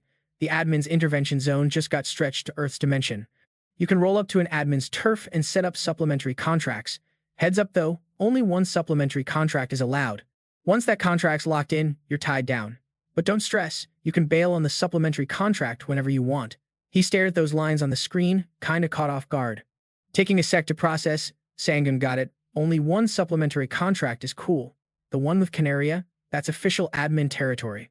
She's an admin, but the deal between Sangun and Chalk, that's just supplementary, which made him wonder, yo, if I can dip out anytime, isn't the admin actually the one getting played? His fingers started scrolling through the screen fast. "I can't say for sure yet, so for now, lem sort out what I scored from the 10th floor first." Numero uno was the B+ skill proficiency potion, a potion specially brewed for skill masters. Pop that bad boy, and you can boost one skill's proficiency by 20%. He pulled out the potion, chugged it, and bam, the system announced, "You've used the B+ skill proficiency potion. Now pick the skill you want to level up." He wiped his mouth and shouted the command, "Grace of the Wind," and the system was like, "Got it, confirmed." Skill Grace of the Wind A- just got a 20% proficiency buff. Grace of the Wind A- is now maxed out at 100% proficiency. Grace of the Wind A- skill has leveled up. Right then, the system popped up all the juicy deets. Skill Grace of the Wind A, 0% base proficiency effect. When this skill is activated, it boosts all speeds by 10%. You can stack this up to 7 times max, but when you do, it burns 1% of your magic power every minute. Blue light started wrapping all around his body. Sanun felt it and said, "Yo, the cooldown's totally gone." Up next, he pictured the dark Tyrant King with streams of deep crimson energy swirling right in its chest like some crazy firestorm. "Alright, listen up. The system just dropped the bomb. Yo, you've absorbed the dark Tyrant King's soul, and your stats are locked in for good. Strength just jumped by 5 points, baby. Next up, agility's up by 4 points, stamina got a 5-point boost, magic power surged by 7 points, and endurance followed with another 5-point climb. Boom. But hold up, there's more sauce. Sangun's body picked up some extra skills too, and the system wouldn't shut up about it. You just snagged one of the Dark Tyrant King's skills. Check this skill mana application, A- just got added, and even Sangun himself was like, no way. The system wasn't done flexing. Skill mana application at A- proficiency 0% perfect for super tight mana control. Welcome to the Genius League, homie. Any mana application limits? Poof, gone. But heads up, leveling this skill only happens when you figure it out yourself. Using it, a ton won't help boost it. Sangun leaned in, chin on hand, eyes glued to the screen like, for real. So, I'm a magic prodigy now? Just reading this feels wild. Suddenly, the system spammed him non-stop with invites from all kinds of big shots. The admin, Iron-Blooded Tyrant, wants you in her crib. The admin, White Crane Swordmaster, is calling you over too. Yo, Blood King also sent an invite. And yep, White Crane Swordmaster is back, inviting again. Sangun's head was spinning big time. Eyes wide, he stammered, wait all at the same damn time. After a quick think, he hit accept on one invite. System instantly chimed, invite accepted. Teleporting you to the admin's turf now. Boom. He pops up in the Ironblood realm. And man, it's an ice-cold winter wonderland. Giant swords stuck deep in frozen ground. Sangun peeped a lone house, all lights blazing, chimney puffing black smoke. Blizzard outside was wild. Then, Bam, the door flies open. There's Canary, towel only, grinning like she just won the lottery, yelling, "Welcome, dude." Then she just cackled like crazy. "Knew you'd pick me." Sangun was left standing there, totally speechless. Canary's all cheerful. "Thanks to you, I nailed that bet. Got some snacks as a prize, too." Now it clicked for him. Ah, that's why everyone was blowing up my invites all at once. So that was the game. Sangun edged closer, asking, "Aren't you freezing?" She shook it off and tramped through the snow like a boss. Nah. Suddenly, a thought hit him. "Yo, can I ask you something real quick?" Without waiting, he fired off. "I just scored the mana application skill." Canary paused, a bit shocked, then smiled and said, "You got a 6 skill right there." She put her hands on her hips and laid down the wisdom. "All right, listen up before we head in. That mana application skill, you gotta pour all your magic power into it, like max it out." At the same time, Sangun shut his eyes, cupped his hands over his gut, and suddenly, this bright white glow started spreading everywhere. His brow knotted, teeth clenched hard, like he was pushing through some serious pain. The glow blew up on his chest, ripping through his body. A wave of agony hit him full force, and he screamed his lungs out. Right then, the system jumped in with news. "Yo, your mana circuit just got a major upgrade thanks to that application skill." As he fought to absorb it all, the system dropped another notice: skill mana circuit at level D forcibly boosted by mana application A-. Still bent over, sweating buckets, Sangun felt that raw power rising inside, thinking, this strength gotta be next level. Then he swung his arm down hard. The punch sent snow flying every which way. The blast was so fierce it tossed Canary's hair and that tiny towel right up, making her cover up fast. Out of nowhere, in the middle of that crazy blizzard, a pink piece of fabric floated by. It was obviously Canary's towel. Sangun froze, staring wide-eyed. Later, chillin' inside that cozy house with tea and cake on the table, they kicked back and just soaked it all in. Her voice cut through the air, sharp and clear, but her face was chill as she dropped, "Yo, didn't peg you for someone to mess around like that." Her words hit him so hard he almost spit out his coffee. Sangun stammered, "Nah, you got it totally wrong." Canary just smirked, teasing, "Why you all flustered, huh?" Then she flipped the script real quick. "Anyways, when you got a sec, you gotta try firing up your magic with that mana application stuff." She broke it down like a pro. "So check it, mana application buffs up your skills. It's like next level skill boosting. Once you get how to juice your skills with mana, your magic game steps up big time." Only then he's like, "Wait, but why'd you even call me here?" Canary just played it cool. "You know the system got beefed up when you hit the 11th floor waiting room, right?" "Yeah, that's why I made it here without climbing the whole tower."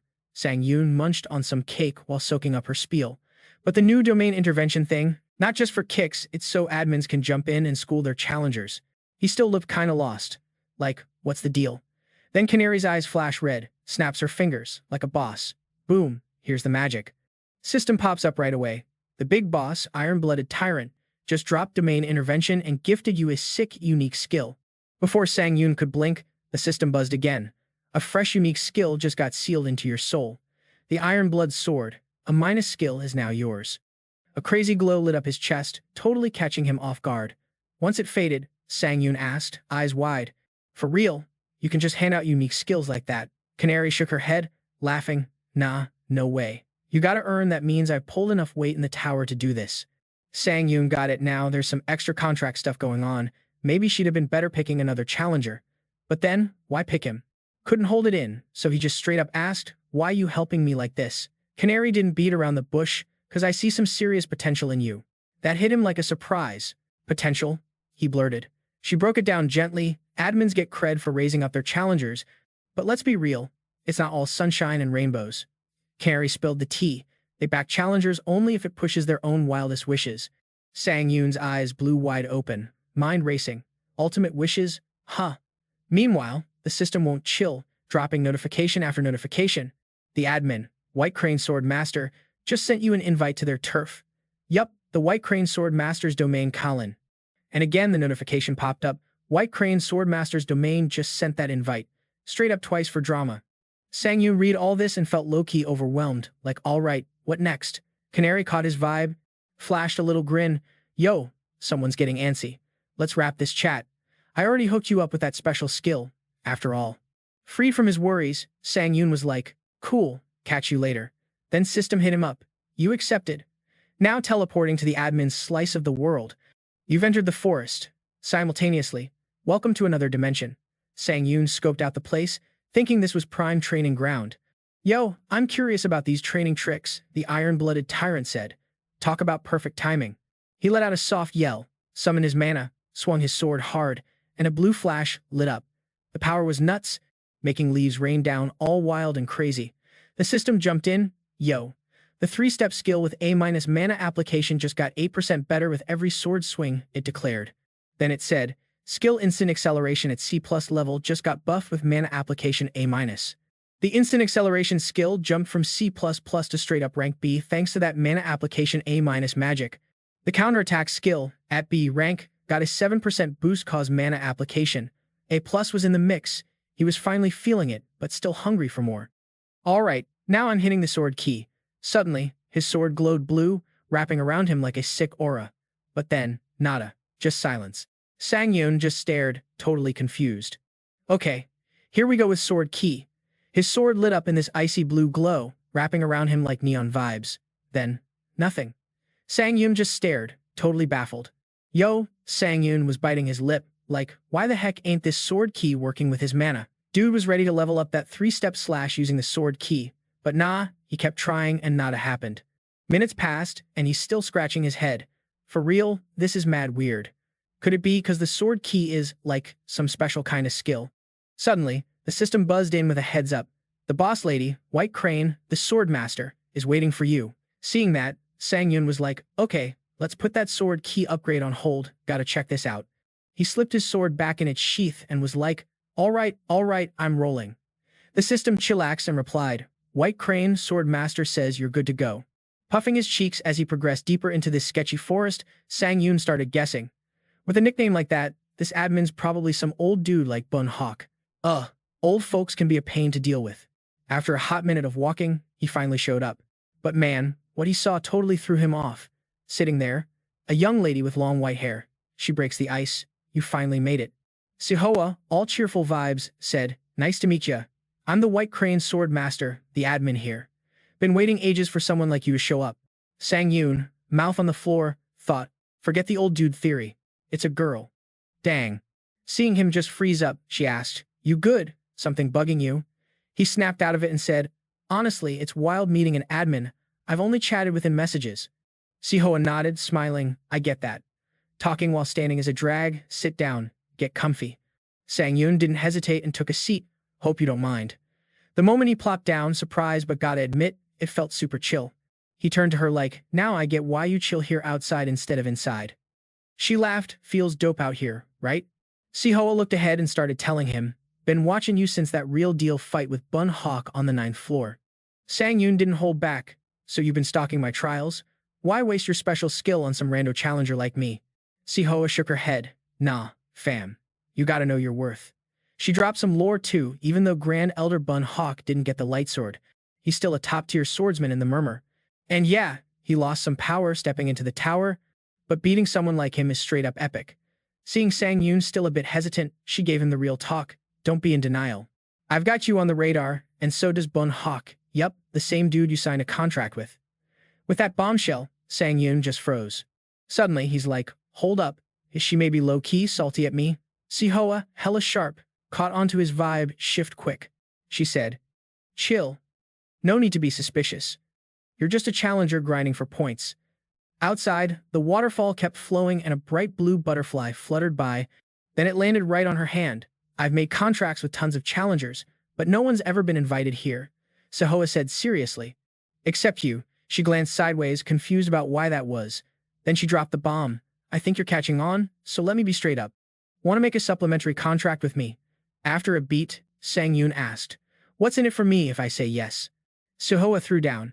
If you agree, you become the disciple of the admin herself, the White Crane sword master. He scratched his head. So what's the deal with being your disciple exactly? She broke it down. An admin only takes one disciple ever in their whole life. In the tower, that person is known as the admin's disciple, meaning you've got a special contract. Plus, disciples get the hookup to buy all the admin's special skills. Hearing that, Sangun frowned deep. He thought about Canaria and wondered, so this master-disciple contract's a big freaking deal.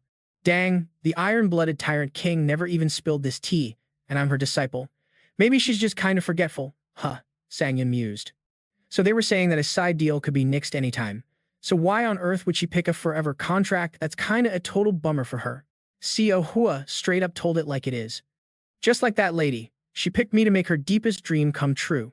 Felt like I was turning into some kind of weapon, no joke. She said she needed the sharpest blade ever, one that won't ever get rusty or snap, and Co Hua was all like, you got what it takes to be that sharpest sword. Sangun caught the vibe when she said ultimate wish. That phrase, the hardcore Tyrant King used it too, no cap. Maybe it was just a fancy way to say a simple wish. He didn't wait around and straight up asked what this ultimate wish was. Her eyes got kinda dreamy while she answered. Co Hua believed an admin's biggest wish comes from regrets they're holding onto old memories and stuff. She kept going with that thought. Sangun just stared, speechless. At the same time, this earnest wish thing is a special perk given to admins by the tower itself. Like the Tower of Trials, it's a challenge only challengers with a contract to an admin can tackle, and when that wish comes true, the admin scores a sweet reward. Then Co Hua's tone got kinda heavy, dropping. If my deepest wish comes true, you'll get the power to rewrite the past. Dude was shook, eyes blowing wide open. Sang Yun was like, me? For real? That kind of magic even possible? But Co Hua cut him off. The higher you climb in the tower, the more secrets you'll find out. You'll see if I'm straight with you or just messing around. That shut him up, his face a mix of doubt and hope. Sangun remembered all his grind. Yeah, even if it means big trouble, as long as it's the tower, then he blurted, can I ask you something? She nodded like, shoot. Sangun didn't beat around the bush. Which floor do I gotta hit to make this wish really happen? Co Hua hesitated a sec, scratched her face like nervous, then said, you gotta make it to the VIP lounge, the top floor of the Tower of Trials. Hearing that, sweat dripped down his brow. Then, boom. The system popped up saying a contract was locked in. Co's face lit up like she won the lottery. You made a boss move. Zero regrets. She just grabbed his hand and shook it like in a cheesy commercial. Sangun just ignored the silly vibe, thinking, yeah, I did sign on the line. In his head, all he saw was that crazy, tall tower and thought, gotta reach the tippity-top floor. Cause he knew the place to make an admin's deepest wish real was way up there, top of the tower. Then all these system alerts started buzzing. You're officially the true disciple of the admin, White Crane's Swordmaster.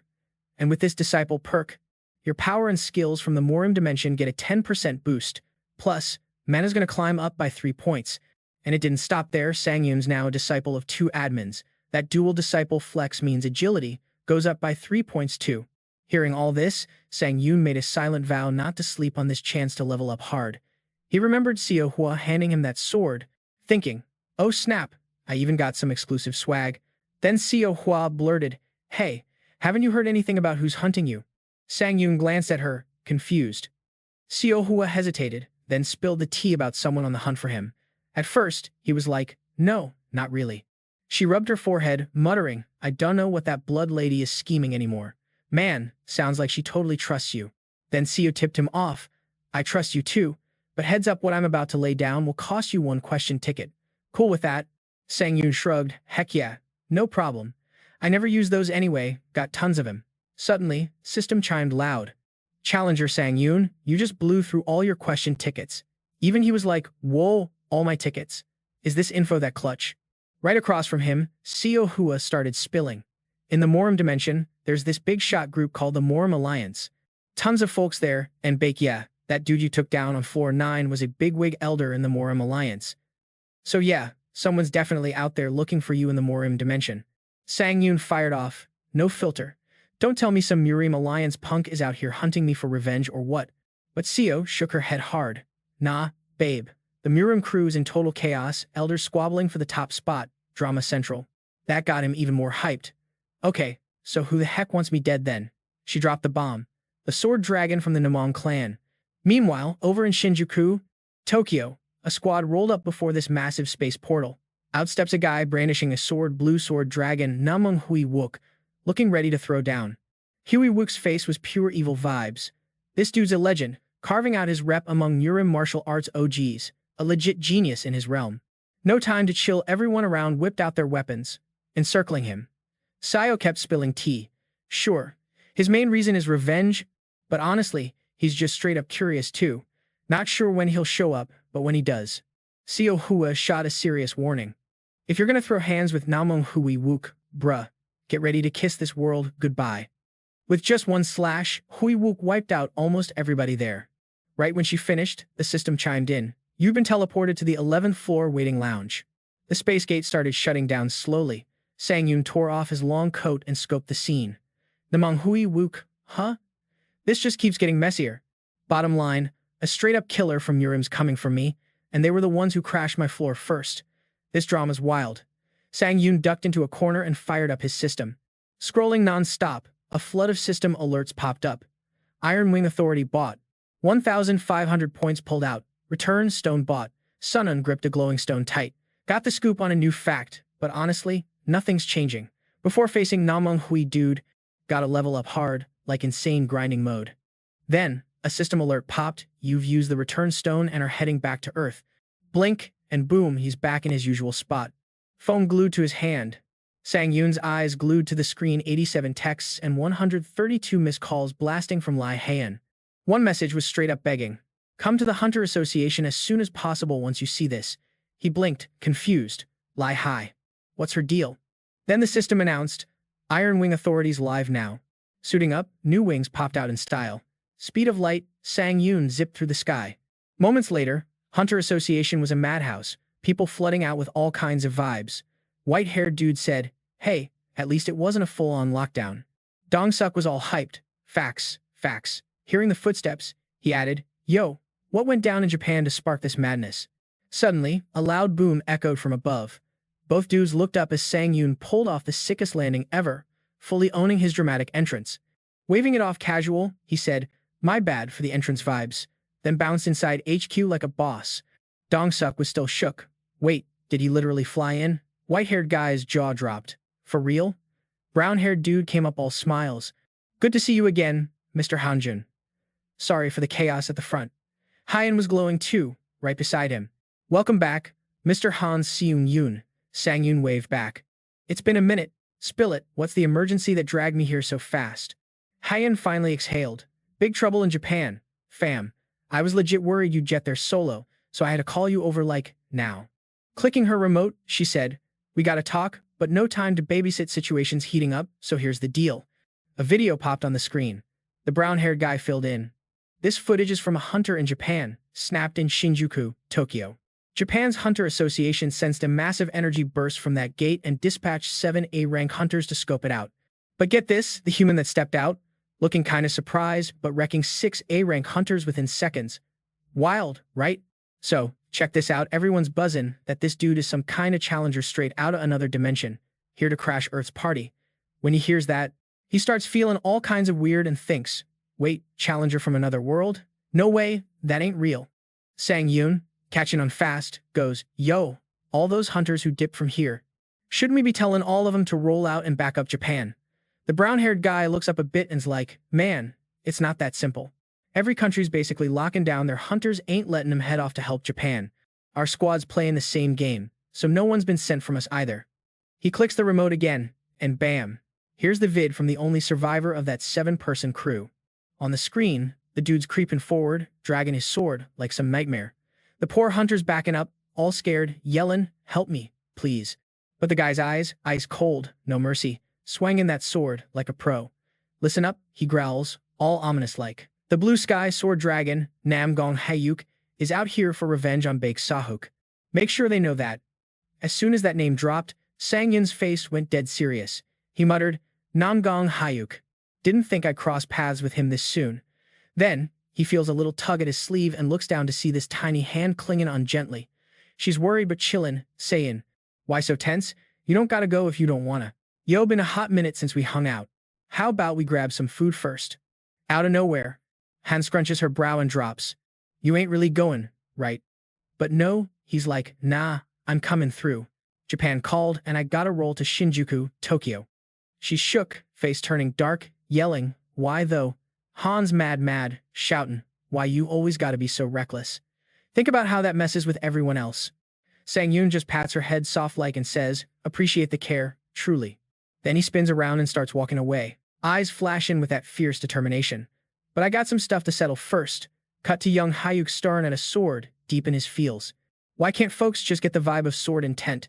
2 dudes are holding up an injured guy gasping for air, and the girl next to him asks, yo, young master, this training ain't a little extreme.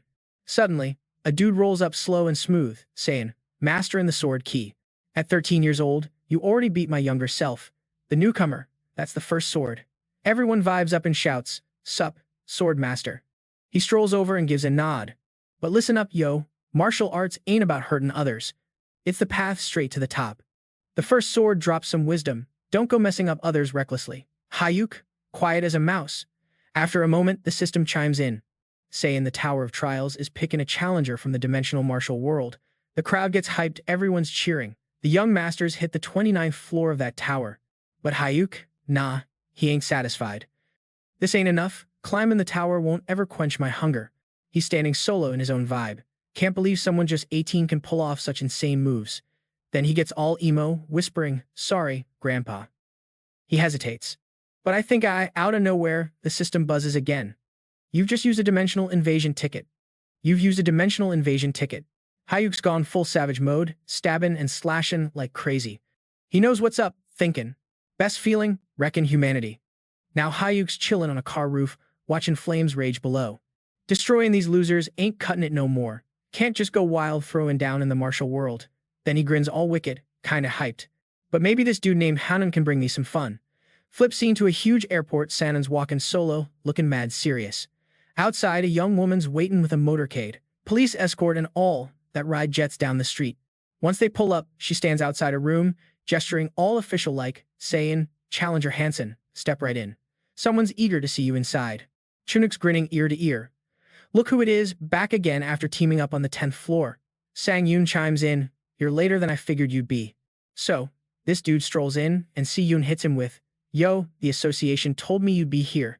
Then he's all, "Wait, is this the whole squad backing Japan? Apparently, there's another challenger flying in from the States to back us up." He just nods like, "Got it." But inside, he's thinking, even if we're all S-rank hunters, I'm still kinda nervous. That challenger tearing it up in Shinjuku, total mystery monster vibes like he might just wipe the floor with all three of us. Fingers crossed the American backup is as beast as they say. Then bam, the door slams open. Head snaps around cause who just rolled up. After a beat, Catherine nods. "All right, yeah, you got me." Emotion ran wild on me in this crunch time. That creature in Shinjuku? No joke, it's not your average monster. Since we're all on the line here, I'm doubling the prize money. She snaps back to boss mode, pointing at Catherine. "And listen, it ain't all doom and gloom. We've still got a shot." She's stone cold confident that Catherine Bennett's skills could flip this battle for us. Catherine then flexes a little magic by popping a fireball into her palm. "Here's my gig, I have this fire power. If a beast tougher than me touches this flame, bam, they get hit hard, stats drop by 10, and some random skills get locked down. It's a game changer." Catherine's giving him the, really? Look, thinking. Why'd you gotta add not even close? Just say no next time, bro. Suddenly, the first woman steps up. Super official vibe. "All right, y'all, all challengers are here. Sorry for the wait. I'm the big boss of the Japanese Hunters Association." Ding ding, Sang-yoon's mind's blown, thinking. Whoa, she's the guild master? I just figured she was some airport staff or something. He realizes Japan's seriously desperate if their top boss flew in like this. No way they're messing around. She's not hiding it, either. Everyone thought Japan was out of backup, but nah, things are way worse than anyone guessed, so they're playing it cautious, sending reinforcements. Chunok just blurts, "For real? Only 4 of us? That feels low-key weak." Catherine strokes her chin, thinking hard. Man, this is gonna be rough. Sang-yoon's fists clench, body shaking with tension. "No other countries are stepping up to help Japan right now," she says, bowing deep and sincere. "Mad respect to all of you for sticking around and giving us a hand." The whole room goes silent from the weight of her words. Sang-yoon steps up, putting a hand on her shoulder. "Hey, Guildmaster, no need for the bow right now. Keep your head up." Catherine raises an eyebrow, thinking, Sang-yoon, you wild. As she's soaking it all in, she quietly scopes him out. He's all ice on the outside, but then he drops this bomb of a suggestion.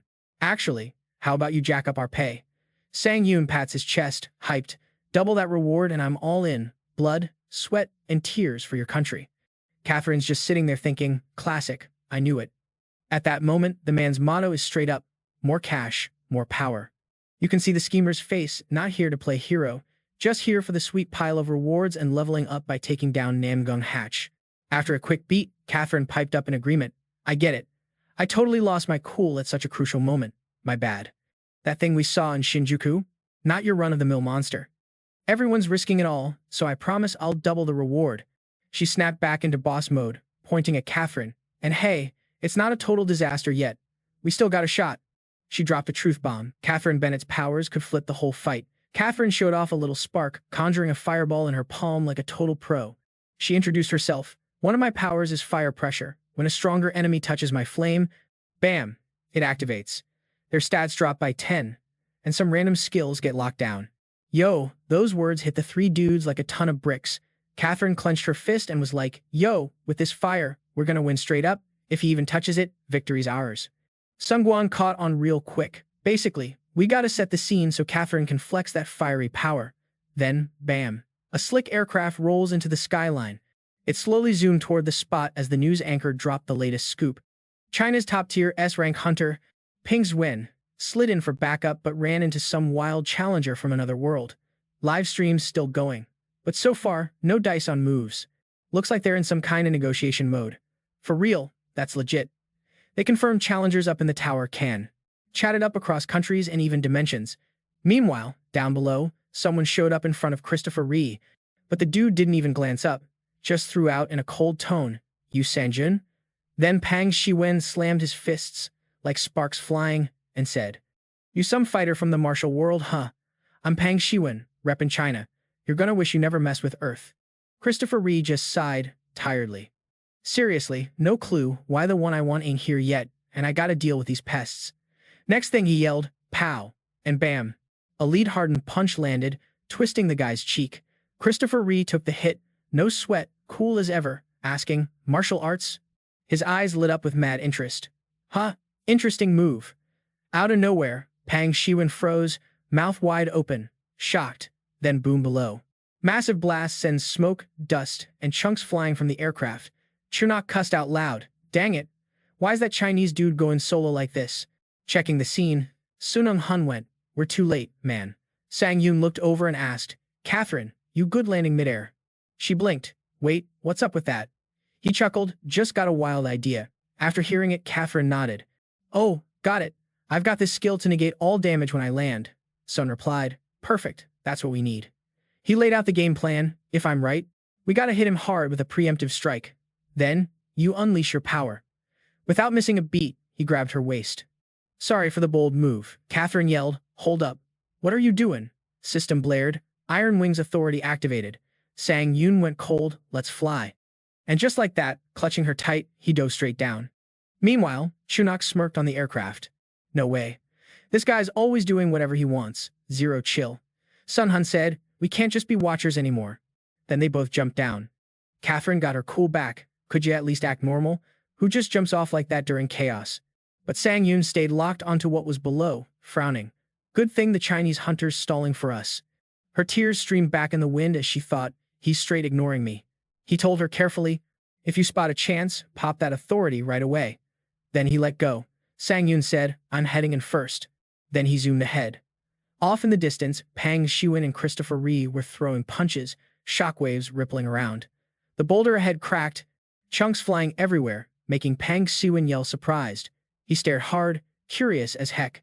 What kind of martial art is that? No chi in your fists. Suddenly, Christopher Ree's arms duplicated and packed a serious punch, slamming Pang Shiwen back with wild force, crashing him onto the ground. The rock shattered, and a power beam blasted out from inside. He spun and just swatted it off.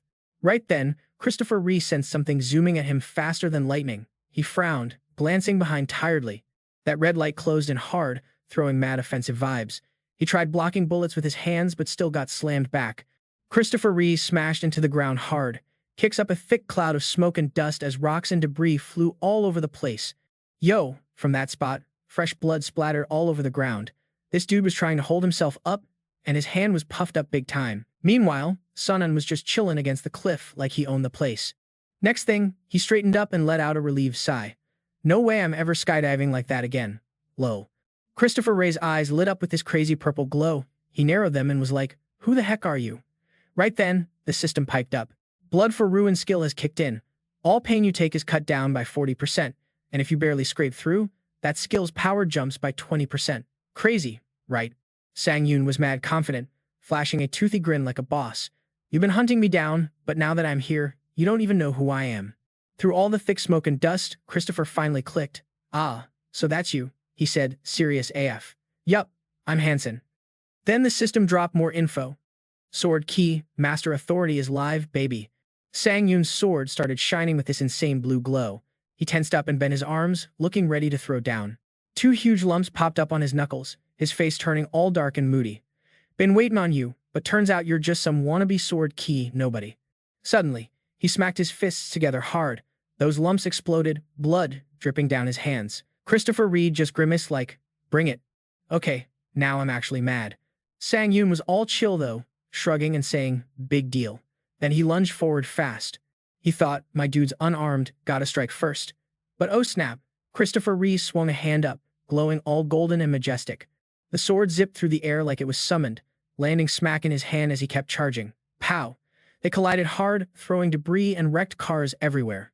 In front of them were ruins slashed to pieces, just floating midair like some crazy art exhibit. Sang Yoon was low-key hyped inside, thinking, wow, if that hit me dead on, I'd be toast. The system buzzed again, blood for ruin skill activated. He grumbled, thought that hit would slow him down a bit. Dang. By now, Sang Yoon was all scratched up, blood leaking from his mouth, and bruh, he shattered my shock dampening shield in just one blow. Using that skill is going to be rough now. He glanced at the sword in Christopher Ray's hand, guessing out loud, is that the real sword key? Then he got it and shouted, "Recovery? Didn't think you'd be using black magic from the tower." Sang Yoon didn't sweat it as the system popped up again. Lightning sword, key skill activated. He swung his blade down, cracking the rocky ground open. Christopher Ree stood firm, the slash chasing through the crack straight at his face. Christopher Ree calmly swung his sword back, unleashing a fiery blast right at the attack. Meanwhile, Chun Sok and Sun Hun popped up from behind, ready to throw down too. The two launched their moves side by side. Christopher Ray spun around like a pro, guarding hard. Out of nowhere, Catherine was behind him, like ninja style. Before he knew it, she yelled, "Fire pressure." She launched a fireball, and the system popped up this info, "Fire pressure authority." When slapped on an enemy, it cuts their stats by 10 and locks some of their skills. Mad neat. Boom. A huge explosion blew up, fire and smoke everywhere. Catherine's eyes widened with shock, thinking, did my move even work? Chunok pointed up and shouted, "Yo, look up." Christopher Ree was chillin' on top of a streetlight, his sword flashing bright gold. "You tiny pests are killing my vibe," he said with some serious attitude. They could feel his battle-hardened hunter energy, knowing no way they could block this attack. The sword's glow just got even crazier. He scowled and yelled, "Die, bugs." Then from the sky, that power came down like the freaking Grim Reaper. All three shouted, "Dodge." Chun Suk clenched his teeth and bolted. Catherine dipped fast too. Even Seong Hun, calm as ever, was running like his life depended on it. That pillar of light slammed down, blinding the whole block. Space shifted real weird-like. Then, two hands locked tight. Chun Suk gritted his teeth and bolted. Catherine hauled ass too, while Seong Hun, cool as ice, was still sprinting like his life depended on it. Then, a pillar of blinding light slammed down, lighting up the whole zone. Suddenly, the space warped. Two hands clasped tight. Yo, it was Seo Hua. Just treat this lesson like a little gift, a tiny mana swap, you know? Suddenly, this wild purple energy just exploded out of nowhere.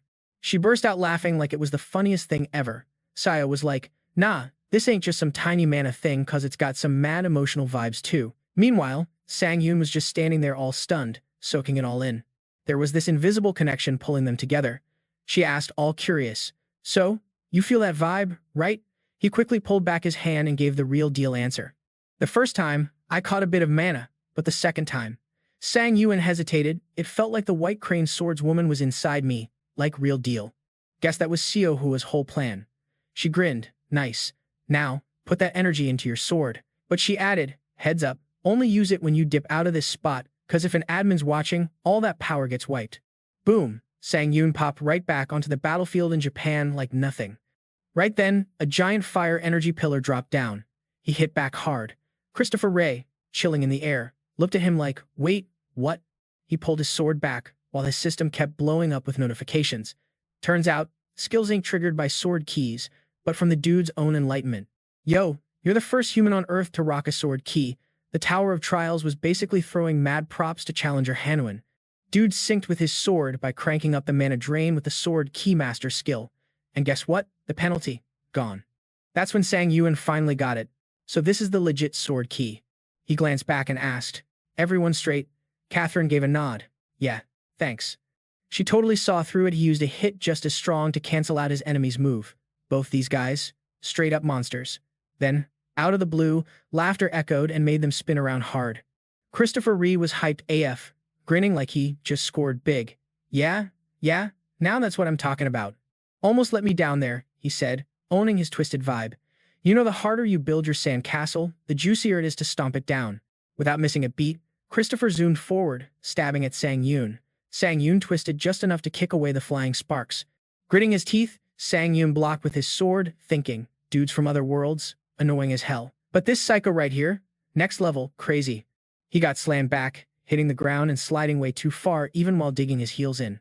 Sangun turned to his crew. Yo, real talk, y'all gotta back up. If I gotta babysit everyone like last time, I ain't gonna focus.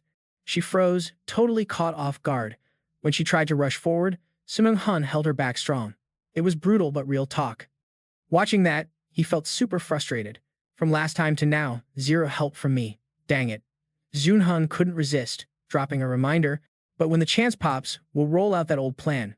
Before bouncing, he threw in, "Stay sharp, fam." Then Chanso took off too. Next up, an all-out brawl. Blue and red energy streams kept clashing, dragging the fight all over the place. Their attacks blasted out with so much force, glass shattered everywhere, raining shards like confetti. Dude, a heavy car smashed into a lamp post with a bang so loud it shook the block. From far off, all you saw was blue and red streaks fighting it out, sky to street. Then, out of nowhere, they both vanished, leaving the city so quiet you could hear a pin drop. Right after, flames exploded everywhere, smoke and debris flying like a tornado. Chanuk had to cover his face, no joke. Now I see why he told us to back off, this is straight up insane. Hey-in chimed in, Hanan's holding his own against that beast. But Shunong Han was not buying it. Nah, he's getting cornered hard. If this keeps up, he's toast. At that split second, fresh blood splattered on the far side of the fight. Struggling to block, Sangun was thinking, man, I thought leveling up my sword aura would at least let me stand a chance. He remembered Sihoa saying Namkung Hakka's sword skills are top tier, rank A. Sangun knew his own was just rank C and had to admit the truth. Yo, forget skills for a sec, this dude was just insanely beast mode strong. All of a sudden, his power dipped and he hit his knees hard, making Hugh shout out like, what's the deal? Meanwhile, Sanguin was gasping for air. Dang it, I drained way too much energy trying to regenerate. Keep going like this, and my fighting game's gonna tank. Right then, Hin chucks a red potion at him yelling, here, drink up. On the flip side, Sunen's all hyped, heck yeah. He snagged the potion quick, but as he popped the cap, his jaw legit dropped, cause what he saw was straight up wild. Out of nowhere, Hyuk jumps in and kicks him hard AF. Totally blindsided, Sangun went flying back, potion just hanging in midair. Hyuk snatched it real slick. Thanks for the hookup, he said, before downing it like a champ. Ha yelled, no way. Chan Sok swore under his breath. Man, I should have poisoned that little punk's drink. Meanwhile, Sanun clutched his tummy, shaking as he struggled up, sweat pouring down his face. Hyuk threw shade. Humans always gotta hold on to some hope. Huh? You're no different. Then the system pinged Hansen, yo, small stamina boost gained. He growled, I just might pull this off. If I go full throttle, I can win and live to fight another day. Sangun covered his face, trembling hard. Hai's eyes turned straight up crimson. His vibe went full-on demon mode. But let me tear that weak hope out of you. When you go from a glimmer of maybe to total nah, that's my favorite show. Oh, and the fight? It wasn't even close to over. From wrecked buildings to rooftops, it kept jumping around. Then Hugh punched Sangun right through a busted part of the building, but he wasn't feeling great about it, thinking, this ain't sitting right. Sangun still gritted his teeth, eyes blazing fierce AF. Hyu caught that vibe and it totally pissed him off. Dude's eyes still had hope in him. Suddenly, Hyu clenched his jaw tight and unleashed a brutal punch. Sangun got clocked and started dropping fast. Smashing into the ground, bouncing way back, he ended up in a pile of rubble, shaking in pure pain. Then, a dark shadow loomed in his blurry sight. Hyuk's face twisted with rage, veins popping. Sangun was toast, no energy left to move. But why the heck does his gaze still burn like that? Hyuk slashed his sword across Sangun's face. Blood flew everywhere as he screamed, despair time now. Sangun screamed in pain, vision fading like blackout, yelling inside his head. My eyes, what the heck? He couldn't open those eyes, teeth clenched tight, trying to push through with one last hit, but doubt hit. No way I can land this if I can't see. Hyuk readied another attack in front of him. Sang-yoon gritted his teeth, panicking. What now? What do I do? Seeing the state he was in, Hai shot forward, screaming Sang-yeon. Chonuk and Sun Hun were right behind. Even though his eyes were shut, he totally heard them clear and had this sinking feeling. If they come close, he's gonna wreck them all. Sang-yoon shot out a hand to stop them, yelling, "Nah, hold up, don't come." Then Hyuk had this light bulb moment. Ah. His voice got crazy hype, all demony. So, your crew's why you've held on to that look in your eyes for so long. Hai ignored him, firing off a fireball. But bam! Hyuk popped up next to her in a flash. Before she could blink, he smacked her hard in the back with his sword, blood spurting everywhere. She looked shocked to her core. Sunung Hun screamed, "Yo!" A lightning bolt crashed down, giving her an exit route. His whole body lit up with bright, crackling yellow electricity. But Hyuk didn't care one bit. He stomped hard, smashing Sun Hun's face into the floor. Like a warning bell, his bleeding eyes darted around, freaking out. Next, Hyuk grabbed Hyein by her hair and yanked her up, sword gleaming, ready to strike. She screamed, "Let me go, dude." But the fiery sword stabbed right through her, no hesitation. She screamed in pure torture. He laughed like a total psycho. I smell some roasted flesh now," he gloated. Sang-yeon scrambled to his feet, yelling, "Cut it out, you twisted freak." Hyuk got even more hyped, laughing darker than ever. "Yes, that's the face I've been craving." Suddenly, a ghostly figure lunged at him, but he seemed to sense it, narrowing his eyes like a boss. Without saying a word, he whipped up this icy flower out of thin air. Then Chien-suk hit Hyuk straight up with Ice Prison. Bam! The arm clutching Hyein was locked in solid ice, no joke. Snatching the chance, he grabbed her and bolted like his life depended on it. In his head, he's like, "Girl needs some serious first aid, as soon as possible." The ice cuffs started cracking, and dude woke up mad, teeth gritting hard. "This little pest," he growled. Spinning like a boss, he smashed that ice cage, his eyes flashing scary red like some wild demon. Next, he blasted himself way up into the air, heading straight for them. Chinook wasn't about to chill. He swung his arm and yelled, "Ice sphere." Bam! An icy globe popped up, wrapping Hin like a bubble shield. Then he tried to shove that sphere away, thinking distance was the best defense. "This is all I got. Now time to vanish again." But before Qian could fire the magic off, he yelled, "Hede," like a straight-up wizard. Out of nowhere, Hyuk grabbed his head tight, shocking him big time. Without a second pause, a sword swung down, smashing Qian, who screamed like he got hit by a truck, which helped you sense attacks without actually seeing him. So Sang-yeon dodged effortlessly and slid back to his safe spot still inside the 30-meter playground. He was vibing with his spiritual eyes, saying, "I can even see the tiny pebbles in here." His real eyes stayed shut tight. Their squeaks filled the air like some creepy movie soundtrack. Sang-yoon felt the vibe major disaster incoming. The rats saw this fight as total chaos and swarmed everywhere. Suddenly, all the rats keeled over dead, life force scattering like confetti, hit by some invisible force nobody saw coming. Meanwhile, this green energy started flooding into Sang-yuan's body like a power-up. The system chimed in. All absorbed souls have been used to restore stamina. There was this blood-red circle on his chest, sucking all the energy in. Right then, Hyuk was holding Sun Hun's chopped-off arm when Sang-yoon showed up like, "Hold up right there." Hyuk spun around, totally shocked. Sang-yoon's eyes were shut tight, but dude knew he was there and cursed under his breath. "You creepy whisperer," he growled, squeezing that arm till it drained dry and crumbled to dust. "Nah, your reactions ain't bad though." Just then, Benjamin, who'd been knocked out, woke up shouting at full blast. His gold fists flashed again, pow! He landed a brutal punch to Hyuk's gut, catching him dead cold. The system kept spitting out alerts. Because of the fire, God's power, anyone touched got their skills majorly slammed. Sword key is on lockdown for 10 minutes. Flame sword, also locked down for 10. Except Namung Huk, dude's fireproof. Flames wrapped around Hyuk's whole body, making him grit his teeth, pain blazing. Benjamin yelled, loud and proud, "I'm Benjamin, China's hero, still kickin', you punk." Slinging Sun Hun over his shoulder, he bolted. Used Han's fire time to bounce. He snarled through clenched teeth. Even at the end, these pests are annoying. Then the system dropped another bomb. Sword key is locked. His purple eyes flashed wild with rage. "Dang it," he cursed. Holding his sword high, he bellowed, "Colossal combat." A freaking meteor shower of glowing swords rained down around him and Sang-yoon. The system popped up again. Unique trait, Colossal Combat activated. Combat zone with 30-meter radius now in effect. Everyone but Sang-yoon and Namung Hyuk stay out of the arena. They created this isolated bubble cut off from the outside world. Sang-yoon tilted his head, feeling the vibe. Hyuk, still cocky, thinking even with sword key frozen, his combat key's all he needs, swinging down from above with attitude like, what's a blind guy gonna do? But Sangun? Just chilling, ignoring it all, which totally threw Hyuk off. The secret weapon, spiritual eyes, it was like he had some sixth sense to dodge moves even blindfolded. That's the vibe. Sangun backed off to his safe spot, still hanging within 30 meters of that wall. Rocking spiritual eyes to scope things out. I can see even the tiniest pebbles here. His actual eyes stayed shut tight. Never thought losing my sight would make everything clearer. Guess I wasn't using these spiritual eyes the right way till now. Yo, he started feeling like he just unlocked some next-level vibe. Boom. A glowing third eye lit up right on Sangyun's forehead. Then the system buzzed in all serious like, congrats, you unlocked the secret of the spiritual eyes. Spiritual eyes skill just leveled up to rank B, baby. And hold up, it didn't stop there. The system kept spilling the tea. Life or death showdown alert. Sixth sense skill just hit rank B. He thought, sixth sense, totally slipped my mind, but look at it glowing, power boosted. The system kept dropping updates.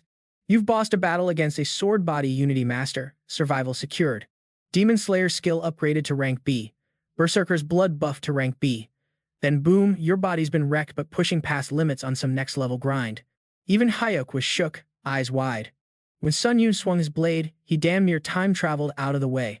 Dude thought, alright, with this move I'm good to go toe-to-toe with Nam Kung Ha now that his energy's running thin. Then those blood-soaked eyes popped open, shining bright like a spotlight. In this tight space, Sun Yun charged with lightning speed, sword ready, while Hyuk braced himself, defensive AF. He's thinking, what the heck is this sorcery? Hyuk clenched that jaw hard, vibes screaming. Wait, did his moves just get major upgrades? And why is his sword slicing sharper than a razor now? As he threw down relentless attacks, system notifications blew up the screen. Shadowfall skill activated. You're moving in shadows, speed boosted by 30%. Then bam, speed skill activated, blessing of the wind activated. Total speed boosted by 70%, stacking 7 out of 7. Not done yet, system threw down. Frenzied sword play activated. All sword attack speeds up by 20%, stacking 10 out of 10. Both swung at the same time, swords blazing. Sun Yun leaned back to dodge, biting his lip. Man, even with all these power-ups, I'm just scrambling to keep up. This throwdown's risky AF.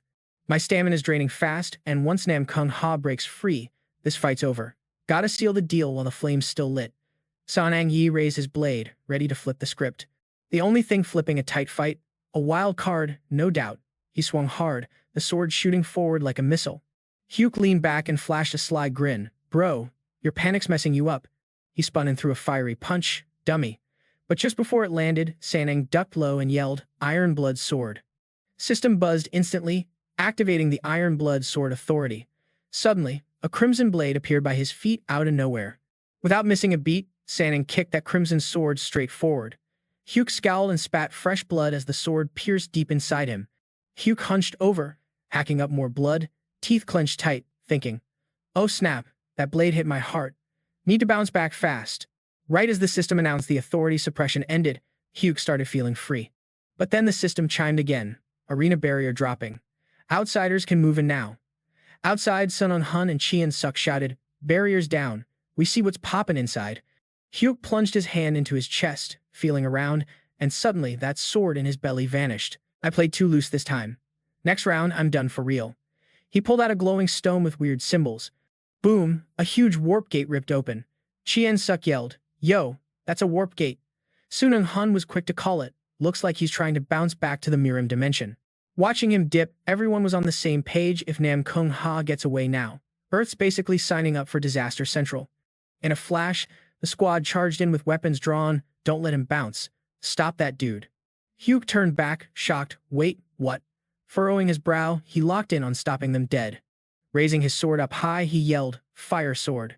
And just like that, his blade ignited into a massive, blazing inferno. In a flash, the four of them lunged forward, weapons drawn. Don't let him get away. Take him down. Hyuk spun around, eyes wide, shouting, wait, what? He furrowed his brows, locking onto their plan to block him. Raising his sword high, Hyuk yelled, fire sword, light it up. Flames exploded around the blade, turning it into a blazing inferno. Next thing you know, it zoomed straight at those four peeps, coming at him full force. Ha was just standing there, eyes wide, totally shook. Then bam. A crazy explosion of light erupted everywhere, shaking up the nearby buildings like they were about to crumble. Turns out, Sangun had charged ahead using this insane countershock shield move. But yeah, the shield, totally toast. Damage piled up and wasn't coming back. But yo, that shield didn't last a hot second. The blast was just too wild. The arm holding it burned to a crisp. Sangun was shaking, feeling all the pain all over. Seeing that, Ha freaked, yelling, "Sangun, dude, your arm." Chongguk jumped in, dropping some healing magic as soon as possible. Sangun then yelled back, trying to keep everyone chill, "Don't sweat me, the enemy's still in the game." Out of nowhere, someone called from Hyuk's spot, "Han Sangun." There he was, all grimacing, teeth clenched, shaking like crazy. Hyuk shot a glare. "I could have taken you down in one hit from the jump. You really wanted it to end like this." Sangun had no comeback, just biting his lip, thinking, "Man, so annoying, but can't say a thing." Without a word, Hyuk turned his back. "I'll swing back soon." Just then, this system beeped, and boom. The remnant blood skill kicked in, and out popped a brand new, perfect arm. Chichika's jaw dropped like she saw a ghost. Sangun stood up, flexing that fresh arm, peeling off his bandages like a boss. "I'm good now. Where's the rest of the squad?" He strolled over to the hospital room with Hyen's name on it. Sangjun pulled back the curtain and called out, "Yo, you good?" Inside, Hyen was chillin' shirtless, patching up injuries. Both of them were caught off guard by that sudden entrance, totally speechless. Suddenly, a loud scream tore through the hospital halls. Meanwhile, Jang was limping on crutches, leg broken, moaning, "Oh man, my life's a mess." But Jang lit up seeing Seung-Yun step in. Then a bright red handprint was slapped right on Seung-Yun's left cheek. Even Jang gasped, "Yo, what happened to your face?" Seung gave this awkward grin. "So, I popped into Hyun's room. She's crazy energetic, doing just fine." Then he asked, all curious, "Wait, where's Kim Seung-hun?" "Not in his room." Jang looked down, feeling low. "I stopped by this morning. Dude's probably feeling awful right now." He added, Jung just lost his right arm." At that very moment, Seung-hun was standing solo on the rooftop. Seung-jun walked up and teased, "So, this is your hangout spot, huh?" Seung-hun turned toward him with a grin. "Look who it is, the sword demon's here." Sang-yun scratched his head, thinking, "Sword demon, what's that about?" Seung-hun's eyes got shiny as he checked out the arm. "Your left arm? You used a skill to fix that." Sang-yun nodded. "Yep." After a beat, Seung-hun said, "That's some next-level skill. You're full of surprises." He stayed cool, rolling up the sleeve of his hospital gown. "Heard the news, my right arm couldn't be saved, huh?" Before he could finish, Sang-yun cut in. "I'm sorry." Sang-hun looked stunned. Sang-yun was beating himself up hard. "If I'd been stronger back then, none of this would have gone down." Sang-hun squeezed his fist and conjured up an icy arm, telling him, "Chill, I got another skill that can make up for it." Sang-yun leaned back against the wall, mumbled, "I was climbing that tower like a maniac, tunnel vision mode on." Seung-hun, puffing on a cigarette, smiled, "Hey, that ain't all bad. Probably what made you strong as heck." What Sang-yun was all about. The strong gotta help the weak, that's my vibe, at least. His face stayed icy. "That fight taught me mad stuff. I finally remembered things I've been blocking out forever." He used the ice arm to slide off his mask. "And I'm starting to see what secrets a strong dude like you, who's not some psycho, might be hiding. Also had no clue what you were thinking when we first met in the tower." Seung-hun flicked his lighter. "Want one?" Sang shook his head fast. "Nah, I don't do the smoke or drink thing." That's when Sang-yun finally got a clear peek at the face under the mask and went, "Whoa." Seung-hun looked at him, hesitated, then said with that cigarette hanging off his lip, "Oh, right. I never properly introduced myself." A few days later, they were snapping a group shot with the reps from Tokyo and Baekmak. "Man, I learned so much from that fight. It brought back memories I thought I'd forgotten for good." Right then, he used his ice-cold hand to pull off his mask. "All right, I'm starting to catch on to what kind of secrets a strong dude like you might be hiding, especially since you're not some psycho. I also had no clue what you were thinking when we first crossed paths up in that tower." Seung-hun sparked up a cigarette and asked, "Want one?" Sang shook his head no. "Nah, I don't do smoke or booze." That's when Sang-yun got a good look at the face behind the mask and blurted out, "Whoa, wait." Seung-hun peered over and hesitated. "Yours?" With the cigarette dangling from his lips, he said, "Oh snap, I totally forgot to give you the proper intro." A few days later, they were all posing for a group pic with the Tokyo crew and Baekmak. "I forgot to properly introduce myself." A few days later, they were taking a commemorative photo with the representatives from Tokyo as well as Baekmak. Yo, Sang-yun was straight up owning this serious interview, cameras all up in his grill. After that, the squad rolled out shopping, no doubt. Soon hooked him up with this fly necklace. She snagged it and threw it on with a big smile. Suddenly, boom, a golden glow lit up, showing this bling was straight fire. Then they threw each other a wave and peace out. Sun Hun slid his red cape back over his shoulders. That's when Sangun peeped his own jacket. Yo, the lapels got an upgrade looking fresh after the restore job. Sang Yun gripped his sword, feeling every piece of gear was on point. Yeah, I did dodge a nasty disaster there. No cap. This kind of clutch service? Totally expected. Then he just flopped on his bed and let out a big sigh. Man, those past 3 days hustling to return the stone. Straight chaos city. He low-key didn't want to blow up like this. But scrolling through his phone, bam, clips of the fight were already viral everywhere. It was shot from one of those fancy Japanese Hunter Association choppers. Comments were popping off. Yo, are all challengers that insanely beast mode? He's basically carrying the whole squad solo. Did this dude actually handle that whole mess all by himself? I think I know him. There was this White Lotus training center just for players. And bro trained there for a solid 7 years. Alright, next troll step up. No way some noob could wreck monsters and smash buildings so smooth. Deadass, fight style screams Shadowblade vibes. No cap, he fights like Shadowblade. He's a straight-up pro. Calling him Shadowblade ain't weird at all. For real? Lol. Here's where Sangyun's brain fired up, thinking, is this actually that Shadowblade Kim Sunung Hun was talking about? But then he was like, nah, there's no way, he's the Thunder Emperor. Sun Hun, yeah, that dude's the Thunder Emperor. Among the 30 elite S-rank hunters in Korea, his reputation's just next-level power. It's like he's chilling on a throne, hyped up by everyone. Sang Yu knew he cleared challenges at a speed no other S-rank could touch. Straight-up hero status for Korea. He flashed back to last night when Sun Hun slid him a note saying, if stuff goes sideways, hit me up. Dead serious. Think of it as a recruitment invite. For real, you can reach out for anything, even the stuff that's kinda low-key. Sang Yun got it, yeah, this was that official call-up. Right then, the system pinged his time was up, and he rolled up off the bed. Alright, gotta level up more to live up to Shadowblade. Then the system dropped the return to the Tower of Trials. Cyan flashed this sly grin like, time we bounce back to the tower. System chimed again, you've now landed in the 11th floor lobby, and bam, his world switched gears. He mulled over the fight with Namgong Huck and took the lesson in. Quietly, he called for the shop. Cyan was thinking stamina's the real problem here.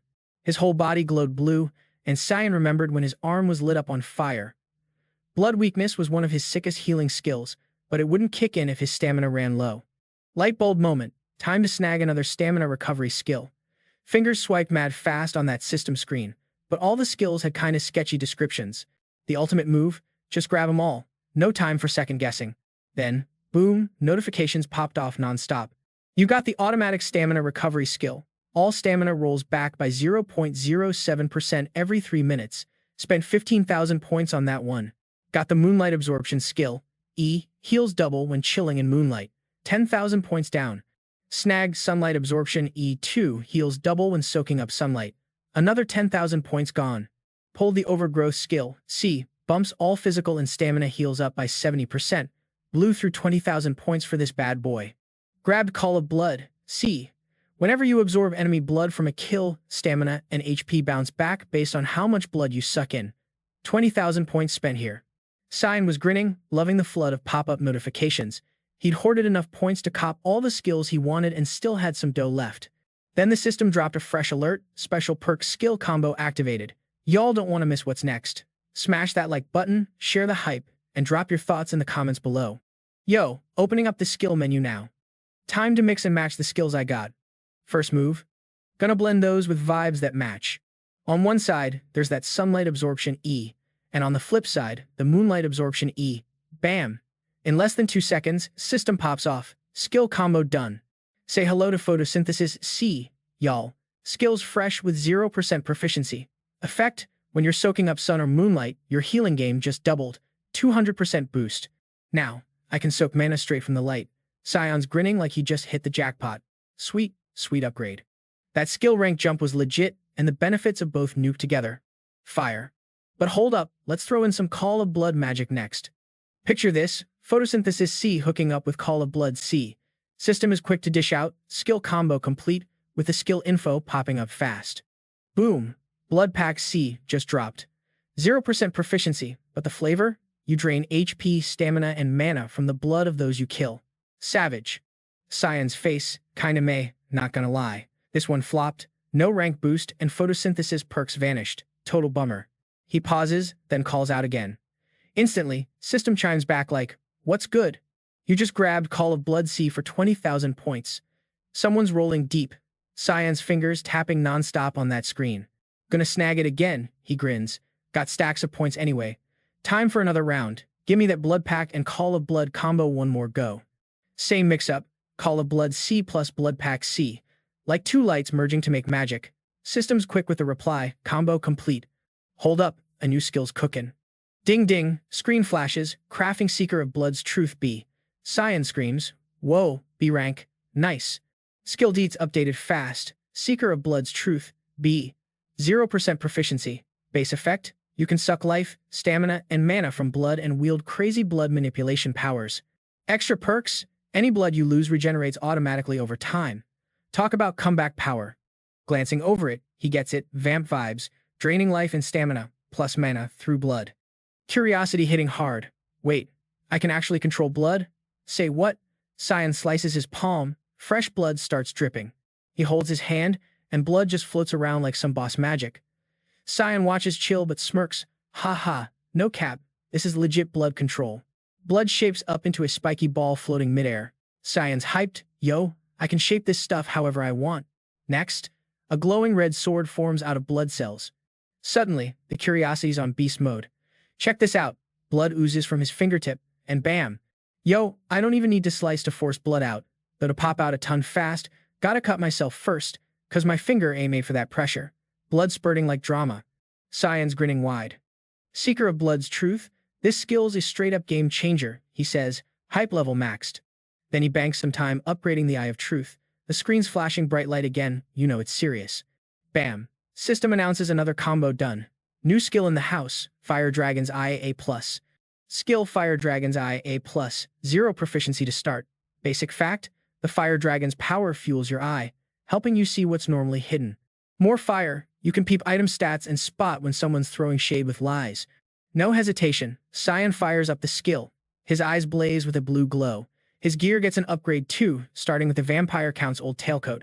Now the user can conjure a blood shield by burning their own life force. Next up, some boots of acceleration. When jazzed up, they boost your speed for a quick streak. Cyan's thinking, didn't even see this stuff before. He looks down at his sword, and boom, system blasts the info. Heavenly Blood Demon Sword. When you max out on Bloodfire Sword arts, yo, the ultimate skill's about to drop. Sangun instantly remembered that the Bloodfire Sword art was the very move Nam Gong Huk used to wreck the whole Shinjik region. The shockwave from that blew everything up. He figured only someone beast level could unlock the true power of the Heavenly Blood Demon Sword. Dude thought it was just a cool sword, but nope, hidden powers for days. No messing around, Sangun hit his pick on the screen and yelled, "Let's roll." The system then announced, "Welcome to floor 11 of the Trial Tower. Difficulty, hardcore. Theme, mind purification. Time ticking, 7 whole days to finish. Goal, beat the 7th trial before time's up. Fail, you die or the clock hits 0. Reward, the legendary Ancient Mirror of Purification. S rank. Fail, and it's lights out dead. Big warnings flashing everywhere too. Despite all that madness, Sangun stayed chill, expecting this moment. When he showed up, guess what? Someone was already waiting. "Welcome to the Temple of Purification," he said, all curious. Johan answered, balancing on one leg like a yoga boss. "This is the Temple of Purification. Here, the gods of purification throw down trials that last till you kick the bucket." "You? Just a rookie explorer, and you want to roll with the gods? That means you gotta deal with the fallout." Sangun nodded, sizing it up. "So, how do I ace the first trial?" Right after, the dude was like, "Hold up, you don't even know the trial rules in the arena of the 7 ruling gods." He nodded, embarrassed. "Nope, no clue. Must have been the Dark Knight's turf from the 5th floor. Total bummer for Sangun. I don't get how someone clueless like you even got this far." "All right, listen up," Johan said, dead serious. "Trials are simple. Prove your body, your faith, and your mind." He dropped wisdom, body first, mind last, and that last one's a total boss level. How to pass, easy peasy. Sangun locked in every word. Each trial room's got a high bishop waiting. Your job? Either scrape him out of the way or talk your way past. Zeroing in, he asked, "So I just gotta get past, no matter how?" The guy just chuckled. "I spelled it all out. Go figure it out yourself." Then Johan pumped power into his legs, veins popping hard. "Let's kick this off." He rushed in yelling, "First trial, baby. Punches flew like fireworks as they chased each other down. After a few hits, Sanyun sized Johan up as top-tier pioneer class. One hand blocked, the other squeezed blood into a spray, and bam, the system said, "Skill check, Seeker of Blood's truth kicking in." Then Sanyun snagged Johan's arm and flicked blood at his forehead. No time for reaction, man. Johan dropped instantly. Even Sanyun had to admit, yo, that skill is straight fire. Turning to the floor, he said, "Appreciate the lesson, pal." The system chimed, soul absorbed from Bishop Johan. Skill proficiency up by 5.8%. Suddenly, system messages pop like confetti. The big boss, Bishop of the Seven Gods, is totally shook by what just went down. The God-slaying swordsman admin is nodding like, respect. The warrior of the fallen world hopes you're a wild card. The seeker of the divine admin says, don't stress. You're killing it, proving yourself. Sanyun just stared, kinda mind blown. He mused, looks like those nicknames mean these gods really peeped my moves since this trial's all about them. Then the system hit him again. Iron-blooded Tyrant King admin is surprised by you. White Crane Swordmaster, not happy you barged in without a heads up. Sangyun laughed, man, I don't even know how to message these admins. Then he checked out Johan's body, curious as heck. And yo, if you're vibing with this wild ride, smash that like button, share this drama with your crew, and drop your hottest takes in the comments below. You know we love the tea, right? So, after a quick search, he whipped something out and blurted, yo, they dropped something. Then the system pinged with some info popping up. The big boss, the Bishop of the Seven Gods, was low-key watching you. Then bam, 2 more messages dropped. Another admin, called the Warrior of the Fallen World, was basically shook by your mad greed. Then the God-slaying swordsman admin gave a nod like, I see what you're about, but honestly just ignored the drama and quietly dropped an order. The system blared that the Fire Dragon's eye skill was now live. On screen, the item deets, a mirror packed with divine power from a top-tier bishop, ranked C+. The user can tap into that divine mojo once to whip up a holy shield. But heads up, crafting this shield could mess up your mind big time. Sangyun totally got it, that was just the basics though. Then, some secret info popped up, only readable with the Fire Dragon's eye. The system dropped this final note, the mirror's divine power could show its user how to claim their destiny. He stared hard at the mirror, just kinda like, wait, prove their destiny? What does that even mean? Sounds like this thing's a one-shot for making a shield, right? Then Sangyun bounced and pressed a wall brick, hoping the next physical test hits hard. Right as Sangyun swung the door open, a voice echoed inside like, a random explorer I don't even know yet? How'd you get here so fast? Dean was chilling in a chair, convinced Johan's time was up. No shock on her face, she asked, you the bishop for the second trial? She nodded like, yep, that's me, explorer. Then she grabbed the chair's armrest, stood up and introduced herself. I'm Den, the second trial's bishop. Then bam, she chucked the whole chair at Sangyun, shouting, nice to meet you. Dude caught that chair like a pro. Looks like she plays rough too. Sangyun's eyes flashed sharp, yeah, this trial's gotta be physical drama for sure. Right after he spoke, Diane kicked off and flew up, sword ready to slice as she shot back. You got that right. Diane swung down hard with her sword, but Sangyun ducked smooth. She swung again, he bent low. He was low-key, studying the sword's vibe. His eyes lit up, felt like he'd vibed with this aura skill before. Then the system announced, Sword Aura Master Power, now activating. Lightning Sword Aura style engaging, Sangyun drew his blade and hit back. Den stared wide-eyed, dropping her jaw as blood flew everywhere. She was leaning on her sword, injured but fierce. Her aura was like, wait, how can some random challenger wield aura this sick? He gripped his sword tighter, shot back. Why you and not me? Over on the other side, Diane explains, we priests get holy power straight from God. That's our secret sauce. She added, but never thought someone without holy juice could rock sword aura like that. Sangyun frowned, thinking, holy power, huh? She waved her hand. A green glow blazed, and Den bounced back, lunging in. He thought, man, that hit was seriously brutal. Holy power, what a headache. Sangyun lifted his sword to block her strike, then shoved her back hard. Heard from the first priest that you don't gotta kill folks to win these trials. Listen up, gonna change your mind? Diane smirked, shaking her head. Nope. Maybe if you had a divine persuasion skill. Sangyun was straight up curious now. How many of these brutal physical trials are lined up? His words made her tighten up, eyes flashing mad. You're one cocky dude, way too chill. Think you already won, huh? Den charged again. Win first. Ask dumb questions later. Her sword sliced close, but Sangyun stood firm as a rock. At that moment, the system kicked in the instant acceleration skill. Her sword sliced past, but boom, in a blink, he popped up right in front of her, pinning both hands to the wall. Sangun glared and said, "Game over. I win." She couldn't even believe it, frowning like, "Wait, how the heck did this happen?" He stayed silent, just demanding, "Now spill the trial rules." Suddenly, Den's cheeks blushed a bit. "Yo, you planning to snatch something from me, or what?" Right on cue, the system notifications blew up like crazy. The boss-level admin, that hardcore warrior of this wrecked world, is waiting on what you gotta say. The admin, straight-up iron-fisted Tyrant King vibes, squints hard, throwing you a cold glare. Then the admin, that slick white crane swordmaster, looks kinda shook by your question. Sang-yoon pressed harder, cracked spiderweb on the wall behind her. She snapped, "I ain't got no interest in that junk, for real." Den let out this forced chuckle, like, "Aight then, cool." Right after, the system buzzed out a notification. The iron-blooded Tyrant King admin's totally on Den's side. The White Crane Sword Master admin gave you this look like, "Told ya, you're good people." Meanwhile, the admin called Divine Pursuer stares at you, eyes full of, "What's up with this?"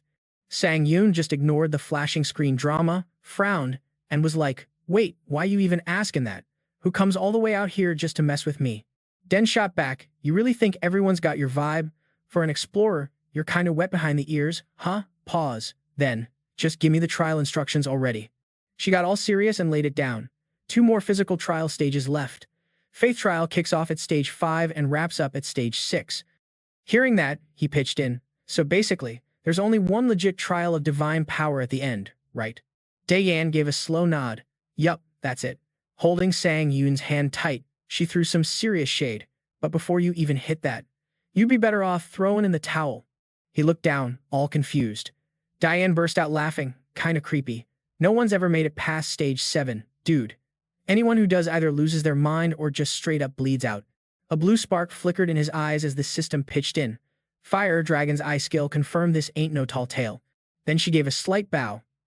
"That's all I gotta say. It's been ages since I had such a hype fight." Sunjun popped a question. "If there's some way to bounce out of here without killing each other, spill it." But Den just shook her head like, "Nope. No way, man."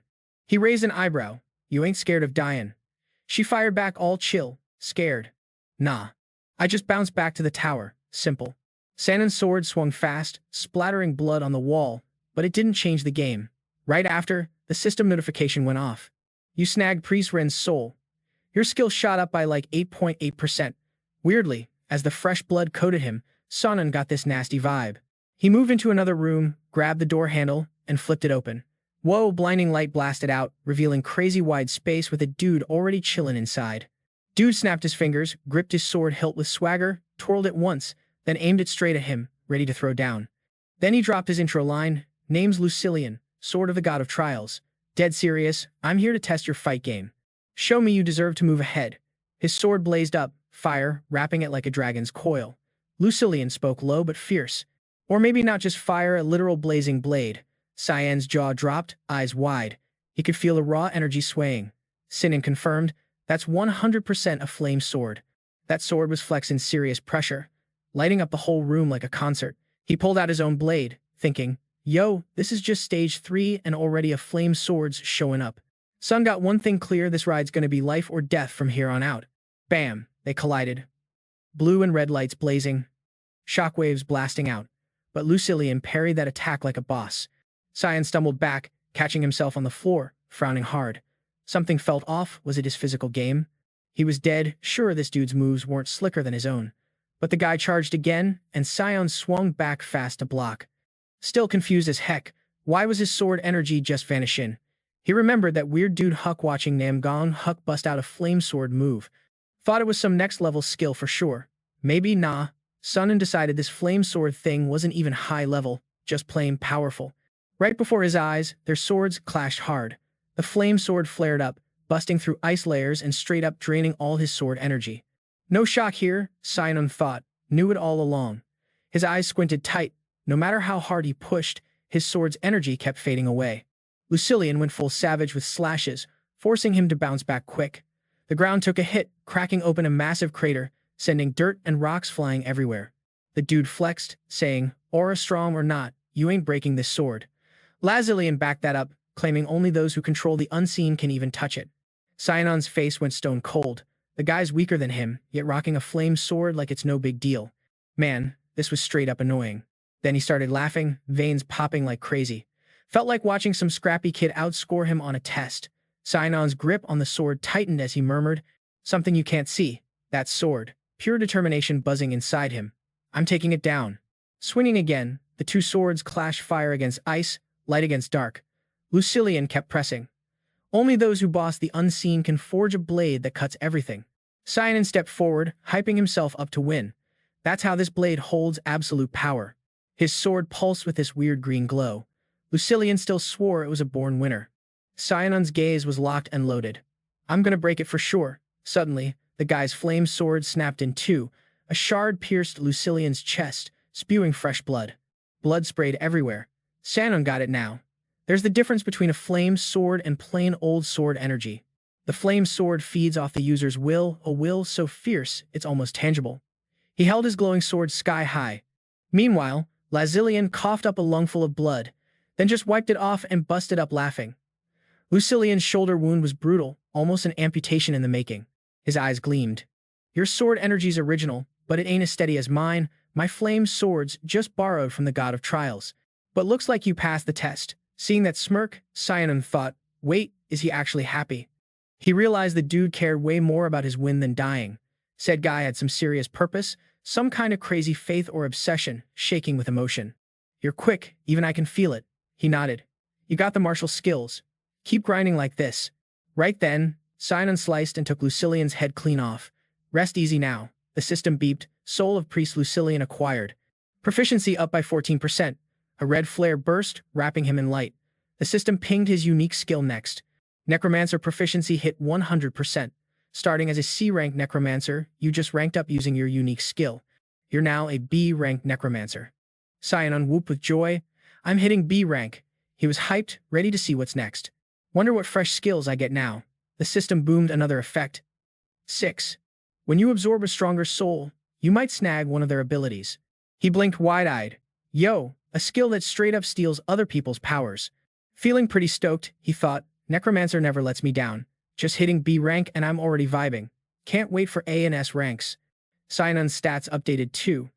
Status: Hand Cyanon Halo Ruler, Strength 86, Agility 85, Endurance 81, Stamina 84, Mana 79. Trait Necromancy B, Unique Skill Synthesis Authority. Check out more skills if you wanna. Dude couldn't hide his surprise.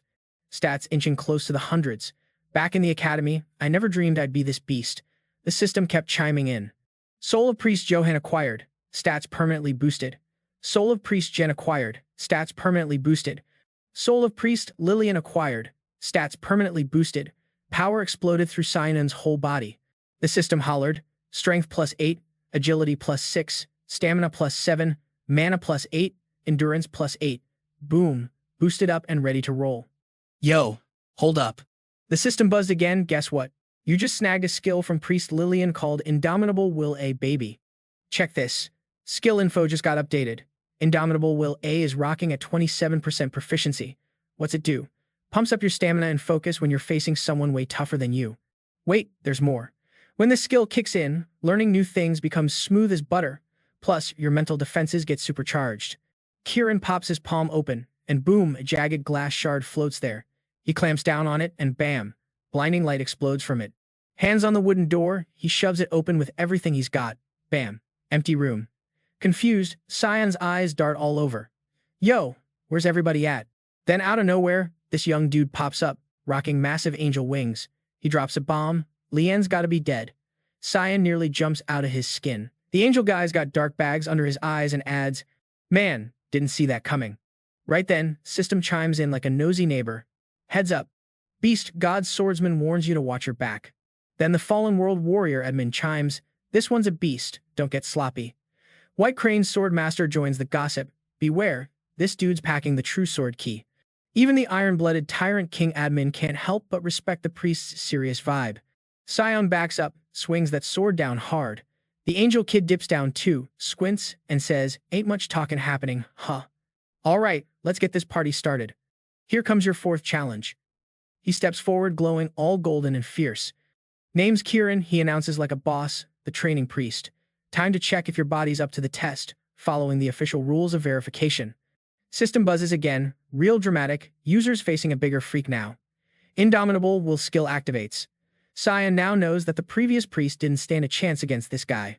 Forget that priest energy, this dude's power was on a whole other level. Kieran flipped his palm open, a jagged glass shard hovering like magic. Gripping it tight, a blinding flash bursts from the shard. That blast shoots straight at where Cyan's chillin'. Quick as lightning, Cyan jumps out of the way, barely dodging. But get this, the blast has a mind of its own, looping back like a boomerang trying to tag him again. System yells, Fire Dragon's Eye activated. Cyan swings down his sword toward the energy. Using his special eyes, he scopes out the light beam. It bounces off the shard, making it hit hard. Cyan takes off into the air, calculating the moves faster than math class. He's flying up with the sword ready, but look who's still chillin' on the ground. Kieran with those ginormous wings spreading wide like he owns the place. Next thing, Kieran flaps those wings hard, sending a crazy gust that blows Cyan clean off his game. Pulling out a sharp blade, Kieran slashes down fierce. Cyan raises his sword to block, thinking, time to break out the fire sword, no doubt. Kieran pulls his classic move again, those giant wings of his flapping non-stop, and bam, Cyan crashes back to the ground. Feathers flying everywhere, and Cyan's like, okay, this guy's signature move right here. He recalls how Kieran fights, it's all about those mirror-like attacks and dizzying gusts. Kieran's style, light beams from afar, and even if you block, reflections shred you from all those angles you can't even see. Then he drops that wing whip down wind move, knocking opponents off balance before slamming them with his fire sword.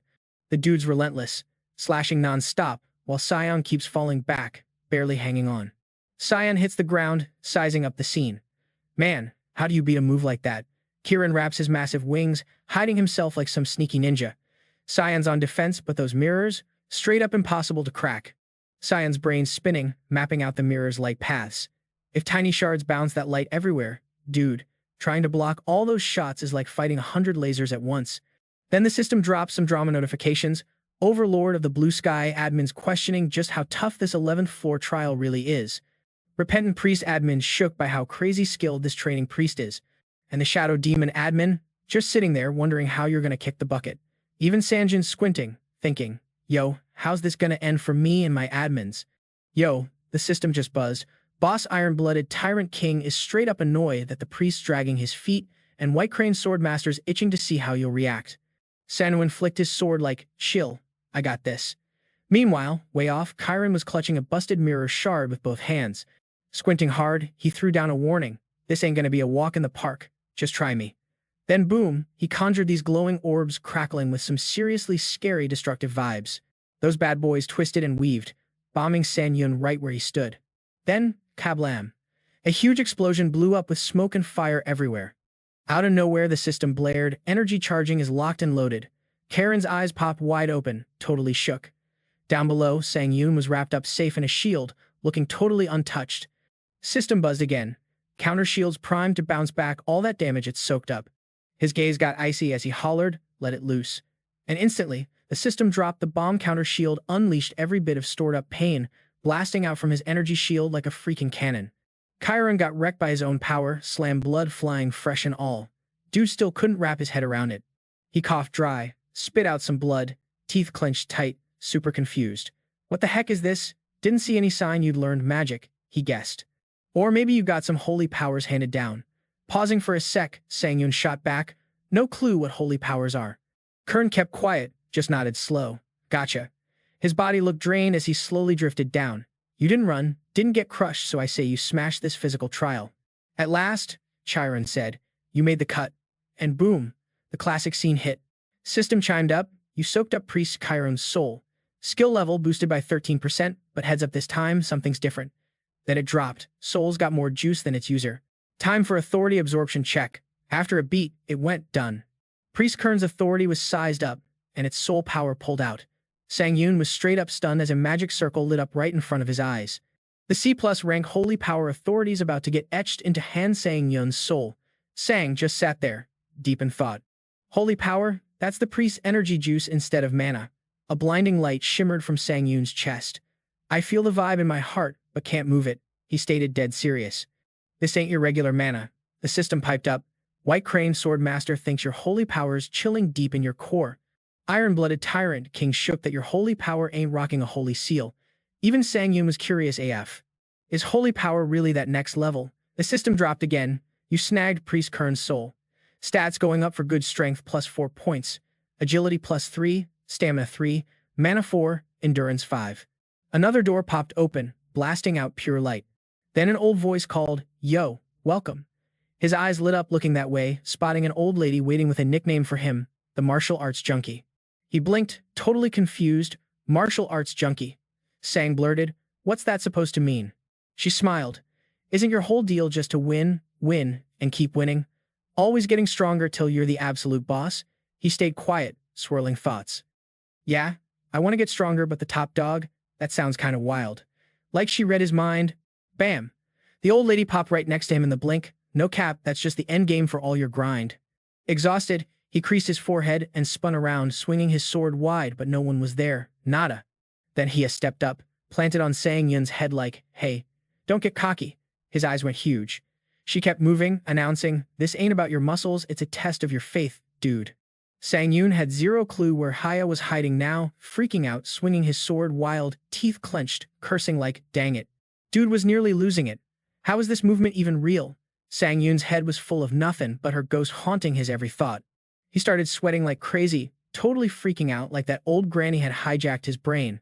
Suddenly, a bunch of ancient arms popped up, and bits of Hia's body started breaking apart and swarming him. Her hand clamped down on Seung Yun's ankle like a vice, flexing with all the power she had. Then out of nowhere, a sinewy hand shot out. It grabbed his face while a bunch of strong hands held Sang Yun tight, and right in front of him was her wrinkled, old-fashioned mug. Hinia puckered her lips, took a quick breath, then suddenly stopped and shouted, "Yo, this vibe just flipped the whole space around us in a blink." Hinia dropped just one word, "Approved." He looked around, all puzzled. Sang Yun was like, "Wait, approved? Approved of what?" Hinia dropped the bomb. "You just crushed the 5th trial." She told him, "You're free now," and he was all like, "Wait, how?" She broke it down that the 5th trial's all about your senses going into beast mode. Like, only the hardcore posse with iron willpower can stare straight into their own soul, she said. And girl, I felt that fierce will screaming inside you, a solid resolve that'd tear anyone apart just to level up.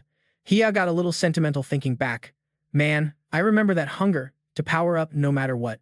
No matter who you gotta wreck, that fire buried deep in your core ain't quitting anytime soon. She urged him hard. If you're really down to take down this old lady, then get it done quick.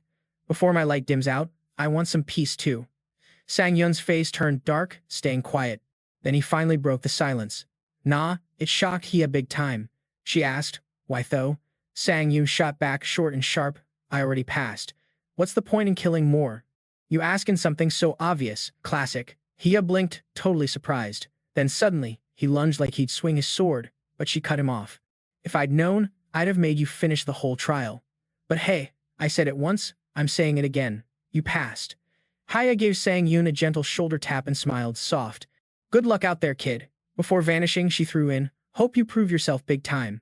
And just like that, Sang Yun was solo. Out of nowhere, his eyes lit up as he stared straight ahead. And bam, the whole space around him went pitch black. Not a speck of light in sight. He stood frozen as the darkness crept in, swallowing everything. Before he knew it, he was stuck in a total blackout. Couldn't even see his own hand waving in front of his face. Just then, Ain popped up, whispering right into Sang Yun's ear, "Heyo." He spun around quick, swinging his sword, with razor-sharp focus, eyes darting everywhere trying to get a read. Again. For real. She shot back in his mind, "Yep, you got it. You're back in the consciousness zone." Sang Yun gritted his teeth, annoyed. "Dang, I knew it." On his neck, a tiny sprout was growing. Ain explained, "That's 'cause Hia planted a seed on you. So now you can dip in and out of the consciousness realm." Sang Yun remembered when she patted him and gasped. "Wait, so Hia's that old witchy shaman lady from earlier?" She smiled and nodded. Bingo. Inside that tangled mind maze, he found himself caught up in threads, just floating there like he was trapped in air. Ain was right next to him, calming him down. "But chill, no need to stress too much." She looked at Sang Yun, eyes closed, and said, "I'm guarding your body out there." He immediately started sweating buckets. That actually sounds worse." Ain whipped out her sword, pointed it right at Sang Yun's neck, and teased, "Seriously, why you gotta be so rude? Who talks to a lady like that? I could poke a hole in your throat right now if I wanted." Sang Yun got a little nervous, so, How am I supposed to prove my loyalty then? She burst out laughing, flashing him a big smile. Look at you asking all polite and stuff. Too cute. All right, let me break it down. Ain spelled it out. You're in consciousness right now. All you gotta do is peek straight into your own perception zone, and bam, 6 trials done. He still looked confused about what my realm of perception meant. Ain explained, basically, what you see is shaped a ton by your faith, but don't sweat it. It's like shutting your eyes and falling into darkness. Sangun listened carefully, finally catching on. So you're saying if I can feel the core inside this hidden perception zone where normally nothing's visible, I pass? Ain nodded. Yep, you got it exactly right. Yo, you nailed it. So, here we go. In the name of A, the Inquisitor Nun, the 6th trial is officially popping off. Next thing you know, the ground under San's kicks turns into this spooky black water pit, and dude's totally caught off guard. No joke, Sangun gets dunked right under this creepy black pool. He's scowling hard, lips sealed tight, trying to not freak out and drown. Meanwhile, A's still rambling at Sangun's physical shell, all surprised. Oof, that pain hit you hard, huh? You better find a fix, and fast. Then she eyeballs the bubbles floating up near him and throws down. Looks like you're about to get that drowning vibe for real. Boom system buzzes, kicking off a rock-solid mind special skill. Sangun lights up like a freaking spotlight. Even steps back, like, whoa, what was that? And the system keeps dropping notifications like it's Black Friday. Thanks to rock-solid mind, this dude stays chill, no panic mode, and his senses? Limited restrictions, baby. Sangun lets out a quiet, phew, hyping himself up. Okay, this is way better. No panic, just holding my breath like a boss. He peeps his hand and remembers. Yo, I swear something just brushed past my fingertips. And right then, A's voice cuts in. Man, you're seriously tough, huh? Never thought you'd wiggle your physical body while your mind was lost in the consciousness zone. For real. She's got a small boo-boo, clutching it, low-key warning herself. Self-defense mode on, even when she's out cold. Gotta hand it to him. Even A's shook dude's a beast. I'ma keep it hush, almost wrecked him, but shh. An invisible hand hangs over Sanjin's dome. Sanjin's fingers and toes start twitching again. It's cool. Feeling my limbs coming back, slow but steady. Sweat dripping cold like an ice bucket challenge. She shook. Wait, what? You're not supposed to feel jack inside. It's only been like 2 hours, and you're already sensing stuff. Are you some kind of freak? His eyes go wide like he just saw a ghost. 2 hours. I thought it was just a sec.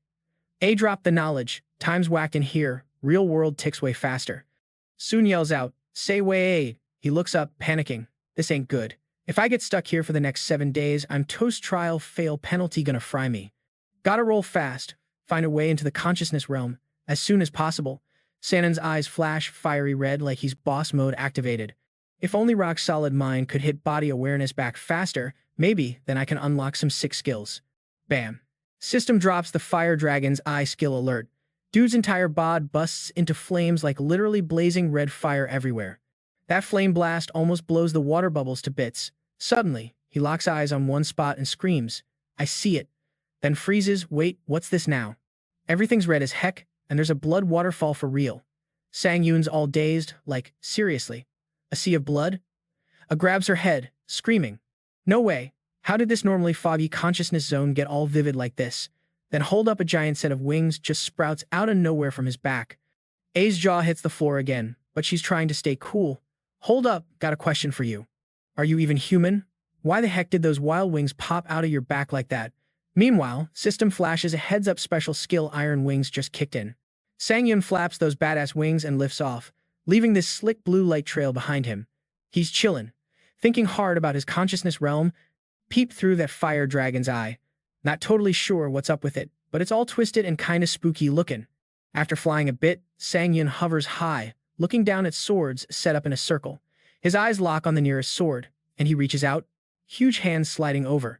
He grabs the sword by the hilt, and that red glow on it just keeps flashing, like it's begging to be used. With one dope, fiery slash straight down, he pounds the ground hard. The earth cracks wide open, shards flying everywhere, Chaos City. Sangun's low-key impressed, looking at all this floating debris and nodding. Yo, did I cause all this? A shoots back, who else you think? Genius. Then right on cue, System chimes, Administrator White Crane's Swordmaster is hype, you've officially awakened. Yo, the iron-blooded Tyrant King let out a huge sigh of relief cause you woke up quicker than anyone expected. Even the world's top admin warrior was shook seeing you bounce back so fast. Sang Yoon dusted off his clothes all casual and was like, wait, is that really all it takes to prove my faith? Kinda don't see how that links up. She looked him dead in the eye and said, proving your faith? That's basically the key to truly knowing yourself. He raised an eyebrow and went, knowing myself? Huh. I broke it down for him. Most people don't even have a clue what they really believe or think deep down. This whole trial, it's about stepping into that mental arena built by your own thoughts, beliefs, and moves. Then she added, it's about facing that dark, messy past of yours and coming out tougher, but still keeping yourself real. That's what I grabbed from your mind's vibes. Thoughts, bit raw, right? Sang Yoon started walking forward, swinging his arms like he owned the place. Sometimes, just being real with what you want is the way to go. Then Sun popped open the next door, a bright flash lit up, and Ein tossed out. Peace out, young adventurer. Right after, the system chimed in, you've hit the 7th trial. Inside looked wild, rocks and stuff just floating like some trippy zero-gravity scene. Right in front was this chaotic circle spinning energy like a freaking space wormhole. Soon's eyes got huge because it felt like that portal was about to suck him right in. The system dropped another bomb. The god of scrutiny is watching you. The vortex flipped into a giant eyeball staring deep into his soul. Then Sang Yoon's brain hit replay on A's words. Yo, no one's ever crushed the 7th trial before. The pressure hit him so hard he dropped to his knees. Like, no cap. The force was so real it cracked the ground under him. He caught himself with his hands, gasping for air. The system said, the god of scrutiny has registered challenger Han Sang-yoon. That eye kept staring, no blink, just pure intensity. Sang-yoon sweat buckets, feeling like he was about to melt. Then he wondered, why am I suddenly so damn sleepy? His eyes started drooping, but he snapped back like, nah, this ain't right. Sun caught a vision, a giant red-eyed snake chasing a tiny mouse. He gasped harder, drowning in helpless vibes like he was face-to-face with some unbeatable deity. My body's about to throw in the towel. I just gotta take this god's stare. Then bam. He clenched his teeth, screamed, I ain't bowing down no more. Flashbacks hit his blood-soaked crib, a snapped family photo lying on the floor. Back then, little Sang-yoon was just grabbing his head, crying buckets. Now he was back, sword in hand, yelling, never again. No joke, he shoved his own hand right through with his blade. The system kept buzzing, weak blood skill activated. Every hit you take, slash by 17%. Flames in his eyes, shouting, no more dumb moves. I'm done standing around letting people step on me. Sang-yoon gripped his sword tight, thinking every battle's got a way through. He swung hard one time, chest heaving. The Tower of Trials? This place was designed to test all your limits. Sang-yoon gritted his teeth, wondering if he could even scratch that giant eye. He lunged forward, burning with determination. Even if it was slim to none, even a tiny inch closer counted. Gritting his jaw, he was set to land that hit. As his sword swung down, he whispered, it's just a god. Chill. The sword's aura shot straight for that eye, inching closer and closer. But nope, that eye didn't budge. Then, out of nowhere, it vanished, and the sword's aura just poofed into thin air.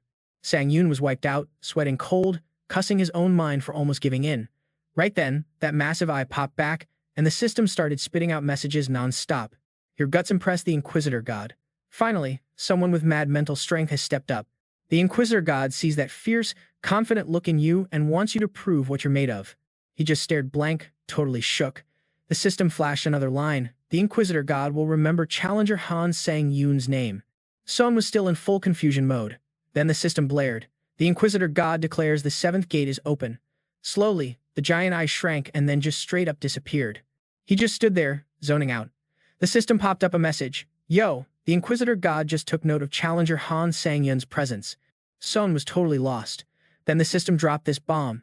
Inquisitor God declares the 7th gate is officially open. The giant eye shrank down and vanished like a magic trick. The vibe snapped back to normal, and he blurted out, it's gone. But Sang-yoon kept his head down, sweat dripping like crazy, mumbling, the Inquisitor God. No way. Do gods and stuff really roam around? Out of nowhere, this huge mirror popped up right in front of him. Sang-yoon got up slowly, eyes all curious. Yo, what's this thing? Then the system chimed in again, linking you up with your future self. Time to sync up, fam. Staring back in the mirror was another Sang-yoon, hair all flowing like a rock star. They both reached out fingers, syncing up like some cosmic handshake. Suddenly, bam, this fiery red glow exploded, making Sang-yoon jump.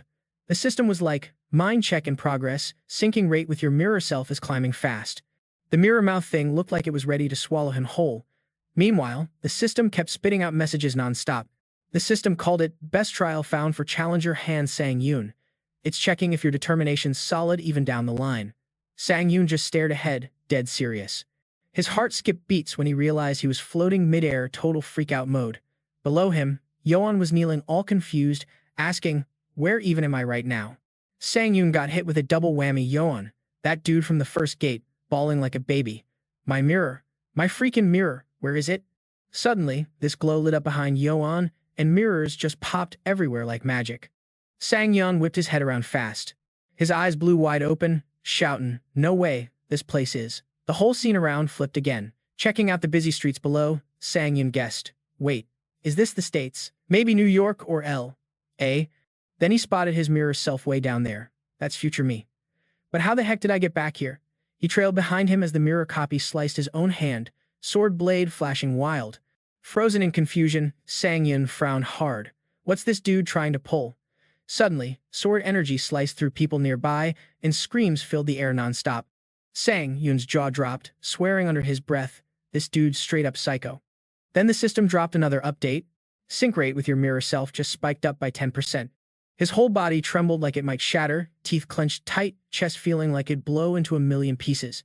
That nasty vibe inside, total messy mix of guilt and rage like a crazy tornado in his chest. Out of nowhere, Yoan popped behind him, grabbing his neck like, "Yo, you took my mirror, didn't you?" Sang-yoon hadn't even noticed him. Total shock city. Before Sang-yoon could blink, Yoan's big hand twisted his head hard. Glowing red tendrils snaked tight around his head, leaving just one eye out to see the madness. The system immediately yelled out, "All mind-interfering powers of Challenger Han Sang-yoon sealed. No more brain tricks, dude." Sang-yoon swung his sword like a boss, chopping Yoan's head clean off. Yet Yoan was still crying out, clutching his missing head like, "Mirror, damn it all." During this mind check, your brain's gotta be locked down tight. But if mental calm's sealed off, how the heck am I supposed to win this? No break for Sang-yoon. The red energy just kept surging up non-stop. He jerked around, and his mirror self was happily soaking up the energy like it was the best thing ever. Man, if I'd known this earlier, I would have pushed past my limits for sure. The system popped again, saying, "Sync rate. With your mirror self blasted up another 20%.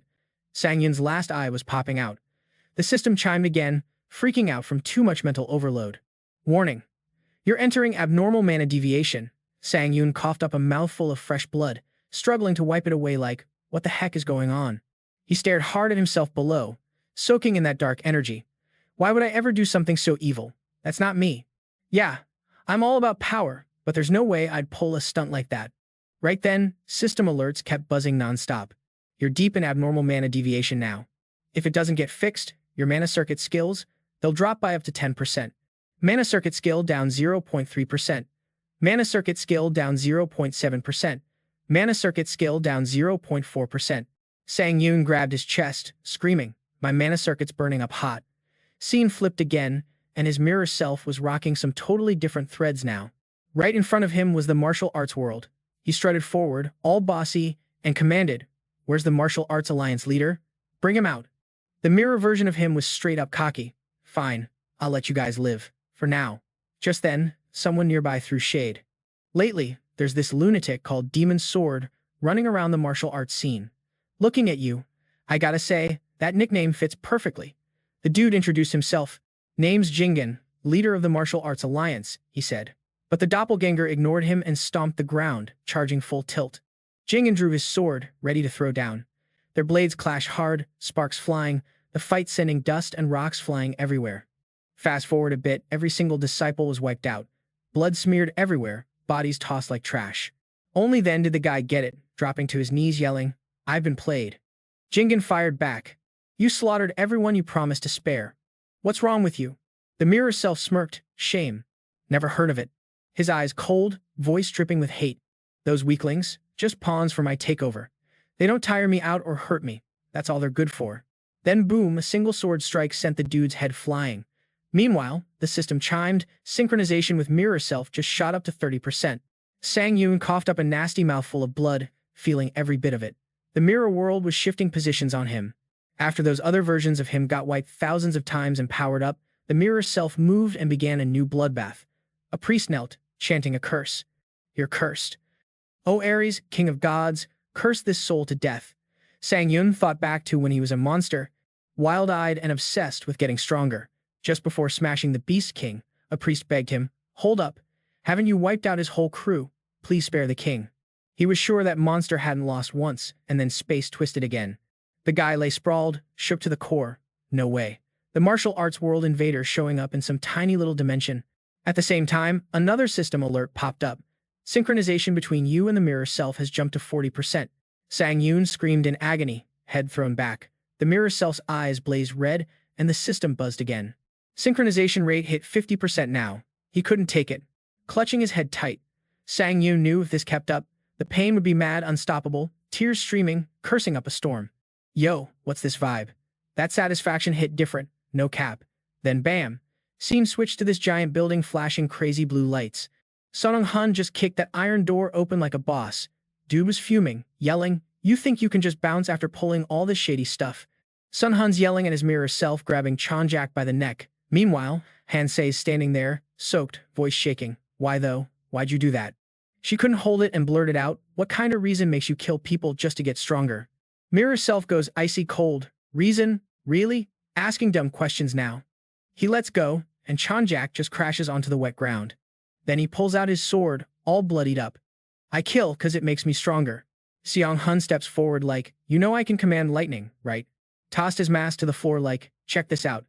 Then blasted mad power, warning, "With weather like this, you better ready to die." Hun's sword calling down lightning bolts as he charges, screaming, "Die, you filthy freak." Mirror self's just smirking with zero respect. "Yeah, even I don't underestimate you," he says, "but that was back when I was still Han Sing-yoon." Then this system alert hits, he's sliced in half out of nowhere. A red slash appears right in front of Sun's shocked face. Meanwhile, Cyan's there, crying her heart out. She yelled out, "Yo, snap out it already." Han Sing-yoon looked like he was waking up from some crazy dream. Meanwhile, red energy was clutching Sang-yoon tight, dragging him straight back. He gritted his teeth, trying to break free. "If I slip up, this dude's mind's gonna eat me alive. We're only halfway synced, but it already feels like my brain's being ripped in two. Gotta find a fix before things get ugly." The system was non-stop buzzing. "Yo, synchronization with your mirror self just hit 60%. Heads up, monocircuit skill proficiency dropped by 0.1%. Monocircuit skill proficiency dipped by 0.5%, then another 0.2% drop. Meanwhile, blood started gushing like a busted faucet from Sang-yoon's eyes and nose. His whole body felt like it was sinking in a swamp of fresh blood. That system chimed in again. "Synchronization between you and your mirror self has climbed up to 70%. Sang-yoon was stuck tight in that bloody mess, totally stationary. "Man, I'm about to lose it here. This mind trip is wild, can't even tell pain from pleasure anymore." And then, out of nowhere, he lost control over his own thoughts. "Yo, this is kinda lit." He smirked and bam, right back into the bloody swamp, sinking deeper and deeper till Sang-yoon was swallowed whole. Then, snap, he remembered when Yoan was choking him. "Was it you who jacked my mirror?" In Sang-yoon's head was the image of himself hunting Yoan's body down for that item. Just before that, the system chimed, the mirrors packed with the divine power of the C+ High Priest. A mirror-soaked day. After day in the sacred power of High Priest Johan can conjure a divine shield once. When activated, this shield chills out mental chaos big time. From the thick mess, the hand clutching the mirror busted free and rose clear to the surface. System messages popped off like fireworks. The mirror powered by the C+ High Priest's divine juice is now activating. Divine shield engaged blocks mental freakouts for a bit. Sang-yoon slowly Another system alert flashed, abnormal energy chaos cancelled. At once, his mirror self froze like someone hit pause, clueless about what just went down. Right when the mirror self was about to slash at Han with its sword, a hand stabbed clean through its head and ripped it apart. Sang-yoon roared, using both hands to tear his mirror self in half. With fierce determination, he yelled, "No way I'm getting eaten up by myself." Right then, the system blared. Resolve complete. Stamina, boosted by 1 point. A fiery red glow flared up on the rooftop and spread out like wildfire. At the same time, another system alert popped up. You prove your faith won't budge. Mental test, done and dusted. Scene switched back to the 7th door space. Sang-yoon wasn't fully back to normal yet. Wait, have I been trapped here this whole time? System pinged, iron-blooded Tyrant King admins chill now that his contractor's safe. Fallen World Warrior admins laughing hard he didn't expect you to pull through. White Crane Sword Master admins hype your return. Judgment Gods impressed with Challenger Sang-jun's moves. Judgment Gods keen to meet Challenger Han Sang-jun in person. Then bam, the whole space started collapsing.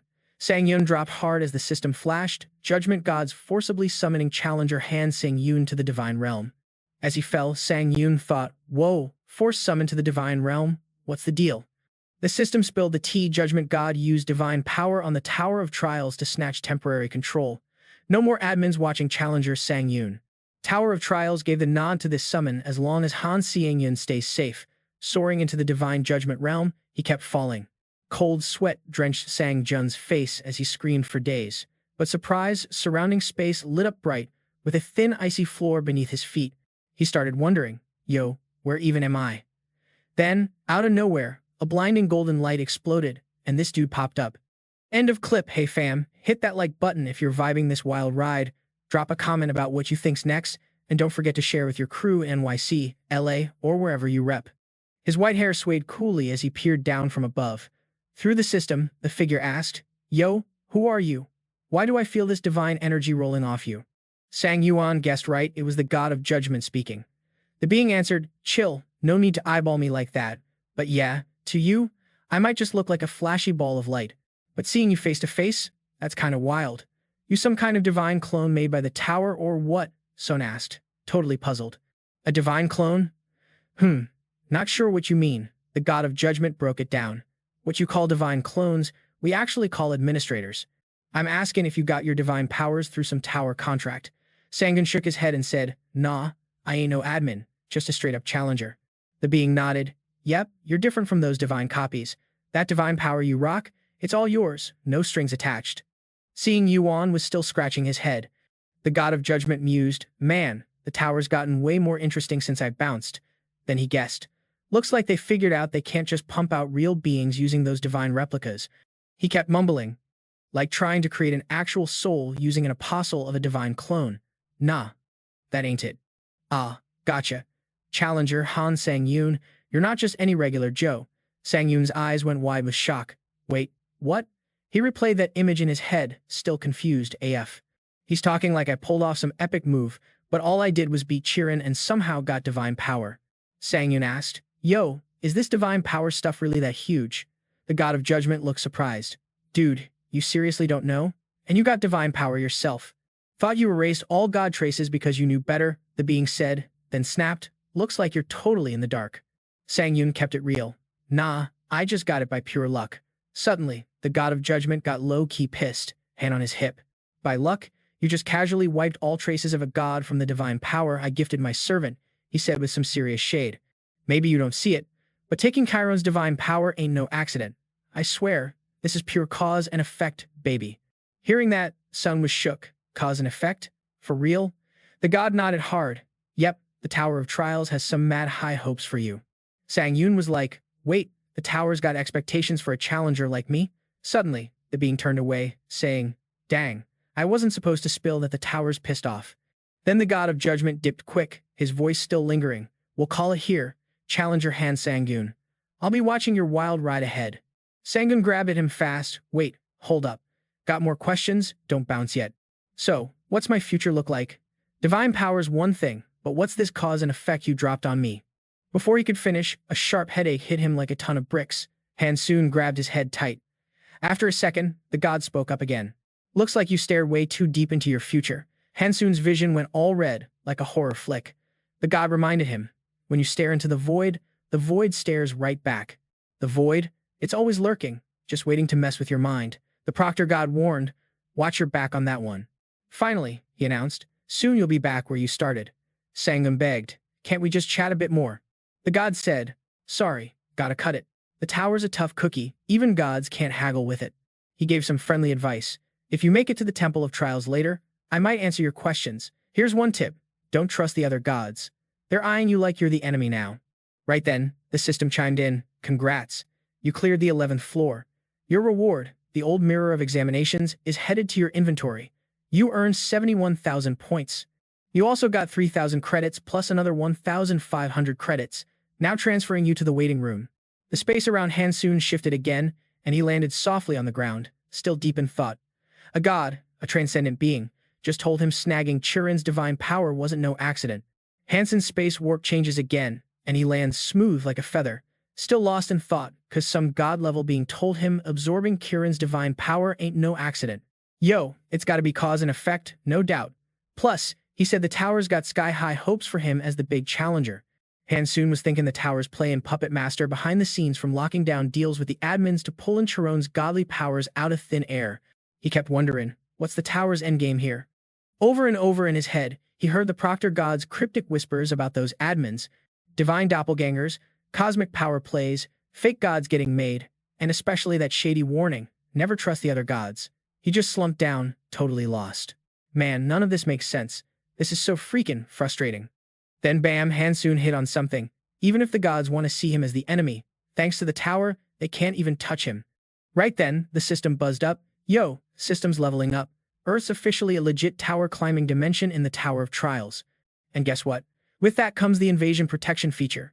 From now on, any challengers from other dimensions get hit with penalties when they step foot on Earth. Plus, outsiders get extra loot, stacking up for the pioneers. Admins can now scope out the challenger. Hey Hansoon. Then a bunch of messages popped in. The iron-blooded Tyrant King admin is hyped to see you again. The White Crane's Swordmaster admin even sniffled and peeped your status. These little notes actually made Hansoon crack a smile, for real. Suddenly, bam, he reverted back to what old Proctor God said. Divine copies, aka you call them admins, right? Hansoon's eyes lit up, realizing these admins, yeah, they're basically gods too. His brain was on blast. Like, can I trust these peeps? But he clamped his jaw down, telling himself, nope, no trust for anyone right now. Still, he groaned all frustrated. Damn man. Right then, system flashed, you just entered the iron-blooded zone. Next thing, he got teleported back to Canary's usual hangout. She shot out like a bullet. Hansoon, you good? You hurt anywhere?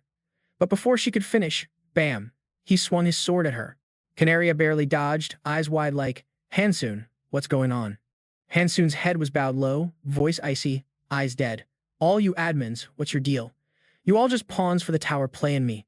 Cold sweat hit Canary like a tsunami, piecing together he's still trapped in some mental game. Cause of this mind test, Hansoon didn't chill.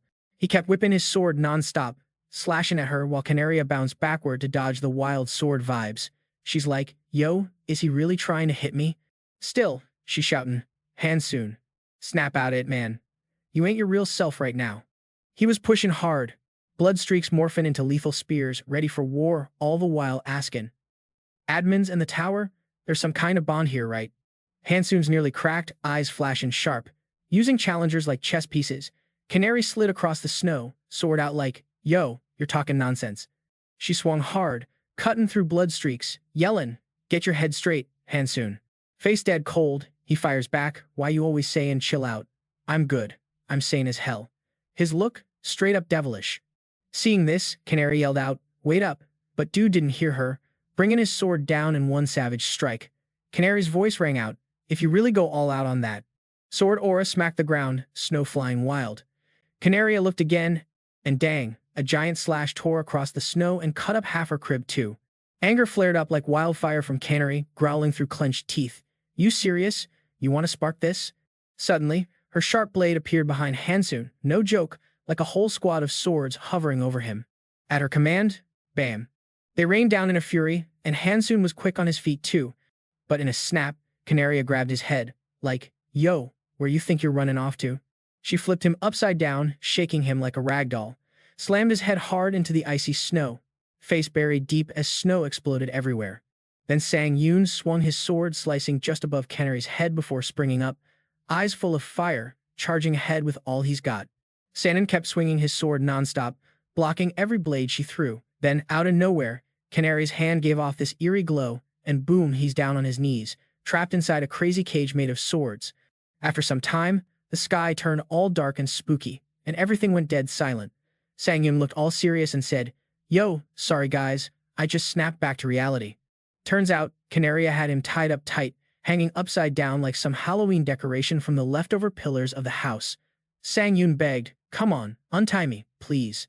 But she was chilling in her chair, sipping hot tea like it was no big deal. Canaria said, all serious like, yeah, I'll untie you, but heads up, next time you step foot in my place, it might just vanish. She set her teacup down smooth. Canary thought back to when Sangun was wild and out before and said, the same you I saw earlier, Nah, that was actually some leftover abyss vibes still messing with your head and switching up your personality. But she got it too, mess up or not, those thoughts and doubts. Totally still yours. And right now, your shady feeling about the admins, probably not just paranoia. Canary whipped out a sword and dropped this truth bomb. Listen up. Nobody, not even the bigwig admins, can crack the tower's wool code. Sangun heard that but still asked, so what exactly does the tower want from me then? She just shook her head like, ain't no thing. With zero hesitation, Canary swung her sword hard.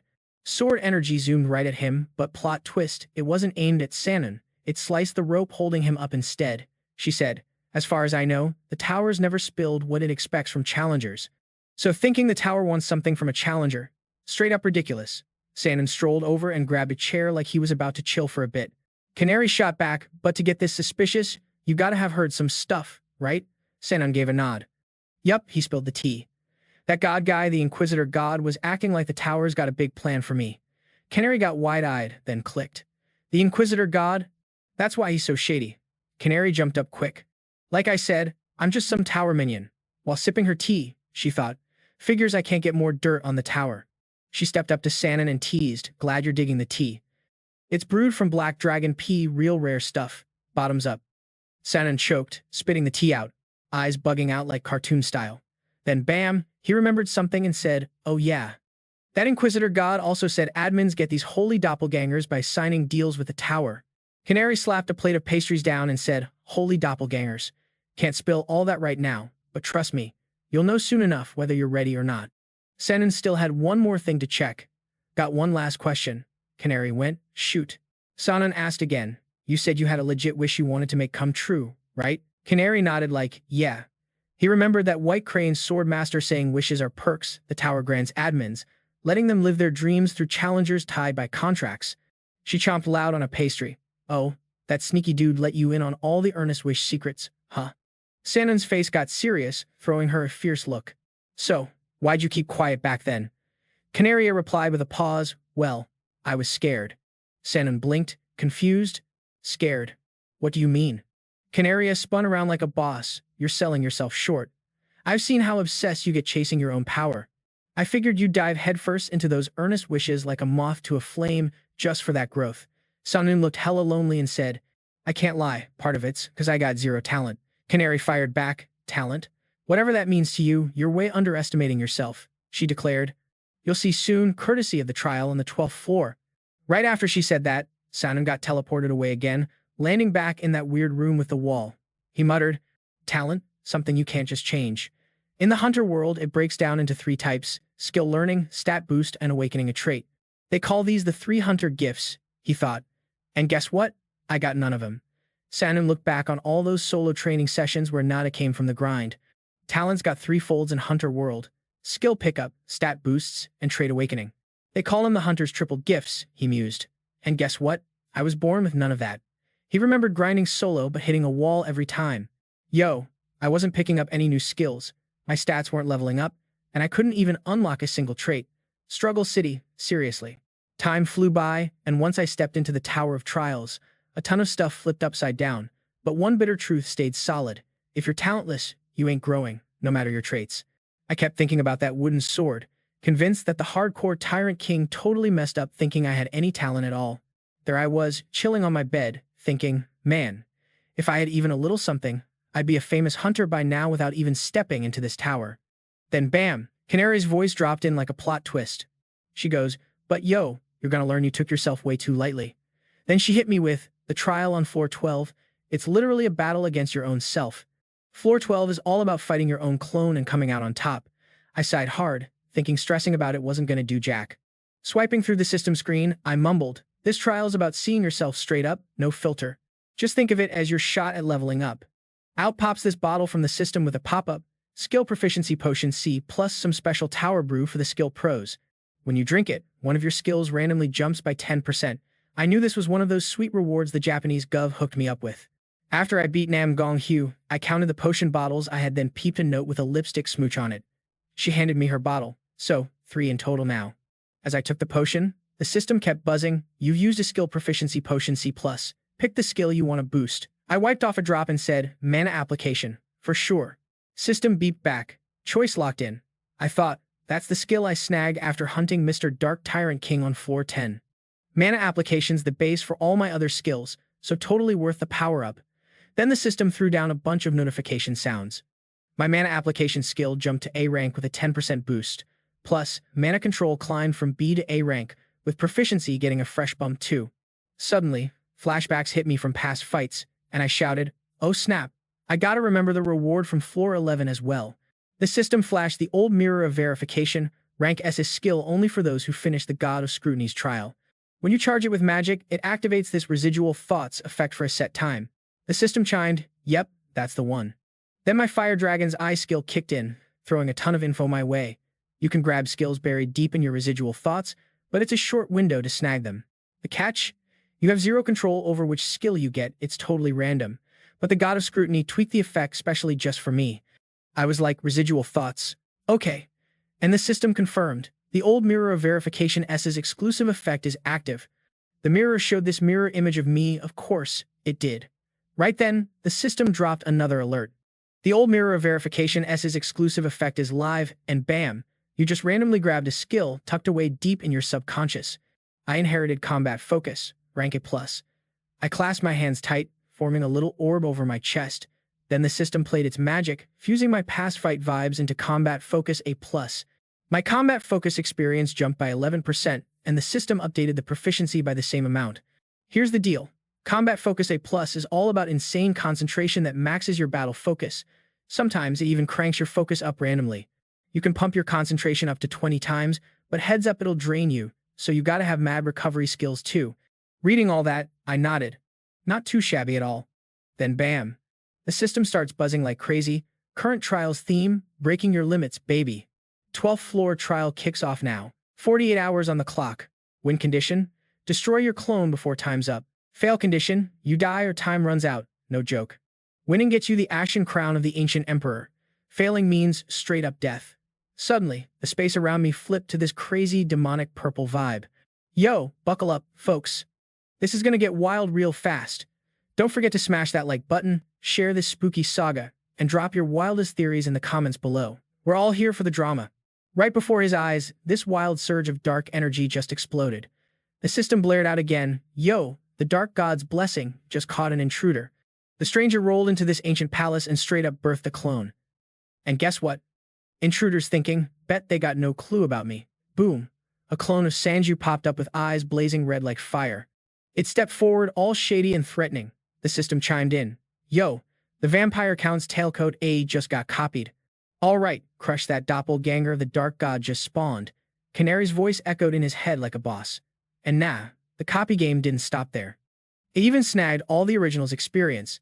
Yep, that means my clone's got every single trick I ever pulled. Classic Canary coming through with a heads up. That clone. It even stole your mad skills. Don't sleep on your own talents or you're toast. Meanwhile, on the flip side, the clone swung its sword like it meant business, but Sangun was cool as ice. Time to check what I'm really made of. The Dark God's blessing picked up an intruder in the ancient palace and whipped up a clone, no joke. The intruder's thinking, how deep is their knowledge about me? Meanwhile, Vampire Count's tailcoat, A got copied. You gotta beat that other you, the Dark God just spawned. Sangyun's eyes snapped narrow. Dark God again? Why am I always tangled up with these divine drama queens? He sized up the other dude. My clone, or nah, just a fake, but still mad convincing. Then Sangyun remembered that chat with Canaria, the Blood Iron Tyrant, King's advice, and some intel from the question ticket. He confirmed. Looks like this fake only snagged one item, the Vampire Count's tailcoat. Picked a protective gear, smart move. Sangyun chilled, watching the clone rush him. If this copy's really my twin, this is the perfect chance to test my own skills. Alerts popped up nonstop. Boom, instant acceleration skill activated. Graceful as the wind skill triggered. Speed boosted 70%. Used up 7 out of 7 points. Then he dashed forward and swung his blade. Alright, time to flex my talent. Suddenly, the system chimed again. Combat focus skill is on. Player's focus doubled up, and Sangyun's whole body felt kinda weird. He paused, moving snail slow. He guessed the world around him was slow-mo now. He cracked a sly grin, pumped up, and charged like a champ. So this is what combat focus feels like. Then the system dropped another notification on him. Boiling sword intent power activated. Sword energy raining down hard. Intense light exploded out, scattering everywhere. The clone dragged its bare feet, bracing itself, then pulled out a wicked red sword. Sangun smirked, recognizing the iron-blooded sword. His eyes zeroed in sharp as attack. Man, that move's solidly predictable. Bet the next move is. Sangun said, counter shield, bam. A shield popped up exactly like he called it. He knew all too well combining the iron-blooded sword with a counter was the clone's go-to move. Suddenly, his eyes popped open wide. Over there, another sword was forming. Next thing, the clone's rocking two swords, like a bad boss. Sangun thought. It literally turned the counter shield into a sword. It just stood there, eye to eye, with smoke swirling low. Sangun looked dead serious. Yo, dual wielding. I ain't even touched that in real fights. He knew real well that. Flipping the counter shield into a sword burns mad mana and spirit energy, which is why he normally avoided it. Sangun bit his lip, puzzled. Why pick some clunky, disadvantageous style? He frowned. Sure, I thought about dual wielding, but only if my life's on the line. Sangun shook his head, totally confused. The clone surged forward, sword swinging. You really think this is gonna work? Like clockwork, their fight was neck and neck, shifting spots nonstop. Sangun gritted his teeth, blocking sword strikes and getting that sinking feeling. It might not look obvious, but skill-wise, I'm getting smoked. The clone was relentless, jabbing swords nonstop. He leaned back, side-eyeing like, why though? Then a light bulb flicked in Sangun's head. Could it be? Yep, Indomitable will for sure. On screen, his character was flexing muscles, and the system updated him hard. Skill, Unbreakable Spirit, proficiency at 27%. Description, the straight-up vibe of a soul that never quits, always ready to throw down against the impossible. Sangun swung his sword, blocking the clone's energy blast, but honestly, because I had the better gear, I'm pretty sure I helped fire up that unbreakable spirit. What I snagged from Lazilian, it's got more stamina than me now, he shouted out loud, right as the system popped up on screen. Skill. Combat Focus, clocking in at 11%. Sangun thought it over. If this dude maxed out Combat Focus and pushed that stat to next-level beast mode, Sang's eyes just went icy cold. That's why there's sword energy blasting every which way, no chill. Sangun gritted his teeth hard suddenly.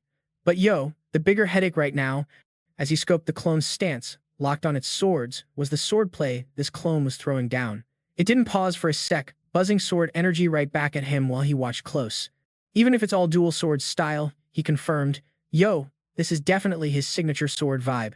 Back then, Sangun got blasted far across the scene. Body smacked hard into a stone wall that cracked and broke apart. Rocks and dust flying like a bomb went off. In that moment, Sangun was 100% sure. Zero doubt, the Blue Dragon Heavenly Sword. He could almost picture Namgong Hai Huk standing behind the clone, grinning like the big boss he is. That sword style, straight out of Namgong Hai Huk's playbook, creeping up on him step by step. Sangun's mind threw back to that scary memory. Only faced him once, but damn, totally etched in his brain, especially those wild, fanatical eyes. That explained all the arrogant trash talk. Even Sangun had to admit this wasn't about cheesy skills or flashy powers. It was pure sword mastery. Made him wonder if Namgong Hai Huk was speaking straight facts that the peak of sword skills beats all the flashy moves, cause this dude's sword style had zero skill tricks. That's why Sangun always assumed he could never learn that sword attack. Then Canaria's voice hit replay in his head. But soon, dude, you'll figure out just how much you've been lowballing yourself. Only then it clicked. So this is the raw talent the Ironblood King was hyping. As the thought hit, the system beeped in. Warning, you're facing an opponent who's tough as nails to handle. Indomitable will skill has kicked in. The clone charged again with both swords blazing, dripping deadly vibes. Sangun was scratched up all over, jaw locked tight. The system just called out, I'm definitely at a loss even though I got the better gear. Looking up, he saw the clone leap sky high, ready to slam those swords down hard. He thought, for real? It's really leveling up. Suddenly, Sangun clenched his jaw like a champ. The system pinged again. Combat Focus skill boosted big time. Player focus shot up by 10 times. His whole body buzzed with raw power. Sangun swung his sword, but clone blocked right away, sending a mad shockwave of energy back at him. Sangun chopped down again, and the clone ducked, circling to his right side. Fresh blood splattered everywhere on the rock wall. Whose blood? No clue. Sangun skidded long across the floor, gritting his teeth, fighting through the pain. That cut was bleeding out bad. He was shook. How the heck is that thing on my level? Straight monster status. Then Sangun pressed a hand to the floor, face dead serious. The system dinged. Player focus jumped to 15 times. Blink, and he was behind the clone in a flash. One solid slash from Sang Yun hit down hard. Sword energy smashed the earth, rocks and dirt flying everywhere. Dust thick in the air. System chimed again, another skill unlocked, boosting his flight speed max, the familiar wings popping out on his back. But wait, there's more. System pinged once more. Player focus shot up to 17 times. Sang Yun furrowed his brow, yelled loud, "Gotcha now." The clone crashed down on cracked dirt, sitting dazed as he charged at it with full-on savage power. Yo! When Sunun got all up close, that clone's arm blew up like a freaking balloon. Then boom, it popped, splattering black goo everywhere like some creepy Halloween mess. That black blood covered him up like a shield. Sun was biting his lip mad hard, vision all blurry. He swung down, but guess what? The clone vanished ghosted. Seeing Yuan scan the scene, totally thinking, no way, dude just blew his own arm off to break out. Red smoke was still thick, then out of nowhere, blinding light flashed right behind him. The clone was swinging his sword like a boss, not even fazed by his blown-up arm. From way far off, the clone's sword aura shot straight at Sanjun. Poor dude was frozen solid. Sangjun's jaw legit hit the floor, thinking he was toast. Then, kaboom! A massive red blast exploded right where he stood. Turns out, he flipped and took off into the air just in the nick of time. The system popped up, saying the player's focus had shot up by 20 times. No joke. Next thing you know, the system's like, you stepped into transcendent focus mode. Time slowed, and Sangjun landed smooth as silk. Rubbing one eye, he swore. Son of a times chi. The clone just stood there jaw dropped, while Sangyun breathed a big relief sigh. Close call for real. His eyes turned blood red, looking straight up demonic. This punk's a low-key fake and actually thinks he can mess with me. The system kept flashing. You're in transcendent focus mode. Warning, nervous system's seriously tweaked right now. The clone's eyes glowed all sketchy as he charged. The sword's fiery red tip lunged at Sanjun, who froze and took a step back fast. That sick hit sent him flying back like a ragdoll. Boom. He smashed into the wall, shards flying everywhere, and the air got even thicker with dust. The smoke cleared, revealing Sangyun with his head leaking this dark red blood. He clenched his fist, and bam! Blood droplets started floating around like some creepy magic. His face went icy cold as those fierce eyes launched the blood droplets all across the air. A wave of energy wrapped the red droplets as they zoomed at the clone, but nah, they couldn't touch him. Then out of nowhere, one sneaky drop shot at the clone, lightning fast, totally catching him off guard. A wild, swirling crimson energy surged forward like the Grim Reaper on a mission. It pierced right through the clone, rubble exploded, smashing him into dust everywhere. Sangyun's eyes were lit up with that "I got you" look, chatting trash. How you like that, punk? The place went dead quiet like the calm before a storm. The clone looked like a dark storm cloud of rage, glowing all spooky. Suddenly, energy exploded from the clone full force. A blinding white beam cut through the darkness, sending a massive shockwave that was straight up terrifying. When the light faded, all that was left was destruction, covered in dust and chaos around the two fighters. Two glowing red figures got blasted away by the shockwave, but guess what? That power didn't faze him one bit. The clone, shining in bright blue light, was totally unscathed. Sangyun shouted out, though he was low-key worried. "Dang, you're tougher than I thought, you punk." Somewhere else, a massive space portal popped up in front of Canaria. She muttered, all annoyed, "Seriously, right now?" and slammed her teacup on the table, splashing tea everywhere like a boss. Canarias grabbed her forehead. "This is wild. Not my place to get involved, but come on. I can't just stand here and do nada." She turned, looking stressed, and said, low-key worried about how the tower's gonna react. Right then, system notification hit, contacting Challenger Sangyun. In a flash, the portal in front of her shattered and shot off into space, and she groaned loud. The system messaged, "Admin messages disabled temporarily to keep things chill." She gave a sly smile and whispered, "Cut me some slack, all right, just dropping a little hint." Meanwhile, in another space, the clone suddenly panicked as his fingers started shaking madly, catching him off guard. His hand balled into a fist, and he threw a punch at his own face. But he dodged quick, leaving Sangjun inside totally confused. The clone stared at his trembling hand, thinking, "Dang, this is messed up," and it's smack in the middle of the fight. Sangyun lost it, yelling, "Quit messing with his body and know who's boss." He tried to charge ahead, ready to attack. But dude, the sticky glowing red ground totally glued his limbs down like he couldn't move or even face the brutal truth. Sangyun let out a frustrated yell again. Man, he was so over this annoying future self, thinking he left all that drama behind after the last trial. This was just straight up maddening. Sanjun raised his hand, and way off in the distance, a stream of bright red, Blood like goo shot up from the floor. In a snap, those chains broke, and boom, Sang-yoon was free. The mirror self whispered low, "I'm fighting because you're about to bite the dust, and all you can do is be ungrateful." He gave Sang-yoon this sly, wicked look, which totally ticked him off, making him snap, "You freaking jerk." Sang-yoon flung himself at the mirror self. "Get out of my body right now, stupid." His eyes burned with pure rage, but the mirror self just chilled and said, still clueless, "Huh? Take a glance around, dumbass. You've been grinding forever, even made it to the 12th floor of this tower, but you can't even face yourself? Pathetic, dude." Sang-yoon clenched his jaw tight, swung his fist hard. His punch streaked toward his mirror self, but the copy wasn't even gonna dodge. They were this close, and the mirror self just flicked 2 fingers. Suddenly, bam! Sharp crimson spikes ripped out of the ground, blocking Sang-yoon's punch like a total boss. Those spikes made a solid wall between them while the mirror self turned and smirked like he just won a prize. Sang-yoon slammed his fists against those red spikes, trying to smash him. "Where you thinking you're going? Get back here, you punk." The mirror self strolled away, tossing shade over its shoulder. "You crazy fool. Maybe I gotta school you. If you keep leaning on your skills, you'll never unlock real power. Got it, idiot?" It stopped, and suddenly the ground lit up like a neon sign, opening some crazy portal. In a low voice, it said, "Just chill for the rest of your life and watch. From now on, I'm the one taking the wheel." Then poof, the mirror self disappeared. Poor Sang-yoon was stuck hammering those crimson pillars like a madman. Cut to the mirror self, sword raised, ready to block Sang-yoon's next strike. The mirror self jabbed the sword tip at him and said, "All right, I get it now. I know what this is all about." Then, bam, the system window popped up. Administrator Iron-Blooded Tyrant King sent an item, a black dragon elixir made from pure refined black dragon juice. Drink that, and boom. Mental power and resistance go through the roof. Clears your mind right up. Sang-yoon's eyes went wide inside that mirror body. Meanwhile, another dude was busting the crimson bars trying to break free, making the mirror self lose grip. It groaned in pain, digging into the system space, muttering, "Damn it, this guy again." It pulled a vial of crimson liquid from the system, but just as it went to drink, Sang-yoon chopped the hand holding it right off. Sang-yoon jumped high, and the mirror self reacted instantly, chasing after him.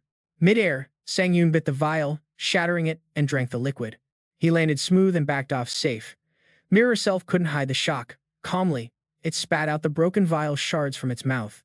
Sang-yoon wiped his mouth corner, sword glowing brighter than ever. He laughed out loud, like, "Yeah, I'm back, baby." Watching the mirror self's face, he thought, while my other self was fighting, I felt what it means to drop that skill dependence baggage. He slowly raised the glowing blue sword, flames blazing from it like wildfire. Sang-yoon figured, if my double can do it, so can I. He lowered his stance and unleashed this mega burst of energy, totally wrapping him up. As the system updated, boom, his focus shot up 20 times over. Gritting his teeth, racing mental chaos mixed with ego buzzed awake. He told himself that after all the mental torture, he finally hit enlightenment in this moment that felt like forever. But before he could fully get it, the mirror self was already rushing in to attack. Yet, Sang-yoon dodged that strike easily. He thought, no more leaning on old skills. He dodged, lunged forward. Gotta drop all that and adapt, no matter what. Then, defying all logic, the system made an official announcement for his independent awakening. Yo, his top-notch magic control just leveled up by like 10 points. He chilled out, dropped all the stress vibes, then boom, the system buzzed. You just snagged the enlightenment achievement. Your stamina? Up by 1, baby. Sang-yoon's eyes flashed icy cold steel, no fear or second guessing in sight. Finally shook off all those bogus illusions, and the system kept hyping him up. Achievement unlocked, transcendence achieved. Your mana just shot up by 4. Now, he's staring down an enemy he can totally handle. The unstoppable will skill. Nah, that's off now. Sang-yoon swings his sword like a straight-up boss. A master plan started brewing in his head. Time to flip the script right here, folks. He lunged forward, slicing through the air with energy-charged sword strikes flying like crazy. Closing the gap on his mirror clone, he eyeballed his reflection cool as ice, thinking real smooth. Having sword skills like Nam Gong-hyuk at this level? Weird flex, but alright, this is some legit swordsman stuff. Boom, a slash launched, then he flipped mid-air with style. Sang-yoon's icy gaze locked in as he did the math on his max speed, using that wind speed stance plus instant acceleration to crank it up. His bare feet hit the ground, then wham! He popped his spinning kick and jump combo, making his attack hella unpredictable and tough to block. But wait, no way was the clone backing down. It fired off twin sword strikes to cancel him out. 2 blood-red slashes tore through the air, But Sanyun leaned back smooth, dodging like a champ. He touched down hard, sending ground debris flying everywhere. The clone's eyes went wide in straight-up shock like, "What? That didn't even faze me." But nah, it wasn't giving up, charging forward for round 2 like a total beast. Their swords clanged loud AF as Sanyun blocked every slash. He could tell facing this mirror self was letting him see the moves from a fresh angle. That's when it clicked. He started to get the real core of these sword skills, especially when fighting lightning fast. He vaulted up and smacked down a slash with 0 openings, forcing his clone to grit its teeth while blocking that mighty hit. The mirror slapped back, pulling out 2 swords, gripping him tight. A hardcore blood-red aura wrapped around it, radiating danger. Sanyun was running calculations. "I'm leveling up the core skill here. I can even spot every wasted move in this clone's sword game that needs chopping." The whole space got lit with raw energy wrapping around the mirror dude. Out popped a massive swordsman's shadow right behind him, grabbing a blazing sword and charging hard. Sanyun figured this dude wasn't quite nailing Namgong Haeyu's ultimate techniques, just straight copying the moves. He was only staying in the mimic zone. Then the system blared, "Yo, Ironblood sword skill is live." He flashed back to that fiery crimson sword moment and remembered doubts could mess with the sword's fire aura and let him slice through anything. In a snap, that blazing sword popped into his hand. Felt like he was practicing Namgong Haeyu's signature sword flow. Those 2 fiery red swords were radiating scary power. He knew he got to focus big time on leveling up that fire sword skill further.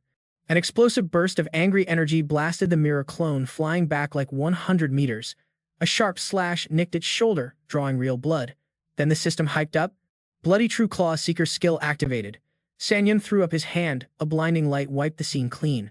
Swords summoned from thin air, multiplying like crazy, forming a deadly ring of blades. All those crimson swords shone with a killer deep red glow, like needles ready to pierce nonstop.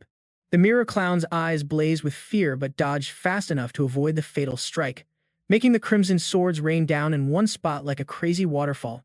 A red energy ball exploded with insane force, spitting out hundreds of sharp, crimson spikes and beams shooting everywhere. The mirror dude stood stunned, and Sanyun seized that moment to charge full-on with an attack. His blade slashed cold through the air, leaving a glowing blue gash on the mirror's shoulder. As the clone raised its shield to block Sanyun's punch, that glowing blue cut smoked and sizzled on the mirror's shoulder, making Sanyun totally mad as hell. "Yo, smash that like if you're digging this crazy fight. Drop your wildest theories in the comments and share the hype with your crew. Don't sleep on this epic sword battle going down in the streets of New York City." Yo, that blue glow started dying out as the cut on his shoulder began to seal up. No time to chill, he kept yanking his sword into that mirror beast like there was no tomorrow. Wait, hold up, did it just spin its shield like a freaking tornado? The mirror dude grabbed 2 swords, both hands locked in, ready to throw down hard. Deep red energy swirled wild around the blade. That fiery crimson steel smashed into that glowing blue light, making the whole spot echo like crazy. Boom! A clean cut sliced across Sion's arm, blood dripping. Dude was shook. What the actual heck? The mirror shadow's blade was moving so smooth it looked almost hypnotic, curving through the air like magic. He caught on quick. The fierce, aggressive style switched up to some chill, flowing moves that synced perfectly with the key vibes. Soft sword. Man, Namgong showed me that trick before. And this copycat can mimic it this well? No lie, that's my special move, but this clone is straight up messing with my vibe. He tossed one of his swords back without breaking eye contact, eyes glued to that elegant mirror sword dance like it was a slow jam. Lightbulb moment. No way I can win by playing safe. Boom. System popped up, skill counter shield, baby activated. His sword burst into fiery red flames like it was about to set the whole block on fire. The mirror thing's eyes went wide, major freak-out moment. Sion cracked a wicked grin, eyes cold as ice, his sword glowing red-hot like a molten inferno. Why the shocker? Whatever you do, I got it too. Flipping mid-air like a pro, Sion closed the gap on his mirror double, no sweat. Blue and red powers clashed like a raging storm, fire meeting water in a wild battle, trying to rip apart the very fabric of space intense much. This energy explosion tossed them both back like ragdolls. A blinding flash forced them to break up and catch their breath. Sion eyed the mirror dude with relief. I knew it, this copycat swordplay is all just smoke and mirrors. Watch me take a little risk with a quick twirl. Bam. A solid kick slammed right into the mirror's chest, making it grit those teeth like it bit down on some serious pain. The kick pushed it flying back but softened the blow a bit. Its eyes burned with pure rage as it swung a deadly downward slash, aiming to finish Sion for good. The ground cracked and shattered into 100 chunks. Quick on his feet, he leapt sideways, dodging that earth-breaking attack, eyes locked on the target while dragging his sword back, ready to strike hard. He clocked that the mirror took the full hit of his pumped-up blood sword, but the counter shield transformed most of the damage. A scary wave of raw power rolled through the area right after his swing. Time to switch up the game plan. Big time. His sword cracked clean in half, like it got burned up by that wild energy, fiery red shards spraying everywhere. He remembered, or maybe just hoped, that hitting the shield's center directly would break it. Face darkening, he chucked the broken blade to the side. All right, clone, if you're really me, now that all that sword backlash energy is loose, my deadly move's locked and loaded. His eyes froze cold, deadly as he charged at the mirror. Think this is your shot? Think again. Among the wreckage, all his power condensed into his fist, fiery energy swirling like it's ready to vaporize anything in its path. Smirking like a boss. Powers maxed out? Yeah, baby, that's insane. After that smashing hit, the mirror seemed seriously wrecked. Then, no joke, Sangun flicked him with a light kick, sending him flying, tumbling over like a rag doll before crashing hard to the ground. No time wasted. Sangun brushed away the rock, blocking the route. Swinging a killer, finishing move right at his mirror self, he flashed a sly grin. Gotcha. Suddenly, out of nowhere, a fiery red sword stabbed through his heart, leaving him wide-eyed and frozen. Turning to see the culprit, a shadowy hand, deep red, gripped the sword's handle. The iron-blood sword he dumped, now back with the dude's impatience in tow. He grinned, thinking if he could smartly use those two things, victory was practically in his pocket. Rushing at his mirror self, he thought, time for the grand finale. But in a snap, the mirror clone exploded upward with a deafening roar. Whole body tense, engulfed in a red-hot aura like hellfire straight out of hell. Yo, it was like an explosion of raw, wild power. Sangun just stood there, eyes wide like he couldn't believe this crazy scene going down. Now his mirror self turned into this monstrous beast, huge and savage, leaving him totally speechless. Wait, what the heck is this madness? That savage mirror beast raised its claws, opened up its mouth like it was ready to chomp, and charged first. It lunged at Sangun but totally missed, kicking up dust and debris as he dodged fast. Then it bit off its own freaking fingertips, which shot through the air like deadly arrows heading straight for him. Every step he took made the ground explode beneath him.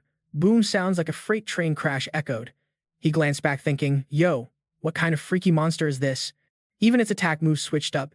This is going to be one hell of a fight. Sangun spun mid-air, sword gleaming bright, ready to strike back. Out of nowhere, this massive hand tore through space and lunged at him. It blasted out a beam of light bright as those over the street lamps in Times Square, making him freeze for a sec. A thunderous boom shook everything, and he raised his arm fast to block. That giant hand crackled with wild, electric divine energy, veins popping as it snarled madly. Up above Sangun's head, this fiery red magic circle slowly spun. Streams of dark, demonic energy swirled all around him like some twisted storm. Suddenly, out of the swirling fire, a blazing red sword appeared right in the middle. He grabbed it quick, so grateful his shield counter cooldown just ended. Fingers gripped the hilt tight, eyes cold as ice. He called out, all savage vibe, come on, what you waiting for? Bring it. The mirror self snarled, eyes blazing like hot coals. It charged with crazy force, throwing a deadly kick, then following up with a salvo of energy blasts. He barely dodged, blocking and hitting back at the same time. The energy blasts raged like a wild storm, super chaotic. Sangun cursed under his breath. Crazy monsters lost it, blowing up with raw power. He kept his eyes locked ahead, mentally breaking down the fight. This move, perfect for close combat surprise. He saw it pumping up divine energy, aura flaring like a thunderstorm ready to crash. He frowned, crunching the numbers in his head. But honestly, if it keeps throwing down like this, it's going to drain itself, dry blood deficiency and all. Suddenly, its steps slowed, body shriveled up like a dried-out zombie, skin tight to bones. It roared loud, but Sangun already knew the score. When the strength fades, the attacking stops cold. Sangun charged and sliced off its arm, cool and calm, like, no need to drag this out. The beast snarled, eyes burning mad. Then it heard him say, game's over. The mirror self bounced back with a few powerful jumps, then poof, it vanished into thin air. What the actual heck? Sangun growled. Without wasting a second, Sangun took off after it, eyes wide with surprise at what he saw next. Streams of red liquid swirled in the air, rushing toward the beast like it was coming back from the dead, divine energy exploding all wild like a floodgate burst open. That energy spun into a fiery red vortex, bursting with crazy demonic vibes, shooting straight at him like a furious missile. He raised his shield to block, but the blast sent him sliding across the ground, dust trail following behind. His eyes sparkled with a smirk, corner of his mouth twitching up, thinking, you crazy monster. What kind of power was that just now? Thanks to you, the system pinged. Cooldown's down. counter shield ready to reflect that damage. Sangun popped open his palm. Shield glowed fierce, energy crackling all around the edges. He whispered, knowing the counter shield's charge was maxed out. His eye shanja flashed ice cold. Time to die. The monster roared wide, slobber flying everywhere. Sangun flicked his wrist and a blazing orb spun in midair. Swinging back, gathering all his power for the counterattack, he swung that sword hard, connecting smack with the energy orb. Like a perfect golf swing, boom, the orb smashed right into its face. In that cold, deadpan voice, he snapped, "Let go." Skill unlocked. That counter shield just unleashed all the damage it soaked up in one wild blast. The shield spun fast, throwing energy around like a frisbee from a UFO. A massive wave spread out, taking over everything nearby. The energy beam sliced clean through, and in a flash, the zombie's head and arm were straight up times poof asterisk. Gone. The system blew up with messages. Yo, congrats. You just cleared the 12th floor of the Tower of Trials. The Ancient Emperor A-'s Ashen Crown has been dumped into your inventory as a sweet achievement prize. You scored 80,000 points for your achievement, plus 3,500 items came your way as rewards. You also picked up the Dying Will skill at grade B- as an extra bonus. Head over to the waiting room next, champ. Your mastery of the counter shield skill B just hit 100%. Your counter shield skill just leveled up. He let out a big, heavy sigh right when the system popped up saying Combat Focus skill just got shut down. Combat Focus maxed out and now needs time to cool off. Dude's face went ghostly pale, cheeks puffed like he just sucked in a balloon. Seconds later, he bent over and spat out bright red blood all over the floor, making a serious crimson mess. System just gave him a heads up that the weak blood skill kicked in. He wiped blood off his mouth with the back of his hand, thinking, yo, can this weak blood stuff even fix the side effects from overdoing Combat Focus? Sangun was gasping, trying to catch his breath, thinking, if it weren't for this cheat code level weak blood skill, no way I'd still be standing here. Look at me, standing tall in this crazy wind, staring out. When's it going to be easy to climb this tower without busting my guts? Is that even a thing? From that zombie's corpse, a red orb started pulsing, floating right there in the air. He eyeballed it hard, thinking, my soul's kinda on a whole other level. The control panel blinked, flashing a fresh message that grabbed his attention instantly. Messages from the admins, which were locked down to stop any help or chat, are now wide open. The admin known as Iron-Blooded Tyrant King threw a fit about getting punished just for giving her contractor a cup of tea. Drama alert. Iron-Blooded Tyrant King warned, better treat her good from now on. And of course, Sangun kept it cool, thanks. In his head he thought, oops, I just scored even more insider tea. Suddenly, on the control panel, a vial popped up filled with bright red liquid, sealed with a cap carved like a wicked dragon wrapped tight. Right then, the screen lit up with a note. Iron-Blooded Tyrant King just sent you an item. What is it? Black Dragon's blood. This potion's made from black dragon blood. Use it, and boom, your mental power levels up, resistance boosts, and your brain gets that spark of genius. He kept thinking, if an admin messes too much with their contractor, they get hit with penalties. Sangun faced a flood of system messages bombarding his screen one after the other. All those previously locked admin messages, now they're open and showing up like fireworks. Some said the admin called Masterless Wandering Knight is straight shocked at your mad talent. Even the left hand of the Vampire Tyrant King is low-key curious about where a monster like you even came from. The admin Dragon Slayer, only born after 1,000 years, is shook by how hard the 12th floor is and how you totally killed it. Dude stood there, totally blown away. Every single admin is eyeballing him right now. More messages kept popping. Masterless Wandering Knight is seriously amazed. Left hand of the Vampire Tyrant King wants to know the origins of a beast like you. Dragon Slayer, the 1,000-year newbie, is shook about the 12th floor's brutal difficulty and your boss level clear. Sangun couldn't believe what he was reading. Some admins are straight up calling him a monster for his insane skill and this floor's toughness. Now, Hero who died 7 times is staring at him all worn out and goes, is a monster like you really making it on the 12th floor? Meanwhile, Slayer King asks, are you seriously the one who challenged the 12th floor? Soldier of the Rune World said, your growth is seriously terrifying, and lamented that no one's going to catch them off guard anymore. He thought again, wondering if some of these peeps even believe he's the one climbing the 12th floor. Surrounded by waves of messages, he was straight up shocked and wide-eyed, like, yo, they see me. They really see me. No way. Like, admins were blowing up my inbox from all directions. And guess who? The one and only Holy Knight Slave admins got their laser eyes locked on me.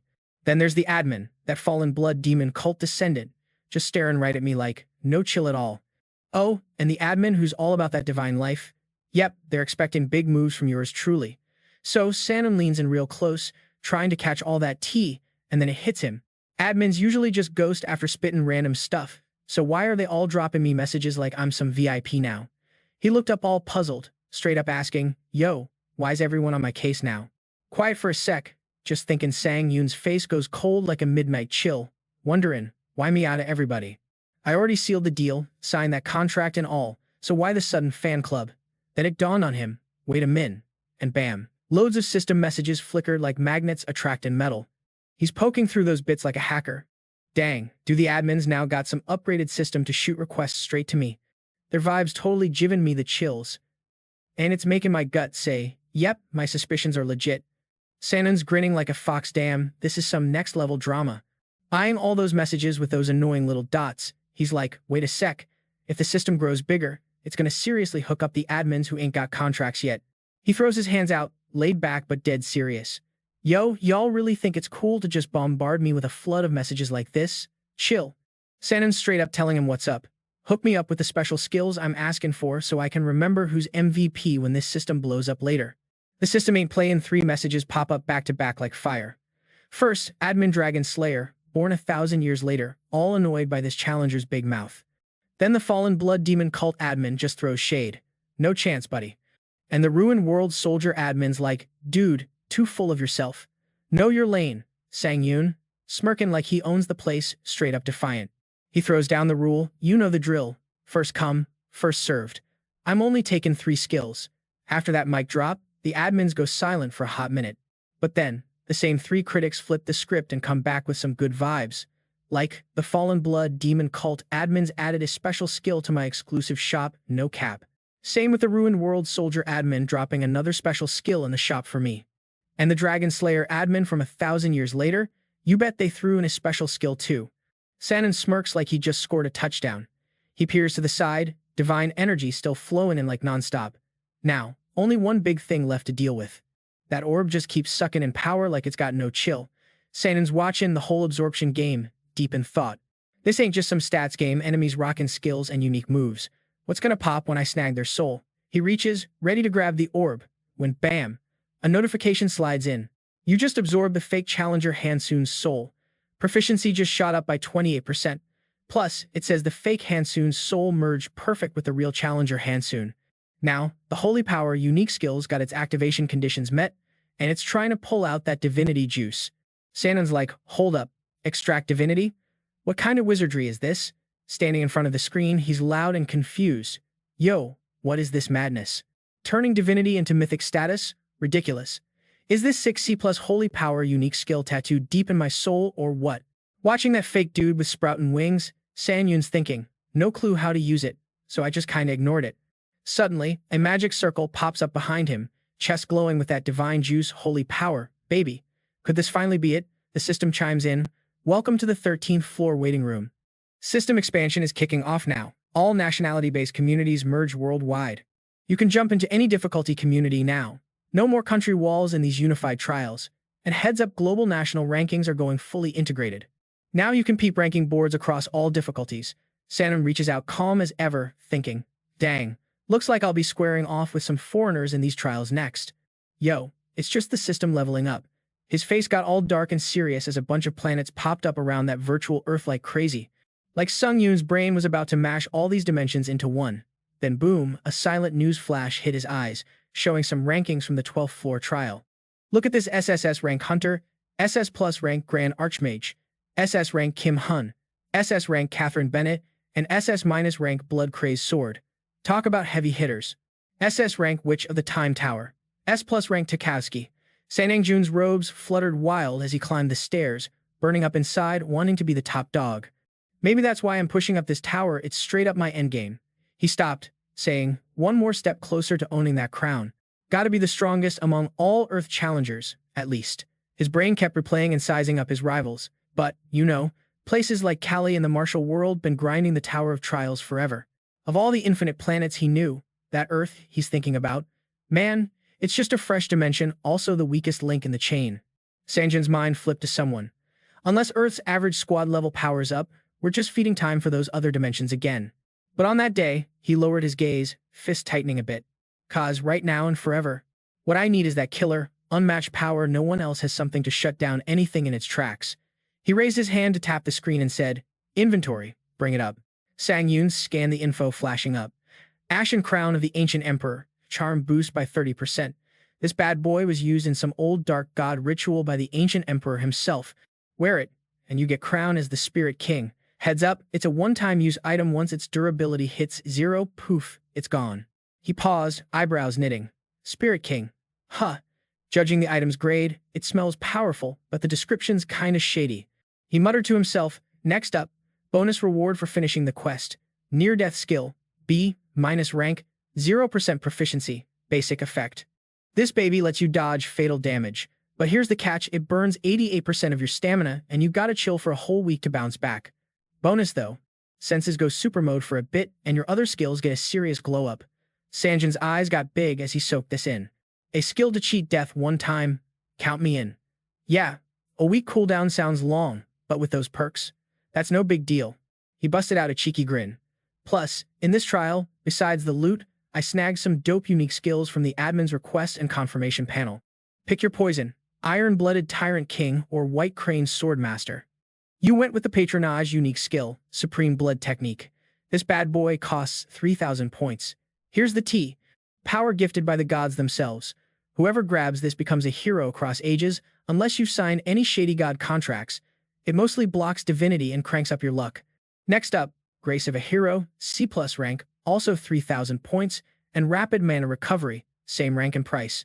When your mana dips below half, you can gulp mana straight from nature to bounce it back. But don't abuse it, or you risk wrecking your meridians or life force channels. Like one of those legendary 8 extraordinary meridians, Sangun put his hands on his hips, sizing it all up. All 3 skill deals were C+ rank total steals. He reached out, clicking the screen. Alright, lock down all 3. Boom. Supreme Blood Technique skill bought, 3,000 points down. Grace of a Hero skill acquired, C+ rank. Another 3,000 points deducted. Rapid Mana Recovery skill secured, same rank and cost, points coming off. Then the screens of the 3 admins who'd backed him popped up, reminding him. Admin Fallen Descendant of the Blood Demon Cult threw down. Don't you forget who's got your back. Admin Warrior of the Fallen World followed up. Remember who's holding it down for you. Admin Dragon Slayer, born after 1,000 years, added, never forget who helped you climb. Sangun raised a hand like, yup, got you loud and clear, as their screens squished up in mock anger. Alright, I won't forget. Chill. So, he's thinking back on everything that just went down, including that system notification, and before bouncing back to the waiting room, after soul-searching and nabbing that divine power, his dope special skill, Holy Power C++, just leveled up by 1 notch. Now he's rocking Holy Power B-, which lets him transform divinity and stack up myth vibes, and oh snap, that divinity extraction skill popped out of nowhere. He glances down at his left chest, where this blazing divine energy's chillin'. Yo, I can legit feel the power right in my core. Something I never had before blasting off the divinity extraction. This gotta be holy power. Then he squared up, ready to throw down. His whole body lights up with energy as he swings forward, but then freeze. Nada, zip, zilch in front of him. Total ghost town. Sangun sticks his hands on his hips, voice low-key mad. Just as I thought, same deal like when I trained before hitting the waiting room. My body just woke up, so no special moves for me yet. He remembers the other players flexing their skills on the last floor. Pissed he couldn't copy those heal and buff moves priests pulled off on the 11th floor. His face twisted up in major frustration. This is straight up annoying. Had sky-high hopes, man. Are they even gonna let me use this stuff? He plopped down cross-legged, thinking hard. Chill out. Keep your cool. Don't let that annoying attitude take over again. Right then, a ping from the White Crane Swordmaster popped up on screen. The admin, White Crane Swordmaster, threw a cheeky wink, saying, she's gonna teach you holy power. She was hype about being a better teacher than that iron-blooded Tyrant King. Then she straight up invited him into her admin space. He shuts his eyes tight, shaking his head. No thanks. The system clued him in again. The White Crane Swordmaster's legit crying cause you turned down her pact. She was all like, how could you say no? Come see me, and I'll show you the ropes. Finally, he looks up, dead serious. I'll learn when I need to. Sangun's face was lit up with determination. I want to handle it myself, no depending on anyone else. New message pops up. White Crane Swordmaster. She's over it, disappointedly saying, all right, if that's your vibe, whatever. Sangun pressed his lips tight. Forget holy power for now, he's pondering those words his opponent shot him earlier. I'll be back super soon. His eyes blazed fire as he promised himself, gotta get way stronger, at least until I can take down Nam Gong Hyuk. Staring into that dude's memory gaze, he knew Nam Gong Hyuk was coming back for a rematch. No questions asked. Then he thought, maybe time to peep those admin special skills I swiped. Boom, system window popped up with the deets on the special skill Blood Spear Art, costing 3,000 points, no joke. Description said, only bloodline heirs of the Blood Demon cult can learn this move. It swaps magic with internal energy, making you pack a punch full of that magical vibe in fights. It amps up your warrior spirit by using every drop of energy and blood inside ya, he muttered. The Blood Spear Art's the one he's dying to try. His whole body flamed up in this crazy red and black divine glow. Every breath felt like raw power, ready to smash anything. He kicked the Blood Spear Art into gear, gritting his teeth, feeling that wild shift inside him. It was like his whole being overflowed with divine might. I was born to battle, my blood straight up boiling. Yeah, this is what I'm about. Then, wham. He grabbed one eye, eyes lighting up, whole face shining with unstoppable energy, radiating big boss vibes. Oh snap, he shot himself a cheeky pinch. This little troublemaker, you having a blast all alone. Then his face turned serious, thinking, what the freak's going on?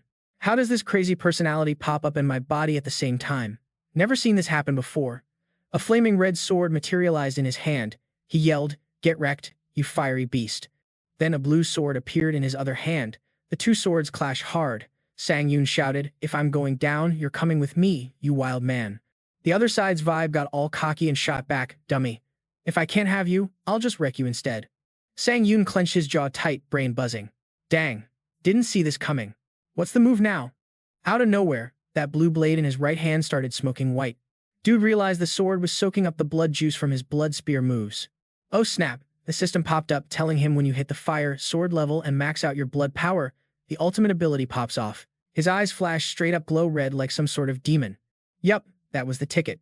He gripped that sword so tight blood was spraying with every squeeze.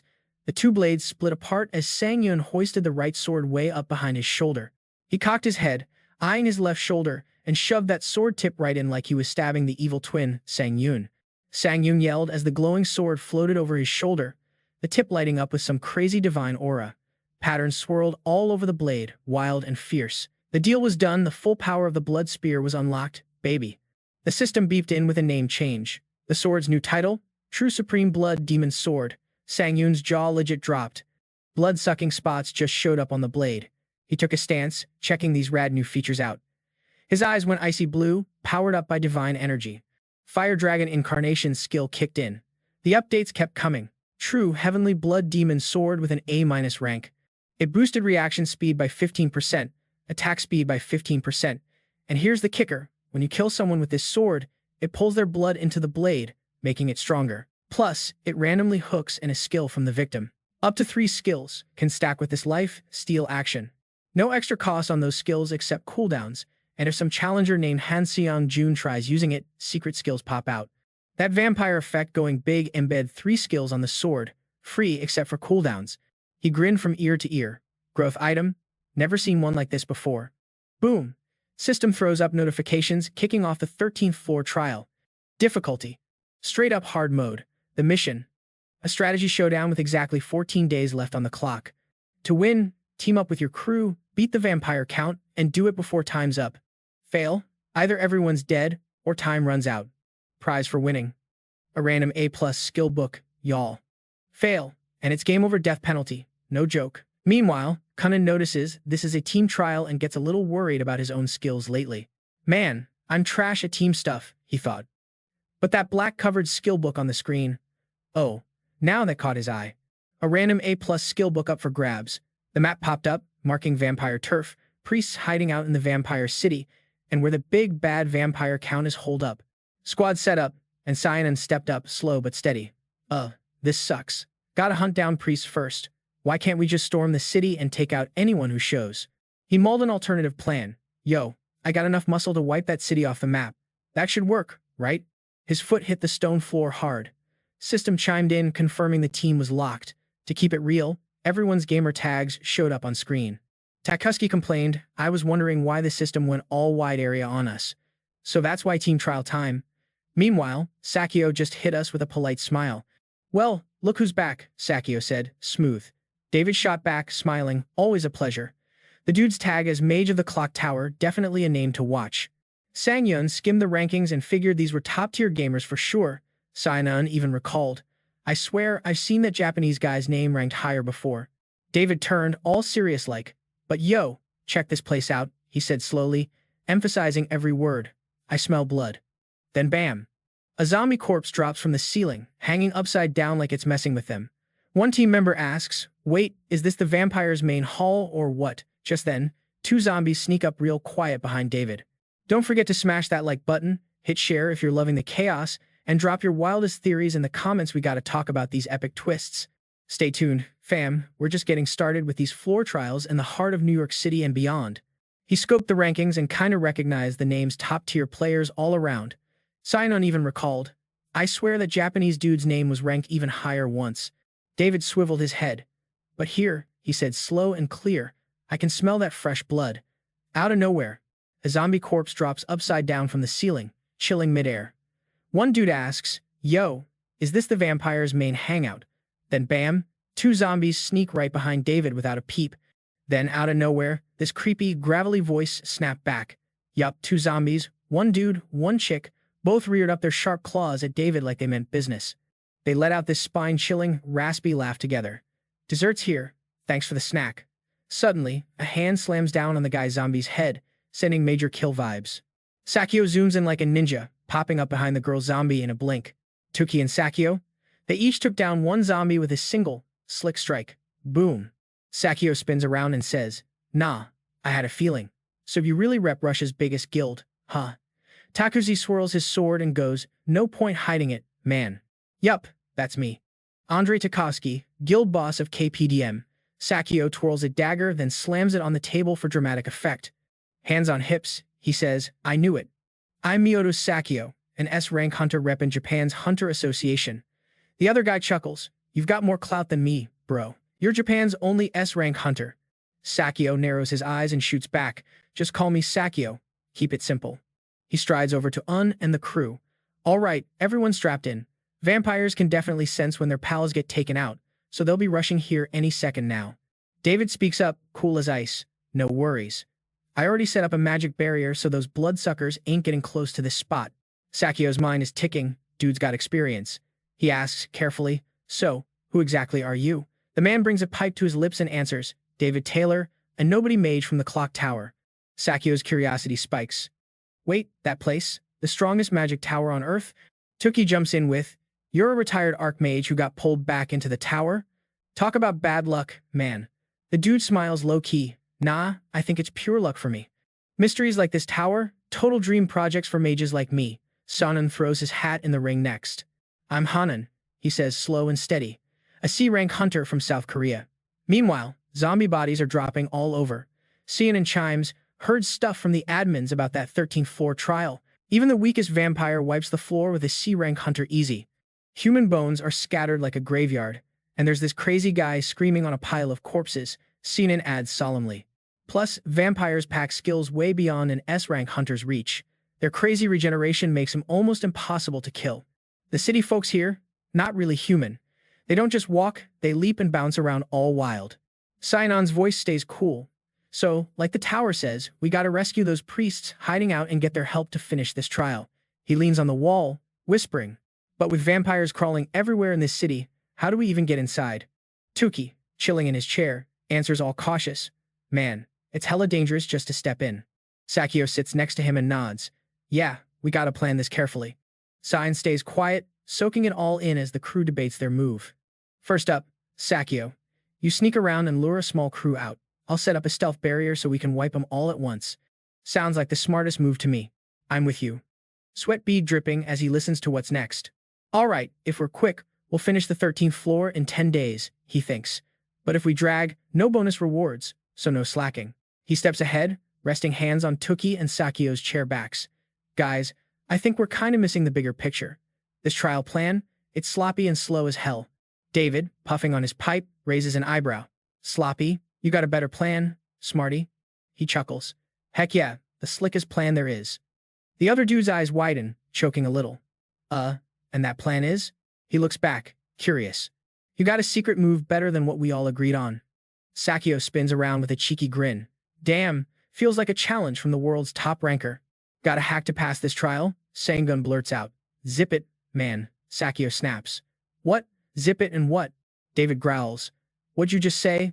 Suddenly, a sword appears in Sangun's hand out of thin air. He grabs it and swings it back, ready for action. He taps his finger on the wall. Instantly, this massive power wall slides down like a huge mirror right in front of him. Everyone's sweating buckets seeing that monster show up.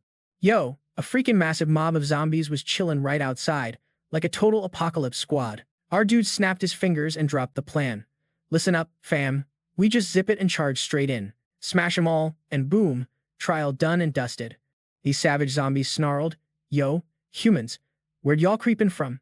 Crazy zombies went full berserk mode, brandishing axes dripping with blood like they were in a horror flick.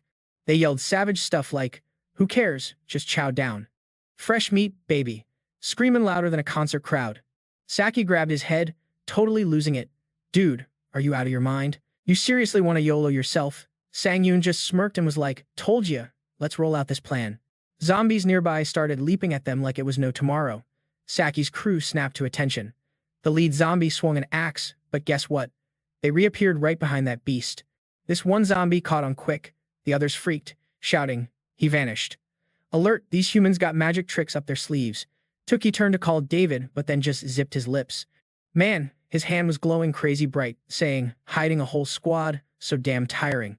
David gritted his teeth, cursing silently like, why do we always get these nut jobs, messing up all the hard work? Like seriously, it's so damn annoying. Suddenly, a ton of sharp spikes shot straight at Sangun like a red carpet of doom. His voice dropped low. Real talk, sucks big time, but we gotta ditch Han Sang-yun and bounce. Then, bam, he looked up all shocked. Y'all got those basic blood tricks down, like blood tracking, right? Suddenly, dozens of orbs flew out from zombie bodies, making crazy red blood essence streams connecting everywhere. They hissed, get in our bellies, human. But Sang-yun just stood there, cool as ice, waiting for those blood spikes zooming his way. Saki was running with the pack but kept sneaking looks back, thinking, why the heck is he risking it all like this? Then boom, his eyes popped wide open. He froze, shouted, yo, everyone look alive. Sean raised his hand, powering up his skills. System buzzing, True Blood Tracker now online. The zombie horde went straight pale, whispering, wait, what? Blood control for real? Dude's basically one of us now? No way. They freak out. His blood control? Way stronger than ours, straight up impossible. He bent his wrist smooth. Then with a flick, those spikes stabbed right into the zombies, killing him before they even got a chance to scream. From Sang-yun's chest burst a bright power orb, swirling mad energy around him. The zombies cursed out loud, damn you, you monster. Are we gonna keep this up or what? Tukendaki just stood there, mind blown. When you face someone way stronger, forget strategy, it's pointless. His face went pale, eyes flashing hard. No freaking way. How did that savage move even work? Am I too weak or what? David pulled back his magic staff, whipping up a crazy gust of wind. David Tier, top-tier combat mage, straight-up frontline badass for ages. Dude's got brains for days, smart as hell. Plus, he's a seasoned Hunter Guild pro. Even in the Tower of Trials, with his killer tactics, he always crushed each floor fast with barely a scratch. That rep means he's got the clout in the Hunter scene. Right now, on the 13th floor as usual, he came up with a solid plan none more effective than his, no cap. But Seiyun just chuckled, low-key, whispering, bro, what nonsense is that? It's straight up mind-boggling. Sanjun thought hard, strategy's supposed to be the key to any problem, but he smashed that old-school mindset with his bare hands. We just shut up and rush in, take 'em all down, and done deal. Sang-yun charged solo, wreaking havoc on the zombies, dropping tons of them like a boss. Everyone was shook. Are we even sure he's still human? Tookie spun around, all serious. Forget the plan for now. We gotta back up Han Sang-yun. Saki nodded hard. I'm with you. David raised his hand. Hold up. He frowned. I know that Hanan guy. He's a beast. But David eyed Sangun battling the monstrous horde all alone. Welcome to the Blood Clan city. No single soul can rule this city solo. In the past, mad hunters popped up here. Towers seen countless monsters with insane power. So, why's the whole crew hunting thing still catching fire and spreading like crazy? David broke it down for us. It's because no matter how beast you are solo in a fight, you're gonna hit mad, unexpected curveballs. He dropped, ain't no way you handle that flying solo, right? But yo, look at Seeing Yun now, his fight game ain't slowing down one bit. Crazy swarm of monsters clinging onto his arm like it's their new fave hangout spot. Monsters got seeing Yoon pinned down hard, but just as the squad moved in, his eyes lit up like a firework, powering up big time. Boom. Isolation sphere popped off, sending monsters flying back. Sang-yoon tossed his arms wide, and one by one, those blood-sucking creeps got wrecked by his blood-drain skill. Bruh. Sang-yoon was straight up exhausted, fighting non-stop. He thought, if I keep swinging like this, I'll be chugging recovery potions like soda. Physical overdrive's legit, but yo, it guzzles a ton of recovery stuff, he warned. Meanwhile, monsters roared like they just lost their last snack.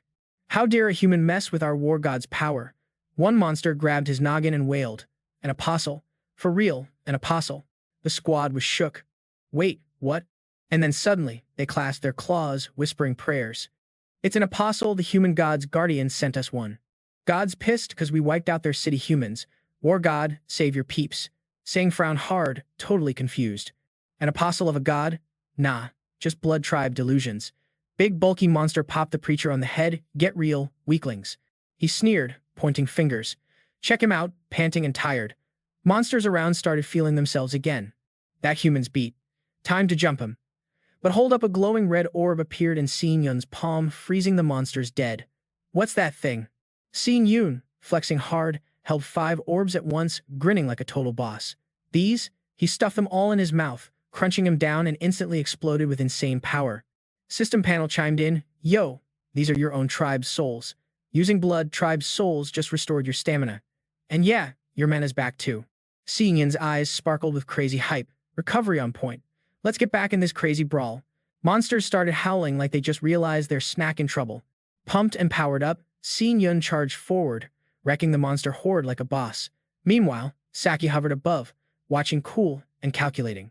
No joke, dude's got serious chops. Close combat's his playground. Tookie nodded, all impressed. Totally agree. He ain't fading, he's leveling up as we watch. Saki decided, I gotta help. David, we gotta roll with him. He added, safety first, but seriously, I want to jump in too. Meanwhile, Seon-yoon's power was blasting off the charts. He used every last soul to juice up his stamina, bumping his strength by 3 notches, speed by 2, stamina by 4, and magic power shot up by 5. He smirked, thinking, yo, this growth beats soaking up my clone's soul any day. Seon chuckled, and wait till I take down the blood count, things are gonna get wild. The system kept buzzing with pop-ups. Heads up, Deep Sea Tyrant admin's got eyes on you. The trader's boss, yeah, he's smiling big and chuckling over your moves. And get this, the Night Demon admin calls you a challenger, even more twisted than demons themselves. Now those demons are shook. Then, the 1000-year Dragon Slayer admin's laughing at your skills and says you got legit hero vibes. Also, the Fallen Blood Demon cult descendant admin's throwing mad props, surprised by the power you're rocking. Even, the Soldier of the Ruined World admin calls you a prime investment, smiling like this is the best show in town. Sang-yoon grinned inside. Looks like the admins are all eyes on me now. He soaked in all the alerts, lighting up his screen. Can't hurt to keep the admins loving your style. Right then, someone dropped down unexpectedly. Sang-yoon blinked. Wait, thought y'all, bounced to find the priest. David jumped in. Nah, we're sticking with you from now on. All right, spill the tea on the game plan. Saki threw up her hand with all the hype. I'm with you. Tokuzi cleared his throat, sounding kinda serious. Honestly, I wasn't really vibing with your calls at first, but you straight up blew my mind, Sangun said, like it was no big deal. See, told you all my style works, right? Suddenly, some mechanical noise buzzed again. Sixth sense mode just kicked in. Sang-yoon flipped a switch, eyes locked. Off in the distance, a massive blood-red wave was coming at them fast. Sang-yoon's grin was all kinds of hype. The blood count, Took was shook. Dang, that's mad magic energy, David guessed. Only the blood count can flex with magic this wild. Must be some rare passive ability. But the real question is, can he actually handle all that power without going full chaos? Saki said, kinda stressed. So, what's the move? At this rate, we're toast sooner or later. Sanum glanced at the crew and went quiet. The hunters I once looked up to. Now, they're the ones I gotta shield. Never thought I'd get this powerful, he barked. Everyone, gear up and haul it out of here. Find the priest and get him here, as soon as possible. Saki blinked, caught off guard. Yeah, the priest. No need, Sanun cut her off, dead serious. Real talk, I think you guys sticking around will just drag me down. I can't keep y'all safe. He had to swallow that bitter truth he couldn't guard all 3 of them.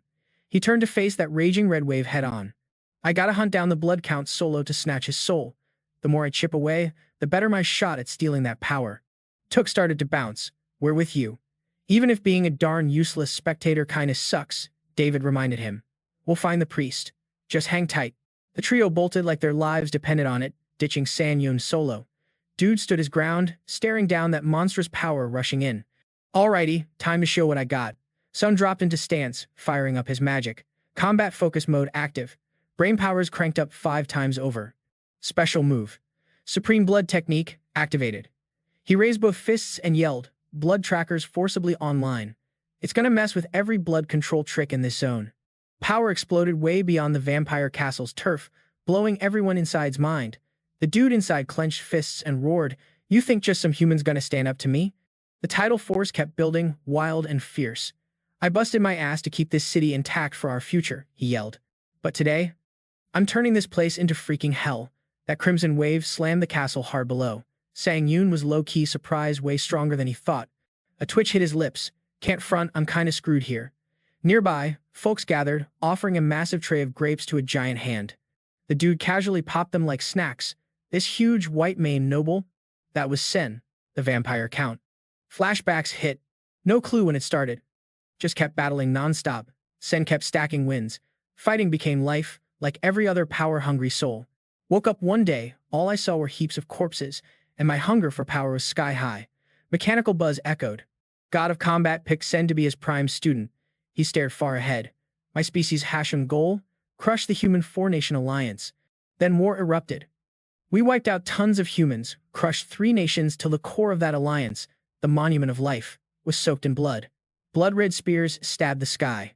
If I finish off this last nation, God of Combat will legit call me a true disciple. Ambition blazed in his face, aiming for Vampire King status. A butler came rushing, panicked. "Count, we got major issues," he said. "Your troops, wrecked. Like totally destroyed by just one human." 3 folks dragged over a magic mirror, showing battle scenes on it. Sen's jaw dropped. "Wait, what?" His eyes flared red with rage. "But I already crushed all those wannabe warriors. Which empire's throwing them at us?" The butler stammered. "They just popped out of nowhere." Sen ground his teeth. "Suddenly, my whole army's getting slaughtered. Useless soldiers," he bellowed. "But yo, I already smoked all those so-called warriors. Which damn empire sent these clowns?" The butler whispered, shaking. "They just popped up out of nowhere." Sen's teeth clenched tight. "Suddenly, my whole army got wrecked." "How?" "Those weaklings," he thundered. "Yo, how the heck did they just pop up right in the middle of the city without my squad catching wind?" Everyone inside the castle was shook by his raging vibes. "Count, chill for a sec. A crazy surge of power just exploded out of nowhere. Sin here. I only had to fully take over this city to prove I'm legit as a true disciple. Now he's wrecked the whole scene. Like seriously, how does a nobody human summon a freaking red tsunami? I was trying to keep this city chill for later, but nah. Now it's about to turn into total chaos." Sen was straight up consumed by anger. That massive wave came crashing hard down onto the city. Sangun was shook, way bigger than he expected. He thought, all grim-like. "There ain't no way I can block this. I'm toast." So with that, Sangun dipped fast. He glanced back at that mad wave chasing him, figuring it was smarter to bail on the city and save his crew instead. David was already laying down a barrier up ahead. Sangun booked it toward him, leaving that tidal disaster behind. He jerked his hand up, spun around, and blasted open a magic circle to hold back the tidal wave. That crazy current slammed down, but it all fell behind Sangun. Cracks started creeping over Sangun's magic shield. He was gasping for breath, barely hanging on, but he just couldn't keep it together any longer. Boom! The shield shattered, sending Sangun flying straight into the dirt thanks to that savage tidal wave. The whole place got buried in that bloody red mess. The red water silently soaked everything as the destruction finally calmed down. Sangun was tossed around and knocked out cold on the ground. David's squad rushed in quick. "Han Sangun, are you good?" Sangun barely whispered. "What about everyone else?" David asked. "We're all good." Sakya reached out a hand. "All thanks to you putting yourself right in their way. I legit thought we were goners." Then, boom. A loud rumble shook the spot from far off. Sen dropped down tough as nails, glaring like he couldn't believe they survived that hit. He stared at everyone, sizing them up like, they didn't just roll in on a lucky break. His eyes locked on the one who looked weak and clueless like a snack. "Those 3 still standing?" "Yeah, they gotta be the MVPs." Sangun was silent, raised his hand, and started pulling in his power. A blood sword formed, clinging onto his arm. Sen roared mad. You pathetic humans, I'ma tear y'all limb from limb. David's crew froze up, but Sangyun stepped up smooth and steady. Yo, squad, fall back. I got this one. The crew wisely bounced. All right, we're out then. Holler if you need backup. Sen bared his fangs. Nobody told y'all that. You ain't leaving on my watch. He zipped after David's crew with wild speed, his face turning all feral and twisted. Suddenly, Sangyun just popped up right beside him, out of nowhere. Did something just zoom past you? Sen spun around quick. Bro, when did this dude show up? Sen asked, all cool. Ever heard the phrase, be careful what you wish for? Sangyun smirked big. I'm about to explain everything you just said. Sen shot forward. You crazy. How you so cocky in front of me? Sangyun stayed chill, jumped up even faster than Sen, and slashed him down with a flurry of strikes. I'm gonna rip you apart. Everything in Sen's path exploded into bits. David's crew watched dumbfounded from a distance. Sangyun stood tall with his sword, eyes on the defeated Sen, and wasted no time giving orders. Squad, hit the priests as soon as possible. Saki blurted out, wait, you already took him down. Do we even need to? Sangyun teased. Something's fishy, right? He stared as Seer's body broke into pieces. The 13th floor trial completion alert should have popped by now, but zilch. Right then, a notification popped on screen. Fire Dragon's eye skill activated. Seer's vampire count pieces started snapping back together with that crazy regen power. Tookie screamed, no way. This dude can still revive from that. David was shook too. For real. Saki dashed forward. With the city wrecked like this, all the priests gotta be out. How about we ride with you and finish this guy? Sangyun shot back cold. Nope, I'm holding him off. Y'all go find a priest or some holy relic and bring it here, as soon as possible. He thought deep. Sorry, folks, this boss fight's solo. David nodded, no questions asked, and dipped. Fine by me, Saki said, gearing up. Patrolling's my jam. I'll give it everything. Meanwhile, Seer's body was healing insanely fast. And once he bounced back, his body got even beefier. Seer roared like a beast, eyes blazing with pure fury. You little punk. Who the hell do you think you are? Seriously, how dare you pull this on me? Sangyun watched Seer strut closer, all chill and sizing him up. Man, that regen game is next level. Way stronger than I first thought. Without missing a beat, Seer lunged in like a wild animal, but Sangyun slickly leaned back and dodged. Still, my fight skills? Yeah, way sharper than his. Seer cursed up a storm. You filthy little rat. Then he flexed, lifting up chunks of debris with his crazy power, tossing those stones like a deadly hurricane at Sangyun. Those magic-infused rocks got even sharper, combined with their size and numbers, hammering at little old Sangyun, who just shrunk down to barely a blip to survive the rock show. The glowing magic stones lit up like fireworks and then bam, they exploded everywhere. Seer was cackling like a madman. How's that taste, human? I'm leagues above you. But Twist Sangyun had already teleported right behind him, low-key laughing, saw that coming. Thanks for the free lesson. A blinding red flash zipped out from behind Seer, making him spin around quick. Bam! Seer's body shredded into a million pieces, flesh flying with rivers of blood. Sangyun watched, chills creeping up his spine. I chopped him finer this time, but damn it, he's still patching up. Gives me the creeps. No freaking way. A wild thought popped into his head. Could this trial seriously be impossible without those priests' help? Sangyun scanned the wreckage around. If anyone's alive in this busted city, that's straight up a miracle. Meanwhile, Seer was healing faster than ever, growing to like triple his size. What a freaking pain. Seer laughed manically. You think you can take me down? Dream on. Sangyun just mumbled, keeping it cool. Then he flashed a wicked grin. I'm just wondering, how many times do I gotta kill you before you stay dead? Right then, Sangyun's whole body lit up with magical vibes. Seer was visibly shaking. Oh snap, is he scared now? He clenched his jaw tight. Seer slammed his hands up, showing off sick power. Don't you dare underestimate me. I'm gonna be the freaking vampire king. Sangyun just breezed right past him like it's no big deal. 3. Seer screamed in pain, morphing back to his original shape. Don't get cocky thinking you've won. But before he could spit the rest, Sangyun came at him again. 4. Seer's body was wrecked, but dude didn't even flinch. You're wasting your time. You're no real warrior. You ain't killing me. Sangyun ignored him, laser focused on his slashes. 5. Seer kept schooling him. As long as you're human, you're stuck with stamina limits. You'll tire out and crash soon. Sangyun's reply was ice cold. 6. By now, Seer was about to crack. 7. He stabbed a finger and shouted, You really are some legendary warrior. How are you burning so much mana without crashing? Sangyun kept his silence and just kept counting. 8. Right then, his system window popped up. Achievement unlocked. Artist on the battlefield. Torture technique skill activated. Sang-yoon eyed the broken, messy body. Should I serve it up sliced or minced? Seer finally snapped to reality and tried to bail. This dude's a monster, he thought, panicked. Gotta get out. But no chance, Sang-yoon was already on him. Told you I'd bring back your own words to bite you. He summoned his sword. Who said you could dip? You're not going anywhere. Seer's eyes darted wild. You crazy, ruthless freak. Sang-yoon counted out loud. 9. Seer begged. Wait, let's talk. Let's make a deal. I'll give you whatever you want. Sang-yoon hit the 10th slash. Ignoring the plea, I mean anything, fame, fortune, you name it. Seer's body broke into tiny bits under the blade. 11. He screamed in despair. Just end it. I can't live like this. You're not a warrior. You're just a cold, wicked killer. At 12, the system window popped again. Achievement unlocked. Origin of Fury Pain Amplification skill activated. Seer sobbed. Stop. I give up. I'll do whatever you want. Yo, Sangun finally snapped. Can you just zip it and drop dead already? How many times you gonna keep coming back to life? Then, boom, he suddenly stopped, cause Sang-yoon just had this lightbulb moment. He smirked and called out to Seer, Hey kid, over here. Seer scrambled up quick. What's up? Sang-yoon said.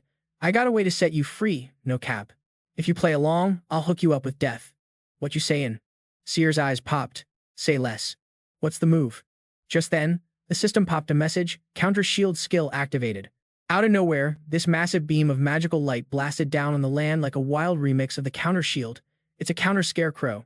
That huge red magic cross was all lit up and Sang-yoon dropped it straight into the ground. Keep whacking that thing till I tell you to chill, he commanded. Sun was kinda side-eyeing it, so Sangun snapped. Why, you just standing there? You trying to live or what? Sun had no choice but to jump up. All right, I'm on it. Inside, Sun was freaking out thinking, Bro, what even is happening? I can't make sense of this chaos. While pounding away, Sun glanced over at Sangun. No way this dude was about to pop up and wreck the biggest force in vampire history. It just wasn't adding up. He stopped mid-hit. Could that red magic pillar suddenly appearing atop the god's trial cross be the game changer? Then it hit him. Yeah, it's already weird that a human's got blood control powers. Sun didn't dare stop hitting that cross because the vamps were clearly getting cocky. They want to clamp down harder, tighten the rules. This gotta be the vampire's savior, here to school us on watchfulness. Meanwhile, the skill upgrade system buzzed nonstop. It said the counter shield could now soak up heavy damage. Sang-yoon stepped up. Enough's enough. Sun stared blank, then Sang-yoon flashed this scary grin. Sun, it's your time to check out. Sun finally caught on. Oh snap, the so-called savior. Damn. Magic erupted from the cross, trapping Sun in a bubble. He yelled, If I'm still breathing, no matter how many times you break me. But before he finished, Sang-yoon hurled his sword like a missile. It launched full throttle, slicing into the bubble. The sphere lit up like fireworks and blew up. The system chirped. Counter shield skill just dropped all that stored damage in one go. Sang-yoon planned on wiping Sun out clean, no crumbs left. Sun sighed deep relief. Finally, I can peace out. The explosion sent a crazy shockwave shooting sky high. Sang-yoon just chilled, watching that mess unfold. The system popped up again with a message. Congrats, you smashed the 13th floor of the trial tower. Your reward. An A+ skill book just dropped in your inventory. Your reward is 90,000 points. Your reward includes 4,000 items, plus 5,000 more. Head over to the waiting room now. He laughed to himself. Boom, I killed him. Now I can suck up Sun's vamp blood. Heads up, if you kill a target with a heavenly blood demon sword, you can drain their blood right into the sword and boost its power. Plus, you unlock a new skill. Sun's blade turned red as Sun's blood soaked in. The system flashed. True Heavenly Blood Demon Sword's unique blood absorption skill is live. After drinking up Sun's blood, the sword's rank jumped all the way to rank 3,140. Grabbing Sun's blood also loaded a C+ blood enhancement skill into the sword's special blood absorption spot. Special blood absorption slot, yo, C+ blood enhancement skill. By soaking up Vampire Count Sun's blood, you can pump up blood control powers big time. It amps up mana use and blood powers for resistance and control like whoa. A slick red square popped up on the system bar. Sang-yoon grabbed the true Heavenly Blood Demon Sword tight. The C+ blood boost kicked in and his eyes darted around as fresh power flooded his veins. A vampire count? Yeah, but my blood control beats his hands down. It felt like a crazy swarm of magical swords wrapped around Sang-yoon, like he was the vampire king all over again. He flashed a smug grin. Not too shabby. Though, gotta admit, this might get me some weird looks. Suddenly, a fresh surge of magical vibes surged through him. You just soaked up the vampire Count Sun's soul, leveling up big time. Strength by 5, agility by 4, stamina by 6, power by 7, and resistance by 5. Whoa! A blinding gold glow popped off. You've hijacked the divine power from the vampire Count Sun's soul. That holy power skill event, wrapped up and done. Skill kicking in, extracting divinity now. Sanjin was caught off guard. Extracting divinity? Oh, I've seen this pop up when I snatched that clone soul before. Right on cue, the system buzzed. Divinity extracted for the win. That B- holy power skill just got a major glow up. Stack up mythology points and watch that B rank holy power skill skyrocket. Sang Yun's whole body lit up like a spotlight. Turns out, extracting divinity depends on if the soul's packing holy power. A shiny golden gem started forming, all majestic-like. He molded over. Can't pull divinity from just any vampire, they gotta be on my holy power level or higher to get the juice. Sang Yun clicked his tongue in frustration. Man, this holy power stuff always messes with my head. Boom! The system popped back up, snatching a skill from the vampire count. You absorb a C-rank charm skill. Wait, charm? The system went on to explain. Since you're absorbing a soul beefier than yours, the system's about to give its evaluation. Sang Yun sweated a bit. What if this enemy's just too tough? What's the scoring system here? Subjective, much? Nah, I've got it. Souls tied to gods or apostles are top tier, no doubt. The system confirmed. Evaluation passed. That vampire Count Sun's got a unique skill that lets him rip out unique skills from souls. The C+ skill, Win Trust, was locked into player Hansun's soul. He squinted, like, Win Trust? What's up with that? Just then, a voice hollered from behind, Hansun. Sakya was beaming. The cleric's got his protection skill on, shielding the crowd. More survivors than expected. Yo. No stress, the vampire's toast. Everyone streamed out with faces lighting up, shook that he handled the vampire Count solo. You're our hero, they bust out. The real deal is here. God's got his eyes on us, messenger of the big boss upstairs. Big thanks. The system popped up with the crowd. The trust trait sensed hardcore faith aiming right at the player. Sang Yun found it kinda wild. Folks putting real trust in him. He furrowed his brow, realizing even a faith built on illusions counts as legit faith vibes. Sang Yun smirked. Gotta milk this moment for all it's worth. Hand on sword, he fired up that C-rank charm skill. The cheers hit, then came a system alert. Your rep's skyrocketing. You're straight up influencing everyone around. Sang Yun thought, no cap, I ain't fakin'. The system dropped an award. I do not lie. Power magic +1. Power and human vibes flooded him, pure satisfaction. The Win Trust trait lit up across the crowd. Snagging everyone's trust nearby, the Holy Power trait followed suit, activating wide. Mythology calculations kicking in based on real faith vibes versus believer numbers. Mythology, Suen mused. Mythology, the system threw out congrats. The Vampire Slayer badge unlocked. A golden magic glow shimmered below Sang Yun's feet with a system ping. The Blood Demon Exterminator mythology kicked on. Nullify recovery linked to the achievement, purge linked to the holy relic, starting to buzz. He recalled, knocking out that never-ending vampire count regen cycle hooked up that recovery nullify buff. And wiping out the Vamp City massacre, got him the purge effect, no joke. Sang Yun chuckled, finally putting the whole mythology stacking thing together. Faith I racked up, matched with holy power traits equals mythology energy. Boom, new traits baked into the mix. These traits rolled deep with acquired faith and mythology tied to holy power. Sang Yun's whole body now buzzing with some next-level magical energy.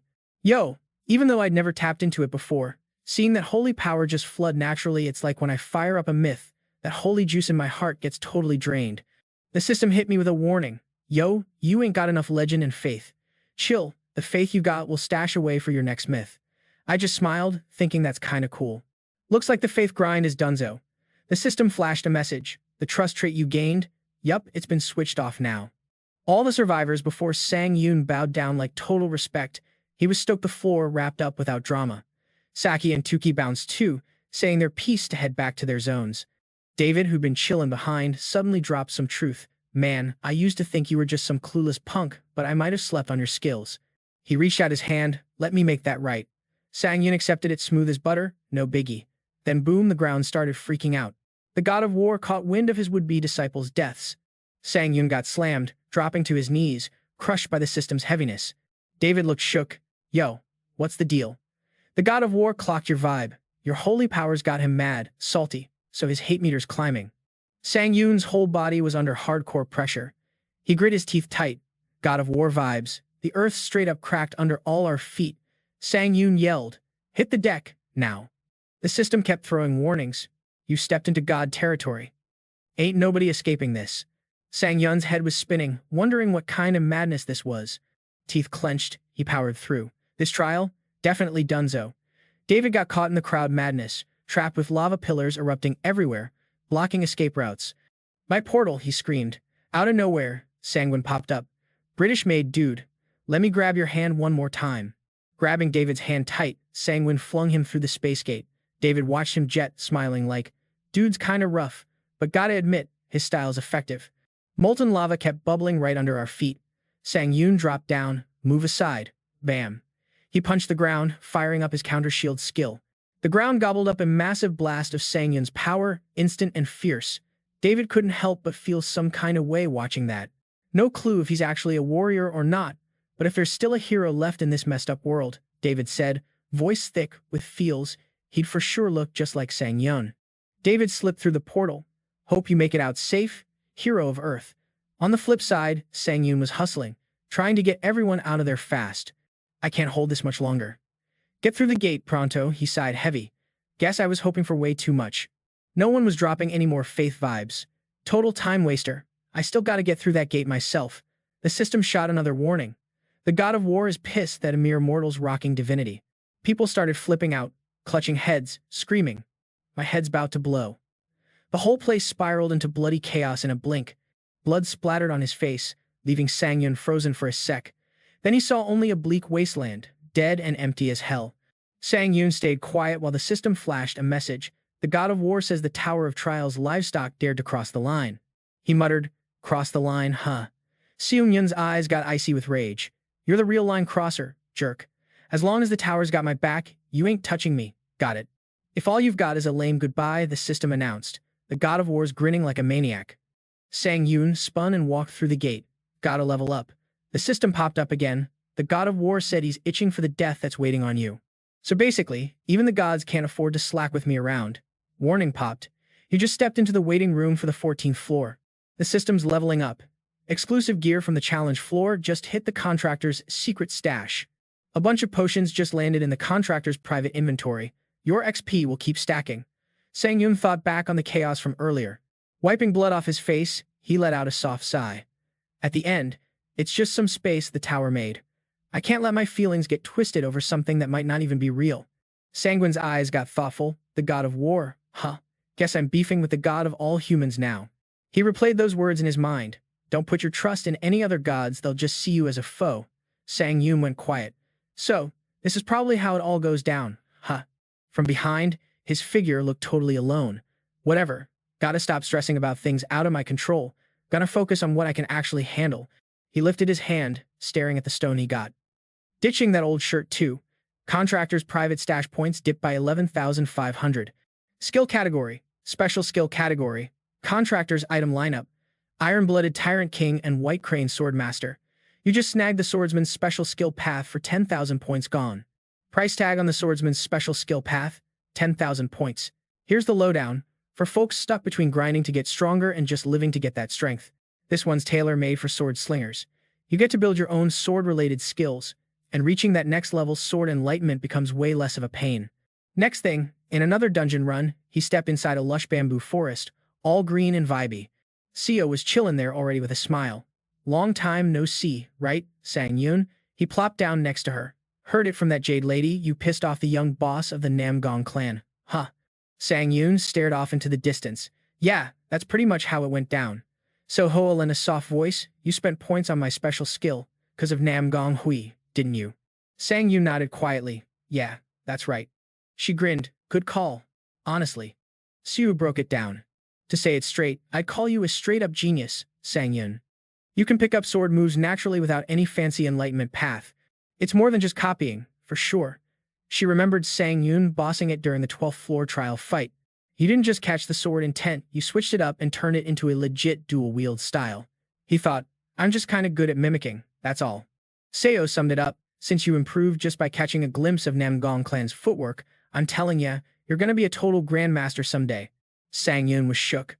"A grandmaster? Seriously?" She went on. "Honestly, I wouldn't be surprised if you ended up starting your own sword sect. Sangun was blown away.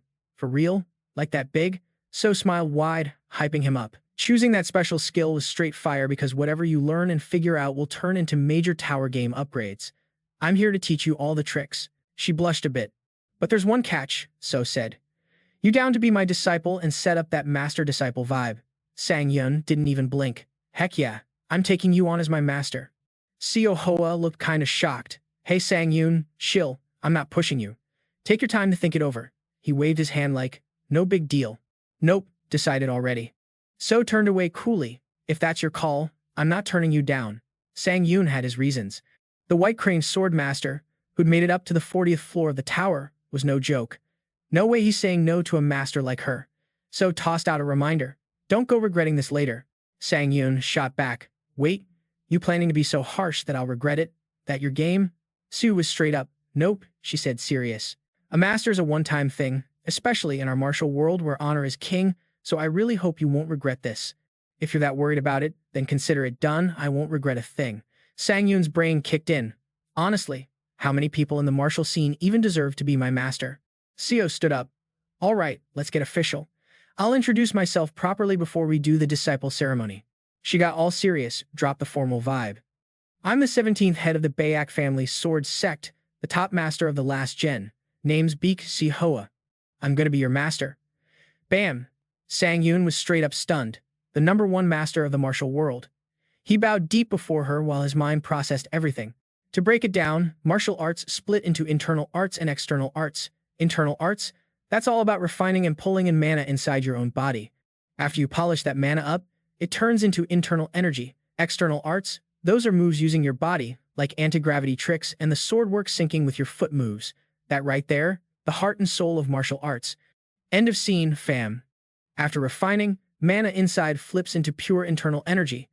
External arts are all about moving that body, like anti-gravity moves and swordplay synced with footwork. That's what martial arts truly means. Yo, check this out. There's some martial arts out there that mess with psychic vibes, right? So naturally, everyone's buzzing, like, is the super tough, iron-blooded divine art just some kind of mind game? Then he pipes up all casual. Hey, I've got some questions.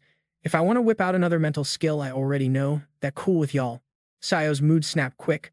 Wait, hold up. Did you just say you already got a mental skill up your sleeve? She's all urgent now. Spill the tea. As soon as possible. Sun Yun's chill as always. Oh, right after you dropped that info, I kinda realized I might have a mental skill in my back pocket that's similar. Seo's jaw legit hit the floor. No way you're telling me you know how to cultivate aura? Pick that up from the iron-blooded Tyrant King or what? Sang Yun's ears perked at the aura cultivation buzzword. Is this another branch of those heart arts? On the surface, he just plays it cool. Nah, nothing like that. Sahoa mumbles to herself, like, she's not the type to just spill secrets or break her word. She slides over fast, whispering, can't trust her. Let me check. Then Sayo literally lifts Sigun's shirt to put her hand on him, total blush mode for the dude. Sang Yun's brain's flipping out. When did this master become so bold? He pulls back, but Master XA just waves him off. Zip it for a sec. Suddenly, she seems to catch something else and looks up, asking, when I clear out the pure mana, there's zero proof you ever learned a hard art, huh? Sang Yun hesitates, then spills. So the Supreme Blood technique, it's actually this special gig granted by some admin, a fallen successor from the 12th floor or something. I've used it a ton because it seriously sharpens my battle senses when I flip it on. Seo Hoa taps her temple, remembering, that's an authority, not hard art. Sure, it looks like your heart art's kind of fused into that special move, but it's still not a hard art. Sang Yun nods, catching on. Got it, he says, a little puzzled. Yo master, how long you gonna hang around rocking this position? Seo snaps him back to reality and quickly dips a whole meter back. She turns to the wall like, sorry, that was rude. Sun flips back around, no worries. But from Seo Hoa, this thick vibe of deadly silence just radiates. Still, she's not vibing with it. She's low-key shading the idea that some blood cult mutt sponsors such a lame hard art as a special skill. Sang Yun crunches this over. Man, I gotta rethink this White Crane's sword master. Then she drops this bomb. Like, honestly, maybe best you skip learning a hard art. You can gather all your mana juice without needing some hard art. Plus, if you snag a bunch of hard arts from different authorities, you can definitely swap them out easy. Sang Yun's all skeptical. Wait, that's cool. Seo blushes. Yeah, that works since my style doesn't lean super hard on hard arts. But yo, Hard art's a big deal in the whole master-disciple vibe. So what just popped off? She clears her throat. First, I'ma teach you the sword stuff. Watch closely and copy that. Sangun picks it up quick. All right then. Practicing made him sharper, and bam. His combat-focused skill kicks in, 10 times the concentration juice. Co pulls her sword out and suddenly there's this soft pink glow radiating off the blade. She spins, dropping the move smooth as silk. Sangun stares wide-eyed, totally shook because this ain't the usual chill girl facade. This is next level. This lady's straight up a martial arts boss, and oh yeah, aggressive too. Sioa gets super serious, like, focused. I'm about to show you the basic move from the 7 forms of the white sword, the white sword sea cleaver. The sword tip gently floats up, like a breeze, but this move hits hard, real power in a light touch. Sangun's eyes flicker real quick. Sihoa turns back, like, if you didn't catch that, sorry. I slowed it down as much as I could. Sangun just walks by cool. Nah, I got it. Let me try this out now. He pulls his sword back, playing the move over in his head. Feels like space itself is playing tag, so the only way is pull it close, then slice. He sees the space clear like day, and with one swing, his eyes light up. Like this, he turns, grinning, did my best to copy. What's your take? Like this, he turns around and drops. I gave it my all to mimic. What do you think? Seohoa freezes totally stunned. She's seen tons of talents come and go, each generation dropping mad prodigies. These folks got talent raw and real. Yo, check this, absorbing info like a sponge and crushing goals way beyond anyone else. That's pure genius grind, showing off peak skills with mad smarts, wicked judgment, and legit absorption power. But hold up, even a genius gotta put in the reps, whether just a little or a whole lot. Still, Saniyuna was bugging, impatient AF, asking again like, did I get it right? Sioa was straight up shook, holding her head like, for real? You just peeped that once and already nailed it? Like, how the heck? She glanced up and said, Sangun, you seriously don't get how epic that was. All patient vibes. The 7 forms of the white sword. That's some next-level martial art. Way more complicated than Nam Gong Haiwok's Azure Sky Sword moves. Sangun was caught off guard. Like, wait, Azure Sky Sword? That's what those are called. Sioa jumped in. Yeah, those two you copy the Azure Sky Light Sword and Azure Sky Rain Sword. They're both parts of the Azure Sky Sword style. No joke. Then Sangun put 2 and 2 together. Oh snap, weren't those the moves Nam Gong Haiwok flexed? Sahoa schooled him on the essentials. This ain't just about going fast or slow like the Azure Sky stuff. It's mad complex, bending space itself like some sci-fi magic. And you? You just straight up copied the white sword sea cleaver with zero hassle, just by peeping it once. It was basically a carbon copy of my demo. Even Son was like, whoa, didn't see that coming. He was thinking, fast and slow. Child's play to me. Seo hyped him up. Bro, you're straight up a genius with crazy sharp instincts. She said, no cap. I've never seen anyone scoop up skills just by watching. Most folks gotta grind it out by doing and checking themselves. Sangyun looked away, kinda bashful. But still, he wasn't totally vibing what she meant. Seo pointed with a smile. Mark my words, one day, you'll be snagging tons of martial arts like they're candy. In Seohoa's head, usually, you gotta hit the books and replay moves to learn martial arts, but she was all about plugging her inner energy straight into him. For you, manuals, nah, just one look and boom, you replay the whole playbook. But for real, I'll hook you up to handle magic power. Every move the Seohoa schools ever dropped, from footwork and punches to floating tricks and even takedowns.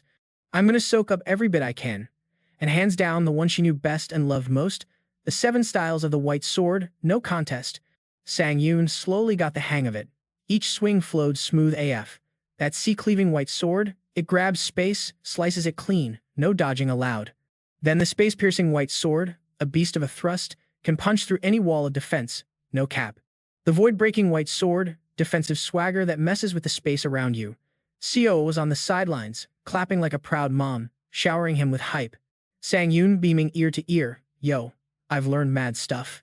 Big thanks, Master Seo. Nah, still getting used to that master tag, saying it over and over in her head. But she rocked a smile. Good, good, if you're feeling that. Sangyun bowed deep. All right, I'm bouncing now. Seo was kinda sad to see him go, genuinely. Already jetting? Why not chill a bit more? He just smiled cheeky. I'll swing by later, no worries. Sangyun bounced off with that kid-like charm. Take care. Teach. She cleared her throat. You too, Sangyun. With your fire and hustle, your future's straight up endless. That space gate popped open again. Welcome to the 14th floor waiting lounge. Sangun bounced, thinking back on all he'd soaked up. Yeah, he was a bit salty because he couldn't crack all 7 white sword moves yet, but hey, his current skills just weren't there. Checking his status screen, Demon Slayer B+. Sangun knew his sword game had leveled up big time, comparing himself to Namgong Hywook's Azure Sky sword and his master's white sword forms, but nah, still room to glow up. He was scheming to cook up a new skill using his Sword King's Path Authority on his system screen. Sword King's Path Authority description: for those caught in the mix between grinding hard to survive and living to get even stronger. Iron-blooded sword authority activated. Combat focus skill switched on. Sangun was back at it again, mixing the Azure Sky sword style and 7 white sword forms like a dual-wielding pro. His sword path flowed smoother than ever, helping him polish those moves to perfection like a total boss. Yo, Sangun kept his head down, but fam, if he wanted to level up that skill, it just wasn't cutting it yet. He remembered Suhoa's words, skills gotta be recognized by the system to legit count. Sangun sighed deep, thinking, alright, I'ma take the 7 moves from the white sword style and mix that with the Azure Sky sword whenever I feel like it. At the same time, swinging those dual swords for defense, bro, that's some next level stuff, slicing up to tens of thousands of cuts slicing through space. Brain racing, ideas popping off like fireworks, and his eyes lit up when he saw the Sword King's path power kicking in. Oh snap, it's go time. Boom! The system just flipped on the Immortal Fusion Sword style as skill. Skill rank, 0%. Here's the lowdown. This sword style is a wild combo of the 7 white sword techniques mashed up with the Azure Sky sword style. The kicker: basic effects when you swing your blade. It adds some mad upgrades to the base moves of both styles, seriously boosting their power. Sangun cracked a grin. Finally, a skill popping up. He rubbed his chin, pondering. Yo, the upgrades are legit but kinda sluggish. Gotta tweak this. Then, he pulled out his stash, the loot from the 13th floor trial. It's labeled, Random Skill Book, A+, baby. Basically, this skill book lets you snag a random B+ rank skill. Pro tip, only usable by the trial participant and can't be passed around like your grandma's secret cookie recipe. He grabbed it. Why not? Nothing to lose. And suddenly, power started streaming through him non-stop like an energy waterfall. Ding ding. You just used the random skill book A+ and scored a random B+ skill. Hero's Blessing Authority is now activated. Baby, your luck's about to blow up temporarily. Activated skill, Blood Spirit Demon Sword B+. Proficiency, right now, 0%. This mysterious sword style, only a Blood Demon cult heir can learn it. Basic effect: when you swing, demonic vibes seep into your blade, wrecking everything alive. Sangun gritted his teeth, trying to hang on longer as his body soaked up this insane power. Yo, the unique skill authority, Skill Fusion, is on fire. The Immortal Fusion Sword style is cooking right in the middle. Plus, that Hero's Blessing is still lit. Luck meters shooting sky high again. Boom, Skill Fusion done. New skill just dropped. Unlocking fresh moves now. Introducing Immortal Fusion Demon Sword S. Calm as ever, Sangun stepped through the space gate again, kicking off the 14th floor trial. The challenge? Crazy hard. Theme: underwater combat. Clocks ticking with 7 days left.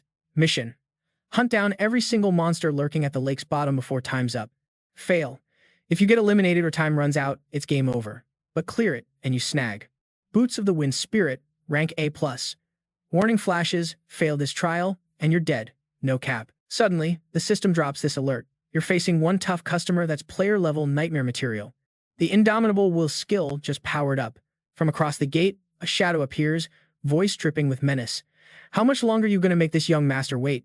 The dude kept talking, didn't even swing by after I cleared all those monsters, thought you showed up at the wrong place. And then looked up, hyped as hell. It's Namgong Hyuk, Sangun laughed out loud.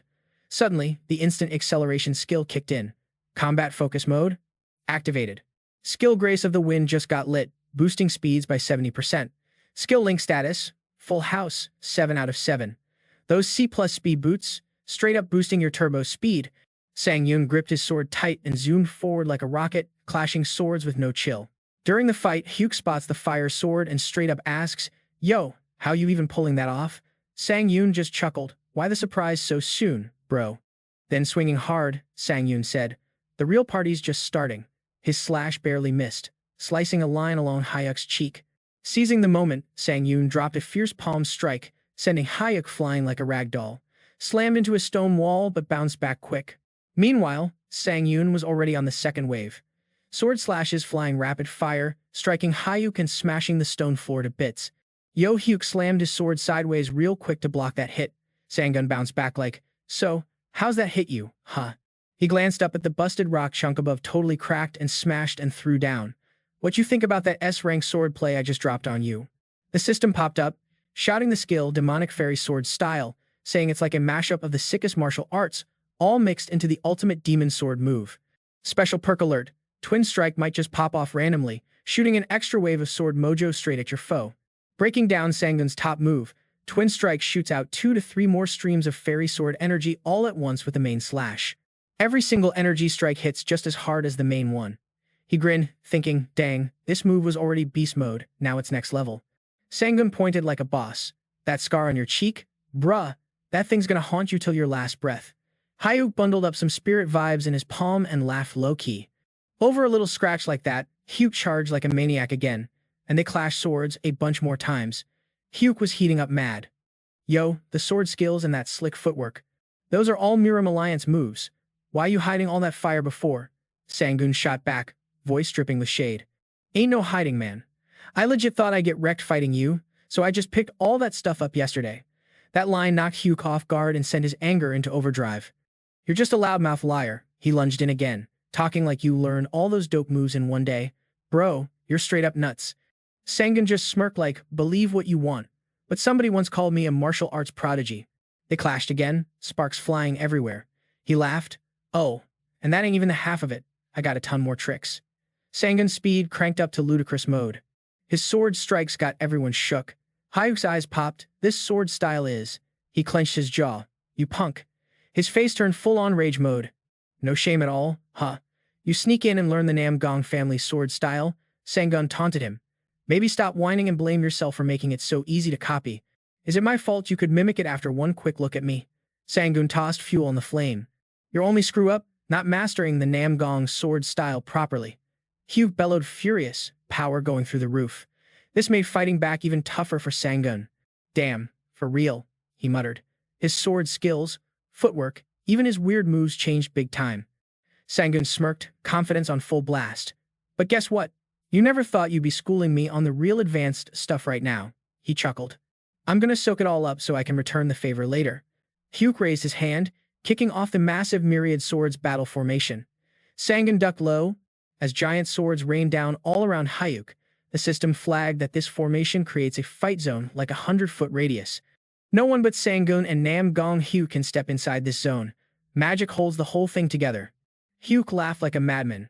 "Gotcha now, you punk." Then, bam. He noticed Sangun was casting some magic moves too. "You know what they call that move back on Earth?" Hyuk frowned, looking stressed. Sangun grinned all cocky. "Getting a taste of your own medicine, baby." Hyuk clenched his teeth. "So you learned martial arts and now pulling magic tricks too." A massive power wave slammed back his formation. He tried to hold on, but got wrecked bad. Gritting his teeth, Hyuk scraped together all his strength to jump up. His body spun with fiery pain as he smashed into the ceiling with zero room to back off. Dang it, the system said the user forcibly broke the battle formation's rules. The myriad swords formation fizzled out, and bam, Hyuk ran straight into Sangun behind him, who landed a vicious kick immediately. That kick blasted Hyuk super far. He crashed into the ground, dragging himself miles, carving a monster trench in the dirt. Sangun landed smooth like a cat. He sneered, "Bet a supposed martial arts genius like you never saw today coming, huh?" "Wait, what?" Hyuk was still struggling to get back up, then suddenly let out this wild, crazy laugh. Sangun's eyes popped. "Yo, what the heck is going on? Was dude really losing his mind or what?" Hyuk's grinning big, clutching his face like he's loving this. "Man, this is nuts. I ain't got a clue how you pulled off mastering all these martial arts and getting this ripped in no time. It's seriously blowing my mind." Then he conjures up some crystal shard out of nowhere, and the fact you're rocking magic too? Bro, that's next level, shocking. "Gotta give you props, you're seriously beast mode." Sangun, getting kind of freaked, lunges in and smashes that shard clean with one quick slash. "You think I'm just gonna stand here and watch? But check this out," the slash just made the stone and Hyuk fuse even faster. Boom. Power pushed through him like a bullet. He used a special stone to ditch that A- level challenge handicap, snapping back his drop stats and breaking the usual skill limits from the lower tier challenge. The whole scene wobbled with the blast of wind. Hyuk steps up casual-like but deadly serious. "Ever wonder why?" Then the dragon's spirit, curled up inside him, suddenly bursts out, roaring savage and fierce. You want to know why they call me the Azure Sky Dragon Sword? Hansen's jaw dropped, totally shook, cause that dragon just snorted at him like he's toast. That reinforced sword key? Nah, nobody scrappy like you gets to lay eyes on that often. Hugh's face was cold, but you could catch that low-key shade of disrespect. Take that as a freaking honor. Then the sword lit up like the 4th of July on steroids. Seo had schooled him on this stuff. I'm talking key like, buffing your sword with straight-up magic. She broke down how sword key's all about pumping your sword with different attributes depending on the blade type. There's mad variety out there. Fire magic? That's just the appetizer, fam. Reinforced sword key? That's the main course. Seeing it live. Total game changer. This skill lets you flex elemental magic from the world around you to shred your enemies. Hyuk swung his blade, and boom, massive energy just exploded out. Sun-Yun was scrambling to dodge like his life depended on it. Seeing reinforced sword key pop off so early, Sun-Yun was shook and watching close. Man, couldn't believe it's this OP just from hearing about it. Straight up, wild. He did his best to slip through tiny gaps, but those non-stop slashes, yeah, sword key was relentless, locking down every corner. Plus, the sword strikes, crazy versatile with that smooth, fluid sword key movement. Straight up dangerous AF. The sword looked like it had a dragon's soul inside, like the blade itself came alive. Sun-Yun tried to block once but ended up with his hand covered in bright red. Dude couldn't handle the force and had to throw down all his strength just to keep from flying back. He looked down, thinking, I figured this guy was just a notch above Bloodkin, but nah, this dude's way scarier. He remembered that enlightenment about sword key, the stuff Master Bake Hawk taught him. He totally got it inside, but it felt like everyone else kinda skipped this crucial step. Maybe they hit a wall in their training and failed to get it. Man, this guy's on a whole other level. Hyuk stomped the ground, laughing tough. Where did all that cocky swag from before go? Sangun? He was low-key impressed and wishing he'd just gone all out from Jump Street to finish the fight. Shoot, he beefed up his magic power. I only wanted a chill learning sesh before taking this dude down. But now, dang, it's getting real messy. Sangun totally flooded with mana, kicking on that supreme blood technique. His eyes lit up fierce. Brace yourself. I'm throwing down everything I got on you. Hyuk smirked and charged like a beast. Bring it on, you punk. Sun-Yun jumped in first, and Hyuk swung with crazy energy, his blade weaving snake-like towards Sanang-Yun. That white void-style philosophy was on full display. Hyuk got mad. So you've been sneaking in sword lessons from somewhere else too? Forget all that, my reinforced sword key don't care about your efforts. His sword key instantly blew up, sending out a massive shockwave. Sanang-Yun absorbed the hit, popped a skill, and dug deep into the fight mode. His focus zoomed up like 20 times normal. He appeared behind Hyuk fast, and Seung-Yoon pounced on the chance, charging in. Okay, I'm right behind him now, but Hyuk already felt him coming, slashing his sword back as he slipped away smooth. Yo, Sang-Yun totally missed his shot and just kinda crumpled. Dude started coughing up blood, his energy all messed up. Right then, a flash blew past him, and Sang-Yun forced himself up just in time to dodge the hit. He swung to block Hyuk's sword move. Man, he was fighting tooth and nail. Wait, did his enhanced sword technique just merge with my white void style? He triggered his weakened blood skill. Out of nowhere, Hyuk appeared behind him, and bam, kicked him hard in the gut. Sang-Yun flew back, crashing dozens of meters away. But stubborn as ever, he wasn't down yet. Still hacking up blood, dude was straight wrecked, couldn't get up. Hyuk got hyped watching that. Die. He snarled and unleashed his finisher. A crazy slash lit up the place, powerful wave blasted over Sang-Yun. All that was left was total wreckage. Hyuk swaggered nearer, eyeing the gasping Sang-Yun. You're still standing? Huh, color me surprised. Didn't think you'd last this long. He smirked and jabbed his sword, summoning a dragon. But this is where it ends, fam. Hyuk dropped it hard. It's been real, Han Xin-Yun. Sang-Yun dug deep, using all the juice he had left to charge back. After all the grind to hit this power level, he pointed his sword and sparked a counter-energy sphere. You think I'ma fall that easy? He unleashed his counter-shield skill with all its stored damage. Two massive energy streams clashed. Hyuk was mega cocky in his power. He lunged his sword, laughing like a madman. That's the face I wanted to see, yo. Off with your head. And right on cue, Sang-Yun's eyes went huge. He pinged the Death's Door skill fast, blocking all deadly critical hits. Every sense amped up big time, skills maxed out for a short run. But heads up, cooldowns like a full week. His head popped right back where it belonged, all stitched like no big deal. This was his secret weapon, the Death's Door. Got this skill reward from the 12th floor trial. Once I take fatal damage, it flips it back. Didn't think I ever use it in a fight like this. He roared again, sword charging. Surprise Hugh. Yeah, another dope reward for clearing the 12th floor. The system chimed in, Crown of the Ancient King's Ashes activated. Unique magic skill unlocked. Wearing the crown messes with your mind but boosts your willpower hard. He slung that crown on his head. Time to go full beast mode. Let's see what you got. Crown of the Ancient King's Ashes boosts willpower by 30%. Made from ashes of some ancient emperor who's all about dark gods. Once you wear it, your mind gets wild, unstable, and the crown fades away every minute, but you can sling magic whenever until it's gone. Sangun called up an army of beasts. Yo, my minions, charge. The monsters swarmed together to bury Hugh. Hayu clicked his tongue, clearly annoyed. Man, you've even got necromancy? Please, that weak magic ain't gonna beat me. He sliced through the monsters like butter, with one swing. Blood smeared over Hugh's face as he grabbed Sangun tight. Let's see if you're really coming back from the dead. Pointed his sword right at him. Just as the blade nearly hit, Hugh froze up. My body. Sangun grabbed his hand, seizing the moment to flip the script. What the heck did you do to me? Cold as ice, Hugh said.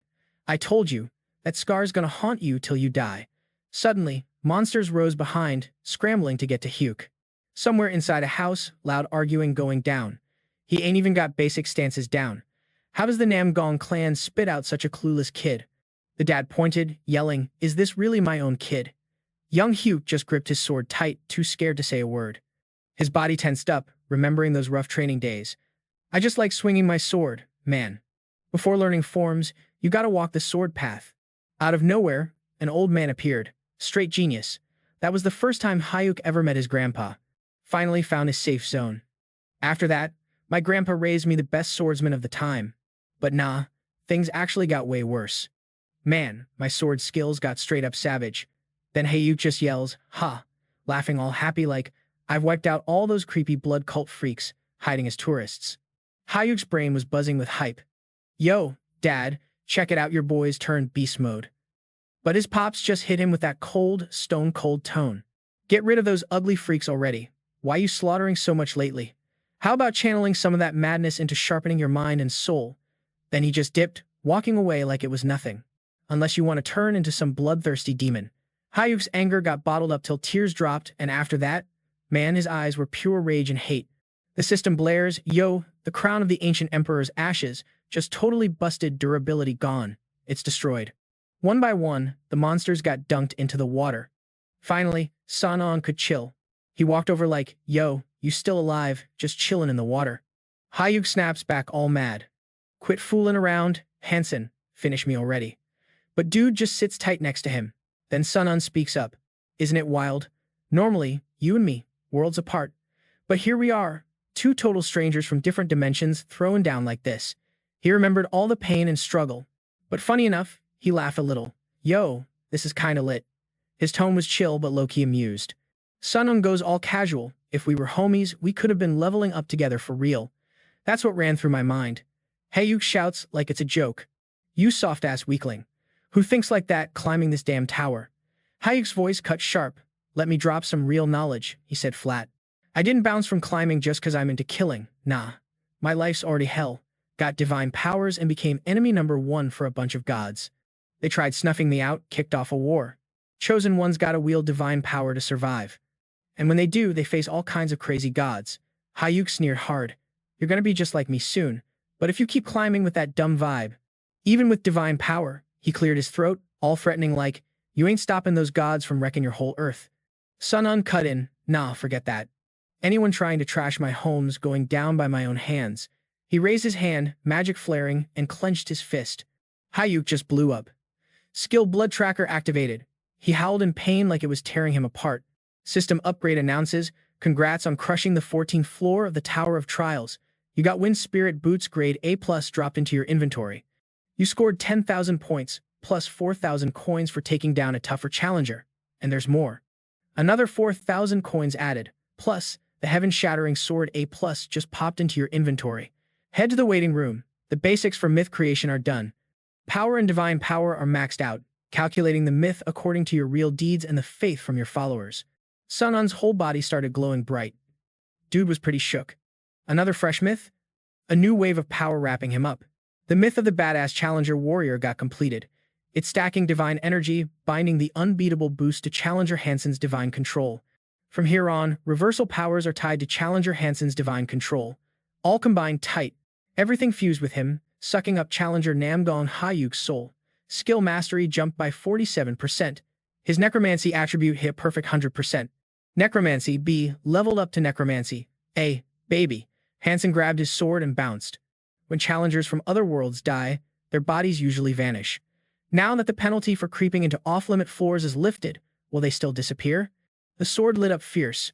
True heavenly blood, Demon Sword's lifesteal kicked in, sucking out Challenger Nam Gong Hayuk's blood. Because of that, the item ranked up to 1,174 out of 1,400, absorbing Hayuk's blood. The skill reinforcement comprehension got slotted into the unique lifesteal spot. Sang-yun pressed his lips tight. That fire sword just snagged another dope attribute. Yo, listen up. He propped himself up, but ain't no way to get those clothes back. Sang-yun just turned away like, guess I gotta hit up Earth for some fresh drip after this. Out of nowhere, bam. The system window pops up. Iron-blooded Monarch, the admin, says she's got a sick set of armor she wants to hook up her contractor with. Then White Crane's Swordmaster chimes in, saying the contractor's fighting vibe suits a martial artist's robe way better. Sang-yun's lips twitched like, say what? Then bounced back to that snowy zone. Dude gasped. Man, this place straight up looks like her pad.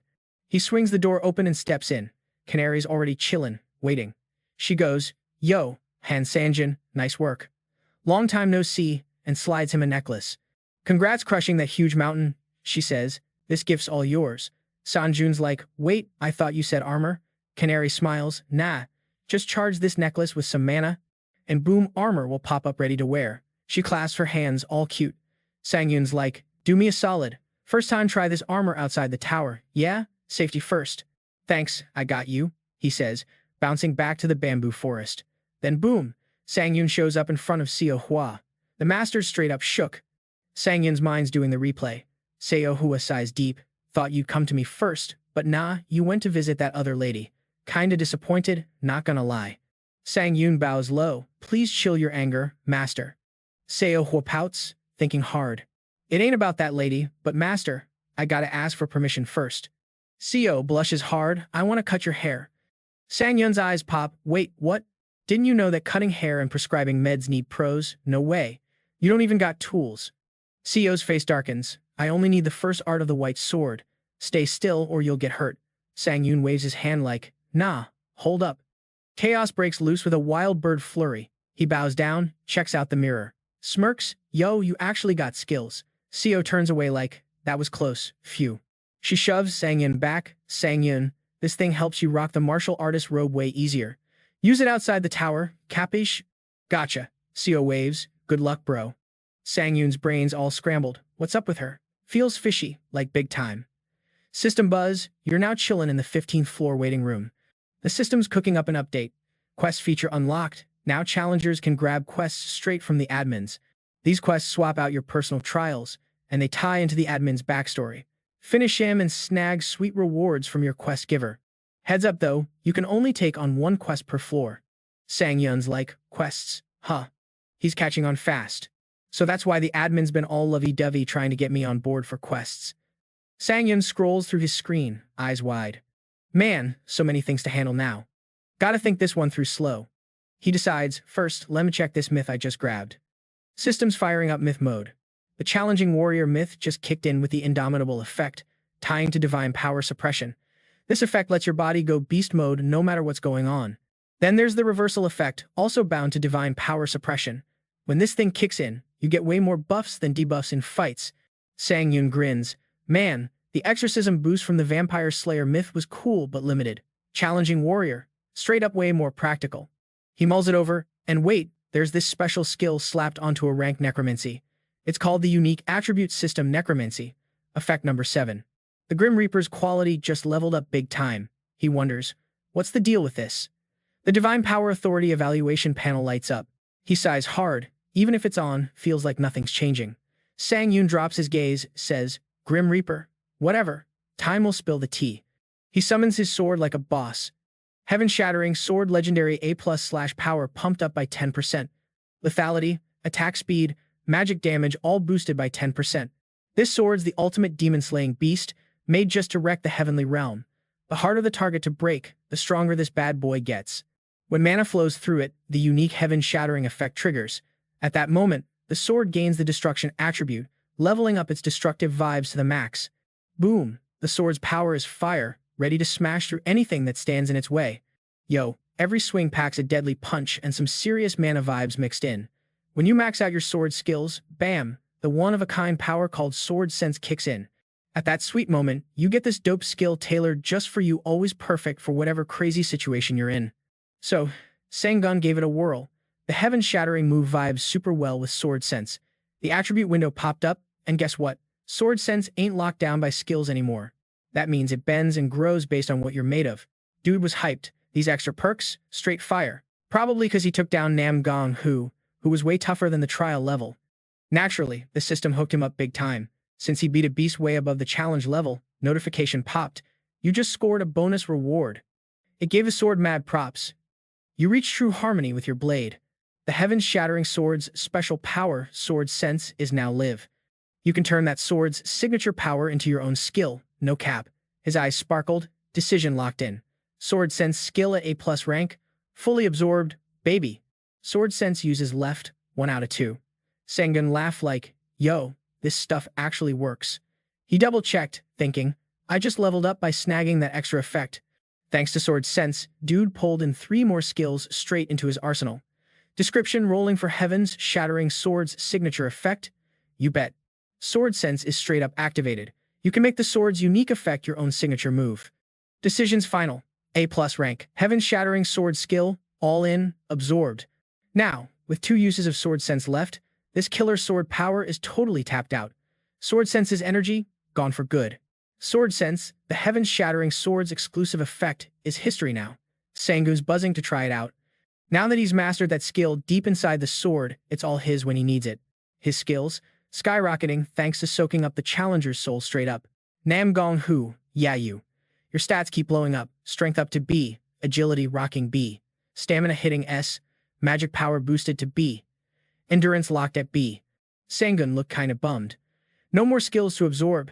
Man, what a letdown. He went ahead and tapped his hand to open a program, and Han shot him a snarky glare. Dude, you could have at least hit me up when you got back to the tower. We're partners, even if you're not some basic noob. Sangun pressed a button real smooth. You were the one stressing when you headed to Japan. Next time, I'll def message you. Suddenly, his eyes snagged some juicy scoop on the 9th floor news board. No clue what's popping inside the tower, but word on the street. Tower climbers from another world just showed up. The scene out here? Straight up chaos. Some climber wreak havoc in London, total slaughter. An invasion ripped right through another dimension. Han's warning rang clear. You'll never hold back the gods tearing Earth apart. Sangun clenched his teeth tight. Dang it. A thick black orb just popped up right behind the iconic clock tower in NYC. That orb was blasting out energy capable of wrecking anything. Buildings crumbled in seconds. The clock tower got slammed bad and fell down fast. Monsters rained down from the skies into the city, starting to tear up civilians on the spot. Earth's facing its second multi-dimensional hit. The news anchor pointed straight at the screen. Here's footage from London after yesterday's chaos. It all kicked off when that creepy black orb appeared in the sky. The whole squad watched with their jaws dropped. Right after that bloodbath, the beasts just poof disappeared. Since then, that ominous black orb hasn't budged or made a peep, just chilling, silent as ever. The screen flipped to a live stream. But yo, today that orb's blowing up like crazy. Super likely another massacre's coming as fresh monsters pour out. The host shouted out, to stop this disaster, every hunter in the US and Korea better squad up to fight for justice. Someone snapped, why is the Korean Hunter Association all hyped now? Weren't y'all the ones blocking hunters from cleaning up Shinjuku? They stumbled for an answer, but another dude jumped in. 'Cause it's gotta pay off better this way.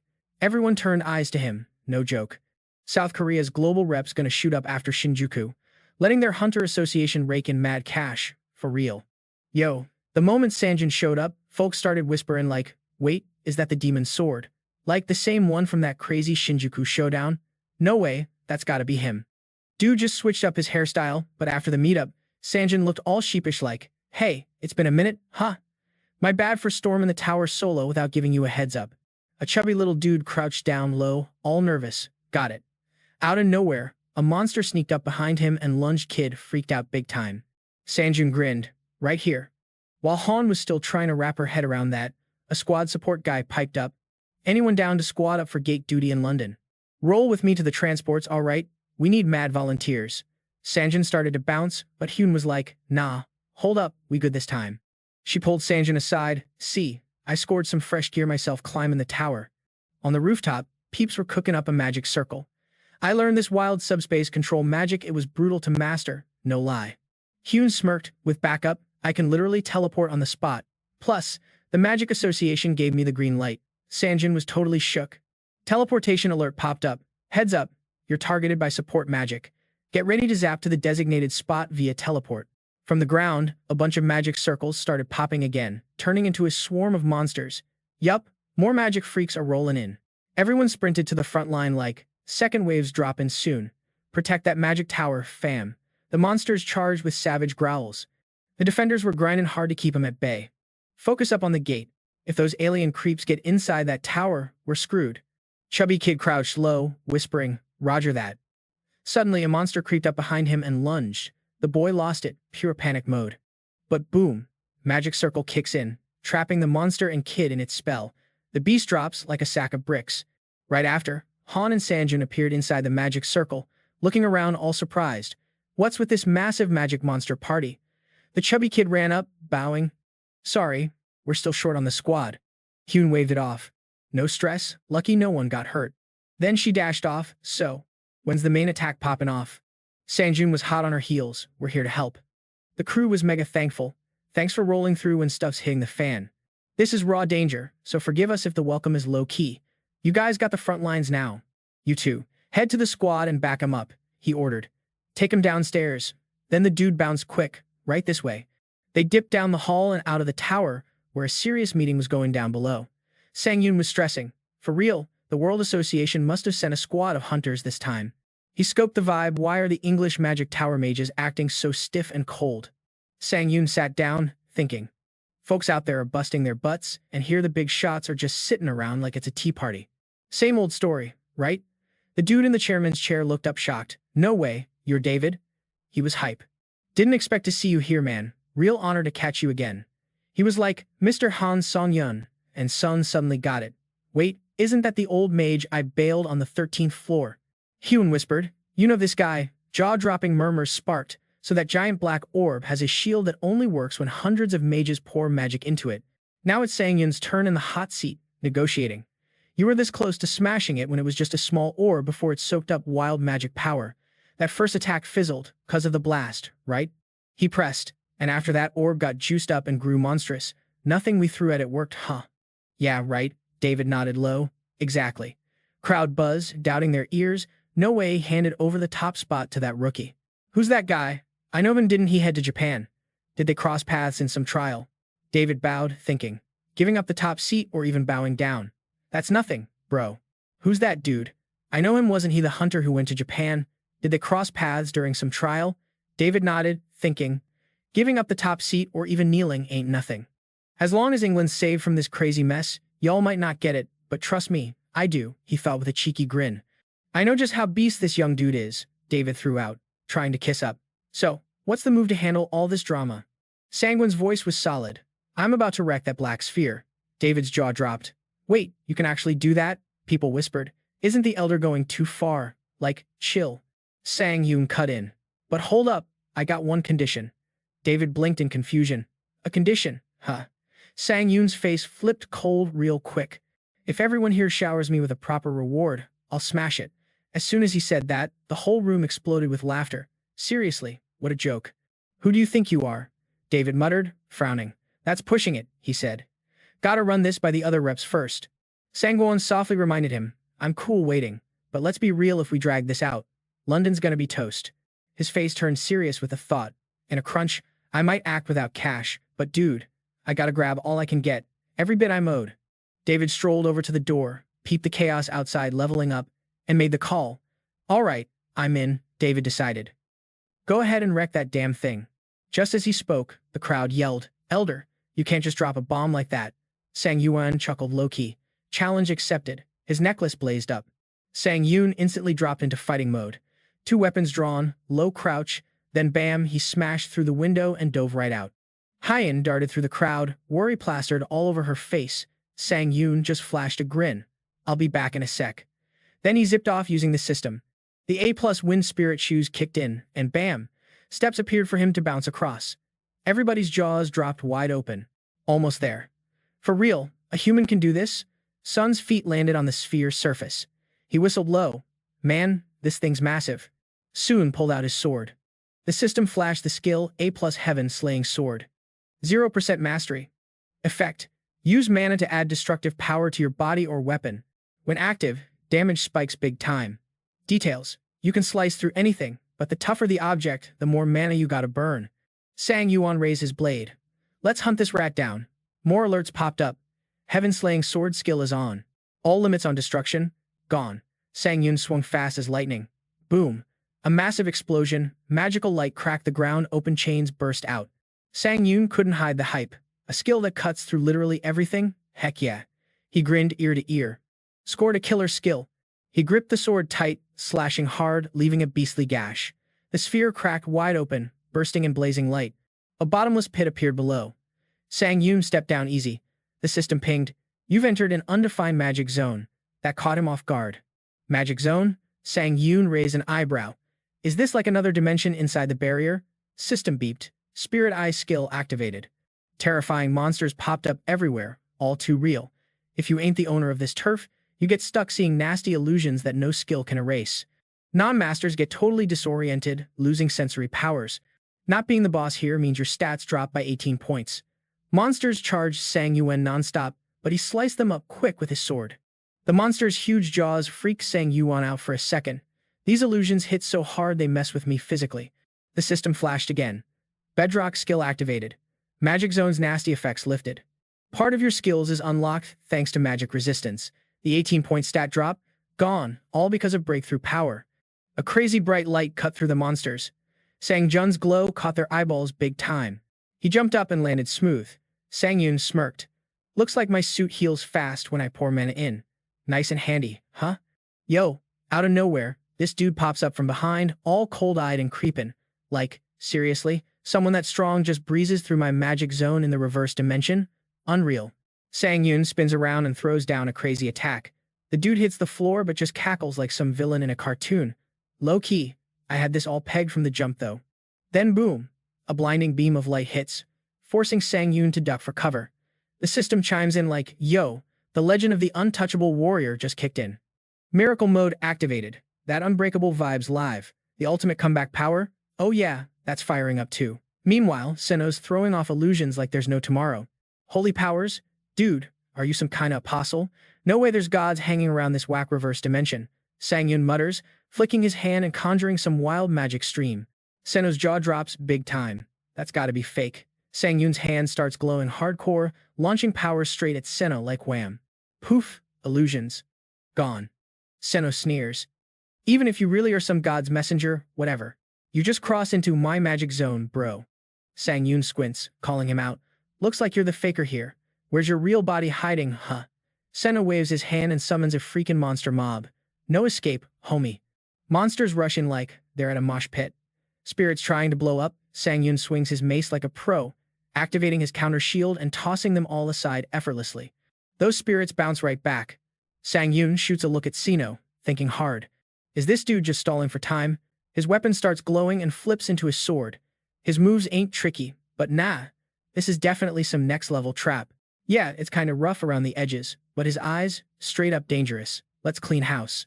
His sword slices down, and space itself starts popping off. Counter shield soaked up mad damage, and now it's flipping it all into one clutch. Strike, Blood Spirit, Demon Sword Orbs power-up activated, with a Doubt Boost B on deck. Next level Demon Sword Fusion kicks in dual strike mode.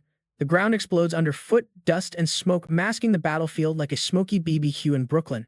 That sphere nearby, shaking hard, city-wide even. And boom, Sinnoh emerges from the thick smoke, looking like he just woke up from a bad nap. He's trembling, grinding his teeth. Why is some monster scaring up drama in my dimension? Sang-yun's just like, bro, save the chit-chat and blast that dark orb already. Sinnoh blinks, dark orb, what are you on about? Sang-yun's like, I'm talking about ditching this weird space bubble. Sino snaps back. Ugh, damn it.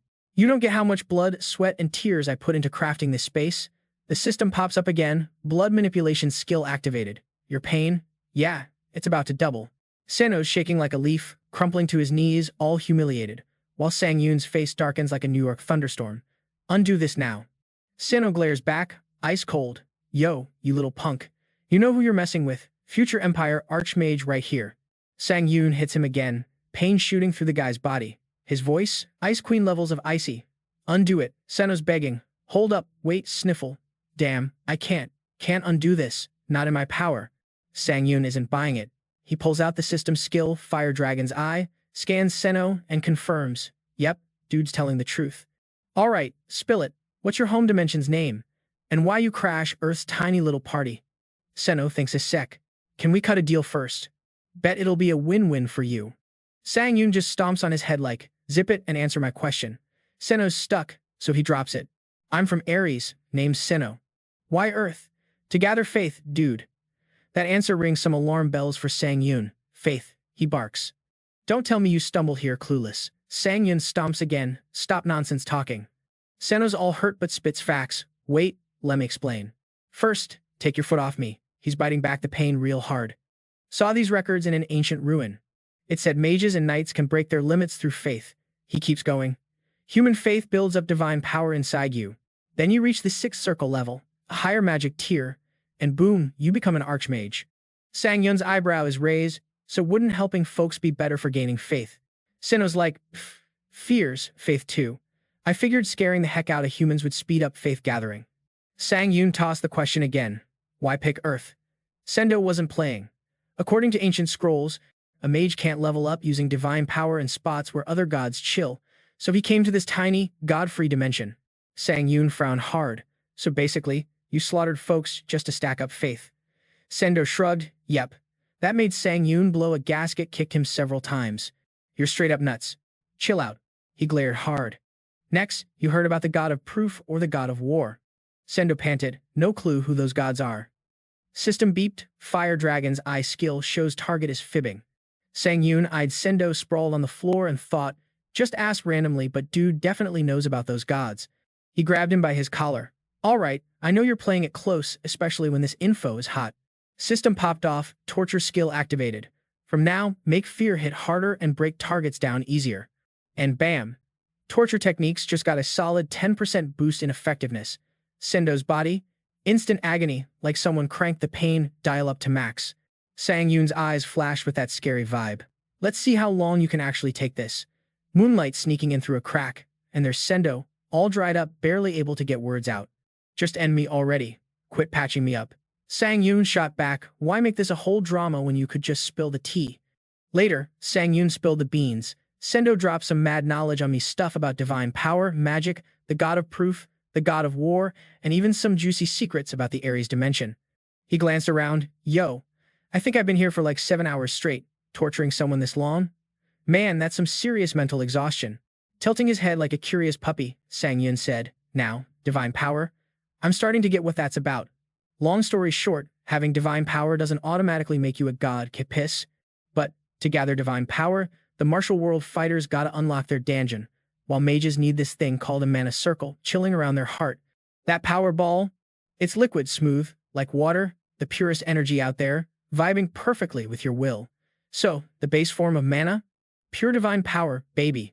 And here's the kicker. Stack up enough divine power, and boom, you get stronger, move faster, and hit those next-level stages. It's super responsive to any strong will and lets you boss up beyond your normal limits.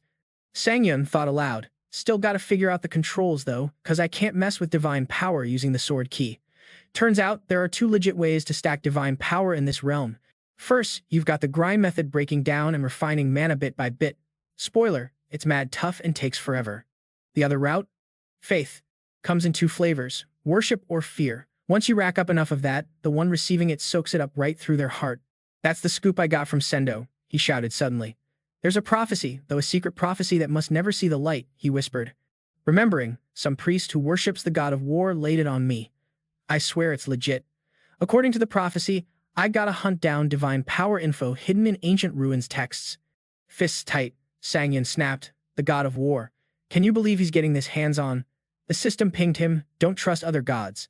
They're gonna hate your guts. Just like the god of proof said, he zoned out. Why would some god I only heard about in whispers be hostile? Especially the god of war beefing with Earth? Sangun gritted his teeth. You can see it clearly from all the chaos he's dropping here on Earth. His rage flared up. If this keeps up, Sangun's face went stone cold. The god of war is definitely my mortal enemy. He gave a cold swipe of his hand. You just absorbed Sendo's soul. Your skill level jumped up by 4.4%. The True Blood Spirit's special skill, Demon Sword Blood Arts, has kicked in. Your item rank cone hit 1,400 out of 1,400 maxed out, baby. By sucking up Sendo's life force, your gear is leveling up from 0 to an A rank. The Soul Ego Inlay skill got locked into the Blood Arts exclusive slot. Demon Sword Blood Arts has been activated. The item rank cone has reached 1,400 out of 1,400. By absorbing the life force of Challenger Sendo, the item's current rank has reached its full potential and will ascend from a minus to an A. The Soul Ego Inlay skill has been engraved into the exclusive slot for Blood Arts. After sapping the Challenger's life force, Sangun was like, if I want to go toe-to-toe with a god, I gotta level up big time, no cap. He dropped his icy stare, beefing up his holy vibes. Meanwhile, Sangun was chilling on the couch, sipping tea like a boss. He'd been taking it easy for 2 whole days, but still, nothing was poppin'. Sangun shot a look at the spatial bag, flashing back to what Christopher Ray said. Yo, that bag's mad valuable, so treat it like gold. After that last raid, Sangun had scooped up a decent stash of loot, though honestly, it was just pocket change to him. The haul included skill boost potions, strength enhancers, and some random skill tomes. For real, those English peeps never leave empty-handed either, since everything they poke at ends up being some national treasure. Sangun low-key kicked himself for not snapping up ownership rights back then. Sangun pulled out his info card and gave it a once-over. So, he was officially an A-rank hunter. This used to be his dream status, but now that he made it, he was eyeing that S-rank, low-key cursing the Hunter Association for stingy moves. After that raid, the English Hunter Association hit him up for a press conference, throwing offers like citizenship and other messy stuff his way. South Korea wasn't playing either. They dangled perks like tax breaks, unemployment benefits, and all kinds of sweet deals. But honestly, for Sangun, cash and fame, just dust in the wind. No matter how much dough he stacks, it's pointless if Earth goes up in smoke. His grind now? Train hard, get mad power, and be ready to shut down even the gods if they ever drop by. He remembered the old line, holy power's the purest mana out there. He zoned in, meditated, and felt Sangun's energy radiate strong. Just like before, no matter how many tries, the result was consistent. Even with purer magic, flipping it into holy power, tough as nails. Without that heroic blessing, not only could he not purify it, but he couldn't even feel it. Luckily, he already had some holy power under his belt, so no hard feelings. Sangun kept grinding. Back in the void domain, he got a little taste. But no matter how hard he pushed, holy power wouldn't birth sword keys or mana. Lost in thought, he wondered, maybe having solid faith and belief is the real key to flexing holy power. Maybe it's that deep-rooted faith that crafts the backbone of a veteran warrior and vampire slayer, unlocking holy power. Sangun was betting on that being spot on. Right now, man, he couldn't even wield holy power right. He pulled his hood up, ready for a bounce back to the Tower of Trials. For now, I'm just gonna climb this tower and figure things out later. He hit the 15th floor of the Tower of Trials, themed as a battlefield. The vibe, creepy and dead-ass bleak, packed with zombies, corpses stacked everywhere, and a nasty smell of decay hanging heavy. A squad of mercs were grumbling about how rough things were. Out of nowhere, this red-haired giant burst through the door, grabbed Sangun by his collar like, yo, wake up, and dragged him outside. The giant shouted right in Sangun's grill. The battle signal went off already. Why you still snoozing in here? Peeping the giant, Sangun was shook, wondering if this dude was human or some orc hybrid. The fight had just begun, and it was already a hot mess. The giant said a holy war was about to kick off. Sangun blinked. Wait, a holy war here? For real? Outside was total chaos. The 15th floor trial was live. Clocks ticking, 17 days left. The mission? Pull off the holy war's goals smartly within the time frame. If the challenger bites it or time's up, trial's toast. The prize? The S+ tier protection bracelet from the nameless god himself. But screw up, and you lose one logout slot, ouch. The crew charged, each one hyped and ready to scrap. Sangun scoped out the enemy, counting in the thousands. On his side, the mercenaries were hyping each other up, screaming to boost morale, ready to dive headfirst into battle. Soldiers, have Renault's back at all costs. Hearing that, Sangun was like, "Who's this Reno chick?" The giant replied, "She's the Mercs commander, some hotshot aura user." Yo, this battle just went straight up chaotic and super intense. Sangyun's out here watching every move, breaking down the whole mess. So, he's rolling with this mercenary squad hired by some shady folks who are totally into that Dark God vibe. Basically, it's the Dark God crew versus the God of War's side. And guess what? Sangyun's reppin' the God of War squad.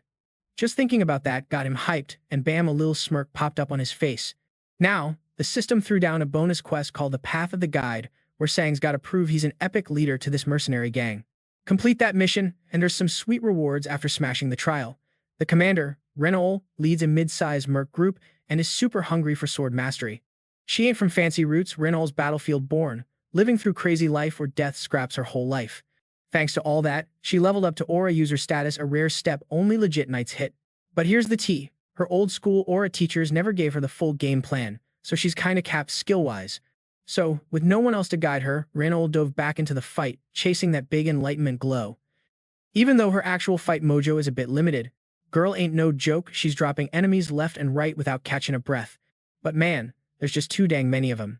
She's slicing, but can't clear the whole squad. On her crew side, just 700 of those nasty undead conjured by Dark Priest homies. At this pace, their whole plan's looking pretty shaky. Elsewhere, Mercs tried to run to Renol's rescue, but bam, this giant golem blocked their path like some boss. The red-haired second-in-command got word that Renol got separated from the crew. She's totally surrounded by Dark Faction troops, and her arms legit too weak to lift. With the enemy blade inches from her face, Renol is thinking, "This is it, I'm about to go out for nothing. Why the heck did I jump into this mess if it ends like this?" Tears coming down, feeling totally helpless. But just when she's ready to peace out to the afterlife, bam! Sangyun swings in last second and blasts those dark dudes away. He peeks over and's like, "This should keep him busy for a bit. Best move now, bounce out of here." Seeing Sangyun so chill while chaos hits hard, Renol's like, "No way this is real life." Sangyun spins around in a snap. Instantly, all the soldiers near him just vanish, poof. That insane power from Sangyun had Renol shook to her core. Even the Dark Faction crew gotta watch their backs. Watching Sangyun throw down, Renol's like, "Dang. That dude's got every skill and sense all rolled into one beastly package. It's not a fight, it's straight up art." Her face even flushed a bit. Mad respect. Purple death energy streams swirling everywhere, flexing his power. Sangyun's cocky, saying, "Chaos melee, that's my jam. I soak up souls and blood to keep my stamina and magic on point. Every soul I grab boosts my necromancy by like 0.001%. Tiny, but hey, it adds up. The system's spamming alerts, you absorb skill. You absorb skill. You absorb skill. Over and over. Total game changer soaking up other people's moves. Gotta mention, it doesn't happen all the time, just some lucky chances. Sangyun slashes twice hard, smashing the ground right in front of him into crunch mode. The grunts of the hit enemies echoed all around. One soldier instantly said, "Yo, let's pull back for now." The commander's sweating hard. "We can't handle this beast solo." The order went down quick. Golems, block his path, as soon as possible. Suddenly, a massive monster towers over the battlefield, blocking everyone's route. It swung a punch at Sangyun, giant fist bigger than Sang's whole body. One hit like that, game over. But Sangyun was cool as ice, pulling off the White Sword's 7th move, the Heaven's White Sword Slash. That sword light, straight fire, matching the golem's power punch for punch. Cool as ever, he went in with the White Sword's 7th move, unleashing the Heavenly White Sword Slash. The light from that blade, just as fierce as the golem itself. Yo, the sword sliced right through that golem like it was nothing, and the thing started breaking into pieces. Dude didn't even stop, kept the momentum going, slammed it up into the air, and poof, the golem just straight up vanished like it was never there. Everyone around? Totally shook. Bro just wrecked that giant golem with one strike. Wait, is this guy even human? Renal peeped from way back and was like, "Hold up, that sword move looks mad familiar." Yup, it's the exact same skill that dude used to save me earlier. Girl's got eagle eyes. No doubt he ain't just swinging swords here. He's freaking warping and twisting space itself. This ain't your average swordplay, for real. Back on the flip side, the golem was dropping piece by piece right in front of them. The dude in the red cloak? Straight up stunned. He beat the giant golem we had to summon with magic essence in just one hit? Some folks couldn't even process it. Nah, no way. I'd never heard of something this wild before. From the distance, this red-coated dude swaggered forward like a boss. It was Mabia. He shouted to rally his crew. "Quit tripping, y'all. Our enemy is just one man, The war priest Mabia, he barked. Bring up the magic war sect's secret weapon, the Great Binding, right here. The Red Cloak Squad was hyped to hear that. This spell, when perfected, is beast enough to seal up a freaking dragon temporarily. Catch that maniac? Victory's basically in the bag, fam. Meanwhile, Xing Yun kept charging headfirst into the enemy lines, slash after slash nonstop. That purple energy? Slowly creeping into his veins, baby. He just wouldn't quit swinging. Seeing the mess, everyone started yelling loud, AF. Mabia, man's jaw hit the floor, legit shook. How the heck is he canceling my magic like it's nothing? Could that dude be a priest too? Xing Yun took his chance, dashed up, and landed a knockout hit before anyone could even blink. That freaking monster was sliced up before it even realized what hit it. No time to peep the attacker, just straight peace out from this world. Blood exploded from the beast, turning into projectile bullets flying forward like crazy. Enemy squads got hit hard by these glowing blood droplets, taking major damage. Everyone else, totally clueless on what just went down. Yo, what the heck is this? What's attacking us? Sangun was standing there, soaking in this crazy dark vibe, thinking hard. Blood control out in the open? Nah, that's a headache waiting to happen. So, he masterminded this move using blood crystals like guided bombs. One bad guy got struck and dropped like a sack of bricks. Boom, monster was done. The Red Robe gang, they bailed as soon as possible. We gotta find the bishop, this beast is too much. Squad, retreat now. System pop-up hit the airwaves. Yo, your skills have been etched into every battlefield mind. Congrats, you just crushed the special quest, Captain's Journey. Reward for the 15th floor got boosted big time. All the soldiers were hyped, shouting props for Xing Yun. More system love. Achievement unlocked, Invincible Warrior. All your skills just leveled up by 4. A blue power wave wrapped around him like a boss. Then the vice commander played host. Here's a tent just for you. He watched as Xing Yun stepped inside, then got kinda awkward, rubbing the back of his neck, which had Xing Yun scratching his head too. Suddenly, out of nowhere, he dropped a deep bow. Sorry for being rude earlier. Xing Yun shrugged it off like it was chill. Ah, no biggie, Mr. Elf. The guy was side-eyeing, thinking, wait, did he just call me an elf? With that, Xing Yun waved goodbye and went inside. I'm beat, gotta crash. You can take off now. The vice commander could only nod with respect. Rest up good. Xing Yun smiled while stepping into the tent, scoping out his new digs. After smashing thousands of baddies in one battle, everyone had started giving him mad respect and even upgraded his living space. He raised his hand and checked the system pop-up from earlier in the fight. The system announced, you've ended many lives and collected souls. Your Grim Reaper skills are kicking in. Grim Reaper status unlocks at Necromancy level 1. Effect at level 7. Grim Reaper traits awaken. Dude was hyped. His Necromancy had hit level 1 and was set to evolve big time. Still, Xing Yun quietly wondered, Grim Reaper? What's that even mean? His Necromancy skills, already hitting a high rank and pushing into new territory. Still, Xing Yun quietly wondered, Grim Reaper, what even is that? Out of nowhere, he suddenly got that weird vibe like someone's creeping up. His eyes snapped sharp. Xing Yun whipped out this blazing white energy blade and swung it right where the vibe came from. At the same time, Reno got hit out of nowhere. She yelped but wasn't actually hurt. Then bam, she dropped right in front of him like it was no big deal. But girl wasn't fazed for long. She bounced back up and was all like, dang, that was one sharp move. Xing Yun stared her down, trying to figure out if it was really her. Reno, he blurted, eyes wide. What's up with you here? Good thing you ain't here to off me or you'd be toast by now. Turns out, she showed up to show mad gratitude. Ahem, if it weren't for you, I wouldn't still be breathing. Xing Yun smirked, dropping some savage sarcasm. Is creeping around like a ninja the usual thank you here or what? She got all flustered and waved her hands like, nah, chill. So, you, not a mercenary, right? He got a little awkward, sweating bullets. Man, this is a mess. Even if I say I'm a mercenary, convincing someone who's already suspicious, yeah, good luck with that. Did I spill too much tea? Reno cut him off, not missing a beat. Saw your insane moves in that fight. No merc would pull off stuff like that. Her eyes were locked, dead serious and ready to sniff out the truth. So who are you really then? Xing Yun didn't feel like hiding it anymore. Look, I'm an envoy for the god of darkness. Reno's face went from 0 to shocked real fast. Meanwhile, Xing Yun kept his poker face while spitting that over-the-top lie. Apostle of a god, huh? He was scrambling in his head for a backup plan. Man, this sucks, but I gotta make it fly. Reno stammered, barely holding it together. Wait, you're like an apostle of a god. He freaked for a sec, thinking, did she catch my bluff? But then, out of nowhere, she drops to her knees. Greetings, Lord Apostle, this lowly peasant disrespected you. He scratched his head, all awkward. Whoa, no need for the fancy stuff. He helped her up quick with a grin. Yo, gotta keep this on the DL, okay? It'd be a total hot mess if spies got wind of your powers, Reno asked. But are you sure it's cool to spill such big secrets to me? He shrugged. Chill, real homies gotta trust each other. She blushed hardcore, muttering, real homies, huh? Then, the system piped up, special quest unlocked. Objective started. Secure the strongest mercenary's approval and boost the allied faction's power. The top mercenary will get an arrow tag only you, the gladiator, can peep. Even if you can't lead, this merc captain will take the reins. Finish the quest, snag extra loot. Who's the top merc in our squad? Sangun immediately pictured himself bossing the crowd, dreaming big about finishing this captain's journey. Been thinking about how to run the show next. This popped up at just the right moment. He grabbed her hand close, scheming hard in his head. Looks like this trial's way easier than I thought. The system flashed Sangun's stats, Aura of the Dominator. Strength 121. Stamina 117.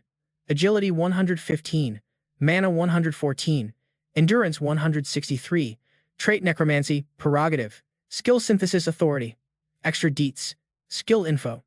Sangun smirked quietly, seeing all those triple-digit stats glowing. A little grin crept up. Not bad. Picked up some mad skills after that fight. So many popped up, it was wild. Wonder if I should clean out the clutter. Authority Mind like a rock. C. Boiling Sword Intent. A. Iron Will. C. Plus Iron Blood Sword. A Holy Power. B. Supreme Blood Technique. C. Plus Hero's Grace. C. Plus Challenger, I think. Rapid Spell Recovery. C. Plus. Extra skill info. System showed a fresh skill list too. Willpower C++. Skill rank up Alchemy C. Battlecry D+. Surging Fighting Spirit E+. Devour F+. Continuous Combat E. Multicasting F. Wolf Steps D. Morale. Boost F+. Quick Reflexes D. He rubbed his chin, thinking hard. Most skills were basically trash. Time to break out skill synthesis mode. He waved his hand, and boom, skills started morphing. After a sec, system popped up, saying, Prerogative Skill Synthesis activated. Boost F plus Quick Reflexes, D. He rubbed his chin thoughtfully. He'd absorbed a lot, but most of them were useless. Well, it's time to use skill synthesis. Thinking this, he waved his hand. All the skills transformed.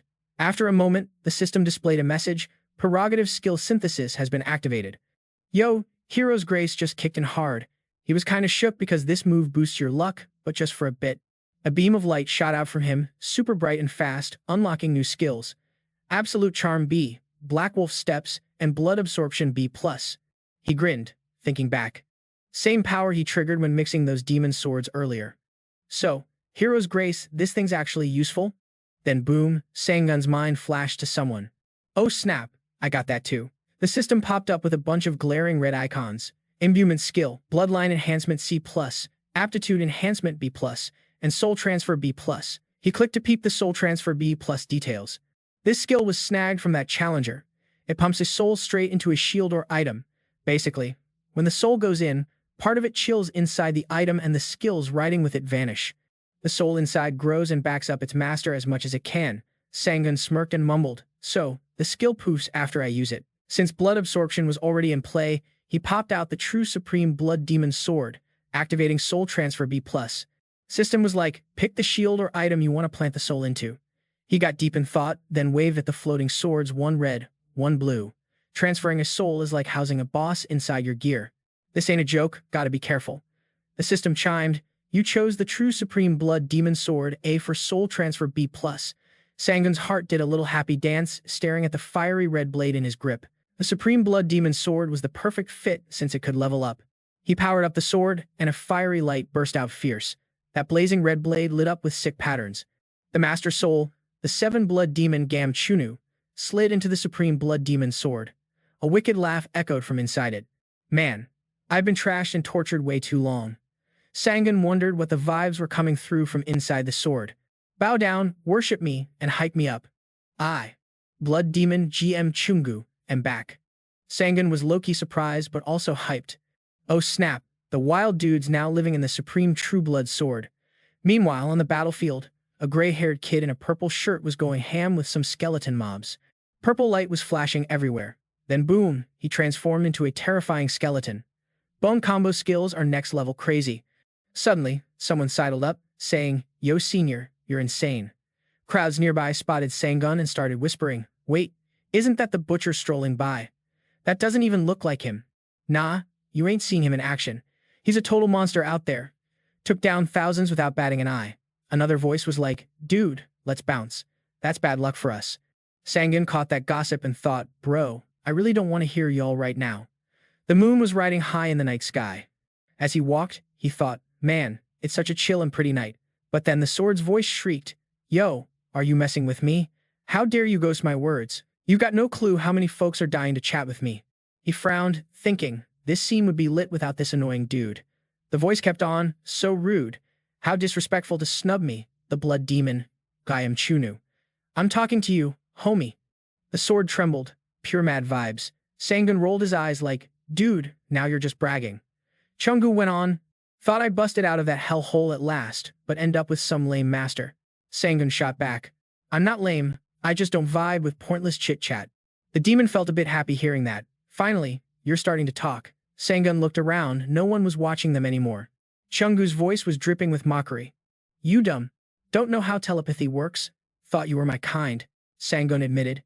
Telepathy? No clue, dude. Were you one of the challengers back in the day? The voice teased. Ha. Seriously? Everybody knows the blood demon GM Chungu. No way you don't.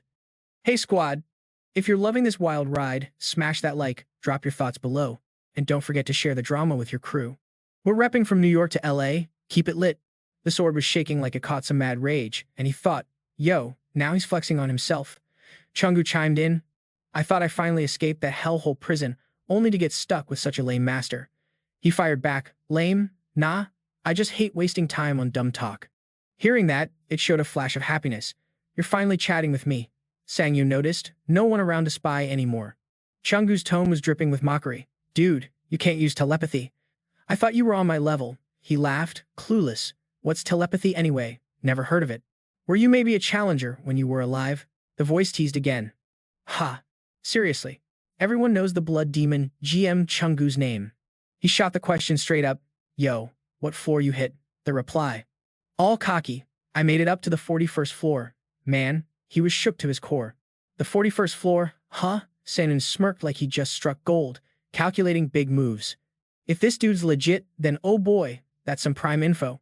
But then, suspicion crept in. Hold up. If you actually got to the 41st floor, Sanang Yun eyed that sword like a hawk and asked, aren't challengers who bite the dust past the 40th floor supposed to get that admin resurrection? What's the deal with you? Jang stayed quiet for a hot sec, then snapped, you want me to live like some stray dog in this tower? Nah, not happening. Dude was low-key frustrated, classic pride kicking in, totally taking over his brain. Look, I get you were some big shot back then, but now, you're just a ghost chilling in my blade. He lifted the sword up, throwing down a warning. Never forget that. The sword's power rippled out fast, making the air around them buzz like a party about to pop off. The ghost replied, cool. Yeah, I know you think I'm clueless. I got your back in battle, no sweat. Inside its head, it's like, dang, he's trying to be the boss? He's tougher than I thought. Back in the day, I was a freaking prodigy with martial arts and magic on lock. You want it? I got it. To prove it, it let loose some next-level killer power. One sword swipe and bam, the whole space in front of them was wiped clean. Sangyun's eyes bugged out big time. Trees down, dirt wrecked, total carnage. Guy grinned, clutching his sword tight. Well, look at that, got myself a pretty dope sidekick, huh? John joked back, sidekick? Dude, that sounds so robotic. What dimension are you from? You sure you're not from a whole other realm? Straight up, he said. Yeah, I'm from Earth. Bet you never heard of it. The ghost thought, Earth? Poof, probably just some no-name dimension that barely made the official list or something. Way too much time has ticked by. Right now, this sword struggles to hold my soul tight. So yeah, I can't stay awake for too long. Oh, and heads up, someone's coming. Gonna zip it now, hit me up when it's go time. Just then, footsteps pounding behind Sanjun. It's Reno, breezing in with, hey, boss, there you are. He spun around. What's up with the nighttime visit? She rushed out. Sorry to crash your grind, sir, but the enemy rolled up with a surprise attack. There's a battle breaking out, Phantom War cult versus the top priest squad. Sangyun's eyes lit up. Now that's what I call a tower trial, never a dull moment. He leaned in, spill the tea on that elite crew. I'm jumping into this holy war pronto. Then he bolted, Reno right on his tail. Meanwhile, on the war zone, a shout rang out, guard those priests, phantom cults slaughtering them and wrecking their magic. One soldier cursed, Those phantom bastards hit us out of nowhere. Such cowards. Sangun showed up and quickly sized things up. Fewer enemies than before, around 100 tops, but these bad guys were way tougher. Plus, they were rocking some holy power authority too. But peesh, nothing compared to his vibes. Red-robed cultists leapt in, aiming to tear down his crew. Die already, they butchered without mercy. Hurry up and croak, you little bugs. Their ranks fell apart fast, group after group got wrecked bad. Reno's jaw dropped. Wait, their authority's that crazy? Out of nowhere, a hand tapped her shoulder. Sangun scowled and shoved her behind. Reno got a favor to ask. He peeped the chaos and said, no matter how beastly they are, or how screwed up it looks, keep your faith in me. Flashing a soft smile, he added, I believe in you too, Reno. She instantly blushed like a tomato. He kept going, all right, hold the line and keep those priests safe. We gotta have them around to end this holy war. She nodded sharp. On it, boss. Priests are safe with me. System pinged. Mercenary Reno just started worshipping you. Big congrats. That means you unlocked a special bonus. Morale in the allied camp just doubled, and thanks to your slick moves, the formation's rock solid. Extra rewards for the 15th floor trial are coming your way now. Reno darted ahead. Yo, good luck out there. If we make it through this mess and cross paths again, I'm buying you a drink. Sunjun flashed a sly grin back. Bet. Drinks on me next time, no cap. He busted out the skill, Black Wolf Steps. Skill, Black Wolf Steps. Proficiency, 0%. Description, footwork, mimicking some mystical wolf legend. Black Wolf Steps boosts every basic move by a solid 40% and wipes away all footprints, no trace left behind. When it's nighttime, this bad boy's effect doubles. Sangun shot forward like a streak of lightning, slicing right through the heart of the enemy squad. They barely caught the vibe before their bodies were shredded, straight-up fatal wounds all around. Every dash claimed another foe's last breath. He zoomed straight for the enemy commander, thinking dark thoughts. You're gonna regret attacking tonight. The commander shouted, hold your ground, people. Another yell came out. Hold your ground. He sized up the scene and cursed. Damn it. Seeing his troops getting wrecked wave after wave, the dude frantically shouted. Even our healer line in the back got breached. Meanwhile, the vice commander was throwing down hard with the enemy, but looked like they were losing ground just a bit. Dude was juggling, fighting, and trying to keep his squad together. Stay chill. Keep those lines tight. The vice commander spat out every word as the chaos raged. If we bite it here, he bellowed, death's all that's waiting on the other side. So to dodge an early exit, tear those bad guys apart with everything you got. But in a brief slip, the vice commander took a savage kick to the gut and howled in pain. Facing death right at his doorstep, he cursed hard, damn it all. Out of nowhere, someone surged forward like a boss. Rail came in swinging with her sword blazing. The red-robed dude on the enemy squad turned around, shook with panic. Next thing you know, she sliced him clean in half right in front of the vice commander. Seeing her standing strong in the mess had everyone hyped and shouting. Commander Reno, she swaggered past the vice commander with a cheeky jab. You're hyping up your little stomach bump way too much. He sheepishly forced a grin. It's just a scratch. No biggie. Reno exhaled deep to regain her vibe and laser focus. She summoned all her energy and yelled, listen up. Everyone follows the plan except the tankers. All units pull back. Her voice echoed like thunder. The tank crew and the defense line instantly popped out their shields, lining up shoulder to shoulder. Archers took the spotlight as main firepower, drawing their bows on the spot. She didn't miss telling the melee squad to guard the healers tightly. They swarmed around to lock down their roles. The system pinged with alerts, marking special quest effects kicking in. You're the fastest mercenary's favorite. Reno's leading for you now. Morale in the allied camp goes up by 2,000. Thanks to her smart command, their formation didn't crack. In no time, everyone snapped back into their battle spots. The enemy, not scared at all, just throwing shade. You bugs, no matter how hard you flop, they yelled. The Phantom Battle sect gets the glory in this holy war, no contest. As soon as that line dropped, they surged forward together. The archers loosed arrows like rain. But the Phantom Battle sect was all chanting. Take out the girl in the center first. Real instantly became their #1 target. They hammered down hard on the shield wall. The clangs and thuds never stopped. Tankers barely held their ground, straight up struggling. The crew begged Real, Commander, we can't hold up much longer. Let us throw down, but she snarled ice cold. No way, hold your spots. She reminded everyone. Our mission? Guard the priests at all costs. Keep the faith and don't break that defense. She believed deep down that backup was coming. Right then, Hanun launched a sneaky attack on the Phantom Battle sect from behind. Skill, Black Wolf Steps popped. Effect, all moves get a major boost. When this skill's on, movement speed jumps by 40% and traces vanish in shadows. At night, your agility literally doubles. Yo, Rena's crew was hyped up big time, but the sect members, total panic mode, couldn't even spit out a sentence. Since when did he just roll up? Hansen's icy blue eyes were flashing mad weird vibes, and with just a few slick moves of his sword, boom, the whole squad was wiped out. Seeing that, Reno was losing it, laughing like crazy. Dude didn't even break a sweat taking them all down. The entire Phantom Battle Sect crew got tied up, lined up like a prison block.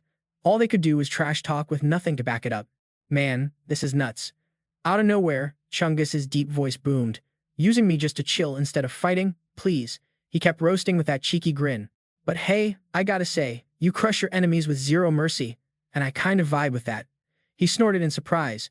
Chungus kept running his mouth. If you'd been born in Murim, you'd be ruling as a ruthless demon lord or some cultish psycho. What a mischance, man. Then, bam! The whole sword blazed with a fierce aura.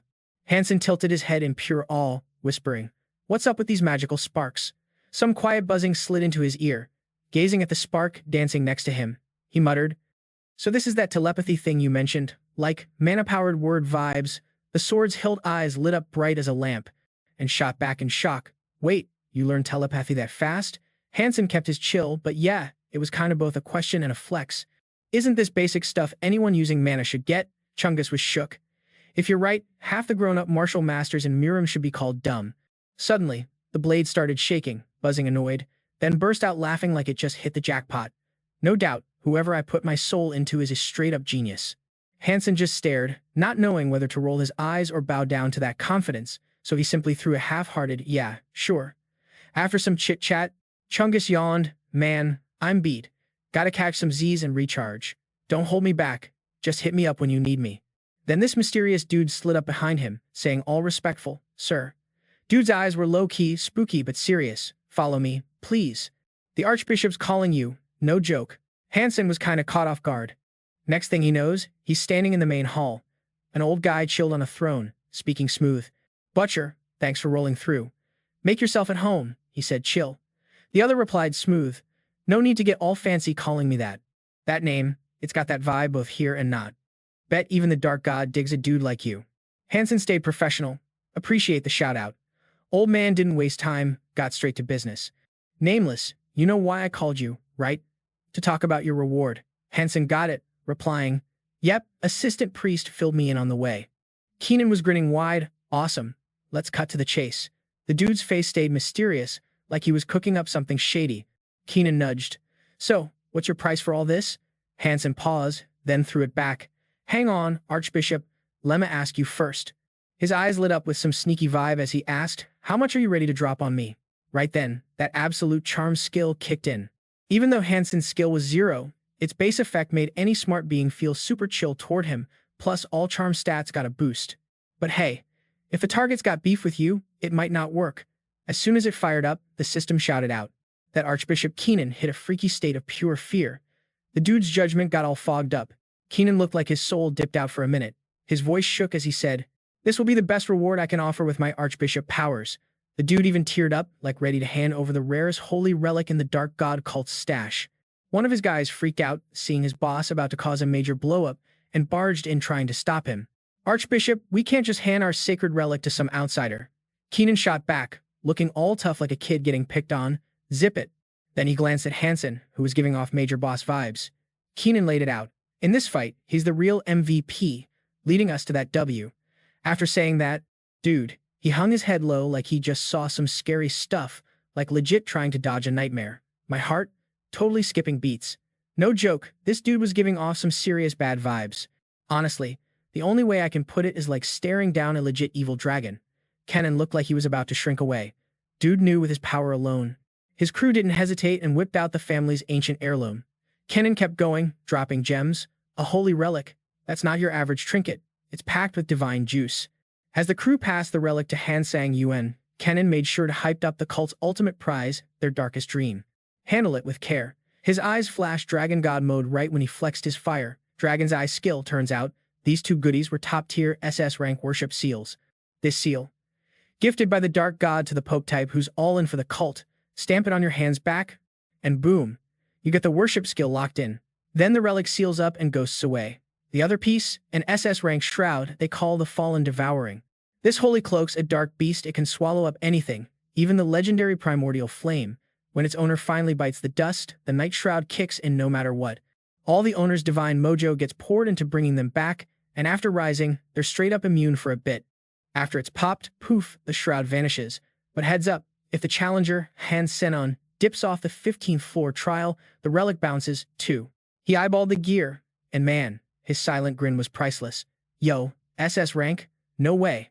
But right then, he played it cool, reminding himself after peeping the secret details with his fire dragon's eye, no way was he busting these relics off the 15th floor.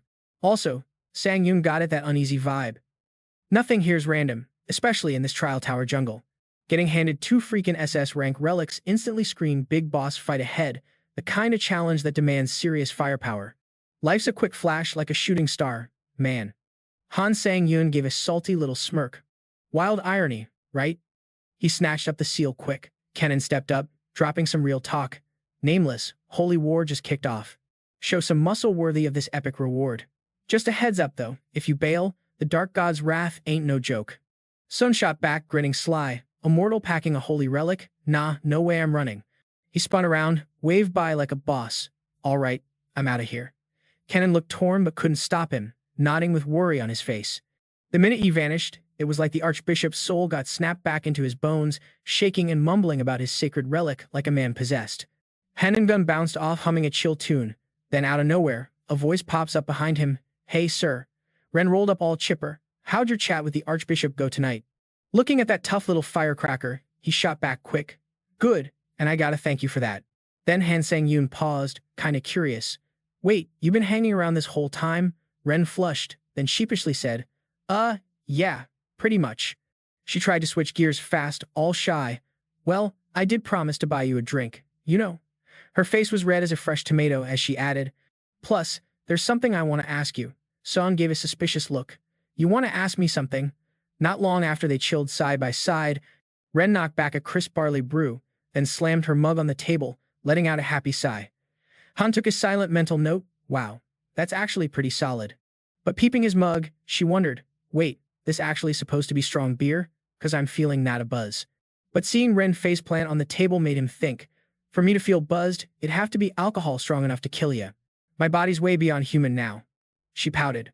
Why you not drunk? Big puppy eyes locked on him, whining like, dude, you're straight up a beast. Sangun paused and shrugged. Honestly, I'm just here for the taste. So anyway, Spill, what did you want to talk about? The cute girl's cheeks, already tinted, blazed even hotter like she just saw a ghost. Tears started streaming down her face as she whispered, all hurt and shaky, what happened? Then she threw on this super sad look, remembering when those knights snatched all their food while her dad begged like crazy. If you take everything, what are we gonna eat?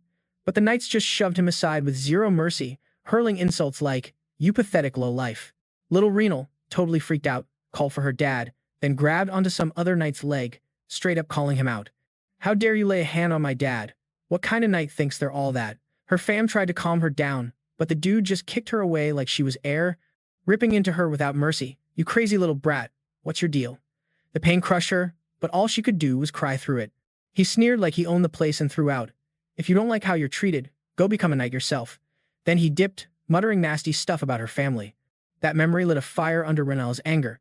She locked eyes with Sang-yoon, totally serious, and said, you gotta be my master, teach me how to sword fight. Sang-yoon took a sip of his beer, and suddenly it tasted like straight-up bitterness, making him almost choke. He set the mug down, then flashed a sly smile, thinking this girl was way more interesting than he thought. He'd been curious what she'd want but didn't expect some personal favor totally off the mission vibe. This girl's got spunk, no doubt. Thinking back on how she commanded the fight, Hanan got this weird uneasy feeling. Realizing he'd squeezed everything out of Renal already, he jumped up from the table, mind still caught up in some world-building thoughts from inside the tower's twisted story. To Han Sang-yoon, all this was just a time suck, no need for sugarcoating. Cold as ice, he said. No way. Then he started to walk off, throwing in, you should crash early. Battle's back on tomorrow. I'm out of here. Suddenly, Renal stuttered, caught in the moment. That made Han Sang-yoon stop dead in his tracks. She clenched her jaw, grinding out every word sharp and clear. I gotta get stronger, no matter what. Then, without missing a beat, she bolted towards him. Tossing all her pride aside, Renal went full-on humble mode, dropping to the ground and bowing repeatedly. Sangun just watched her with that cold look. In total desperation, she begged, "Please, sir, I'm begging you." Still down, she kept pleading, "Give me this one special chance." That kinda got him interested. He sighed, chuckled softly, thinking, "Okay, some extra fun won't hurt." Just like that, Renal grabbed her sword again, face dead serious in the middle of all that awkwardness. It only took one confident smile from him. Han Yun, looking chill, gave her a solid pat on the shoulder, saying, "No need to get all stiff. Chill a bit," he added. "Hustle is great, but don't put so much pressure on yourself you get all locked up. That goes for swordplay and life too." Renal eyed his hand like, "What's this?" But then, no warning, Sangun spun her around like a 180 flip. "Renal, what you actually need ain't fighting experience. You gotta build up your mana circuit. Let's hit some aura training." He pressed his hand on her back and bam, a bright, fierce light burst out. His eyes started glowing with this crazy blue fire too. Renal felt this wild energy stirring inside her all over. Her jaw dropped, totally amazed he was showing her the magic flow like he was her tour guide. The power zipped through her entire body. She realized it was basically the same method she used, just a bit fancier. The differences were small, but enough to make the magic flow way smoother. Her eyes got huge, soaking up all that power, thinking, "Damn, this dude's legit." Han Sang-yoon explained, still channeling his energy, "This is a souped-up mana circuit, customized just for how you use your magic. Train your aura every day with this setup." After a while, as the bright moonlight sneaked through a ceiling crack, their session was done. Sang-yoon flopped down, breathing easy, smiling big. "All right, time to check our loot." He pulled out this weird bag, with two creepy black eyes stitched on it. He started yanking stuff out of the bag like there was no tomorrow. Staring at the crazy pile of weapons scattered on the floor, Sang-yoon instantly knew where they came from. These babies were the sweet loot he scored from the Kingdom's Hunter Squad for all those kills. He couldn't help but shout, "Whoa, that's a ton of gear." But, he paused, threw some serious shade, "This heap is just a bunch of trash, no real use." After scoping out the mess for a bit, Han Sang-yoon made a quick call. "Time to drop the last of my 3 trial skills. Let's roll." Went from Black Wolf Steps to Absolute Charm, and now Iron Absorption, baby. The moment he fired up that B+ Iron Absorption skill, bits and pieces zipped right at him, coming together like some epic armor suit. Sang-yoon growled as a massive predator's jaw latched onto his face. Not long after, the whole thing locked and loaded. Skill alert, Iron Absorption B+. Proficiency at 0%, no cap. Basic move, munch on iron and steel to boost those muscles. Once digested, strength ticks up. Extra perks, it can chow down anything to level up your stats, with gains based on the item's rank. Probably thinking the end was near, he freaked out a bit. "Dude, why does this new mouth of mine look so scary?" Straight up horror movie vibes. First thing Han Sang-yoon did, grabbed a nearby weapon and with zero hesitation shoved it right into his freaky new mouth. Boom, weapon got chewed to heck and back. System kept popping up. You absorbed the Iron Cloud Staff. Digestion time, over 9 minutes left, no joke. Fast forward, digestion kicked in, and his mana ticked up by 1. He froze, eyes wide, thinking, "Yo, it actually boosts stats that fast. Alright, let's roll another one." So that beastly chomp kept devouring nonstop. Each gulp brought this message. You absorb Heavenly Iron Jade. More than 9 minutes till digestion's done.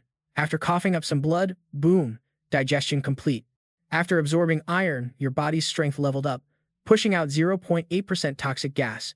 Seeing the black streak on his hand, Han Sang-yoon straight up panicked. Toxic gas? What the heck?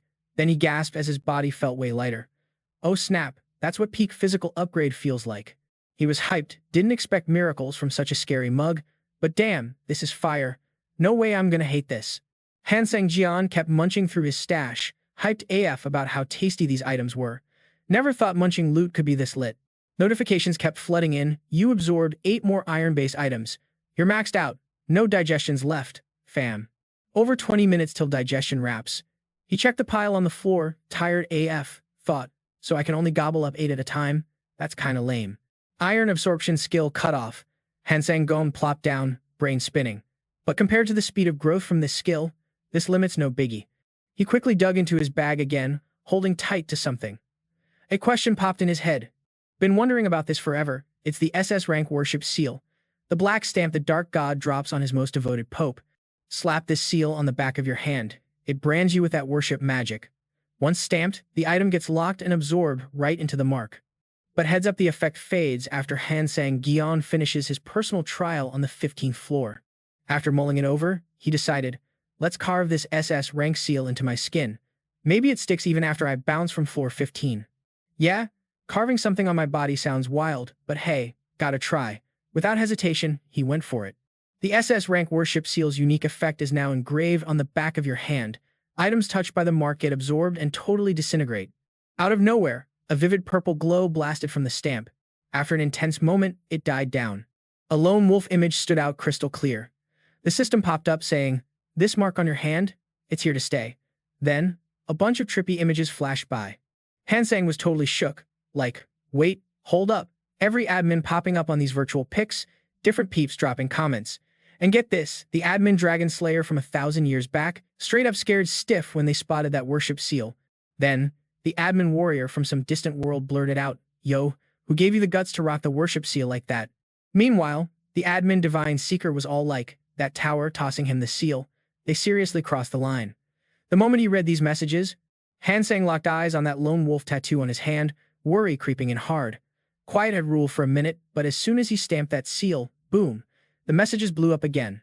The admin ruler of the night sky wasn't holding back, calling the tower's moves straight up ridiculous. The Seven Gods admin priest was totally shook and gasped, "What on earth were you thinking pulling a stunt like that?" The admin hero from the Black Isle was all serious, saying, "Time to snatch that seal back now." Han Sang read all that loud and clear, pursing his lips tight. Wait, no way, this is some kind of item you can't actually use?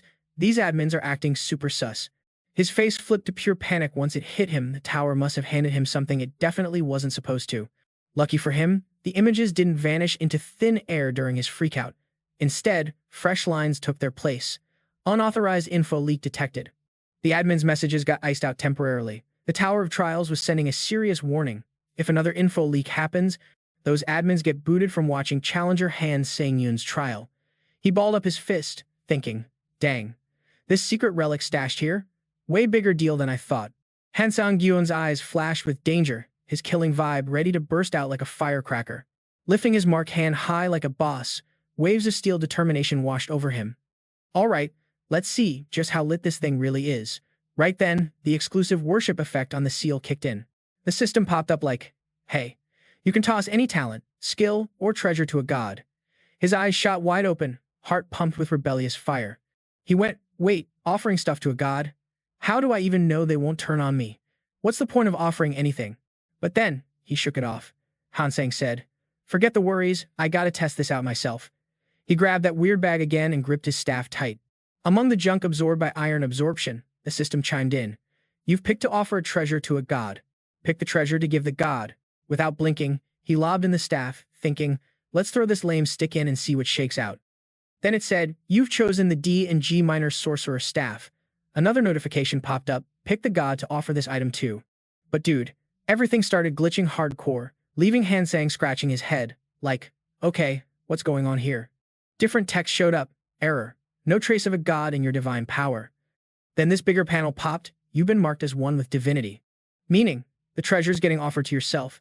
A shadowy image of him chilling there showed up along with a message saying, you've offered the D and G minor sorcerer staff to yourself. You converted that item into divine power stored right in your heart. As the message faded, a golden glow burst out everywhere. Han Sang was deep in doubt. Now what's supposed to happen? Offering an item to myself. He slumped to the floor, still jittery inside. No clue if it worked or not. But one thing I know, I can now boost my own holy power, which was impossible before. Only snag is, I'm kinda clueless on how to use it. He mulled over it, telling himself, as long as I keep stacking it up, this holy power is gonna get mad useful. So yeah, I'll keep collecting it bit by bit because you never know when this stuff might save my neck. Then he pulled out a black handkerchief and a fresh holy relic. Han Sang wrapped it around his sword, promising to keep it close. Outside, the sky was clear as day. He stood there, convincing himself the tower didn't just hand this over for kicks. There gotta be a reason this is in my hands, something big coming eventually. Day after day, the battles rolled on. Han Sang had snagged a bunch of wins, and the allied mercenaries plus priests were starting to have faith in him again. He thought back on how sketchy they used to be. Yo, run for it, the butcher's coming. That damn necromancer finally conjured up a demon, and he was straight up annoyed. Everyone's in deep trouble except me, though. Back then, dude wiped out everything like it was nothing. That handkerchief was flapping in the breeze, and Sanguin's heart was finally chillin'. Like, why even stress, right? If things keep going this way, this trial's gonna wrap up smooth like butter. But bam, the sky did a total color flip, and everyone pointed freaking out. Yo, what's up with the sky? Check out way up there. Clouds mashed up all in one spot, and right from the middle, this blood-red glow shot out, painting the whole sky all scary. Han Seong-yoon whipped his head around, straight up horrified. From that trippy light's core, blood started pouring down like rain. He got that bad vibe instantly, like, this is not good. His whole vibe flipped frantic, face going dead serious. No way. No friggin' way. Divine punishment just crashed the party, fam. A fiery red beam shot all the way down to the ground like it owned the place.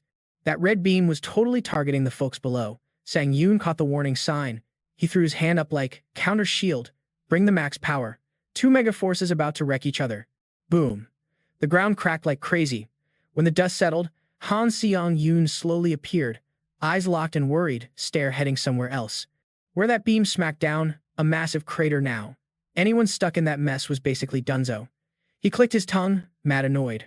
High up, a pair of massive wings popped out, feathers flying everywhere like confetti. This random dude with huge wings just floated, hands clasped like he was the boss. He threw shade saying, "Yo, you Shadow God's lapdog, got some news for you."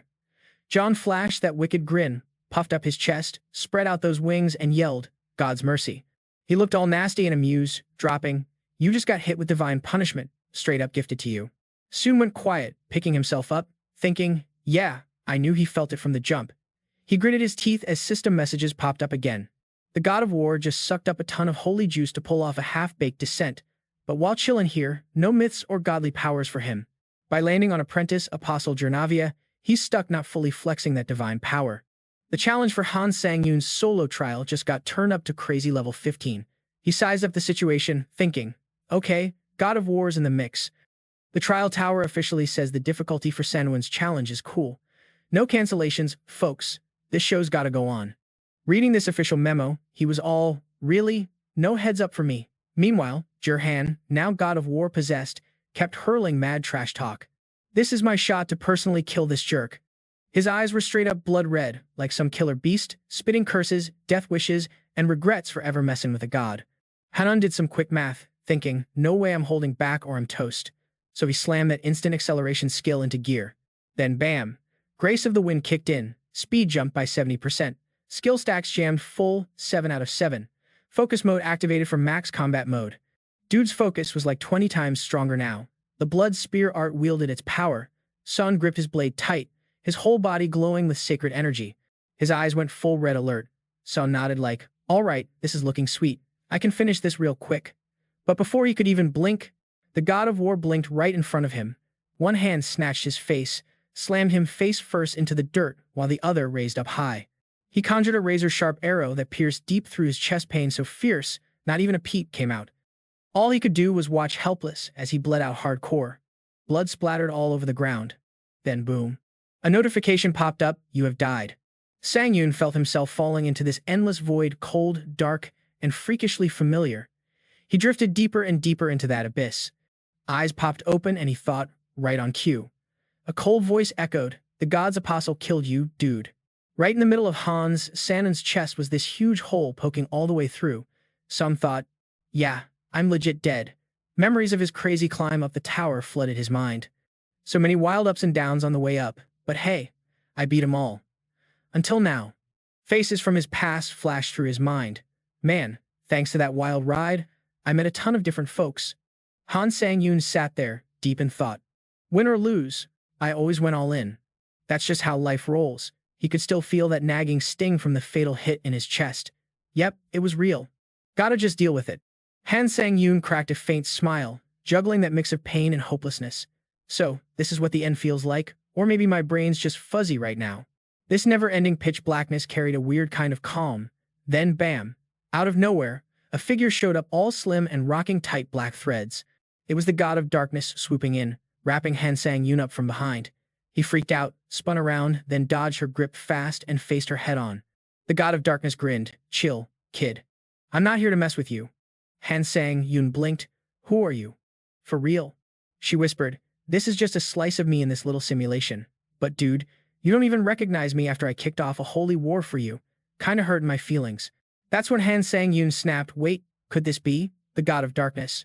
Reading his mind smoothly, she nodded. Hot damn, you got it quick. You're one smart cookie. She playfully jabbed her finger at his chin, but he just swatted it away like, back off. Han Sang-yoon was all hands-off lady. She shot back, not the right moment to get touchy, but soon you'll see. I'm not your enemy. Then, poof. She started melting into a swirl of black smoke.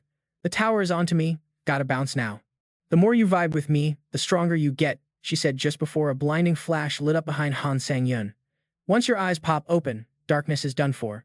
Red swords of light will hover all around, and when you hear my voice, your whole world flips upside down. Han Sang-yoon went quiet but reached out and snagged one of those glowing swords. The system's voice dropped. The god of darkness just blessed you, fam. Only her ride or die disciples get to wield this power.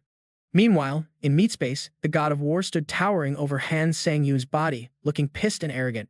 Game over for anyone dumb enough to challenge a god, he declared. The crowd nearby lost their minds, screaming for real. The swordsman's toast. What now, y'all? The god of war sneered at the terrified humans, pathetic weaklings. Just moments ago, Han Sang-yoon threw up a magic shield to save your sorry butts, but that hero is gone now. He spread his wings and took flight. Brace for my wrath. Ren's sword hilt wrap took off fluttering, her eyes locked on Han Sang-yoon's impaled, lifeless body. The god of war climbed higher, eyeing the failing hand of his host and sneering, yeah, this apostle body can't handle my legacy's power. Total trash. The halo of light vanished, replaced by a system alert. The god of war just yanked your successor status. Jurhan Neva coughed like crazy, tears, snot, and spit all over his face. Breathing hard, he thought, this might be my last rodeo with the god of war's juice. Stay successor any longer and this body would have exploded for sure. Still, he grinned like a champ, shaking with adrenaline. Blessed by the divine, I'm way stronger now. Jurhan threw his head back and howled with laughter. I've got my own power in this tower now. I'm top dog here. System ping popped up. Message from the god of war to Jurhan. Keep your eyes sharp. Get that divine punishment done as soon as possible. Jurhan shot back. No worries, this will be over fast. That human's got no shot against me. His crew? Totally wiped out by my hands. Suddenly, a creepy pillar of light blasted upward, shaking him to his bones. It looked like it was holding up the sky, shredding the clouds as it soared. Dust and rubble swirled at the base, twisting together like the center of a cyclone. Jurhan was freaked out. Yo, what the hell is this? System alert flashed. SS rank skill recovery activated. Guess what? You're getting resurrected. Yo, after you come back from the dead, bam, you get a blessing. The dust clears and boom, a shadowy figure appears. The system drones. You've been resurrected, baby. A deity just hooked you up with fresh powers. Ping. The god of death system keeps buzzing. You now got that sacred energy on lock. Plus, the god of death's essence got tattooed right onto your heart. All those old wounds, fully healed, no cap. Challenger Han Sang-yoon just leveled up big-time apprentice. Apostle status, even snatched some godly power. True god status, still a grind, but the system was hyped, dropping notifications non-stop. Now this challenger's flexing god power with those divine words packed with death, darkness, and fury talk about a power trip. All the dark god vibes and divine words activated. John's losing it, screaming, no way, this is real. How the heck did a dark god's disciple show up here? There's zero sign of any dark god incarnate. The shadow stayed quiet, eyes on the helmet blazing bright red. Jan just charged like a boss, yelling, listen up. In this crazy tower, I'm still the top dog. Suddenly, a massive giant spear like from New York's mischievous subway legends appeared and slammed down straight at the armored dude. But the figure raised a hand, sucked in dark energy, opening some void straight at the spear tip. The dude spits one icy word, devour. And dark energy surged from his hand, speeding toward that spear. Next thing, spear just poof vanished into thin air with some black smoke drifting. Jaren's jaw dropped, stammering. Wait, what? How did that just happen? The helmet faded, revealing Han Sang-yoon's face like, oh snap, so you're the guy who offed me. John flapped his wings like a maniac and dipped fast, muttering mad curses under his breath. Hansen whipped out his hand and bam, a long red sword just appeared like he ordered it from NYC's coolest weapon shop. Watching Duran run for his life, Hansen eyeballed the distance about 76 yards, easy. System buzzed again. You activated the holy word of death. The death god's essence is synced up.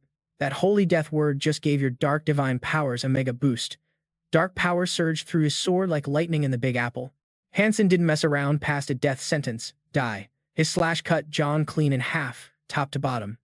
John couldn't fight back, just a weak grunt escaped. From where Hansen stood, he saw a wicked dark slash arching through the dude like a ghost cutting through NYC fog. Hansen thought, man, this power totally smokes. Nam Gong Huk's sword moves. System pinged right on cue. Your new dark god servant form just wrecked its power out. Hansen exhaled, finally done. He stepped over Jurhan's corpse, mind racing. Now that I'm a legit dark god disciple, unless this dude turns apostle of the war god, I'm winning for sure. Hansen spun around, ready to bounce. Dude was split in half, but he probably ain't bouncing back from that. The battlefield was a mess, corpses everywhere. Soldiers from both cliques bounced too. Hansen squinted, thinking, time to roll out. These other fighters probably need my backup. The real fight's still heating up. But hold up, Juran's two halves started twitching and slowly merged back together. A brutal voice growled. Damn, John's eyes darted wild. Didn't expect you to pack dark god disciple fire, but you still ain't beating me that easy. Suddenly, his eyes sparked blood red. The war god's back in the game and ready to brawl. I'm taking you on with my own damn power. Hansen watched, sweating a bit, all tense. System alert popped up. 12 minutes and 47 seconds until you snap back to normal. The war god summoned a storm of spears and chucked them at Hansen like he was in a Philly street fight. Hansen's brain immediately registered them. Wait, weren't those the spears that took me down before? Quick on the draw, Hansen fired up his system boost. Skill on, Indomitable Will. Myth of the Berserker activated. All stats up by 18. Special effect, Tenacity. Stats boosted by another 18. The war god kept dumping spear after spear like a crazy storm. Seconds later, the ground looked like a massive landslide hit New Jersey rocks and dirt flying everywhere. Yo, Hansen made a slick escape just in time. Out of nowhere, this wild beam of light zooms his way. But nah, he was way too quick and way too dangerous to get caught. Chill as ever, Hansen grabbed his sword tight, then bam. The war god pops right behind him. Dude's jaw locked hard and yells, smash him to bits. Hearing that, Hansen's face twisted in a nervous sweat. Next thing, the war god flips his wings into huge beastly arms. Right before those claws land, Hansen shouted, John, help. Then, bam. From thin air, a crazy bunch of freaky arms appear out of nowhere, slicing through the dark like lightning. Hansen slashes off one of the war god's giant arms, eyes burning with focus straight ahead. John bursts out laughing, hyped, yo, is this my glow-up moment or what? But hold up, the war god's chopped arms creeping back on like some weirdo. Suddenly he freezes up, almost dropping his soul sword from pure freakout. What kind of god shows up during a regular trial? This is wild. Why'd the whole trial level just go off the charts like this? The situation was crazy intense, so Hansen kept it short and said he'd skip the long story. He told John, blast every support skill you got on me. Even though John was freaking out, he was like, yo, this ain't no way we handle this with just powers, right? Then, John asked, wait, you gone apostle level yet? Hansen didn't even answer, just yelled, no time for chit-chat, hurry up. Right after that, the war god swung a brutal hit at Hansen's thigh. Hansen fired up a magic circle that looked like some giant eyeball in the sky. That magic circle shot a laser beam straight down at him. Hansen fired the system to pop his passion, skill, and boom, all the body parts the war god cut off healed instantly. John cheered him on, me, I'm throwing all my power your way. The system buzzed back, kicking off the true overlord blood demon sword soul magic burst. Your body's magic power's up big time. Activating the true overlord blood demon sword soul skill thought acceleration mode now. You're way faster now, reflexes on overdrive. True overlord blood demon sword soul skill fully activated. Minor focus B+, plus a new sub-skill to speed up magic flow. But heads up, the sword's durability drops by 0.4% every second. The true overlord blood demon sword soul might just vanish if this keeps up. Seeing all those sick buffs from John, Hansen was honestly loving it. He thought John was all talk at first, but damn, these buffs are straight fire. Still, charging head-on was pushing it too far for his taste. But no way, Hansen jumped right up to the sky. The war god, seeing this, recommended, use your brain, kid. Buy yourself some time. Hearing the god chat, Sangun snapped, yo gods and saints, cut the crap and give me something useful. Keep it quick. He told him to speed it up. But then Zhang started overthinking like crazy, mumbling, hold up. I need a sec to think. Nah, that won't work. Wait, no, that's off too. Watching his lame sword acting all weird and chatty, Sangun got mad annoyed. And bam! While they're distracted, the god of war rushes full tilt at them. The god of war's all like, those weak moves ain't fooling me. I'm blowing you away, so no regen for you. Sang Yun's pissed. Meanwhile, Zhang finally cracked it, saying, got it. After running analysis with my genius brain, you can smash that monster with straight-up unshakable faith. And of course, Sang Yun already knew the drill. Zhang was just talking about current day Sang Yun, you feel me? Tap into God power. Use that divine juice. It's limited, but in your apostle form, you can rock that strength. I'll shout when the moment's right. As soon as Sang Yun heard that, he had a light bulb moment. Zhang told him, just vibe with the space around you, feel it out, and make that dude drop his guard. But heads up, only got 1 minute and 19 seconds before you snap back to normal. Then, Zhang seized his shot and gave the signal. Sang Yun moved in hard on the God of War, swinging his sword and sending out 2 huge waves of power, but the God of War dodged like it was nothing. Sang Yun bit his lip, swung his blade again, chasing the War God relentlessly. The God of War just laughed at Sang Yun's basic moves and wondered how he was supposed to land a hit with such predictable swings. He whipped out his blade and went after him like a man on a mission. The God of War just laughed, like, for real? Sang Yun's sword moves are so basic, how's he even gonna land a hit? He kept dodging every single blow Sang Yun threw like it was a Sunday stroll. Then, boom, Sang Yun's face went dead serious. Dude dropped the white sword, sea cleaver move. That slash zoomed right past the War God's face and honestly, the guy looked shook. War God's all like, wait, what's that? But no time for chit-chat in a fight, it got hit with another strike real quick. But boss move time, the War God flexed full power, stopped it cold like some kind of high-powered CEO stepping into the ring. He smirked. Interesting move. His words plus that crazy force just left Sang Yun starstruck. Zhang, chilling next to him, whispered, brace yourself. He's coming in hot. Without skipping a beat, the War God shot forward like a speeding arrow and rained down thousands of spears where Sang Yun stood. Panic was setting in big time. Out of nowhere, Sang Yun couldn't budge. His sword felt like it got caught in some kind of space warp. Man, that sneaky bastard. He copied the 7 white sword moves after peeping it just once. Sang Yun gritted his teeth. No way was he letting this slide. He thought, maybe if I hit back with white sword, void death, I can. But Zhang cut him off. Don't dodge it, just take it. What kind of crazy plan is that? Sang Yun was totally lost. But Zhang was like, trust me, just freeze. And, shocker, Sang Yun actually stood there, still as a statue, taking the attack like a champ. The War God's slash dropped hard, packing serious destructive vibes and some dark, spooky energy. He sneered. You really think your crazy powers can block this? His sword tip was barely an inch away, things were about to get wild. Zhang's voice cut through. Now when it hits, tap into your divinity. No joke, the sword stabbed right into Sang Yun's head. He didn't even flinch, took it all square. Just when it looked like game over, the system chimed in using immortality divinity to dodge death and bypass all those you're done rules. That hit didn't even scratch him. Zhang kept coaching, that dude can't block the spread of blood energy. Suddenly, red energy blasts flooded out, designed to blindside and freeze him up. Predictably, the War God couldn't handle it. His body got wrapped up tight in that blood energy jail. Zhang kept rolling, but heads up, that trap won't stick for long, finish this lunatic now. While Zhang was talking, he ramped up the power fast. Sang Yun was gathering energy too, but since he was rocking apostle mode, his divine juice was draining like crazy. I got like 1 or 2 divinity uses left. Without wasting time, he dropped his death divinity attack. Jumped high, swung hard at the War God. The system buzzed. Your sword's now packing absolute death power. The slash ripped right through the War God's space.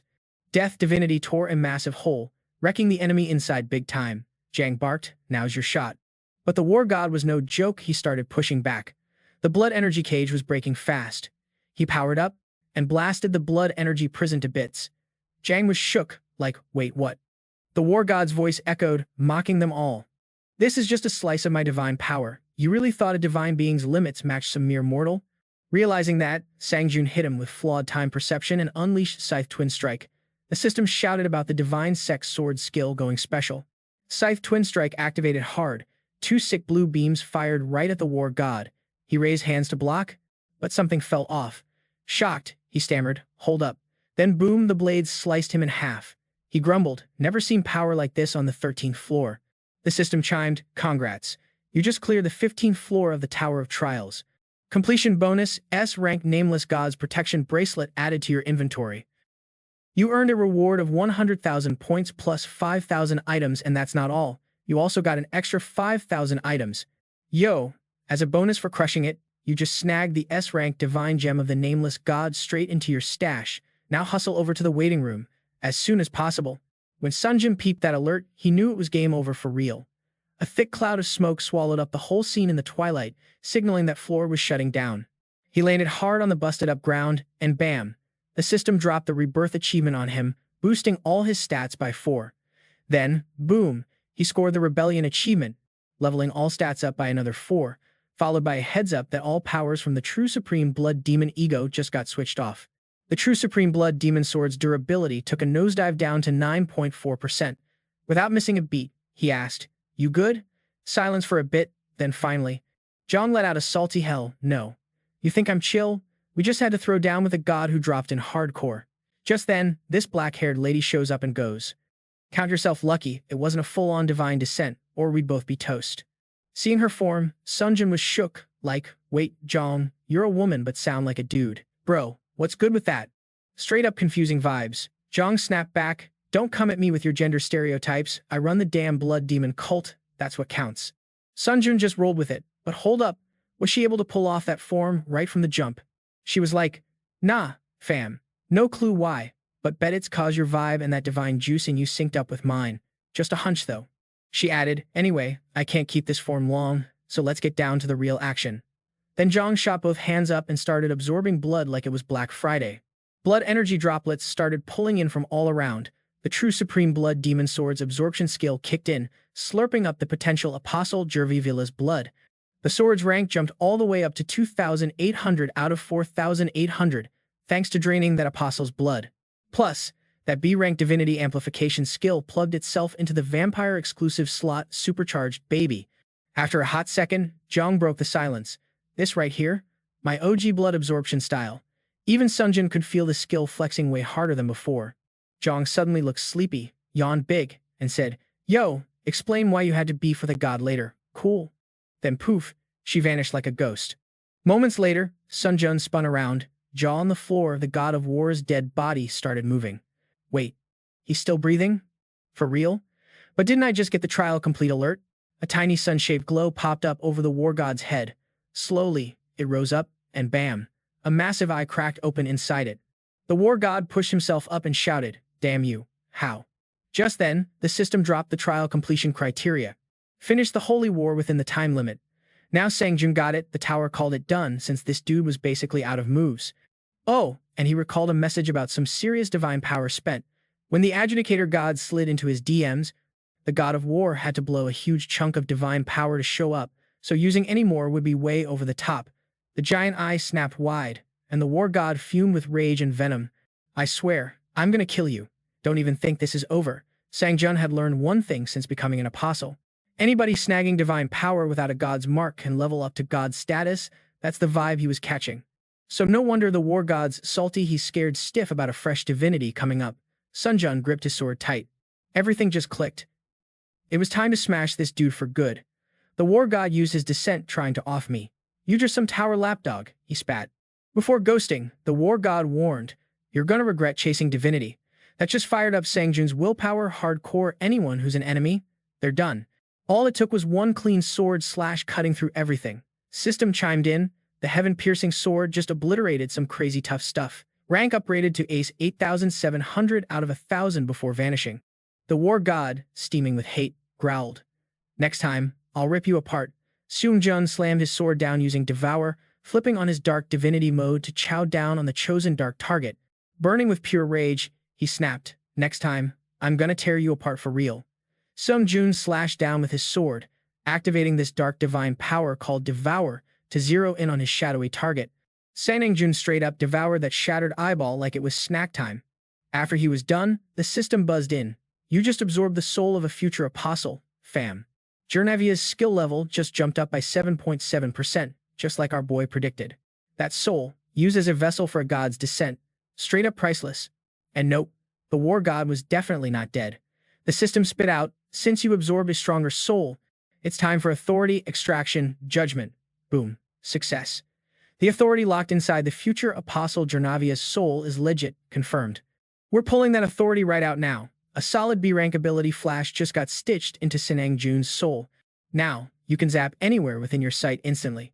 Jun was like, instant teleport anywhere I want. Yo, this is fire. Then the apostle transformation timer straight up dipped. That temporary power? Poof, gone.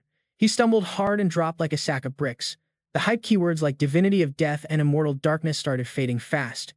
Just then, the whole vibe flipped. Suddenly, he found himself at a housing complex soccer field when a brown-haired kid called out, "Yo, Han Sang-yoon, hurry up, dude." But Han Sang-yoon just stood there, blank as a ghost.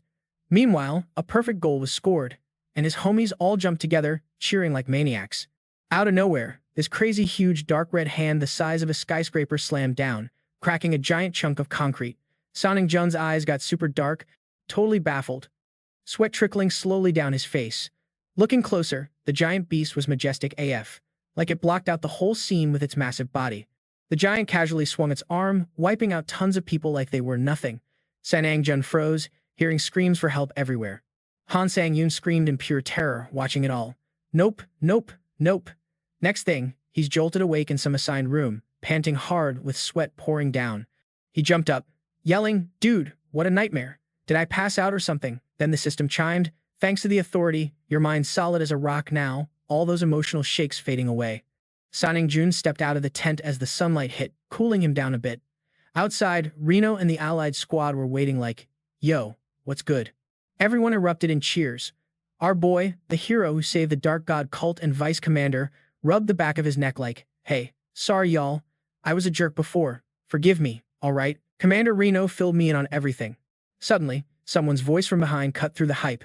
An apostle stepped up, all heated like, "Wait, are you really the Dark God cult savior or nah?"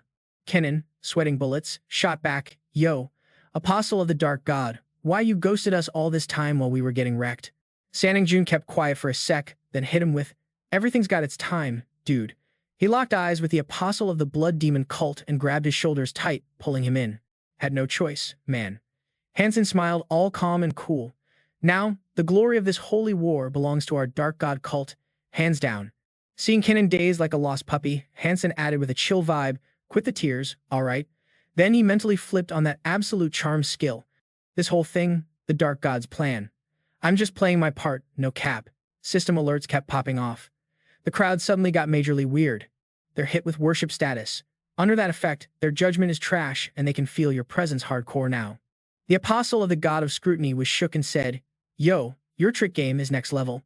The Dark God's loving this and straight up laughing. The authority called Win Trust activated hard and started pulling in faith from everyone around you. Enough to literally craft a myth, no joke. A myth is being cooked up that vibes perfectly with your followers' faith based on everything you've done. Jun's hype was off the charts when he heard the myth announcement. The system kept dropping info. Myth, status. The first savior is now locked in.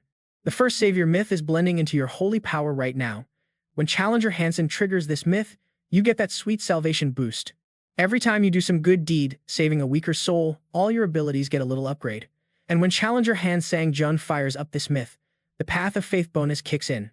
So yeah, saving people ain't just nice, it's leveling you up. Make sure you smash that like, share with your crew, and drop your wildest thoughts in the comments below. Yo, check this out. When a cult worships you, your holy power gets a major boost based on how many peeps follow you. He raised his hand like a boss and was like, "Heads up, fam." Then boom, he just soared straight up to the next floor. Reno, all starry-eyed and full of awe, looked up watching the apostle bounce. Hansen Yoon, flying off, mumbled to himself, "Time to head back to where I blacked out." Suddenly, he whipped his head around all hyped, and just like that, spotted this circular blue warp gate floating in space, a transfer portal. Sangun landed right in front and was like, "Man, never had to grind through trials this long before. Dude, might actually start giving a damn about these folks." With that, he sneaked through the portal. System alert popped off. "Welcome to the 16th floor's chill zone. Admin notification lockdown? Nah, it's off now." The big boss, iron-blooded Tyrant King, is breathing easy knowing their main player is safe. Meanwhile, White Crane Swordmaster's over here getting all teary-eyed, saying, "You've been through some serious stuff." Iron-blooded Tyrant King is sliding into your DMs with an invite to their lair. White Crane's Swordmaster is hitting you up too.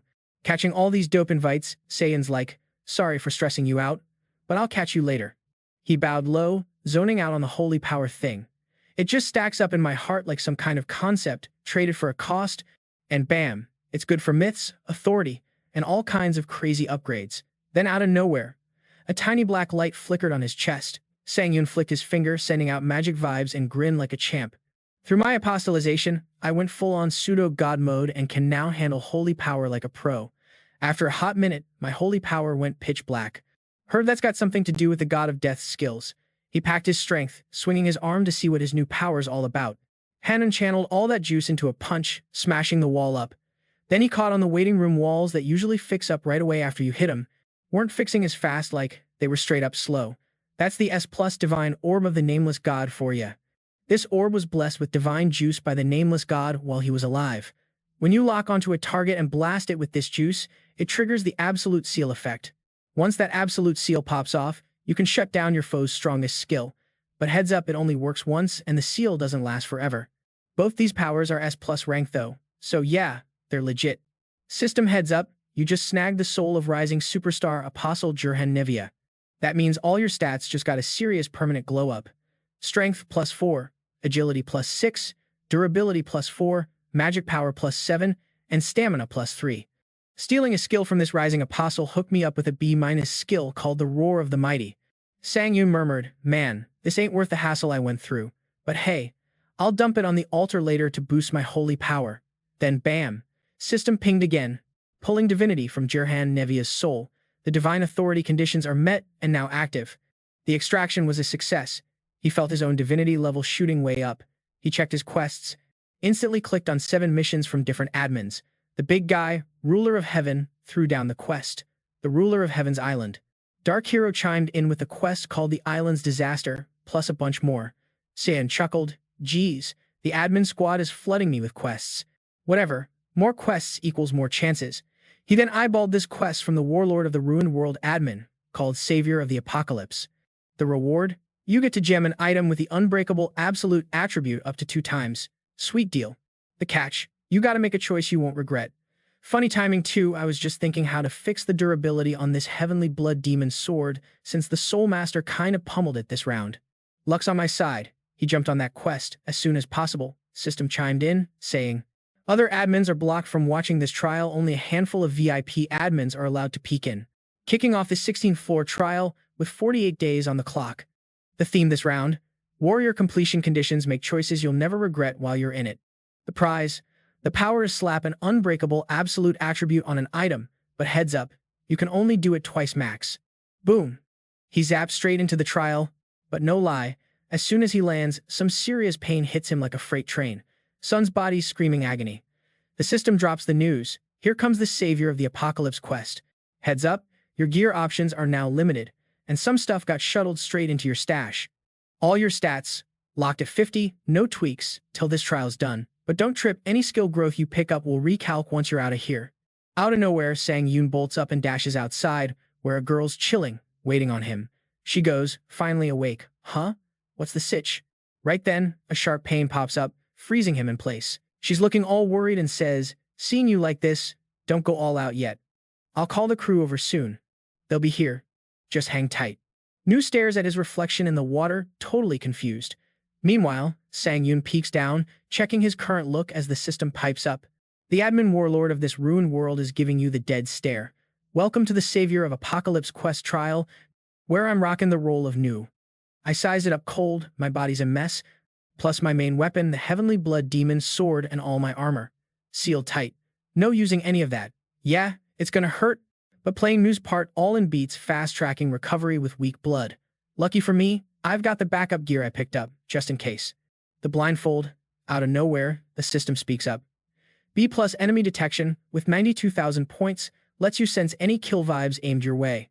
B+ DIY adventurer gloves scored at 85,000 points help you flex in new spots. I checked out the blindfold, this enemy sensing stuff. Game changer. Alan's grinning, saying, bro, thank the stars you're up. Zeppa's right there too, all like, it's a miracle, praise be.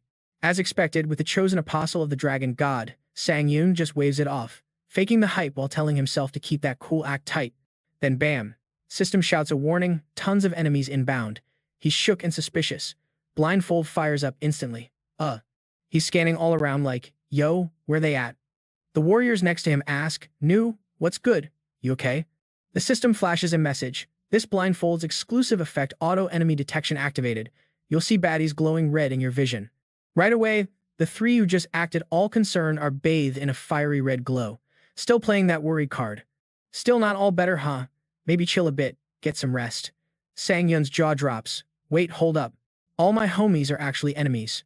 Now I get why this quest's got that mental meltdown rep. After they pull up outside to chat, the four warriors, including Sangyun as new, keep the convo rolling. Looks like nobody's gonna pull crap inside the tent anytime soon. Relief. Good news. Most of my skills are still on point. Then Zeppa drops. So that's the deal. He asks, yo, did you lose your memory or what? Hansen's quick to roll with it. Yeah, I think so. I can't remember squat about myself. Next, he hits the big Q.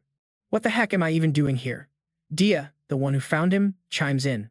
Side effects seem worse than expected. She totally reads the vibe. Got it, she says fast.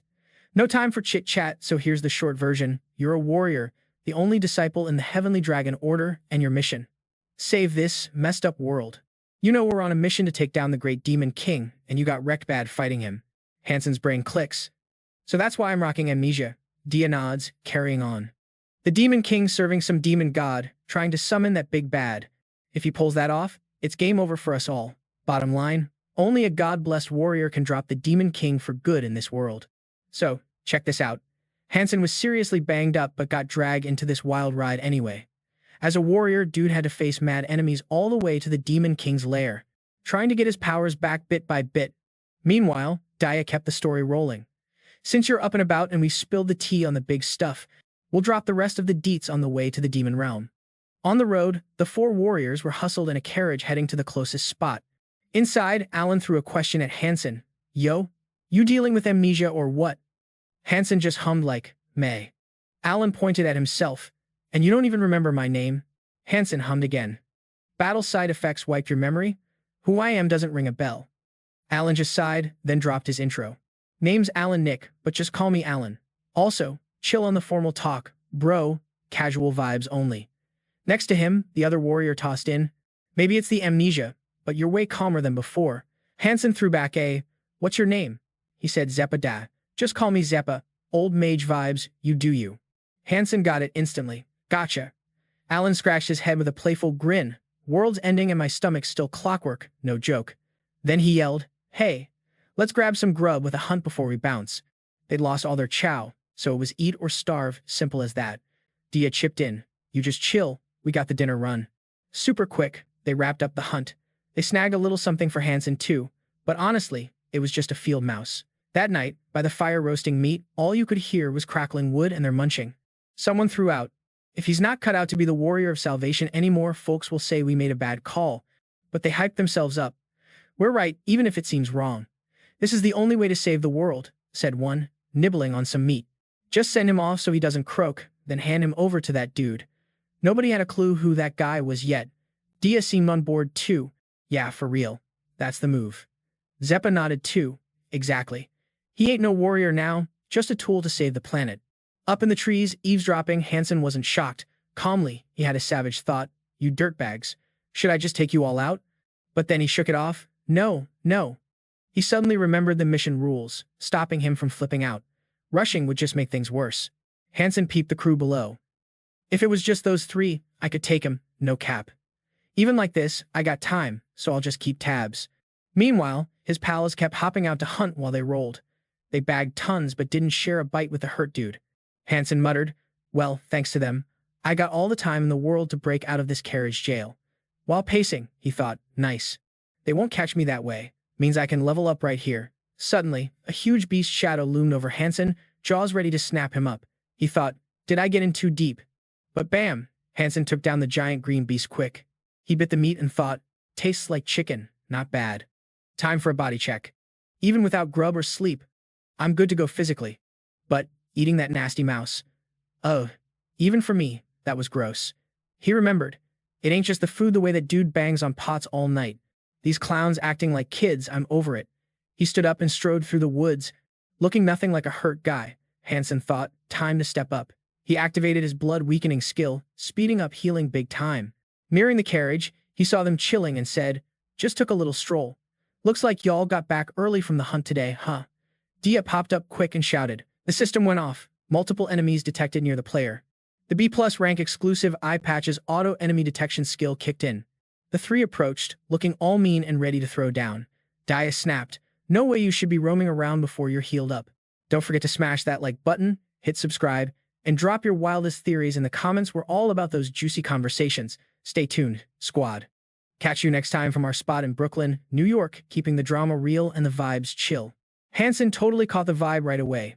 Bet you're just pissed because I had the guts to bounce out of your sight, huh? But he kept it real, saying, I was feeling all cramped, lying around all day. Zeppa's eyes went wide. Hold up your body. How'd you bounce back so fast? Hansen played it cool. Just kicked back for a few days. Then boom, felt better all of a sudden. No way. I thought you weren't the healing type, bro, Zeppa shot back. How'd you peep that my body's changing if you ain't a healer? Hansen teased, making him shake a little. Saiyan shrugged it off, choosing not to explain the magic. Enough chit-chat, we're almost at the demon world, let's roll. Inside the wagon, Zeppa low-key asked Cannon. Yo, did your memories come back yet? Cannon was chill. Nah, not yet, while thinking, honestly, there ain't much to remember anyway. Out of nowhere, the carriage took a wild shake, horses freaked and stomped, no moving forward so they had to bail. Turns out they hit a spot thick with demonic vibes, right near the demon world. The closer you get to this demonic energy, the more it drains you. Hansen dropped the bomb. We're stepping into the demon world now. DJ was quick to call it time to hoof it from here. Sorry, y'all, but you ain't top priority anymore. A sudden grin popped on her face. Nah, this is more my pace anyway. Demon world's cursed with a miasma that makes anything breathing it go straight cray-cray. Monsters? Oh, there are tons in the demon world, and mad beasts that can wipe out hundreds, no sweat. Even the toughest warriors, who've been through hell and back, admit that no matter how beastly you are, surviving the demon world, yeah, that's a no. Right now, the squad stood at the demon world's doorstep. Cyan asked, This is the demon world? Alan shot back. Wait, you don't even remember this place? Looks like your memory's wiped clean. Zaya carefully handed him a sword wrapped snug. Here, take this. You might have forgotten, but this was your life's pride and joy. The holy sword, glowing gold like it was dipped in god power. He blinked, took a quick look, then grabbed it and stepped into the demon world battlefield. A huge, savage beast with hands that could cover the ground was throwing down, with a monstrous army behind it.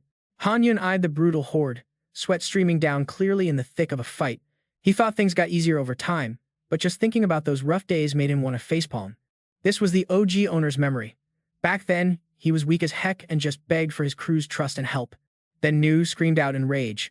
No way, right? From inside the holy sword, Seon caught the tragic story of the original warrior named Nu. Now, it felt like he was running right next to Nu, sword in hand, walking the warrior's path. All right, let's get this started. The system popped up a bunch of alerts. Custom gauntlets, rank B+, special situational perk system reminded him, with the demonic energy syncing with you, your mental power won't drain. Plus, your mana's up by 2, thanks to this thick demonic atmosphere. Saiyan dashed at the monsters, sword ready. Right then, Alan's impatient voice cut through always the impatient type. Even after loads of warnings, dude's charging in wild cause he lost all his memories. His eyes were serious. But Nu going solo against that beast crew? Tough call. So plan launched, back him up from the rear, let him fight till he's drained. That's what you wanted, right? They just hung back, watching if he'd lose it out there. Blue streaks of light zoomed by, slicing those monsters clean with mad speed and savage style. The trio stood frozen, jaws on the ground, like they'd seen a magic trick. Their faces, totally twinning in stun mode. Monster waves rolled in hard, zero mercy. Saiyan wasn't flinching, holy sword in hand, glowing with divine vibes. A soft golden light lit up the blade as he yelled, Catch this. Hansen swung the holy sword with one clean, powerful slash at the horde. A soft golden glow wrapped around his blade in a flash. He was all, Catch this, and swung the sword at those creepy monsters like a boss. Even folks miles away could feel that the ground was legit shaking beneath them. He checked out that holy sword, and no joke, this thing was next level powerful.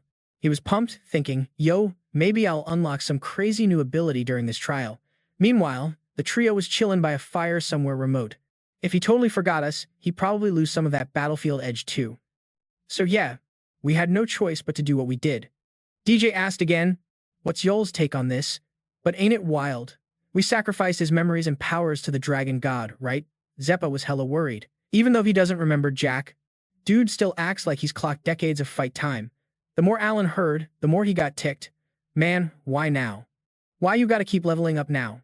Just then, Han's Sangun strolls back, plops down by the fire like nothing even popped off. He's grilling meat like dinner's chill, but the vibe was kinda heavy. Even though a lazy soldier got seriously buff and took down monsters, not one buddy looked happy about it. All he could feel was hate, stress, guilt, and straight-up fear.